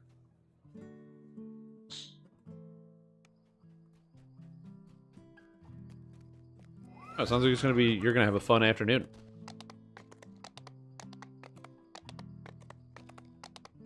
Full Ravager? No, I'm not doing that. Not doing the full Ravager. Not full Ravager today. Repair equipment? Oh, sure. Done. All items have been repaired. The nice thing about Lamannia is I don't ever have to talk to a shopkeeper. I can just do it straight from the inventory. Isn't that nice? Alright, so turn this on. Turn on the aura. I don't think I have anything else to turn on. I think that's all I have to do. And let's try again. Yester Hill. This is probably still not going to work that great, but we'll see.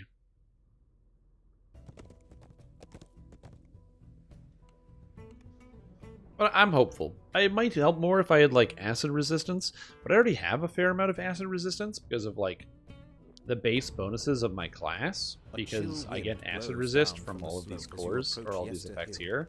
So 3, 3, 3, 3, 3. Yeah, all those, the 3s. And then I get an extra 15 magic resistance rating and 5% chance to ignore damage of the element. So I should be able to resist the acid fairly well. And then I have fire resistance, this spell turned on. So hopefully that'll go well. Although there's a Plague Reaper here, so that's a good start. Lightning dances amongst the cairn stones, ringing the hill with an eerie light. Okay. Okay. It's a bit of lag. Everything died except for the Reaper, which is fine. But it looks like the strike through might be helping a little bit in terms of my general damage output. And we can just chop these guys down. I don't really care if I take damage during the fight, because once the fight is over, I can heal it with Second Wind. But yeah. You want you to go with a disadvantage? Oh, it's okay. I'm used to dealing with a disadvantage. Nice. Okay, we're good. And I can just heal in between everything with Second Wind, which is nice. Second Wind was a very, very good addition to the game, honestly.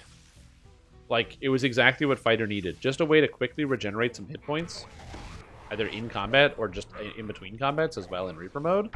Man, does it do well. I don't know who generated the Fog Cloud. Oh, it was that. Basically the last method to die.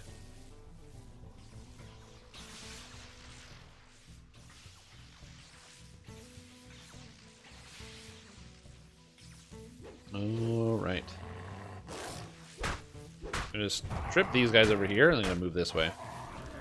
Oh, apparently I killed them. I find very often when I use my trip, I will get like a crit, and so the trip also crits, and then I get the kill, and kind of defeats the purpose of tripping them. But I mean, I guess it's not a bad thing if I trip somebody and they'll just also happen to die. Oh god, I missed the plague, or the carnage. Okay, come on, come on, die. Die. Die. Die. Thank you. Okay, this guy's still unconscious on the ground. That's good. The nice thing about improved trip is it lasts for like 30 seconds. So, fortunately, it allows me to have a good chance to hit these guys. And it even gives me +4 to hit against monsters. When monsters are prone in 5th edition, you have advantage when you attack them. But in 3.5, when a monster is prone, you just have +4 to hit. Which, you know, they're both different. I think that in general, advantage is going to be worth more than +4 to hit. But that being said, having the +4 to hit is very, very nice. And it works in DDO as well. So you do have an extra +4 to hit against monsters that are on the ground. And then I can sunder them on top of that. Both because I have the +4 to hit, so I can hit them more often. And also, monsters that are sundered that are tripped take additional damage when I use my sunder, take an extra d6 per level. So it's actually like a fairly substantial amount of extra damage if I can use my attacks on monsters that are already sundered, which pretty good, honestly.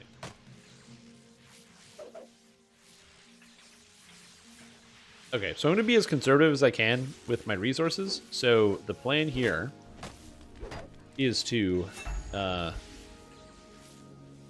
kill this pack and maybe the next pack, and then go back and use the shrine, so I have all of my second winds active before the final boss fight. I'm hopeful that my extra strike through will help me out quite a bit in terms of clearing out those bigger packs, but again, we'll see. I'm trying to trip some of the druids here, because the Carnage Reaper is dangerous, but my hope is that the dangerous stuff, the druids, will be knocked down the entire time. I don't have to worry about it. Woo! Yes, and this guy stayed down. Yes, improved trip coming to the rescue. Thank goodness. Oh.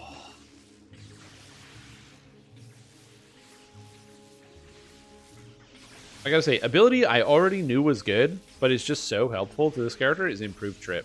My only gripe with improved trip is simply the cost where you have to take combat expertise. I hate that it takes combat expertise. I wish improved trip used precision instead, like it was like improved trip required you to have precision or something, because combat expertise is useless for so many characters. It's really only good for tanks. But I think that is a feat in pen and paper. Hold on. 3.5 improved trip. I think that is a feat that requires combat expertise. Yeah. You do not provoke an attack of opportunity when you attempt to trip an opponent while you are unarmed. You also get a +4 bonus in your strength check to trip your opponent. If you trip an opponent in melee combat, you immediately get a melee attack against that opponent as if you hadn't used your attack for the trip attempt. For example, at 11th level, Tordek gets 3 attacks at bonuses of 11, 6, and 1. In the current round, he attempts to trip his opponent. His first attempt fails using his first attack. His second attempt succeeds, and after he immediately makes an attack at opponent with his +6. So, it makes sense. It's just a mandatory feat for monks. Yeah, because you need to get whirlwind attack, and also armor class was very, very, very good on monk. Now, granted, armor class is still good on monk, but just not to the same degree. Remember when Giant Hold was the end game content, and there was a monk in my party who had an armor class of, I think it was 77 or 78, so he couldn't be hit by the Storm Reaver. Man, that was cool. The bosses need to roll a 20 to hit you. I'm just going to wait on the cooldown because there is a Reaper in here, another Plague Reaper. So I'm just going to wait on the cooldown of Dragon's Roar. Ah, shit. This thing's right on me. Well, that helped me wait on the cooldown.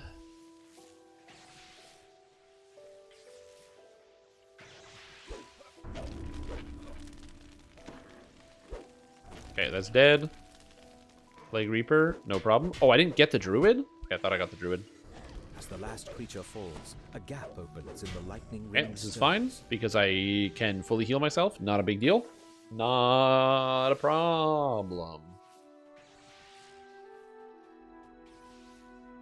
Okay, back to full. All right, let's try this again. A wave of dread washes over you. I'm as you hopeful enter that the this will go circle well, of but we'll see. stones. Ahead is a huge, looming Yeah, it is statue. nice. It works really well. Statue you recognize as Strahd. The Archdruid shouts, "Do not let them disrupt our ritual. Attack!" Okay, that's one Druid dead. 2 Druids dead. Mm-hmm. Okay, this guy's stunned. Get him dead. Healing just a little bit. Trip. No problem. And I'm just going to be working down the Vine Blights while they're all around me and around this Druid. Everything is good. Okay, action boost haste again. I'm going to kill the corrupt Archdruid real quick. The Archdruid Nice. crumbles. Stun this guy. Our ritual must We're be good. complete. Heal, back to full. It is Where'd the Druid go? Lord I Strahd's can't find the Druid. will. There he is. Trip. Back up, get him with the Sunder, hit him with the stun, and the fight's over. Okay, feeling better. That one went way better that time. I don't know if the strike through helped or if I just got better probability with the champions on the You examine Druids. the I statue don't know. and find a hollowed out cavity in the So the chest. base cooldown for the roar is Green 20 moon jet seconds, rests but inside. because I have You this stopped the Druid's enhancement dark ritual here, and Tactical recovered Commander, the magic cooldowns gem of your they Trip, stole Sunder, from the Stunning vineyard. Blow, and Dragon's Roar, and their improved versions, are reduced by 33%. So it means my Trip is on a 7-second cooldown, my Sunder, I believe, is on an 8.5-second cooldown, and my Dragon's Roar is on a 13-second cooldown, or 13.5. So it's pretty good. I can use it like all the time.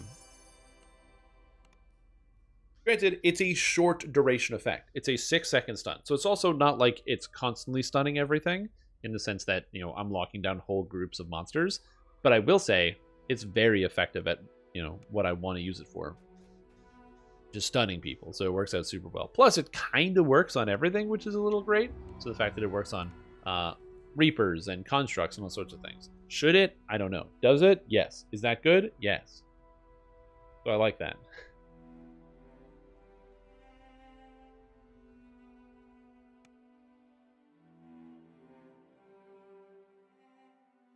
So yeah.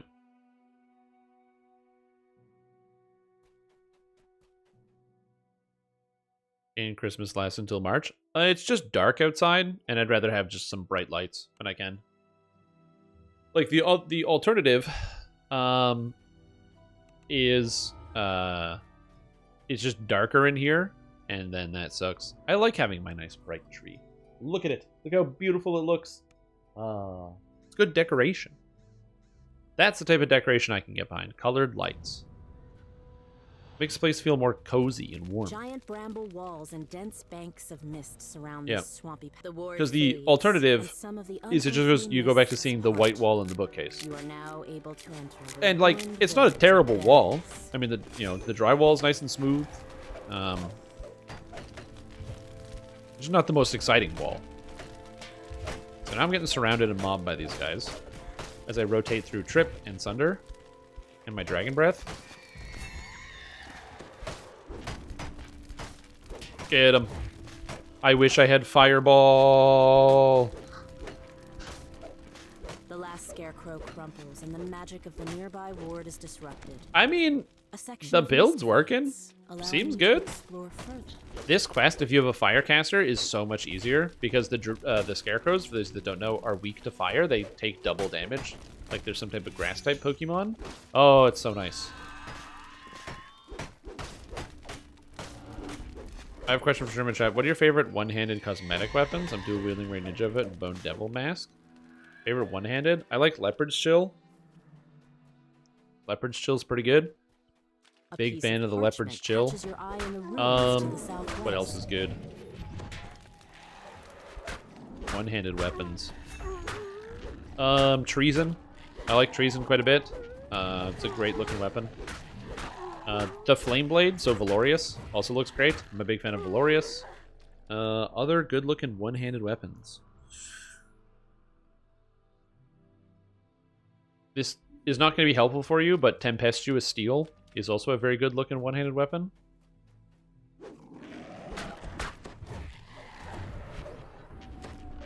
It's not a weapon in DDO, but it's a really good looking one-handed weapon.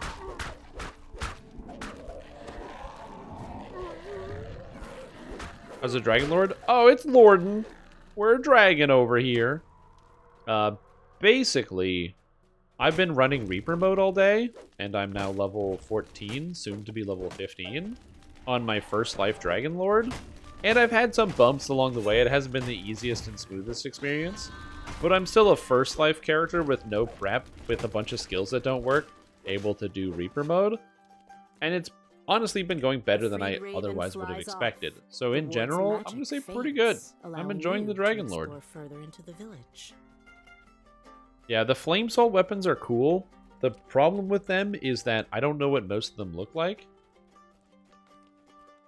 Because they're hard to come by. What are you going to do?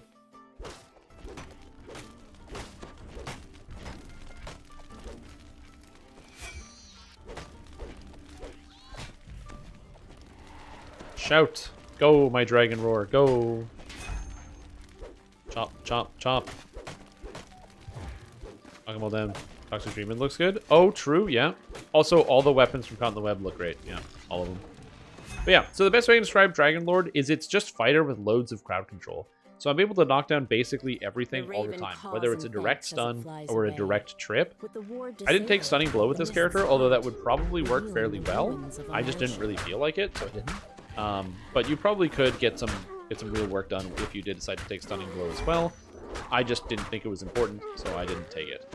Stunning Blow is also only helpful against certain creatures, and most of the time if it's like a humanoid that can be stunned, I can just trip it, and that's good enough for the most part. Later on, in Legendary Dreadnought, this character will be able to get your trips cause a stun, which will be very, very nice for this character when I actually get there. But of course, not right now. That's down the road. Down the road. Oh god. Oh god. Please die. Unfortunately, I also don't have a lot of fortification penetration on this character, so it's kind of difficult for me to bypass enemy fortification. Now, granted, it's not like I have no fortification penetration. I sunder targets, and improved sunder reduces their fortification by 25%. The problem is, if a target's incorporeal, it's actually immune to improved sunder, and fortunately, Reapers are immune to sunder, so you can't strip their fortification away. So this character kind of struggles a little bit against Reapers, but that would go away if I had like some slightly better gear and some prep, and like a seeker item, given the fact that my character is so crit reliant.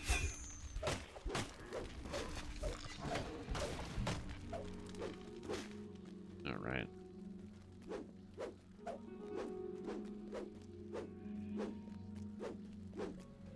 Hard to come by as in... the Caught in the Web weapons? I don't think so. You have to, like, know how to do Caught in the Web. It's not an easy skill, man. Oh, sorry, you're talking about the flame salt weapons.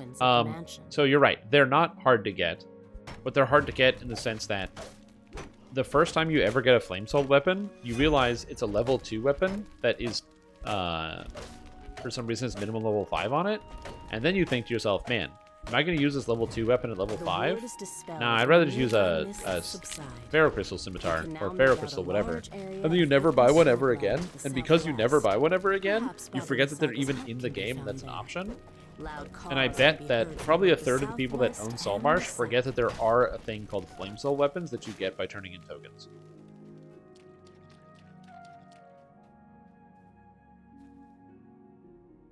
That's more what I meant, in terms of, like, it's hard to come by because you need the latent knowledge to know that it exists. And it's like the secret information, the secret texts.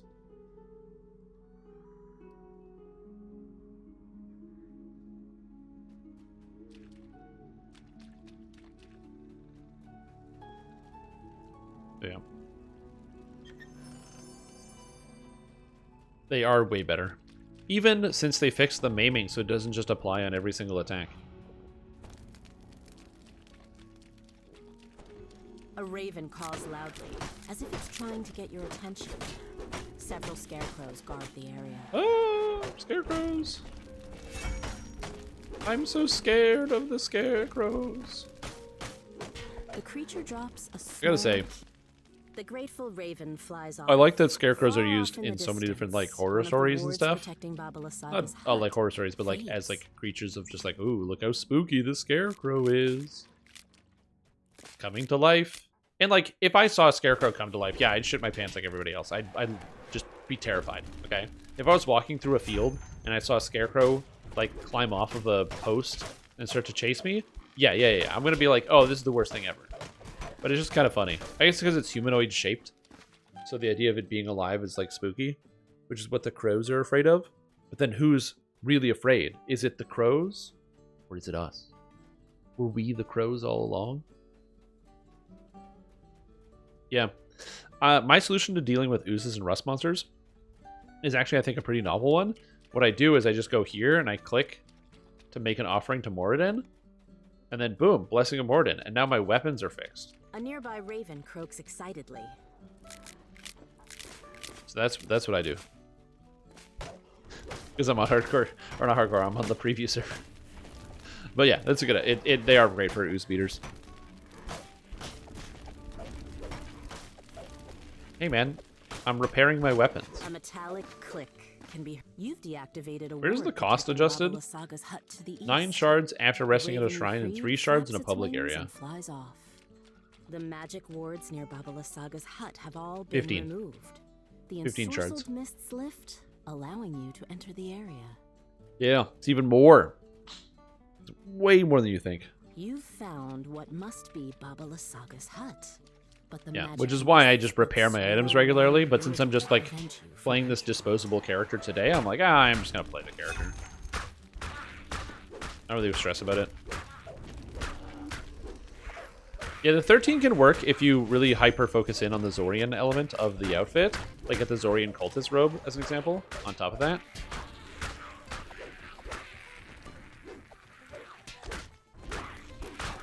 Heart of Kirsten, Curse Cleansing. Yeah, do it. Depending on what server you play on, you can sell that for like a disgusting amount of astral shards. Like, I'm pretty sure you could probably sell them for like 3,000 to 5,000 on A Argonessin. rank smell fills your nostrils as you enter the surprisingly spacious hut. A caged raven makes a commotion in the northeast corner. As the raven flies toward the exit, it says, "Take the gem from the chest and flee. This hut is more dangerous than it appears." Oh god, why am I yawning? I don't know. Oh right, I didn't actually loot it. I always forget that you can't loot the chest. Or like, there's a way that some people, I've seen some people do it, where they like manage to loot the chest before the quest is actually over. Then a hunched figure Very annoying. suddenly appears in the Because I just stare at them being like, how did you do that? And how do I do that? Baba Lasaga's I tripped the screeches. brooms. Yes, I can trip the brooms. Nice.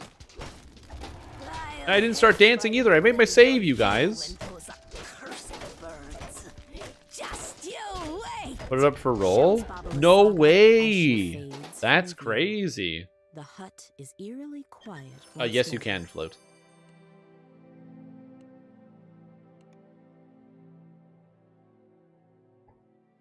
It's especially funny if you use the Vistani style, because then you hold the sword backwards, like you hold it pointing down.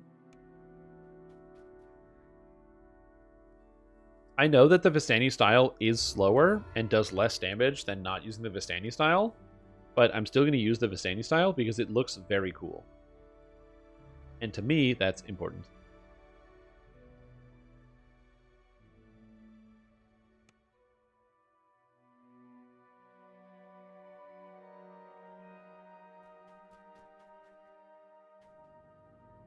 All right. We're on the Abbey of St. Markovia. I'm almost done with Ravenloft. Damn, dude.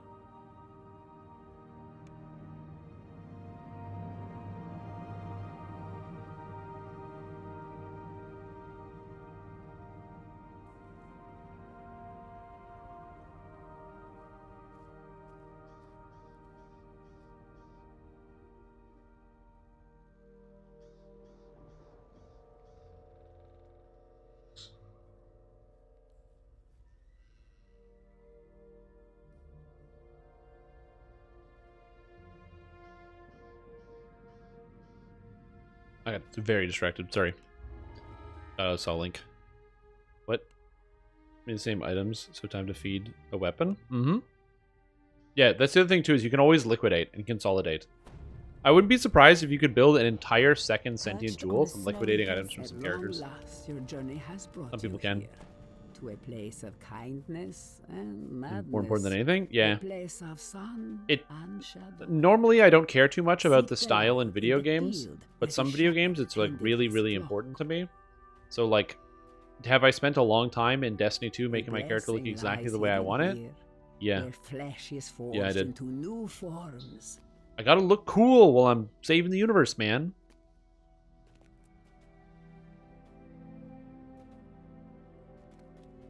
Bestial figures look up as you Alright, owlbears are dangerous. You spot a grimy metal key in the ground. Are they that dangerous?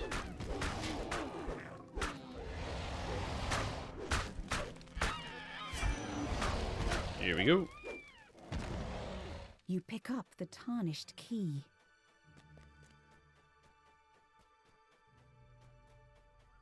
Owlbears are weak. I mean, they're bears and they hit hard. They're spooky, man. If they start slapping my character with their big-ass bear paws, wah, wah, it's game over. Guard the They're huge. To the main hall of the abbey. They watch Was you it? curiously as Are you sure? approach. Otto unlocks the door with the key. I didn't see that. Door open. See Abbott now.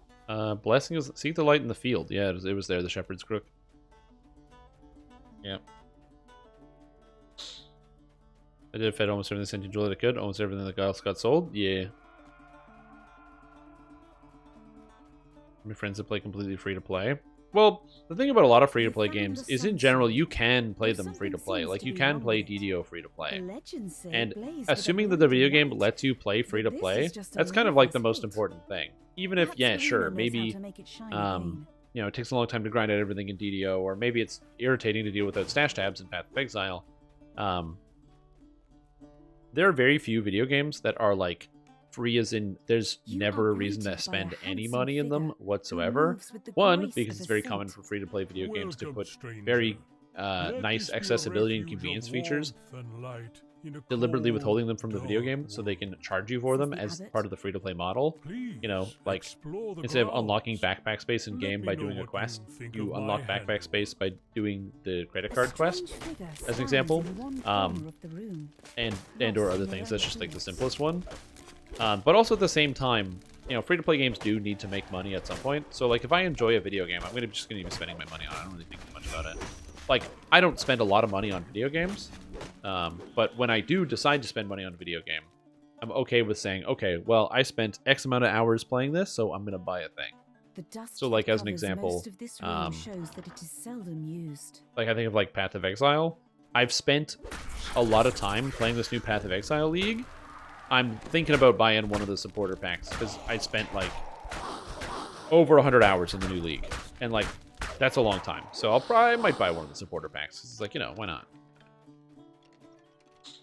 Bit of a whale by nature. I am definitely not a whale. About time you got here. Yeah. We need to talk. I'm not a whale in any capacity. Strange whoops and unnerving screams. Some people spend lots of money on their video games. I don't even spend a lot of money on DDO. I basically just pay the sub. Strange cries come from that's it. Closed doors. Like, I'll watch other people spend exorbitant amounts of money on their video games, and I think that's great. Support the economy, America, or something. I don't know. But yeah, for me, I just don't really spend that much money.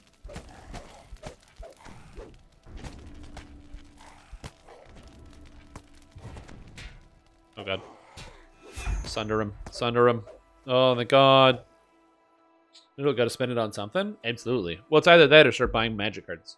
So, those are your two options.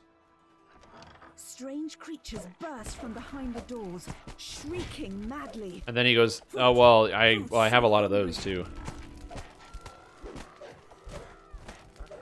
You're a whale? You pay in the currency of time versus money? No, that's stupid. The description of a whale is somebody who literally spends money on, like, spends a lot of money on the video game. It doesn't matter how much time you put into it. It'd be like calling a free-to-play player who spends a lot of time on the game a whale. The whales give money to the developers. If somebody is free to play and they don't spend any money on it, they're not a whale. Incorrect.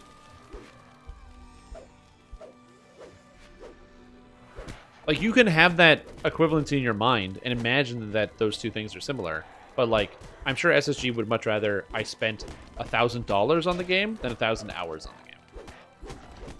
There's probably one of those two things that maybe not directly to the developers. I imagine the developers don't really care how much money the people are spending as long as they get their paycheck and they get to go to work every day. But, like, you know, the higher ups are probably like, yeah, we want the money. Leads down into the cellar.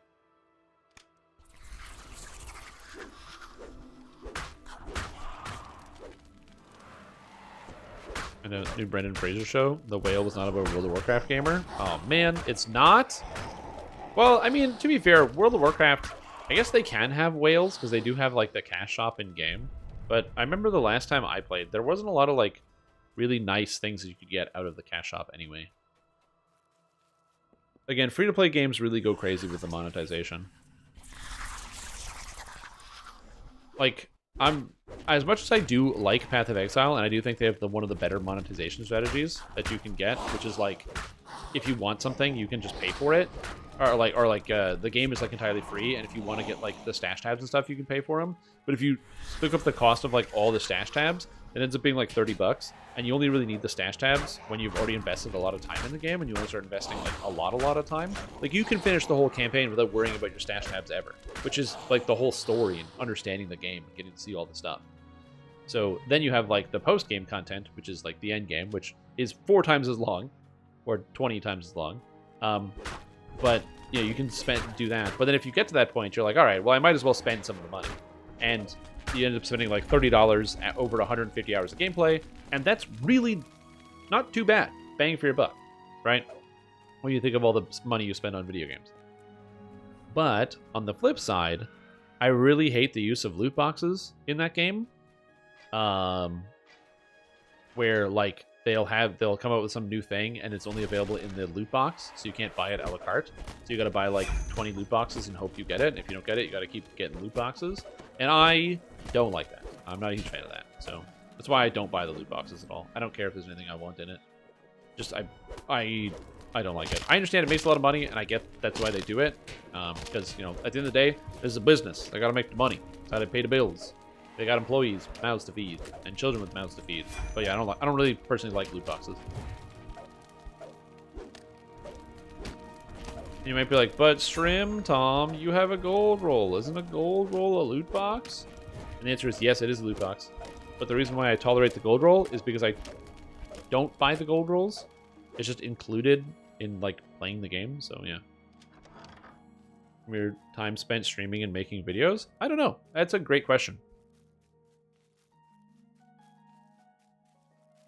I am curious. I do not know the direct impact of my content generation on the totality of Standing Stone Games' revenue. I don't know. Small, tranquil pool.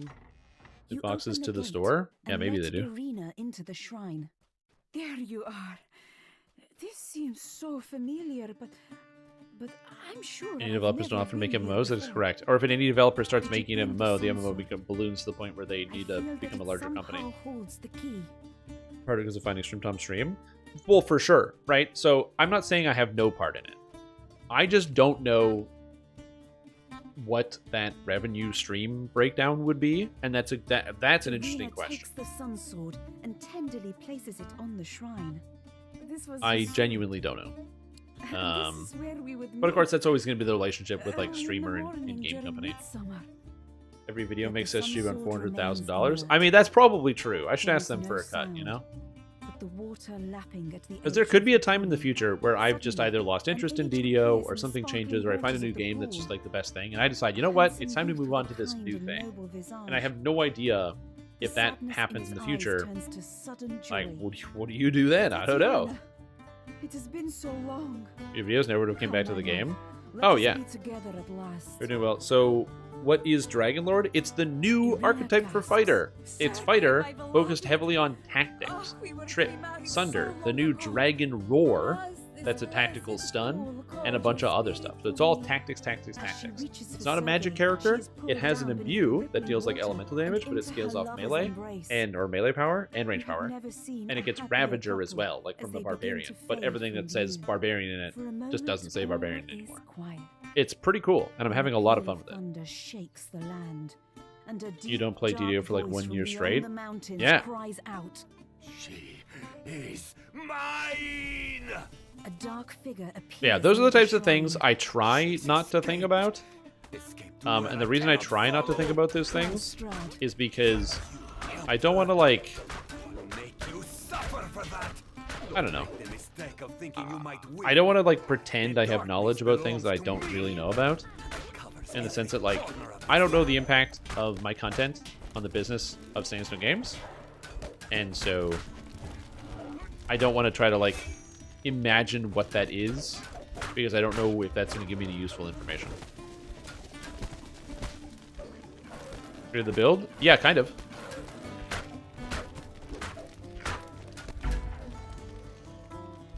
I will say that Dragonlord's very, very cool. So you can notice I'm going to be able to, like, trip things constantly and sunder things constantly, and check this out. I go Dragon Roar, boom, and the Sonic Blast goes out, and then all these things are stunned. And then, oh, but if they're alive, they're tripped. Even better. Because I caught a stream? Yeah, so like I said, it's... I also don't like to think... I don't want to, like, inflate my own ego or sense of self-worth. I'm just a guy that plays video games on the computer. But if I do encourage people to try playing Dungeons & Dragons Online or another video game because they find it to be interesting or cool, then I am... I'm happy to represent that, or, like, I'm proud to be the person that maybe got some of you into the game or got you more excited about the game. Okay, I have enough data on this character to really understand what it is that I'm doing. I understand the character now. So the next step is to test a couple more things. I want to test out the Capstone. So we're going to be shoving this character up to 20, taking a look at some of the stuff here. And also testing out some of the interactions with Legendary Dreadnought, which I think are going to be very interesting.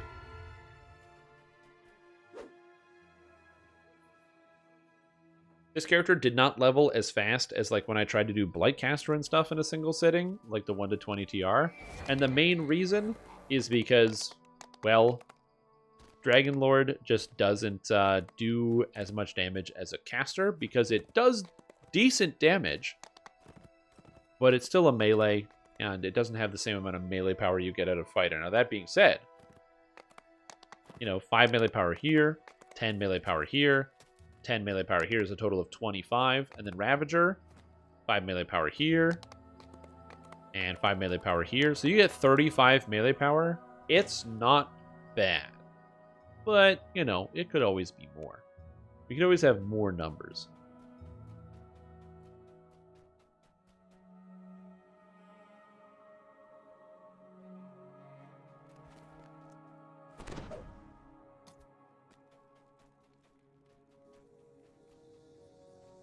What kind of at is Dragonlord? I don't know what at means. Melee? This character, Dragonlord, is a melee or ranged character. You can play it with melee or ranged. You're generally going to want to play melee because the other tree, Ravager, here really facilitates melee because it doesn't really work with ranged combat. However, you can always multi-class, and a lot of the effects in Dragonlord have combinations with melee abilities, but you can do both. Oh, what is this? The craft is done. Oh, yeah, this is for the, you're making the, oh, the Indigon. Yeah. Is the mana in here? I can't see how much mana you have. Oh, my God. Burning damage, fire damage. Fire damage over time multi, spell damage, and then spells are supported by efficacy and more spell damage? Damn. Do you have a squire? So you can have, like, an 8 link in your weapon? Nice. Okay, cool. Because, yeah, you get 2 links here, plus the 3 links, plus the 3 links. That's pretty sick. I'm going to have to see your build later. Yeah, squires, I know. We found 2 of them and sold them for nothing. It was very disappointing. we found a bunch of T0 uniques. We found Moroi Urki, 2 Squires, and 2 Mage Bloods. So I can't complain that much because 2 Mage Bloods is words that came out of my mouth. But, yeah.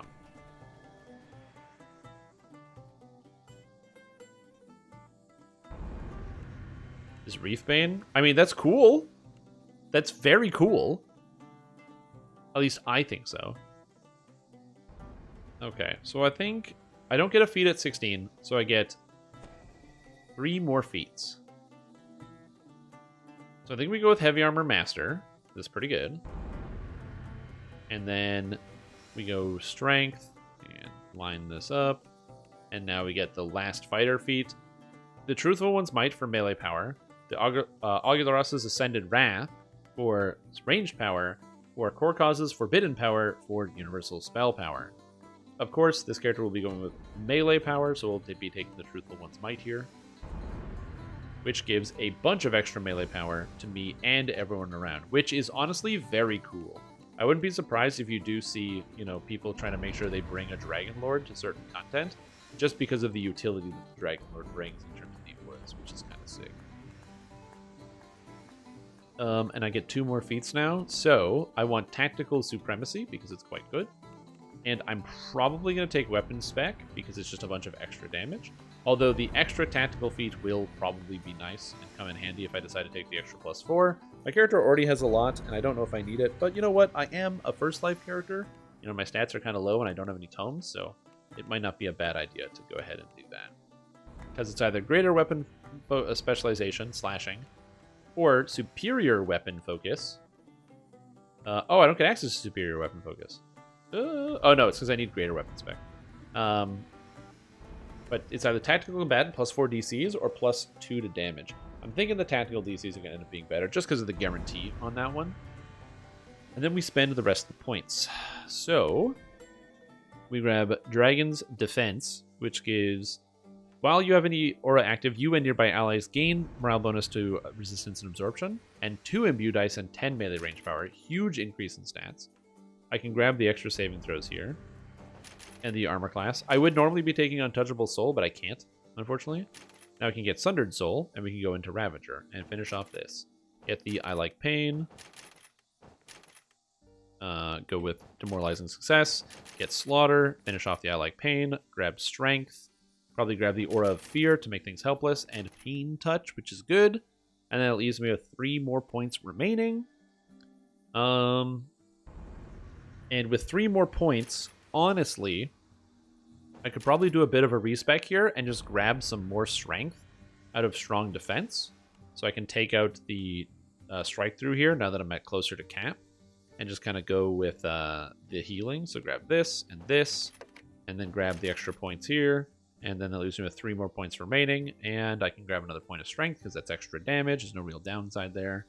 And this core doesn't do anything, because the cores don't give me any bonus. I guess each core gives fortification, but that's not really that impactful. So I don't really have a whole lot I can do with this last point. So I'm going to leave the last point for now until I think about what I want to do with it. So playing Bethesda made as a Wisdom-based Bard back in the day? Yes. So Wisdom-based Barbarian was a fun build. That's like a really old one. That was just after Ravenloft release. That would have been like early 2018. Definitely a fun build.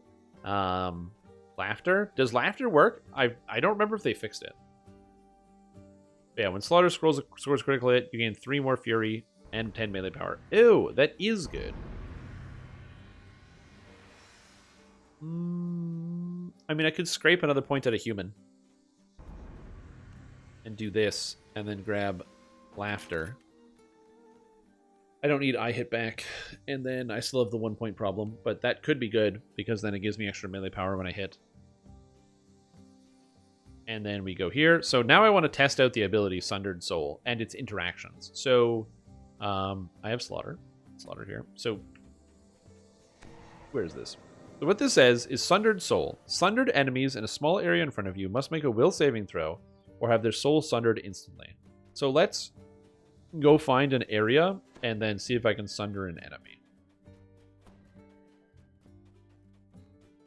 Maybe. So we sunder him first.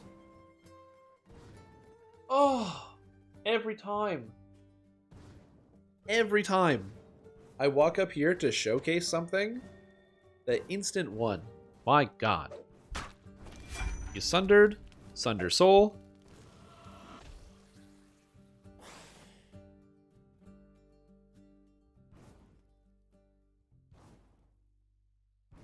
That looked cool. That was really cool. You see that visual? The big dragon claw coming down and ripping that guy apart? That was sick.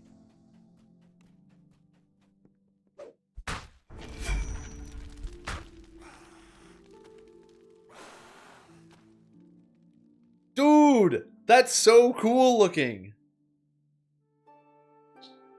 Wow. That looks way better than I thought it was going to. I didn't think it was going to look like anything. And even the weapon glows too. It's like blue and then whoa, the big dragon claw gets him. That's so cool. Oh my goodness. I spent all day playing without this? I'm an idiot. This is so cool looking. Oh, and all my draconic auras increased by 2? So wait, hold on. 1, 2, 3, 4, 5. So I get 7 tactics DCs? So my trip is 61 in town? With no items equipped? That's crazy.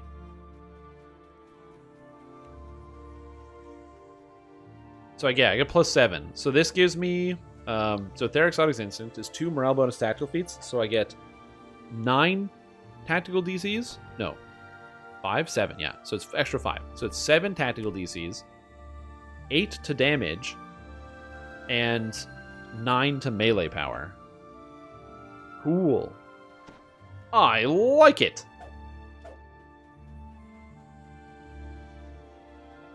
Oh, does somebody have an effect? Consecrated Sparks? I don't even see that. I don't even see it, though. Do they have it? Oh, they have the blade barrier around themselves. Oh, because they're healing. I can't see the barrier, but they have the healing aura going, so it's constantly casting the barrier around them. Interesting. Cool. That was very cool. All right, next. I need to get my Epic Destinies. And I need to test how if the Sunder from the Draconic, not the Draconic, the Legendary Dreadnought functions with the Sunder stuff here. So we'll see. Yeah, overall, very, very cool visual. And visuals are not the most important thing, but they do matter, at least to me. You know, getting the game feel, it can matter a lot. The visuals and the sound design behind certain effects. One of the reasons why I don't love playing like repeating crossbow builds, I just find the sound is a little grating, and so I don't really want to play it, even if it ends up being quite good in a lot of cases. I'd prefer to play other types of ranged characters. Bow users, because their bow shots are like relatively silent. You just get this like as you're like shooting, and it's great. It sounds good.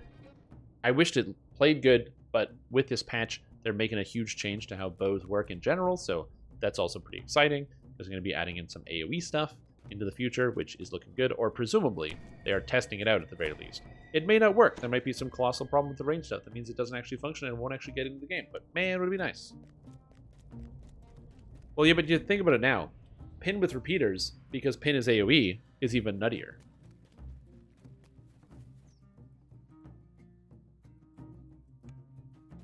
Okay, so we go to Dreadnought, and we grab Dire Charge.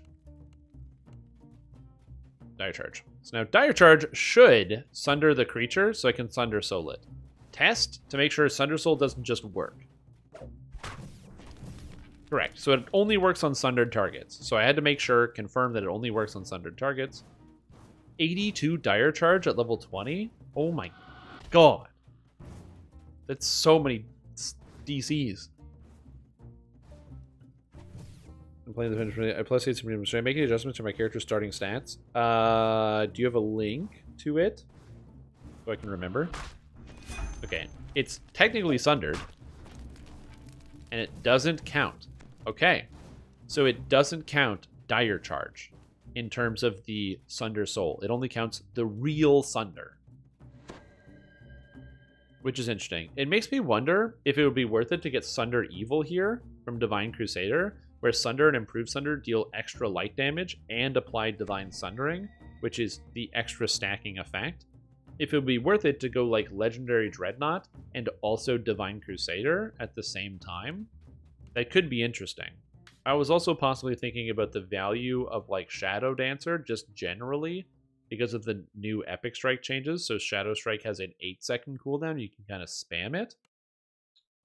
Or I was thinking maybe Crazy Talk, Legendary Dreadnought with the Mantle, Divine Crusader with the Sunder Evil, and then just go in here for Quick Cutter for the AoE, which is another interesting idea. Perfect. Thank you. What's up, Cozy Bean Raiders?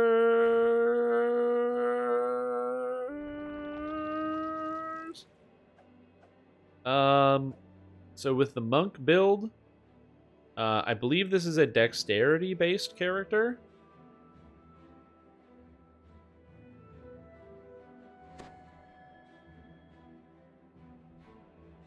Yes, this is a dexterity-based character. So basically, with this build, you would just be able to, if you want to swap around the feats, you can put your strength down to 14 instead of 16, and then just take dodge and mobility at level 1, and then take two-handed fighting at level 2 instead, and then you can spend those 3 points you got anywhere else you want. I'm doing great. I'm very excited. Have you seen the visual on this? On this new character class here? If you haven't seen it yet, check it out.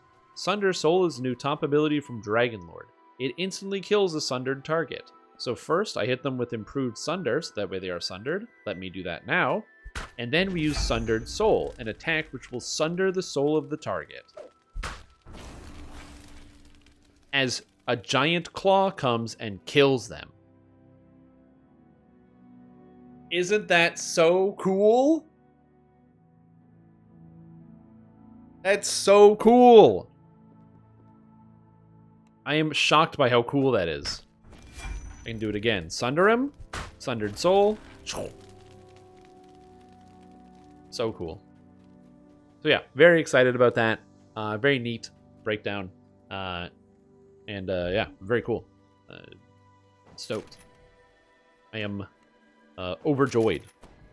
I'm properly joyed. I wouldn't say I'm overjoyed. I think I'm properly joyed. Get this, get Divine Crusader 1, get probably Hit Chance, because I need Hit Chance. And I guess I can go do the new quest. That's probably an option. I could probably do that. Yeah, like this is very cool. This like instant kill thing, where you just like sunder their soul.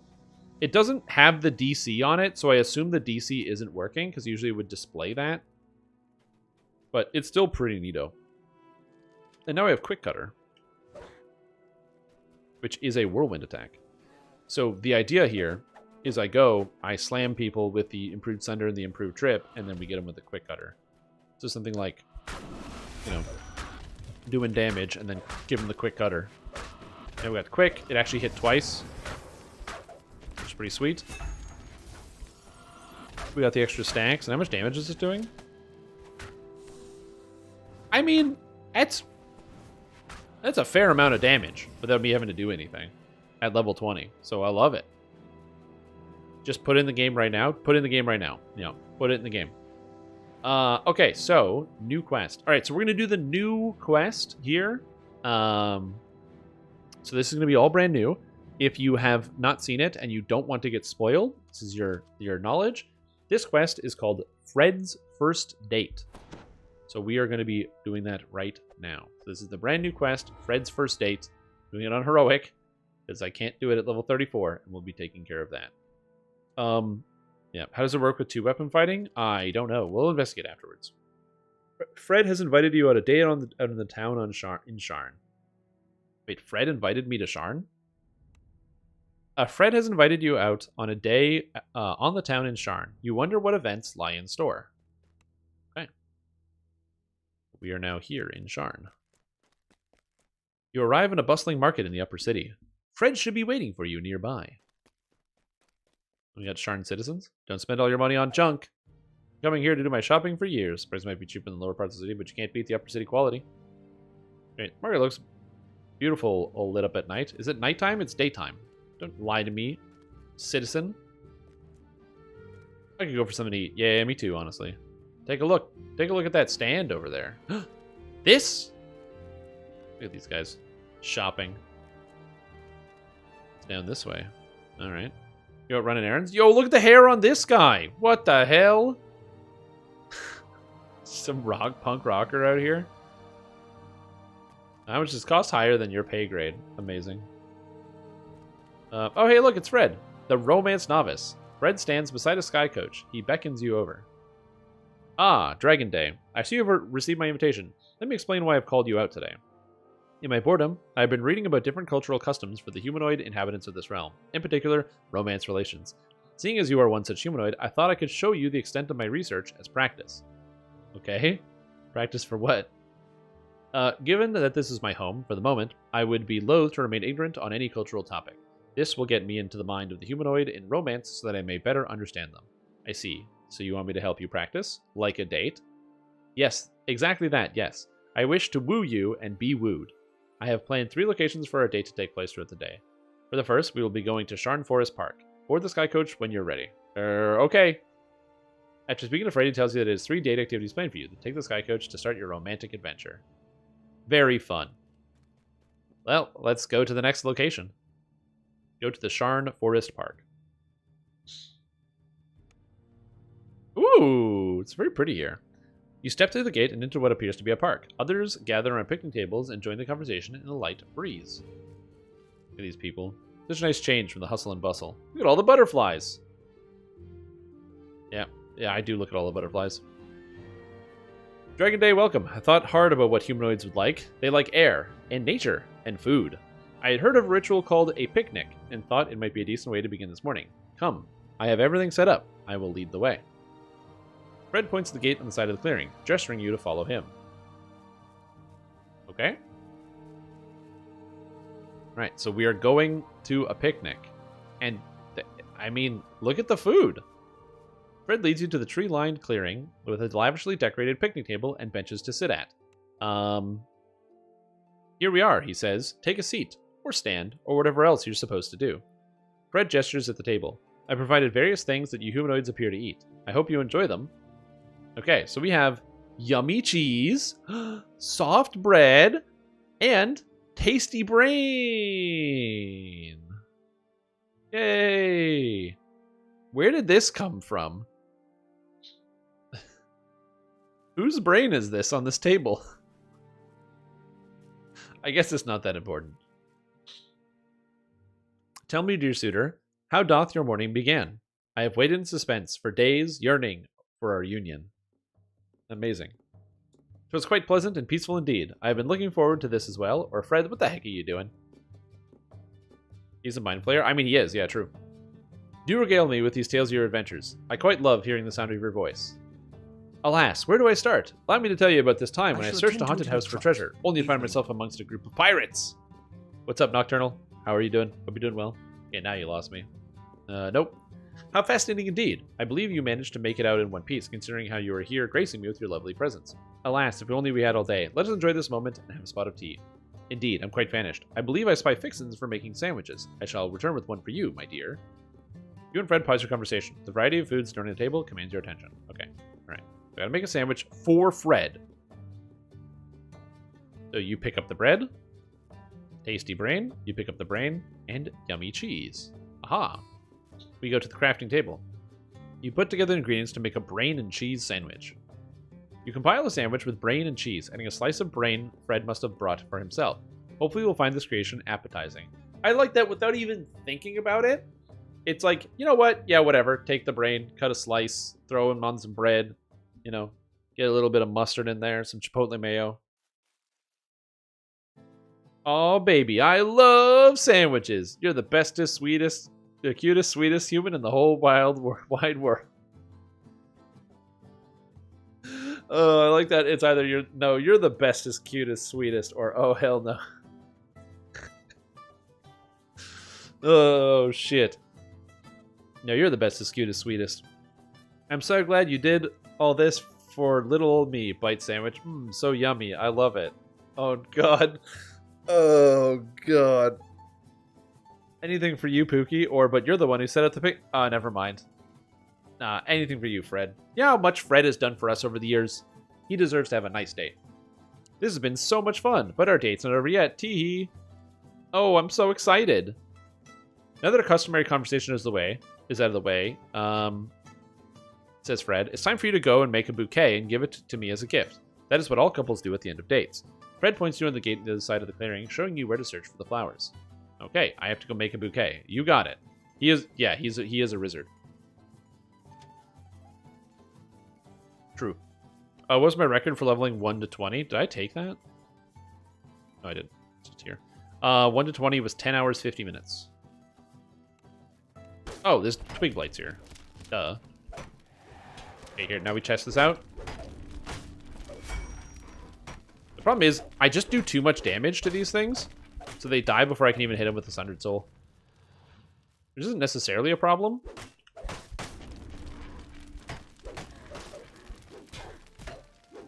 But it is interesting. Okay, I can't get through here. I need a key. I need a key.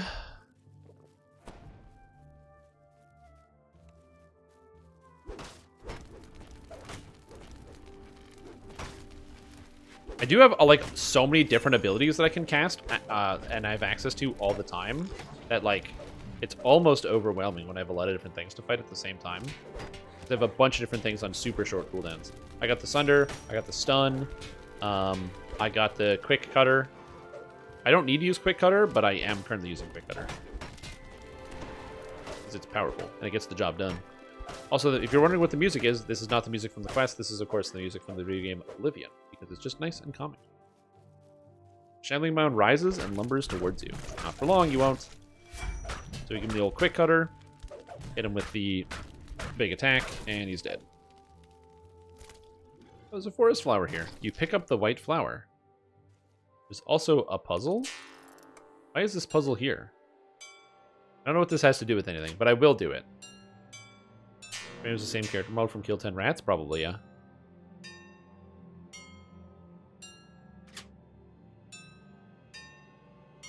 Each party member, and it says, "You're Fred." Hear a sound of a door opening nearby. Oh. That's how I opened the other door, I guess. So I'm doing it for Fred.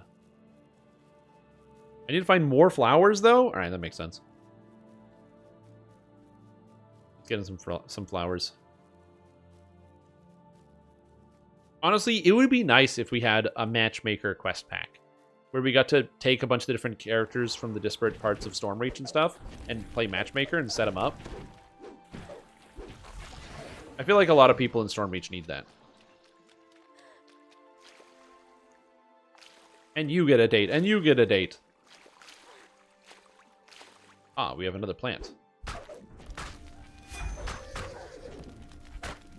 Yeah. Kelpie falls into a mass of grass and leaves, and a forest flower. Nice. You pluck the brightly colored flower from the grass. Now you have everything you need to grant Fred's request for a romantic bouquet. Ooh, a bouquet! That's gonna be nice and pretty.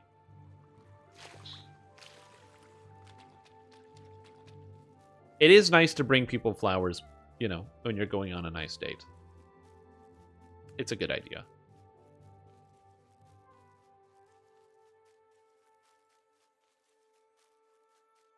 Alright, so now I have to craft at the crafting table. You assemble a lovely bouquet from the flowers you picked in the forest. Fred, from Romance Novice. Oh, I have to get the bouquet.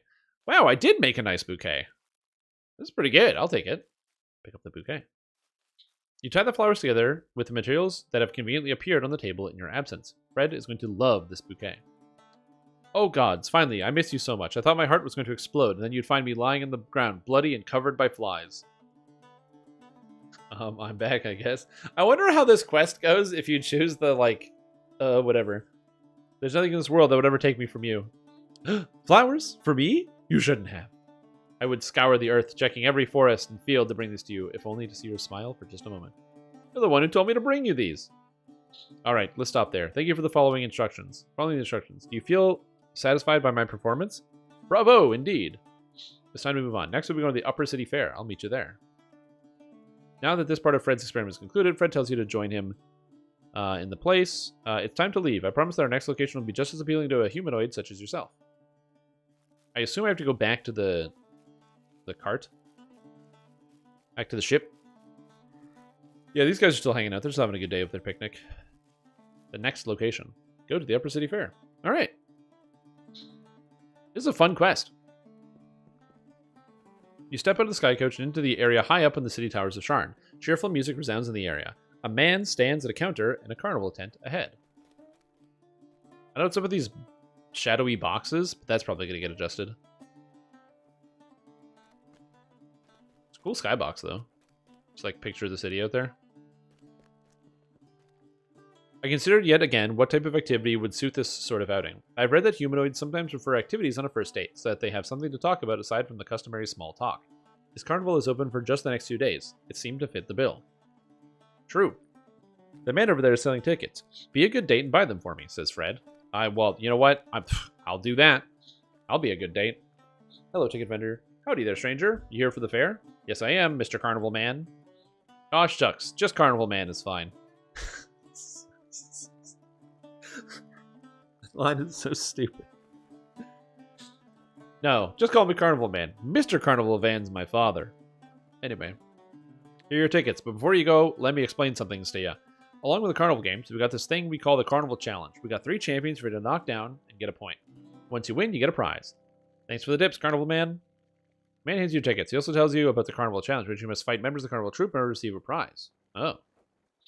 Okay, so Fred is just following me. Play carnival games with Fred. Check. Oh, back itch. Oh. Alright. Carnival Challenger, a mark of chaos. Who's this guy? Greetings, visitor. I'm one of your opponents in the Carnival Challenge. If you defeat me, you get a point towards victory. Alright. Let's fight, I guess? Ah, well done. I didn't get this guy dead. Just bleeding. Poor guys. These poor guys. They're dead. Configuration of tiles on the ground. A smiling man stands next to the display, the Game Master. Welcome to Flight of the Dancing Kobolds. On my go, a kobold will appear in front of you, and you have 3 seconds to hit the kobold. Don't worry, it'll be fine, probably, before it vanishes. You have 3 tries to hit the kobold before you need to talk to me again to start over. Oh, okay. I'm ready. Go. 2, 1. Gotcha. Kobold flinches at your strike before disappearing. Oh, that's it? Oh, you did it. Here's your treasure, as promised. You can still play again if you want. Yeah, I'll give it another go. Oh. Nice. I can just beat up kobolds all day. Oh, it's a whole treasure chest. Cool. Yeah, I'll give it another go. All right. Stay in the middle and get him. Nice. Nice. Sick. That was a great time.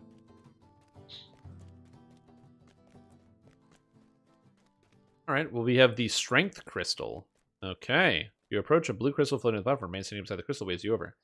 Hello, this is the Strength Crystal. If you give it a good whack, it'll change color based on whether or not you hit it hard enough. If you're strong enough, it'll turn green. If you're too weak, it'll turn a darker shade of blue. Go ahead and try hitting with a melee attack. There's treasure if you win. I'm game. Okay, well, my hardest hit is this. The crystal dims, signifying your loss. Oh, what DR does this have? You hit the crystal but did no damage. Huh. Oh, fiddlesticks. Looks you weren't strong enough. Let's try again next time. Yeah, maybe you're right.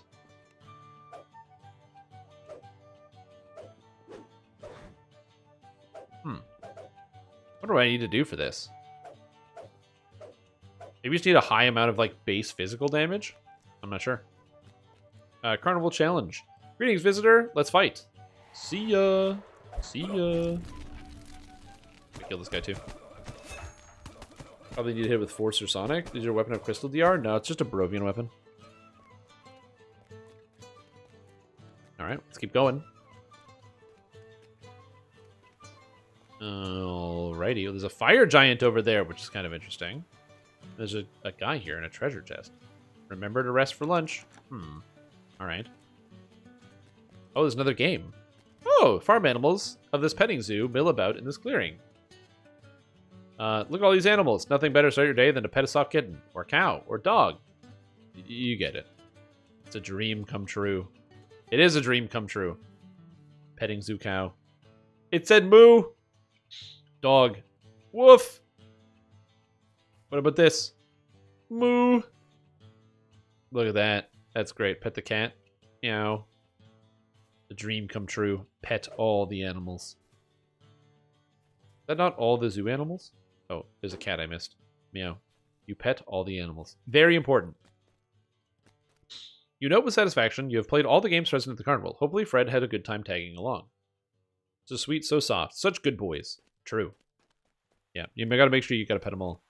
Gear symbol at the crystal? I don't think so. I mean, I guess I could probably... That might work. The use button. Like if I select it and then hit him with this. And no, it's just examine. You can't do anything. Maybe if I had like ruin or something. But it says melee attack. There's probably a DR I need to bypass that I don't know what it is. Because the combat log didn't have a DR output. It said you do no damage. City Fair Strongman. The friendly fire giant waves to you. He must be the final challenger. City Giant, or Grand Growl's challenger, I am the last enemy. Get ready to fight and win your glory. Remember with your tail between your legs. No problem, bud. I don't think I'm gonna have a problem here. No. Die. You have defeated me. Yeah, I did. The last of the challengers falls, assuring your victory. Sweet! I won! Last year there's a Ferris wheel, but it was too big and almost fell off the side of the tower. Amazing. Okay, so now we have a treasure chest. Sweet. Alright, hello Fred. Talk to Fred. Oh, I guess we go this way. Yeah, at the carnival exit, so all the way over here. Oh, and there's a ship that takes us to the next part of the date. Very fun. Come here, Fred. You and Fred reach Carnival's exit. He tells you that the next location is in the middle of the city. Take the Sky Coach to meet him there. Oh, we're going to dinner. Oh, okay. Adrenaline plus Boulder's Might did it? Oh, interesting. Oh, talk to Fred. Alright, let's go to dinner. X damage with the attack, probably. Yeah, I don't have Adrenaline right now. Alright. Middle City. Meet up with Fred. You enter a dingy corridor in a lower part of Sharn. Why would Fred want you to visit a place like this? I don't know. A lot of closed doors. Doesn't seem like the most friendly place. Ooh, look, a collectible. Is it a trap? Nope, really looks fine. Empty hallways, just some brooms and stuff sitting around. I love just the eerie lights coming through. There's probably supposed to be some spooky music here that I'm overriding with my own current music. Like a weird drawbridge sort of thing. Okay. You enter an open clearing. Fred stands beside a door nestled in one of the buildings. The entrance to your next date. That was a restaurant. What are you waiting for? Romance awaits. I can't wait for the voice acting to come through with this. That'll be great. Yeah, we had... Well, technically, only Fred ate at the picnic. Alright, you enter the restaurant. Polished restaurant. The lively place is filled with other patrons who sit in the dining area. The host of the door points to your left, to a side corridor. You would think that people would be weirded out by Fred. But maybe it's because Fred is, like, using illusion magic to make him look like a regular person. You enter a private room with a small, intimate tables. Fred heads to one of the closer tables and sits down waiting for you to join him. Fred nods his head. What an inadequately sized table. This restaurant is as good as I have been told. What an inadequately sized table? Here's your food, dear customer, said the waiter. The waiter places food upon the table, bowing as he makes his exit. Alright. I've heard that an eatery should be too dark for you to see your food aside from the candlelight, and that the tables should be so small as to bump knees with your companion. Closeness and dimness create the perfect atmosphere for romance. What do you think? Is this location charming? I don't know if that's entirely true. I mean, to be fair, yes, the dimness so you can barely see your food through candlelight. I've been to a fair number of restaurants that are like that. Tables so cramped and small. I think that's more of a cost-cutting measure, the crampedness. But sure. You think, does it look charming? Not my kind of place? Or, yes, very charming. Fred nods approvingly, just as I expected. The real reason I brought here, aside from demonstrating my knowledge yet again, was to go over the other events of today. Tell me, What was your favorite activity from today? Talking to your personas at the picnic, defeating the inhabitants of the forest, completing the carnival challenge, playing the carnival games. I'm just happy I got to spend time with you. Aw, that's nice. Isn't that cute? That's not why we went out today. It was for research only. Bit harsh the mood. That was all very interesting to hear. Have you finished your food? I believe dessert is coming any minute now. I better eat fast. Just shove the food in mouth. He's got a brain again? Dude, this guy eats a lot of brains. He's like, I've only got like bread and cheese for dinner and he's got brain? My god. Oh, the waiter's coming back. Hello. Here's your food, dear customer. Ooh, the waiter clears what's left of your entree plate and replaces it with the next course. A delicious pie. I just clicked it right away. I didn't wait. I don't know if I'm supposed to wait. Pie. Surely that would satisfy a humanoid insatiable sweet tooth. Sweet shaming isn't very romantic. I'll keep that in mind. Now that I've let you expound on the ups and downs of our little adventure, it is my turn to share my opinions. I would say that when I was trying to have a decent conversation with you at the park, you were very supportive. You gave my attempts at different conversation styles a chance to play out, which gave me a lot of practice in the ways of wooing. At the carnival, everything went well, I suppose. That said, I feel like this date was generally successful. Great, glad to hear it. Anyway, once you finish your dessert, we should leave. We can say our goodbyes outside. Yeah, that works for me. You and Fred go over the events of the day, marking on activities who were most successful in Fred's attempt at romance. You and Fred will say goodbye in the courtyard outside. Alright. Oh, optional. Have a nice date with Fred. You can have a bad date with Fred? Amazing. I'm sure others have seen him. Yeah, maybe. Well, this is Sharn, though. Sharn is a different continent. He had a woman make him a sandwich and got no, like, lip back. Ha, very funny. Good old year 2002 gas station t-shirt humor. Alright. You exit the restaurant to your surprise. A warforged and a band of adventurers stand before you. Jamie, Fred's friend, Hammerbane and Tuttle. Hey there, Fred. I finally caught up to you, the warforged glowers at Fred. I think that... Oh, God. Defeat the adventurers. I don't have time to read this. Alright. I hope this is fine, because you guys are all going to die. Become eaten by dragons. I missed! Oh my god, I missed with my cool attack. Oh, negative levels. That's such a problem. Wait, I yield. Alright, so let me explain this. Hold on. Let me go back here. I need to read all of this. Okay, so, hold on. Hey there, Fred. I finally caught up to you. The Warforged glowers at Fred. I got your note. Headed off today for a date? Seriously, did you really think that telling me about it would make it all right? The mysterious stranger laughs. I knew you were kind of clueless, but this takes it too far. The Warforged fingers flex. Maybe once I drill some sense into you, you'll think twice about doing this again. Without even a moment to ask any question, the Warforged lunges at Fred. Then you fight him. Your opponent stops attacking out of breath. Alright, you won, fine. But I bet you're wondering who I am. I didn't exactly stop to explain. My name is Jamie. Or Jaime? I don't know. I've been dating Fred. Wait, Fred was... What? You have to hear out Jamie's side of the story. Alright, I gotta hear the story. Wait a second, let me catch my breath. Alright, I'll explain. Usually Fred and I would walk around the Stormreach Market together today, but when I came to see him, I saw that he left a note that said he was going out on a date. I couldn't believe it. But then I was thought it over, it started to make sense. A week ago, Fred came to me asking about romantic date spots here in Sharn, since I come here often with my adventuring party. I told him about this nice restaurant tucked away in the middle of the city. I thought that he was going to invite me here, so I'm not going to lie, I had been kind of excited this week. But then I saw that note. I knew he would be here, so I tracked him down to see what the heck was going on. I might have gotten a bit carried away. Wait a minute. Did Fred friend-zone Jamie? And then was like, hey, do you know any good spots for a date? And Jamie is like, oh shit, it's happening. And then it destroyed? Carried away, you nearly ripped my head off. In my defense, I was aiming for Fred. You didn't do anything wrong. Now let's find us. Why don't you tell me your side of the story? Fred wanted to research different humanoid cultural customs, so he asked me to help act out his research on romance. It was completely innocent. Okay, that does sound like Fred. Why wouldn't he just ask me? We've been dating for months. About that. I think Fred is just as confused as I am. Care to explain? I met Fred while visiting Stormreach, who was helping me and my crew, and I liked talking to him. So I kept coming to visit. Then we started going off walks, talking for hours, holding hands, all that couple stuff, you know? He even said he loved me. He what?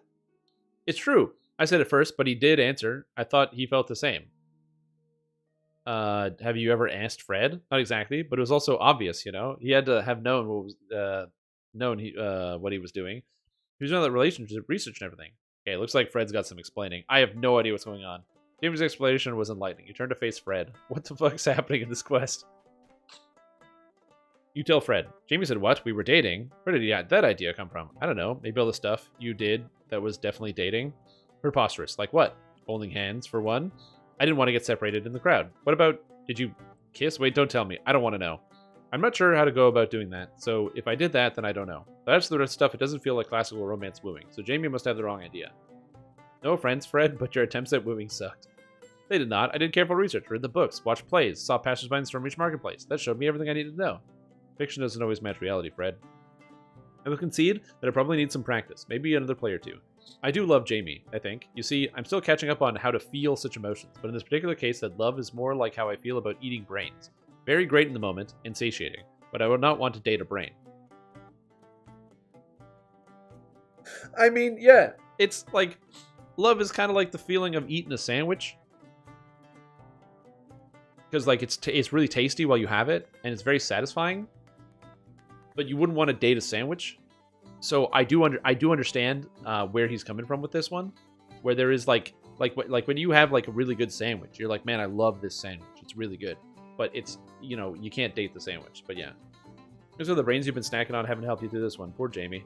I don't understand. Why would Jamie attack me? And why would you take Jamie's side? You might not have known you were doing it, but you were still messing with Jamie's emotions. You should apologize. Shake your head at Fred's obliviousness. Jamie, have you heard the entire thing? Laughs quietly. Jamie says, it's okay, new friend. I can certainly understand the struggle in adapting when it comes to the matters of the heart. The Warforged turns to Fred. Let's be friends, alright? The Mind Flayer nods. I'll see you in Stormreach, he says. Jamie nods, turns away, and leaves with the other companions in tow. What a wild turn of events, after an already wild day. Looks like Fred is still a long way to go when it comes to the art of romance. Now that I think about it, I can see my error here. When I set out to do this research, I didn't even think about the potential first-hand experiences. Right. Depends on the sandwich? True. Also depends on the sandwich. Well, that was a new quest. Pretty great. I'm going to be honest. I really enjoyed this quest. It was a major deviation from your regular experience. I also love 26 minutes for 11,000 XP. They haven't done the XP on this quest, by the way. There was a chest? I didn't even notice. Was there a chest? Okay, we're going to have to look at the loot. But they haven't done the XP setup for this. Regardless, very great fun. I don't think it's the type of thing you're running all the time, but that was pretty fun. I really enjoyed that. That was, like, the dialogue was fantastic. I have a feeling a lot of people are going to rush through that quest and not really get the whole thing, but yeah. Oh, and there is no loot. It's just the quest. Oh, all right. Well, that makes that easy. There's no loot. It's level 18 and 34.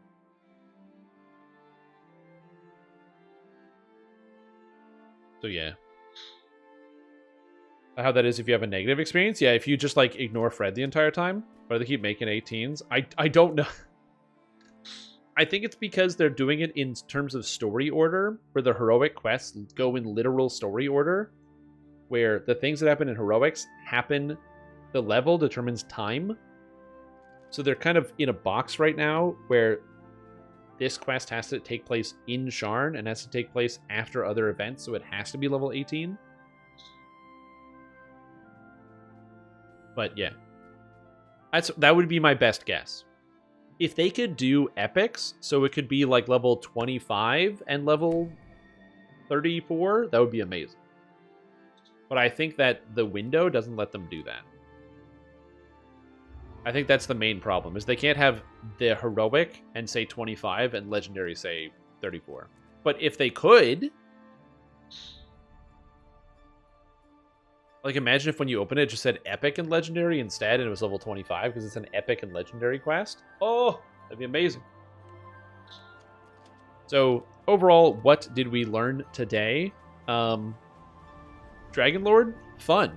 Dragonlord did Reaper mode on a first life character with like whatever I picked up. Yeah, I died a few times, mostly to mistakes on my part, but it worked pretty well, and it was very entertaining and fun to run around and play with. Yeah, I did all my quests on Reaper mode, so I got 11,000 Reaper XP while just running around and leveling up through the game.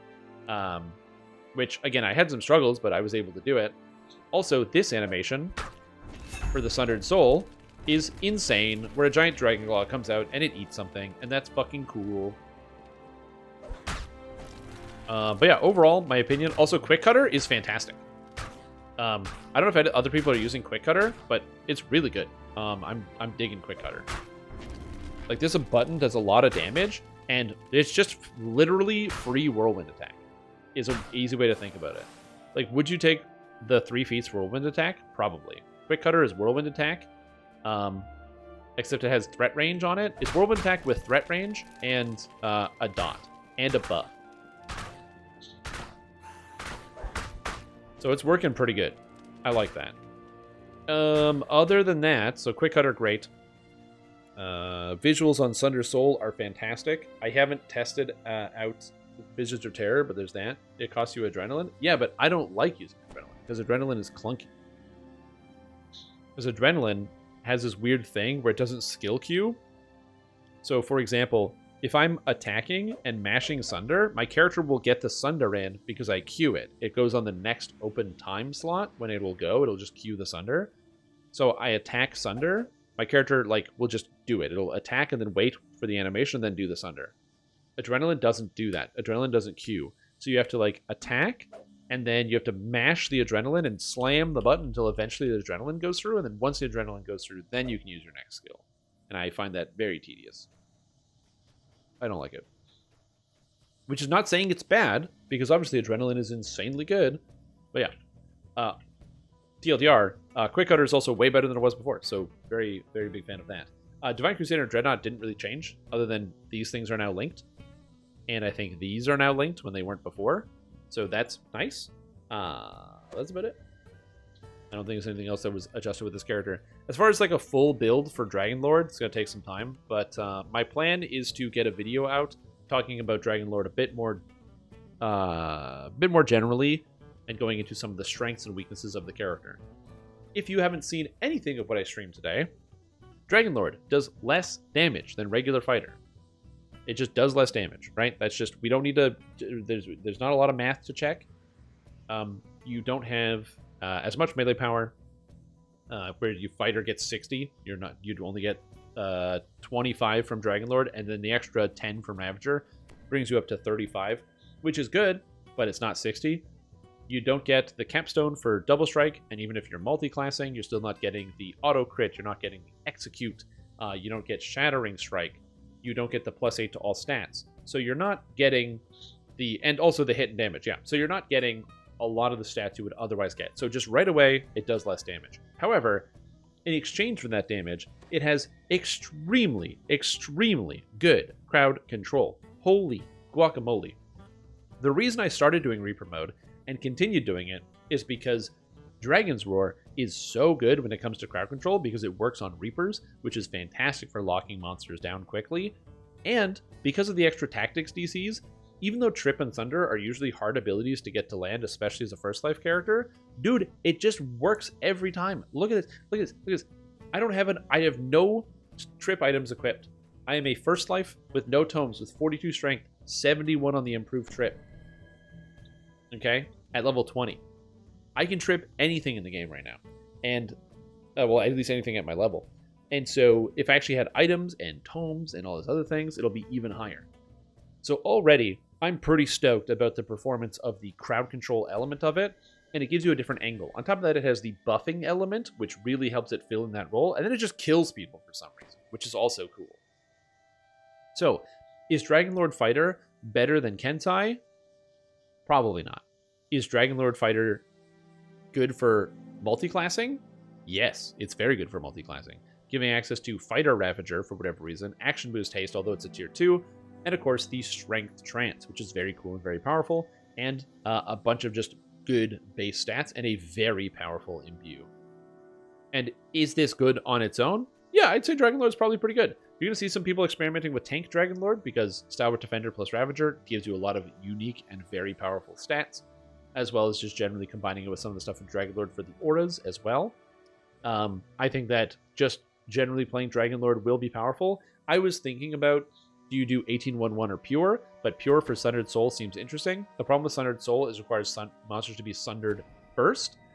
And because it requires monsters to be sundered first, it has the delay. So if I go into a monster pack and I want to use the Sundered Soul, I have to sunder, then Sundered Soul, which looks cool. It looks so cool. But that is a bit of an interesting problem. So Dire Charge sunders, but it doesn't count for Sunder Soul. So if you hit a monster with Dire Charge, I was testing this earlier, if you Dire Charge a monster, the Sunder doesn't count.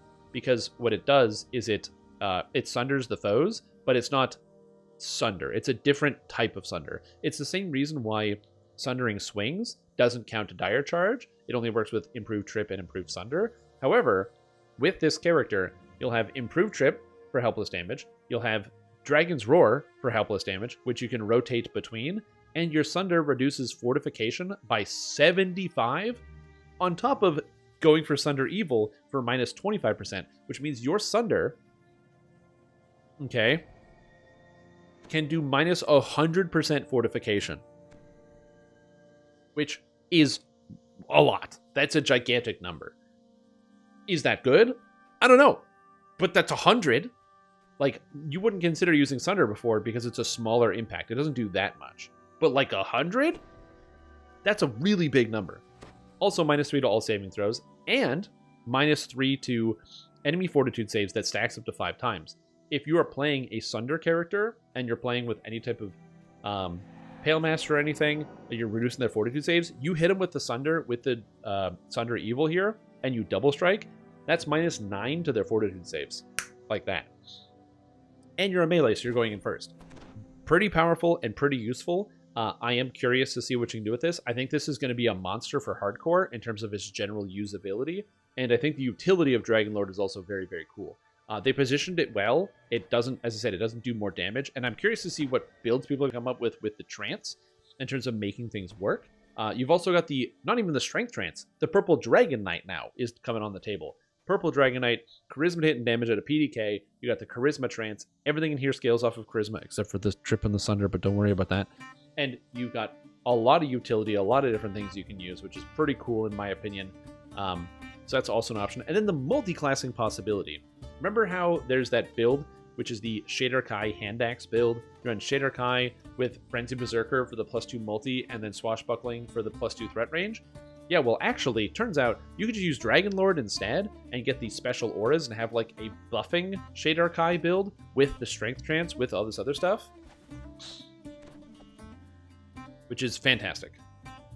Might be pushed farther to Lawful only and Chaotic only. Yeah, we'll see. We'll have to see how it works, obviously.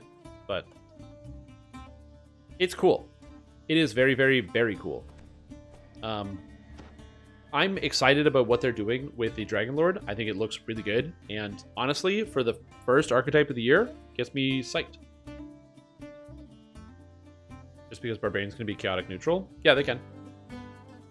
Well, they can just be neutral. Like, neutral can do anything they want, so yeah.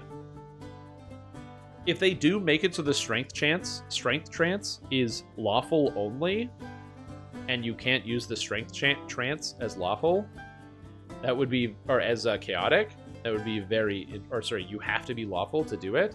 That would be very interesting. That would immediately brick Barbarian usage.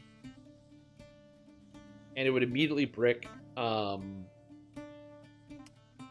the, like, any Bard combination. So yeah, they'd see.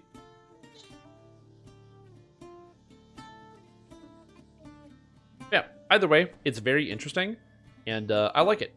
I like the tree, and the character was really fun to play, and the visuals, dude. The fucking visuals, dude. Do this. Look at this shit. God, I'll never get tired of that. That's so cool. Now, you're like, you might be looking at this instant kill and be like, whoa, am I going to use that all the time? No, I couldn't actually get it to land in the quest I was running because monsters died too fast. Because I would do this and my Sunder would kill things quickly. And then if you're in a party, you have to Sunder and then attack. If the Sunder animation was like slightly better, it would be good, but the Sunder animation is not slightly better, which is unfortunate. Also, you really want to get extra strike through into this build as much as you can, and it's hard. It is hard to get strike through. You have Fury of the Wild, which can get some strike through, but like you got to go up here to get the strike through, and that's a lot of investment. You don't get any in Divine Crusader. You don't get any in Dreadnought, and there's some in like Monk or like Grandmaster of Flowers. You can get some as well from Human, Warforged, Half-Orc. You can get strike through in Dragonlord as well. So you can get more strike through, but it is a bit more difficult. One against many would help as well, but yeah. Yeah, also, I do think maybe hand and a half weapons would work better for this, but you could go single weapon fighting instead of two-handed fighting. You got a lot of flexibility, you got a lot of options. But yeah, even still though, yeah, this animation's just dog water. I really hope they, you know what, I should post that feedback. They should just improve the animation of Sunder. It just takes so long. Like, look at this. One attack. It's 2 seconds of animation. Madness.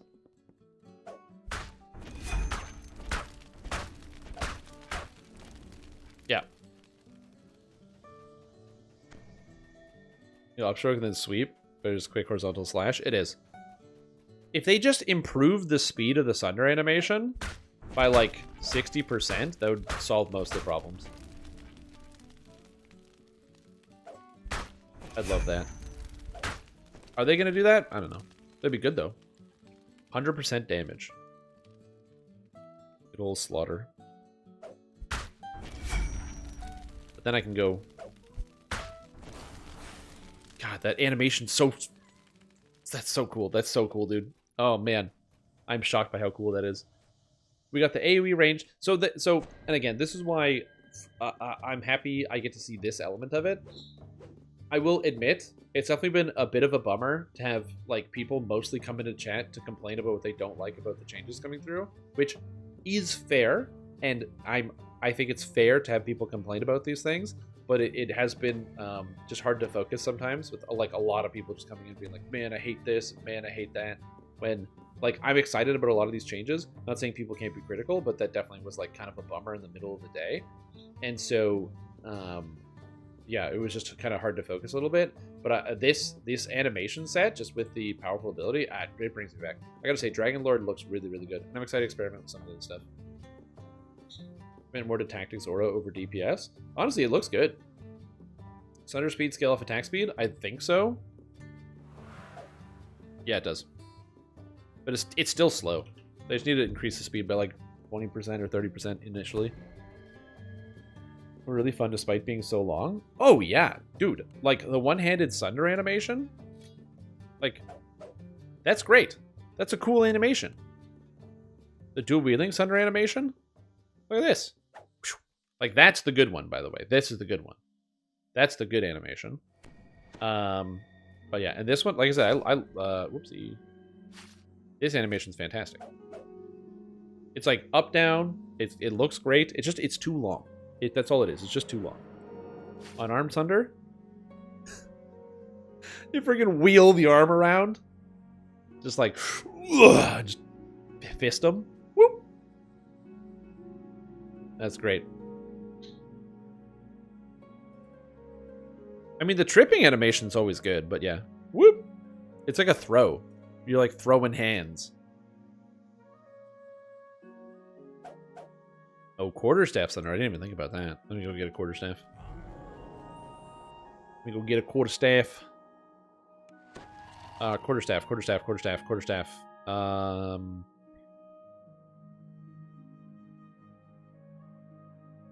God, where do I get a quarterstaff?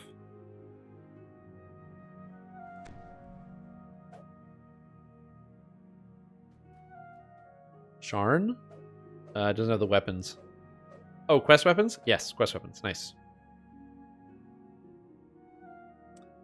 Good. There's a quarterstaff in here. There's a bunch of quarterstaffs in here. I just want to look at the animations. So we got quarterstaff.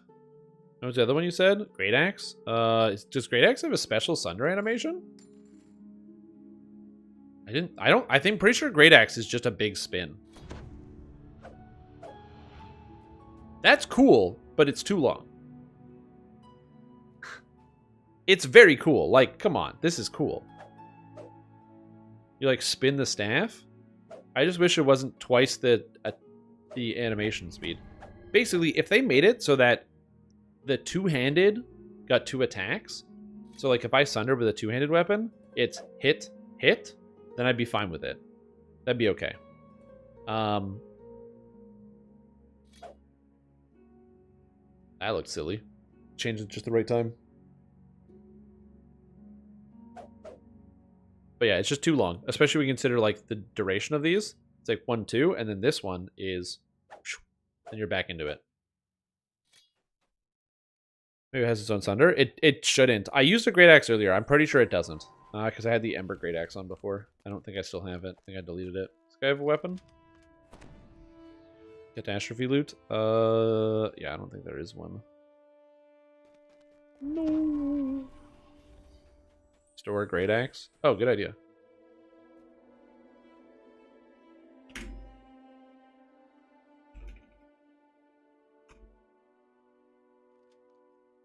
It's faster than going to find one. Yeah, it's just a big swirl. That's all it is. It's just a big swirl. Like, yeah, it has its own animation. By the way, I like this animation set. I think it looks great. That 360? Boom. It's fantastic. Like, I like the measured sword strikes where it's like left, and it's up, down, up, down, up, down, versus the great axe, which is more just like, get him, hit him, boom, hit him. Where it's more just like a lot of frenzied strikes, which is fantastic. Was it faster? We'll count it out. Okay, I'm just going to hold down the attack button and then we'll see. Okay, so it's like just under the 8 here. It might be faster, honestly. It's slightly faster. It is slightly faster, yeah.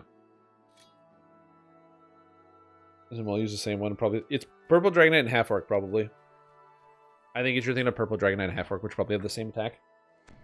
Cool. Alright. Well, that's all I wanted to look at today. So, that's it. No more Dragonlord. No more. Well, okay, one more. One more. We're gonna hit him one more time. Hold on, we're gonna do one more. You guys want to see it one more time? Alright, we'll do one more. Check it out. Whoa! Oh, it looks so good! That's so neat. This big dragon claw comes out and grabs it. That's some Path of Exile shit right there. I love it. Huge fan.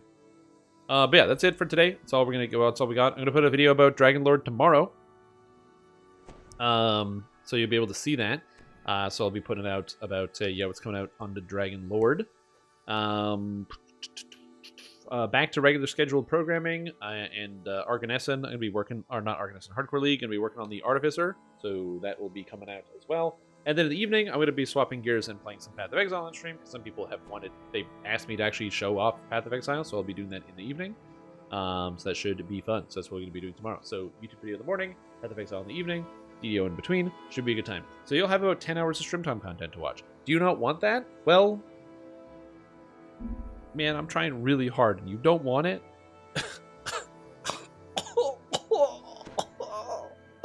Anyway, but yeah, that's it. So thank you all for watching. We will be back tomorrow.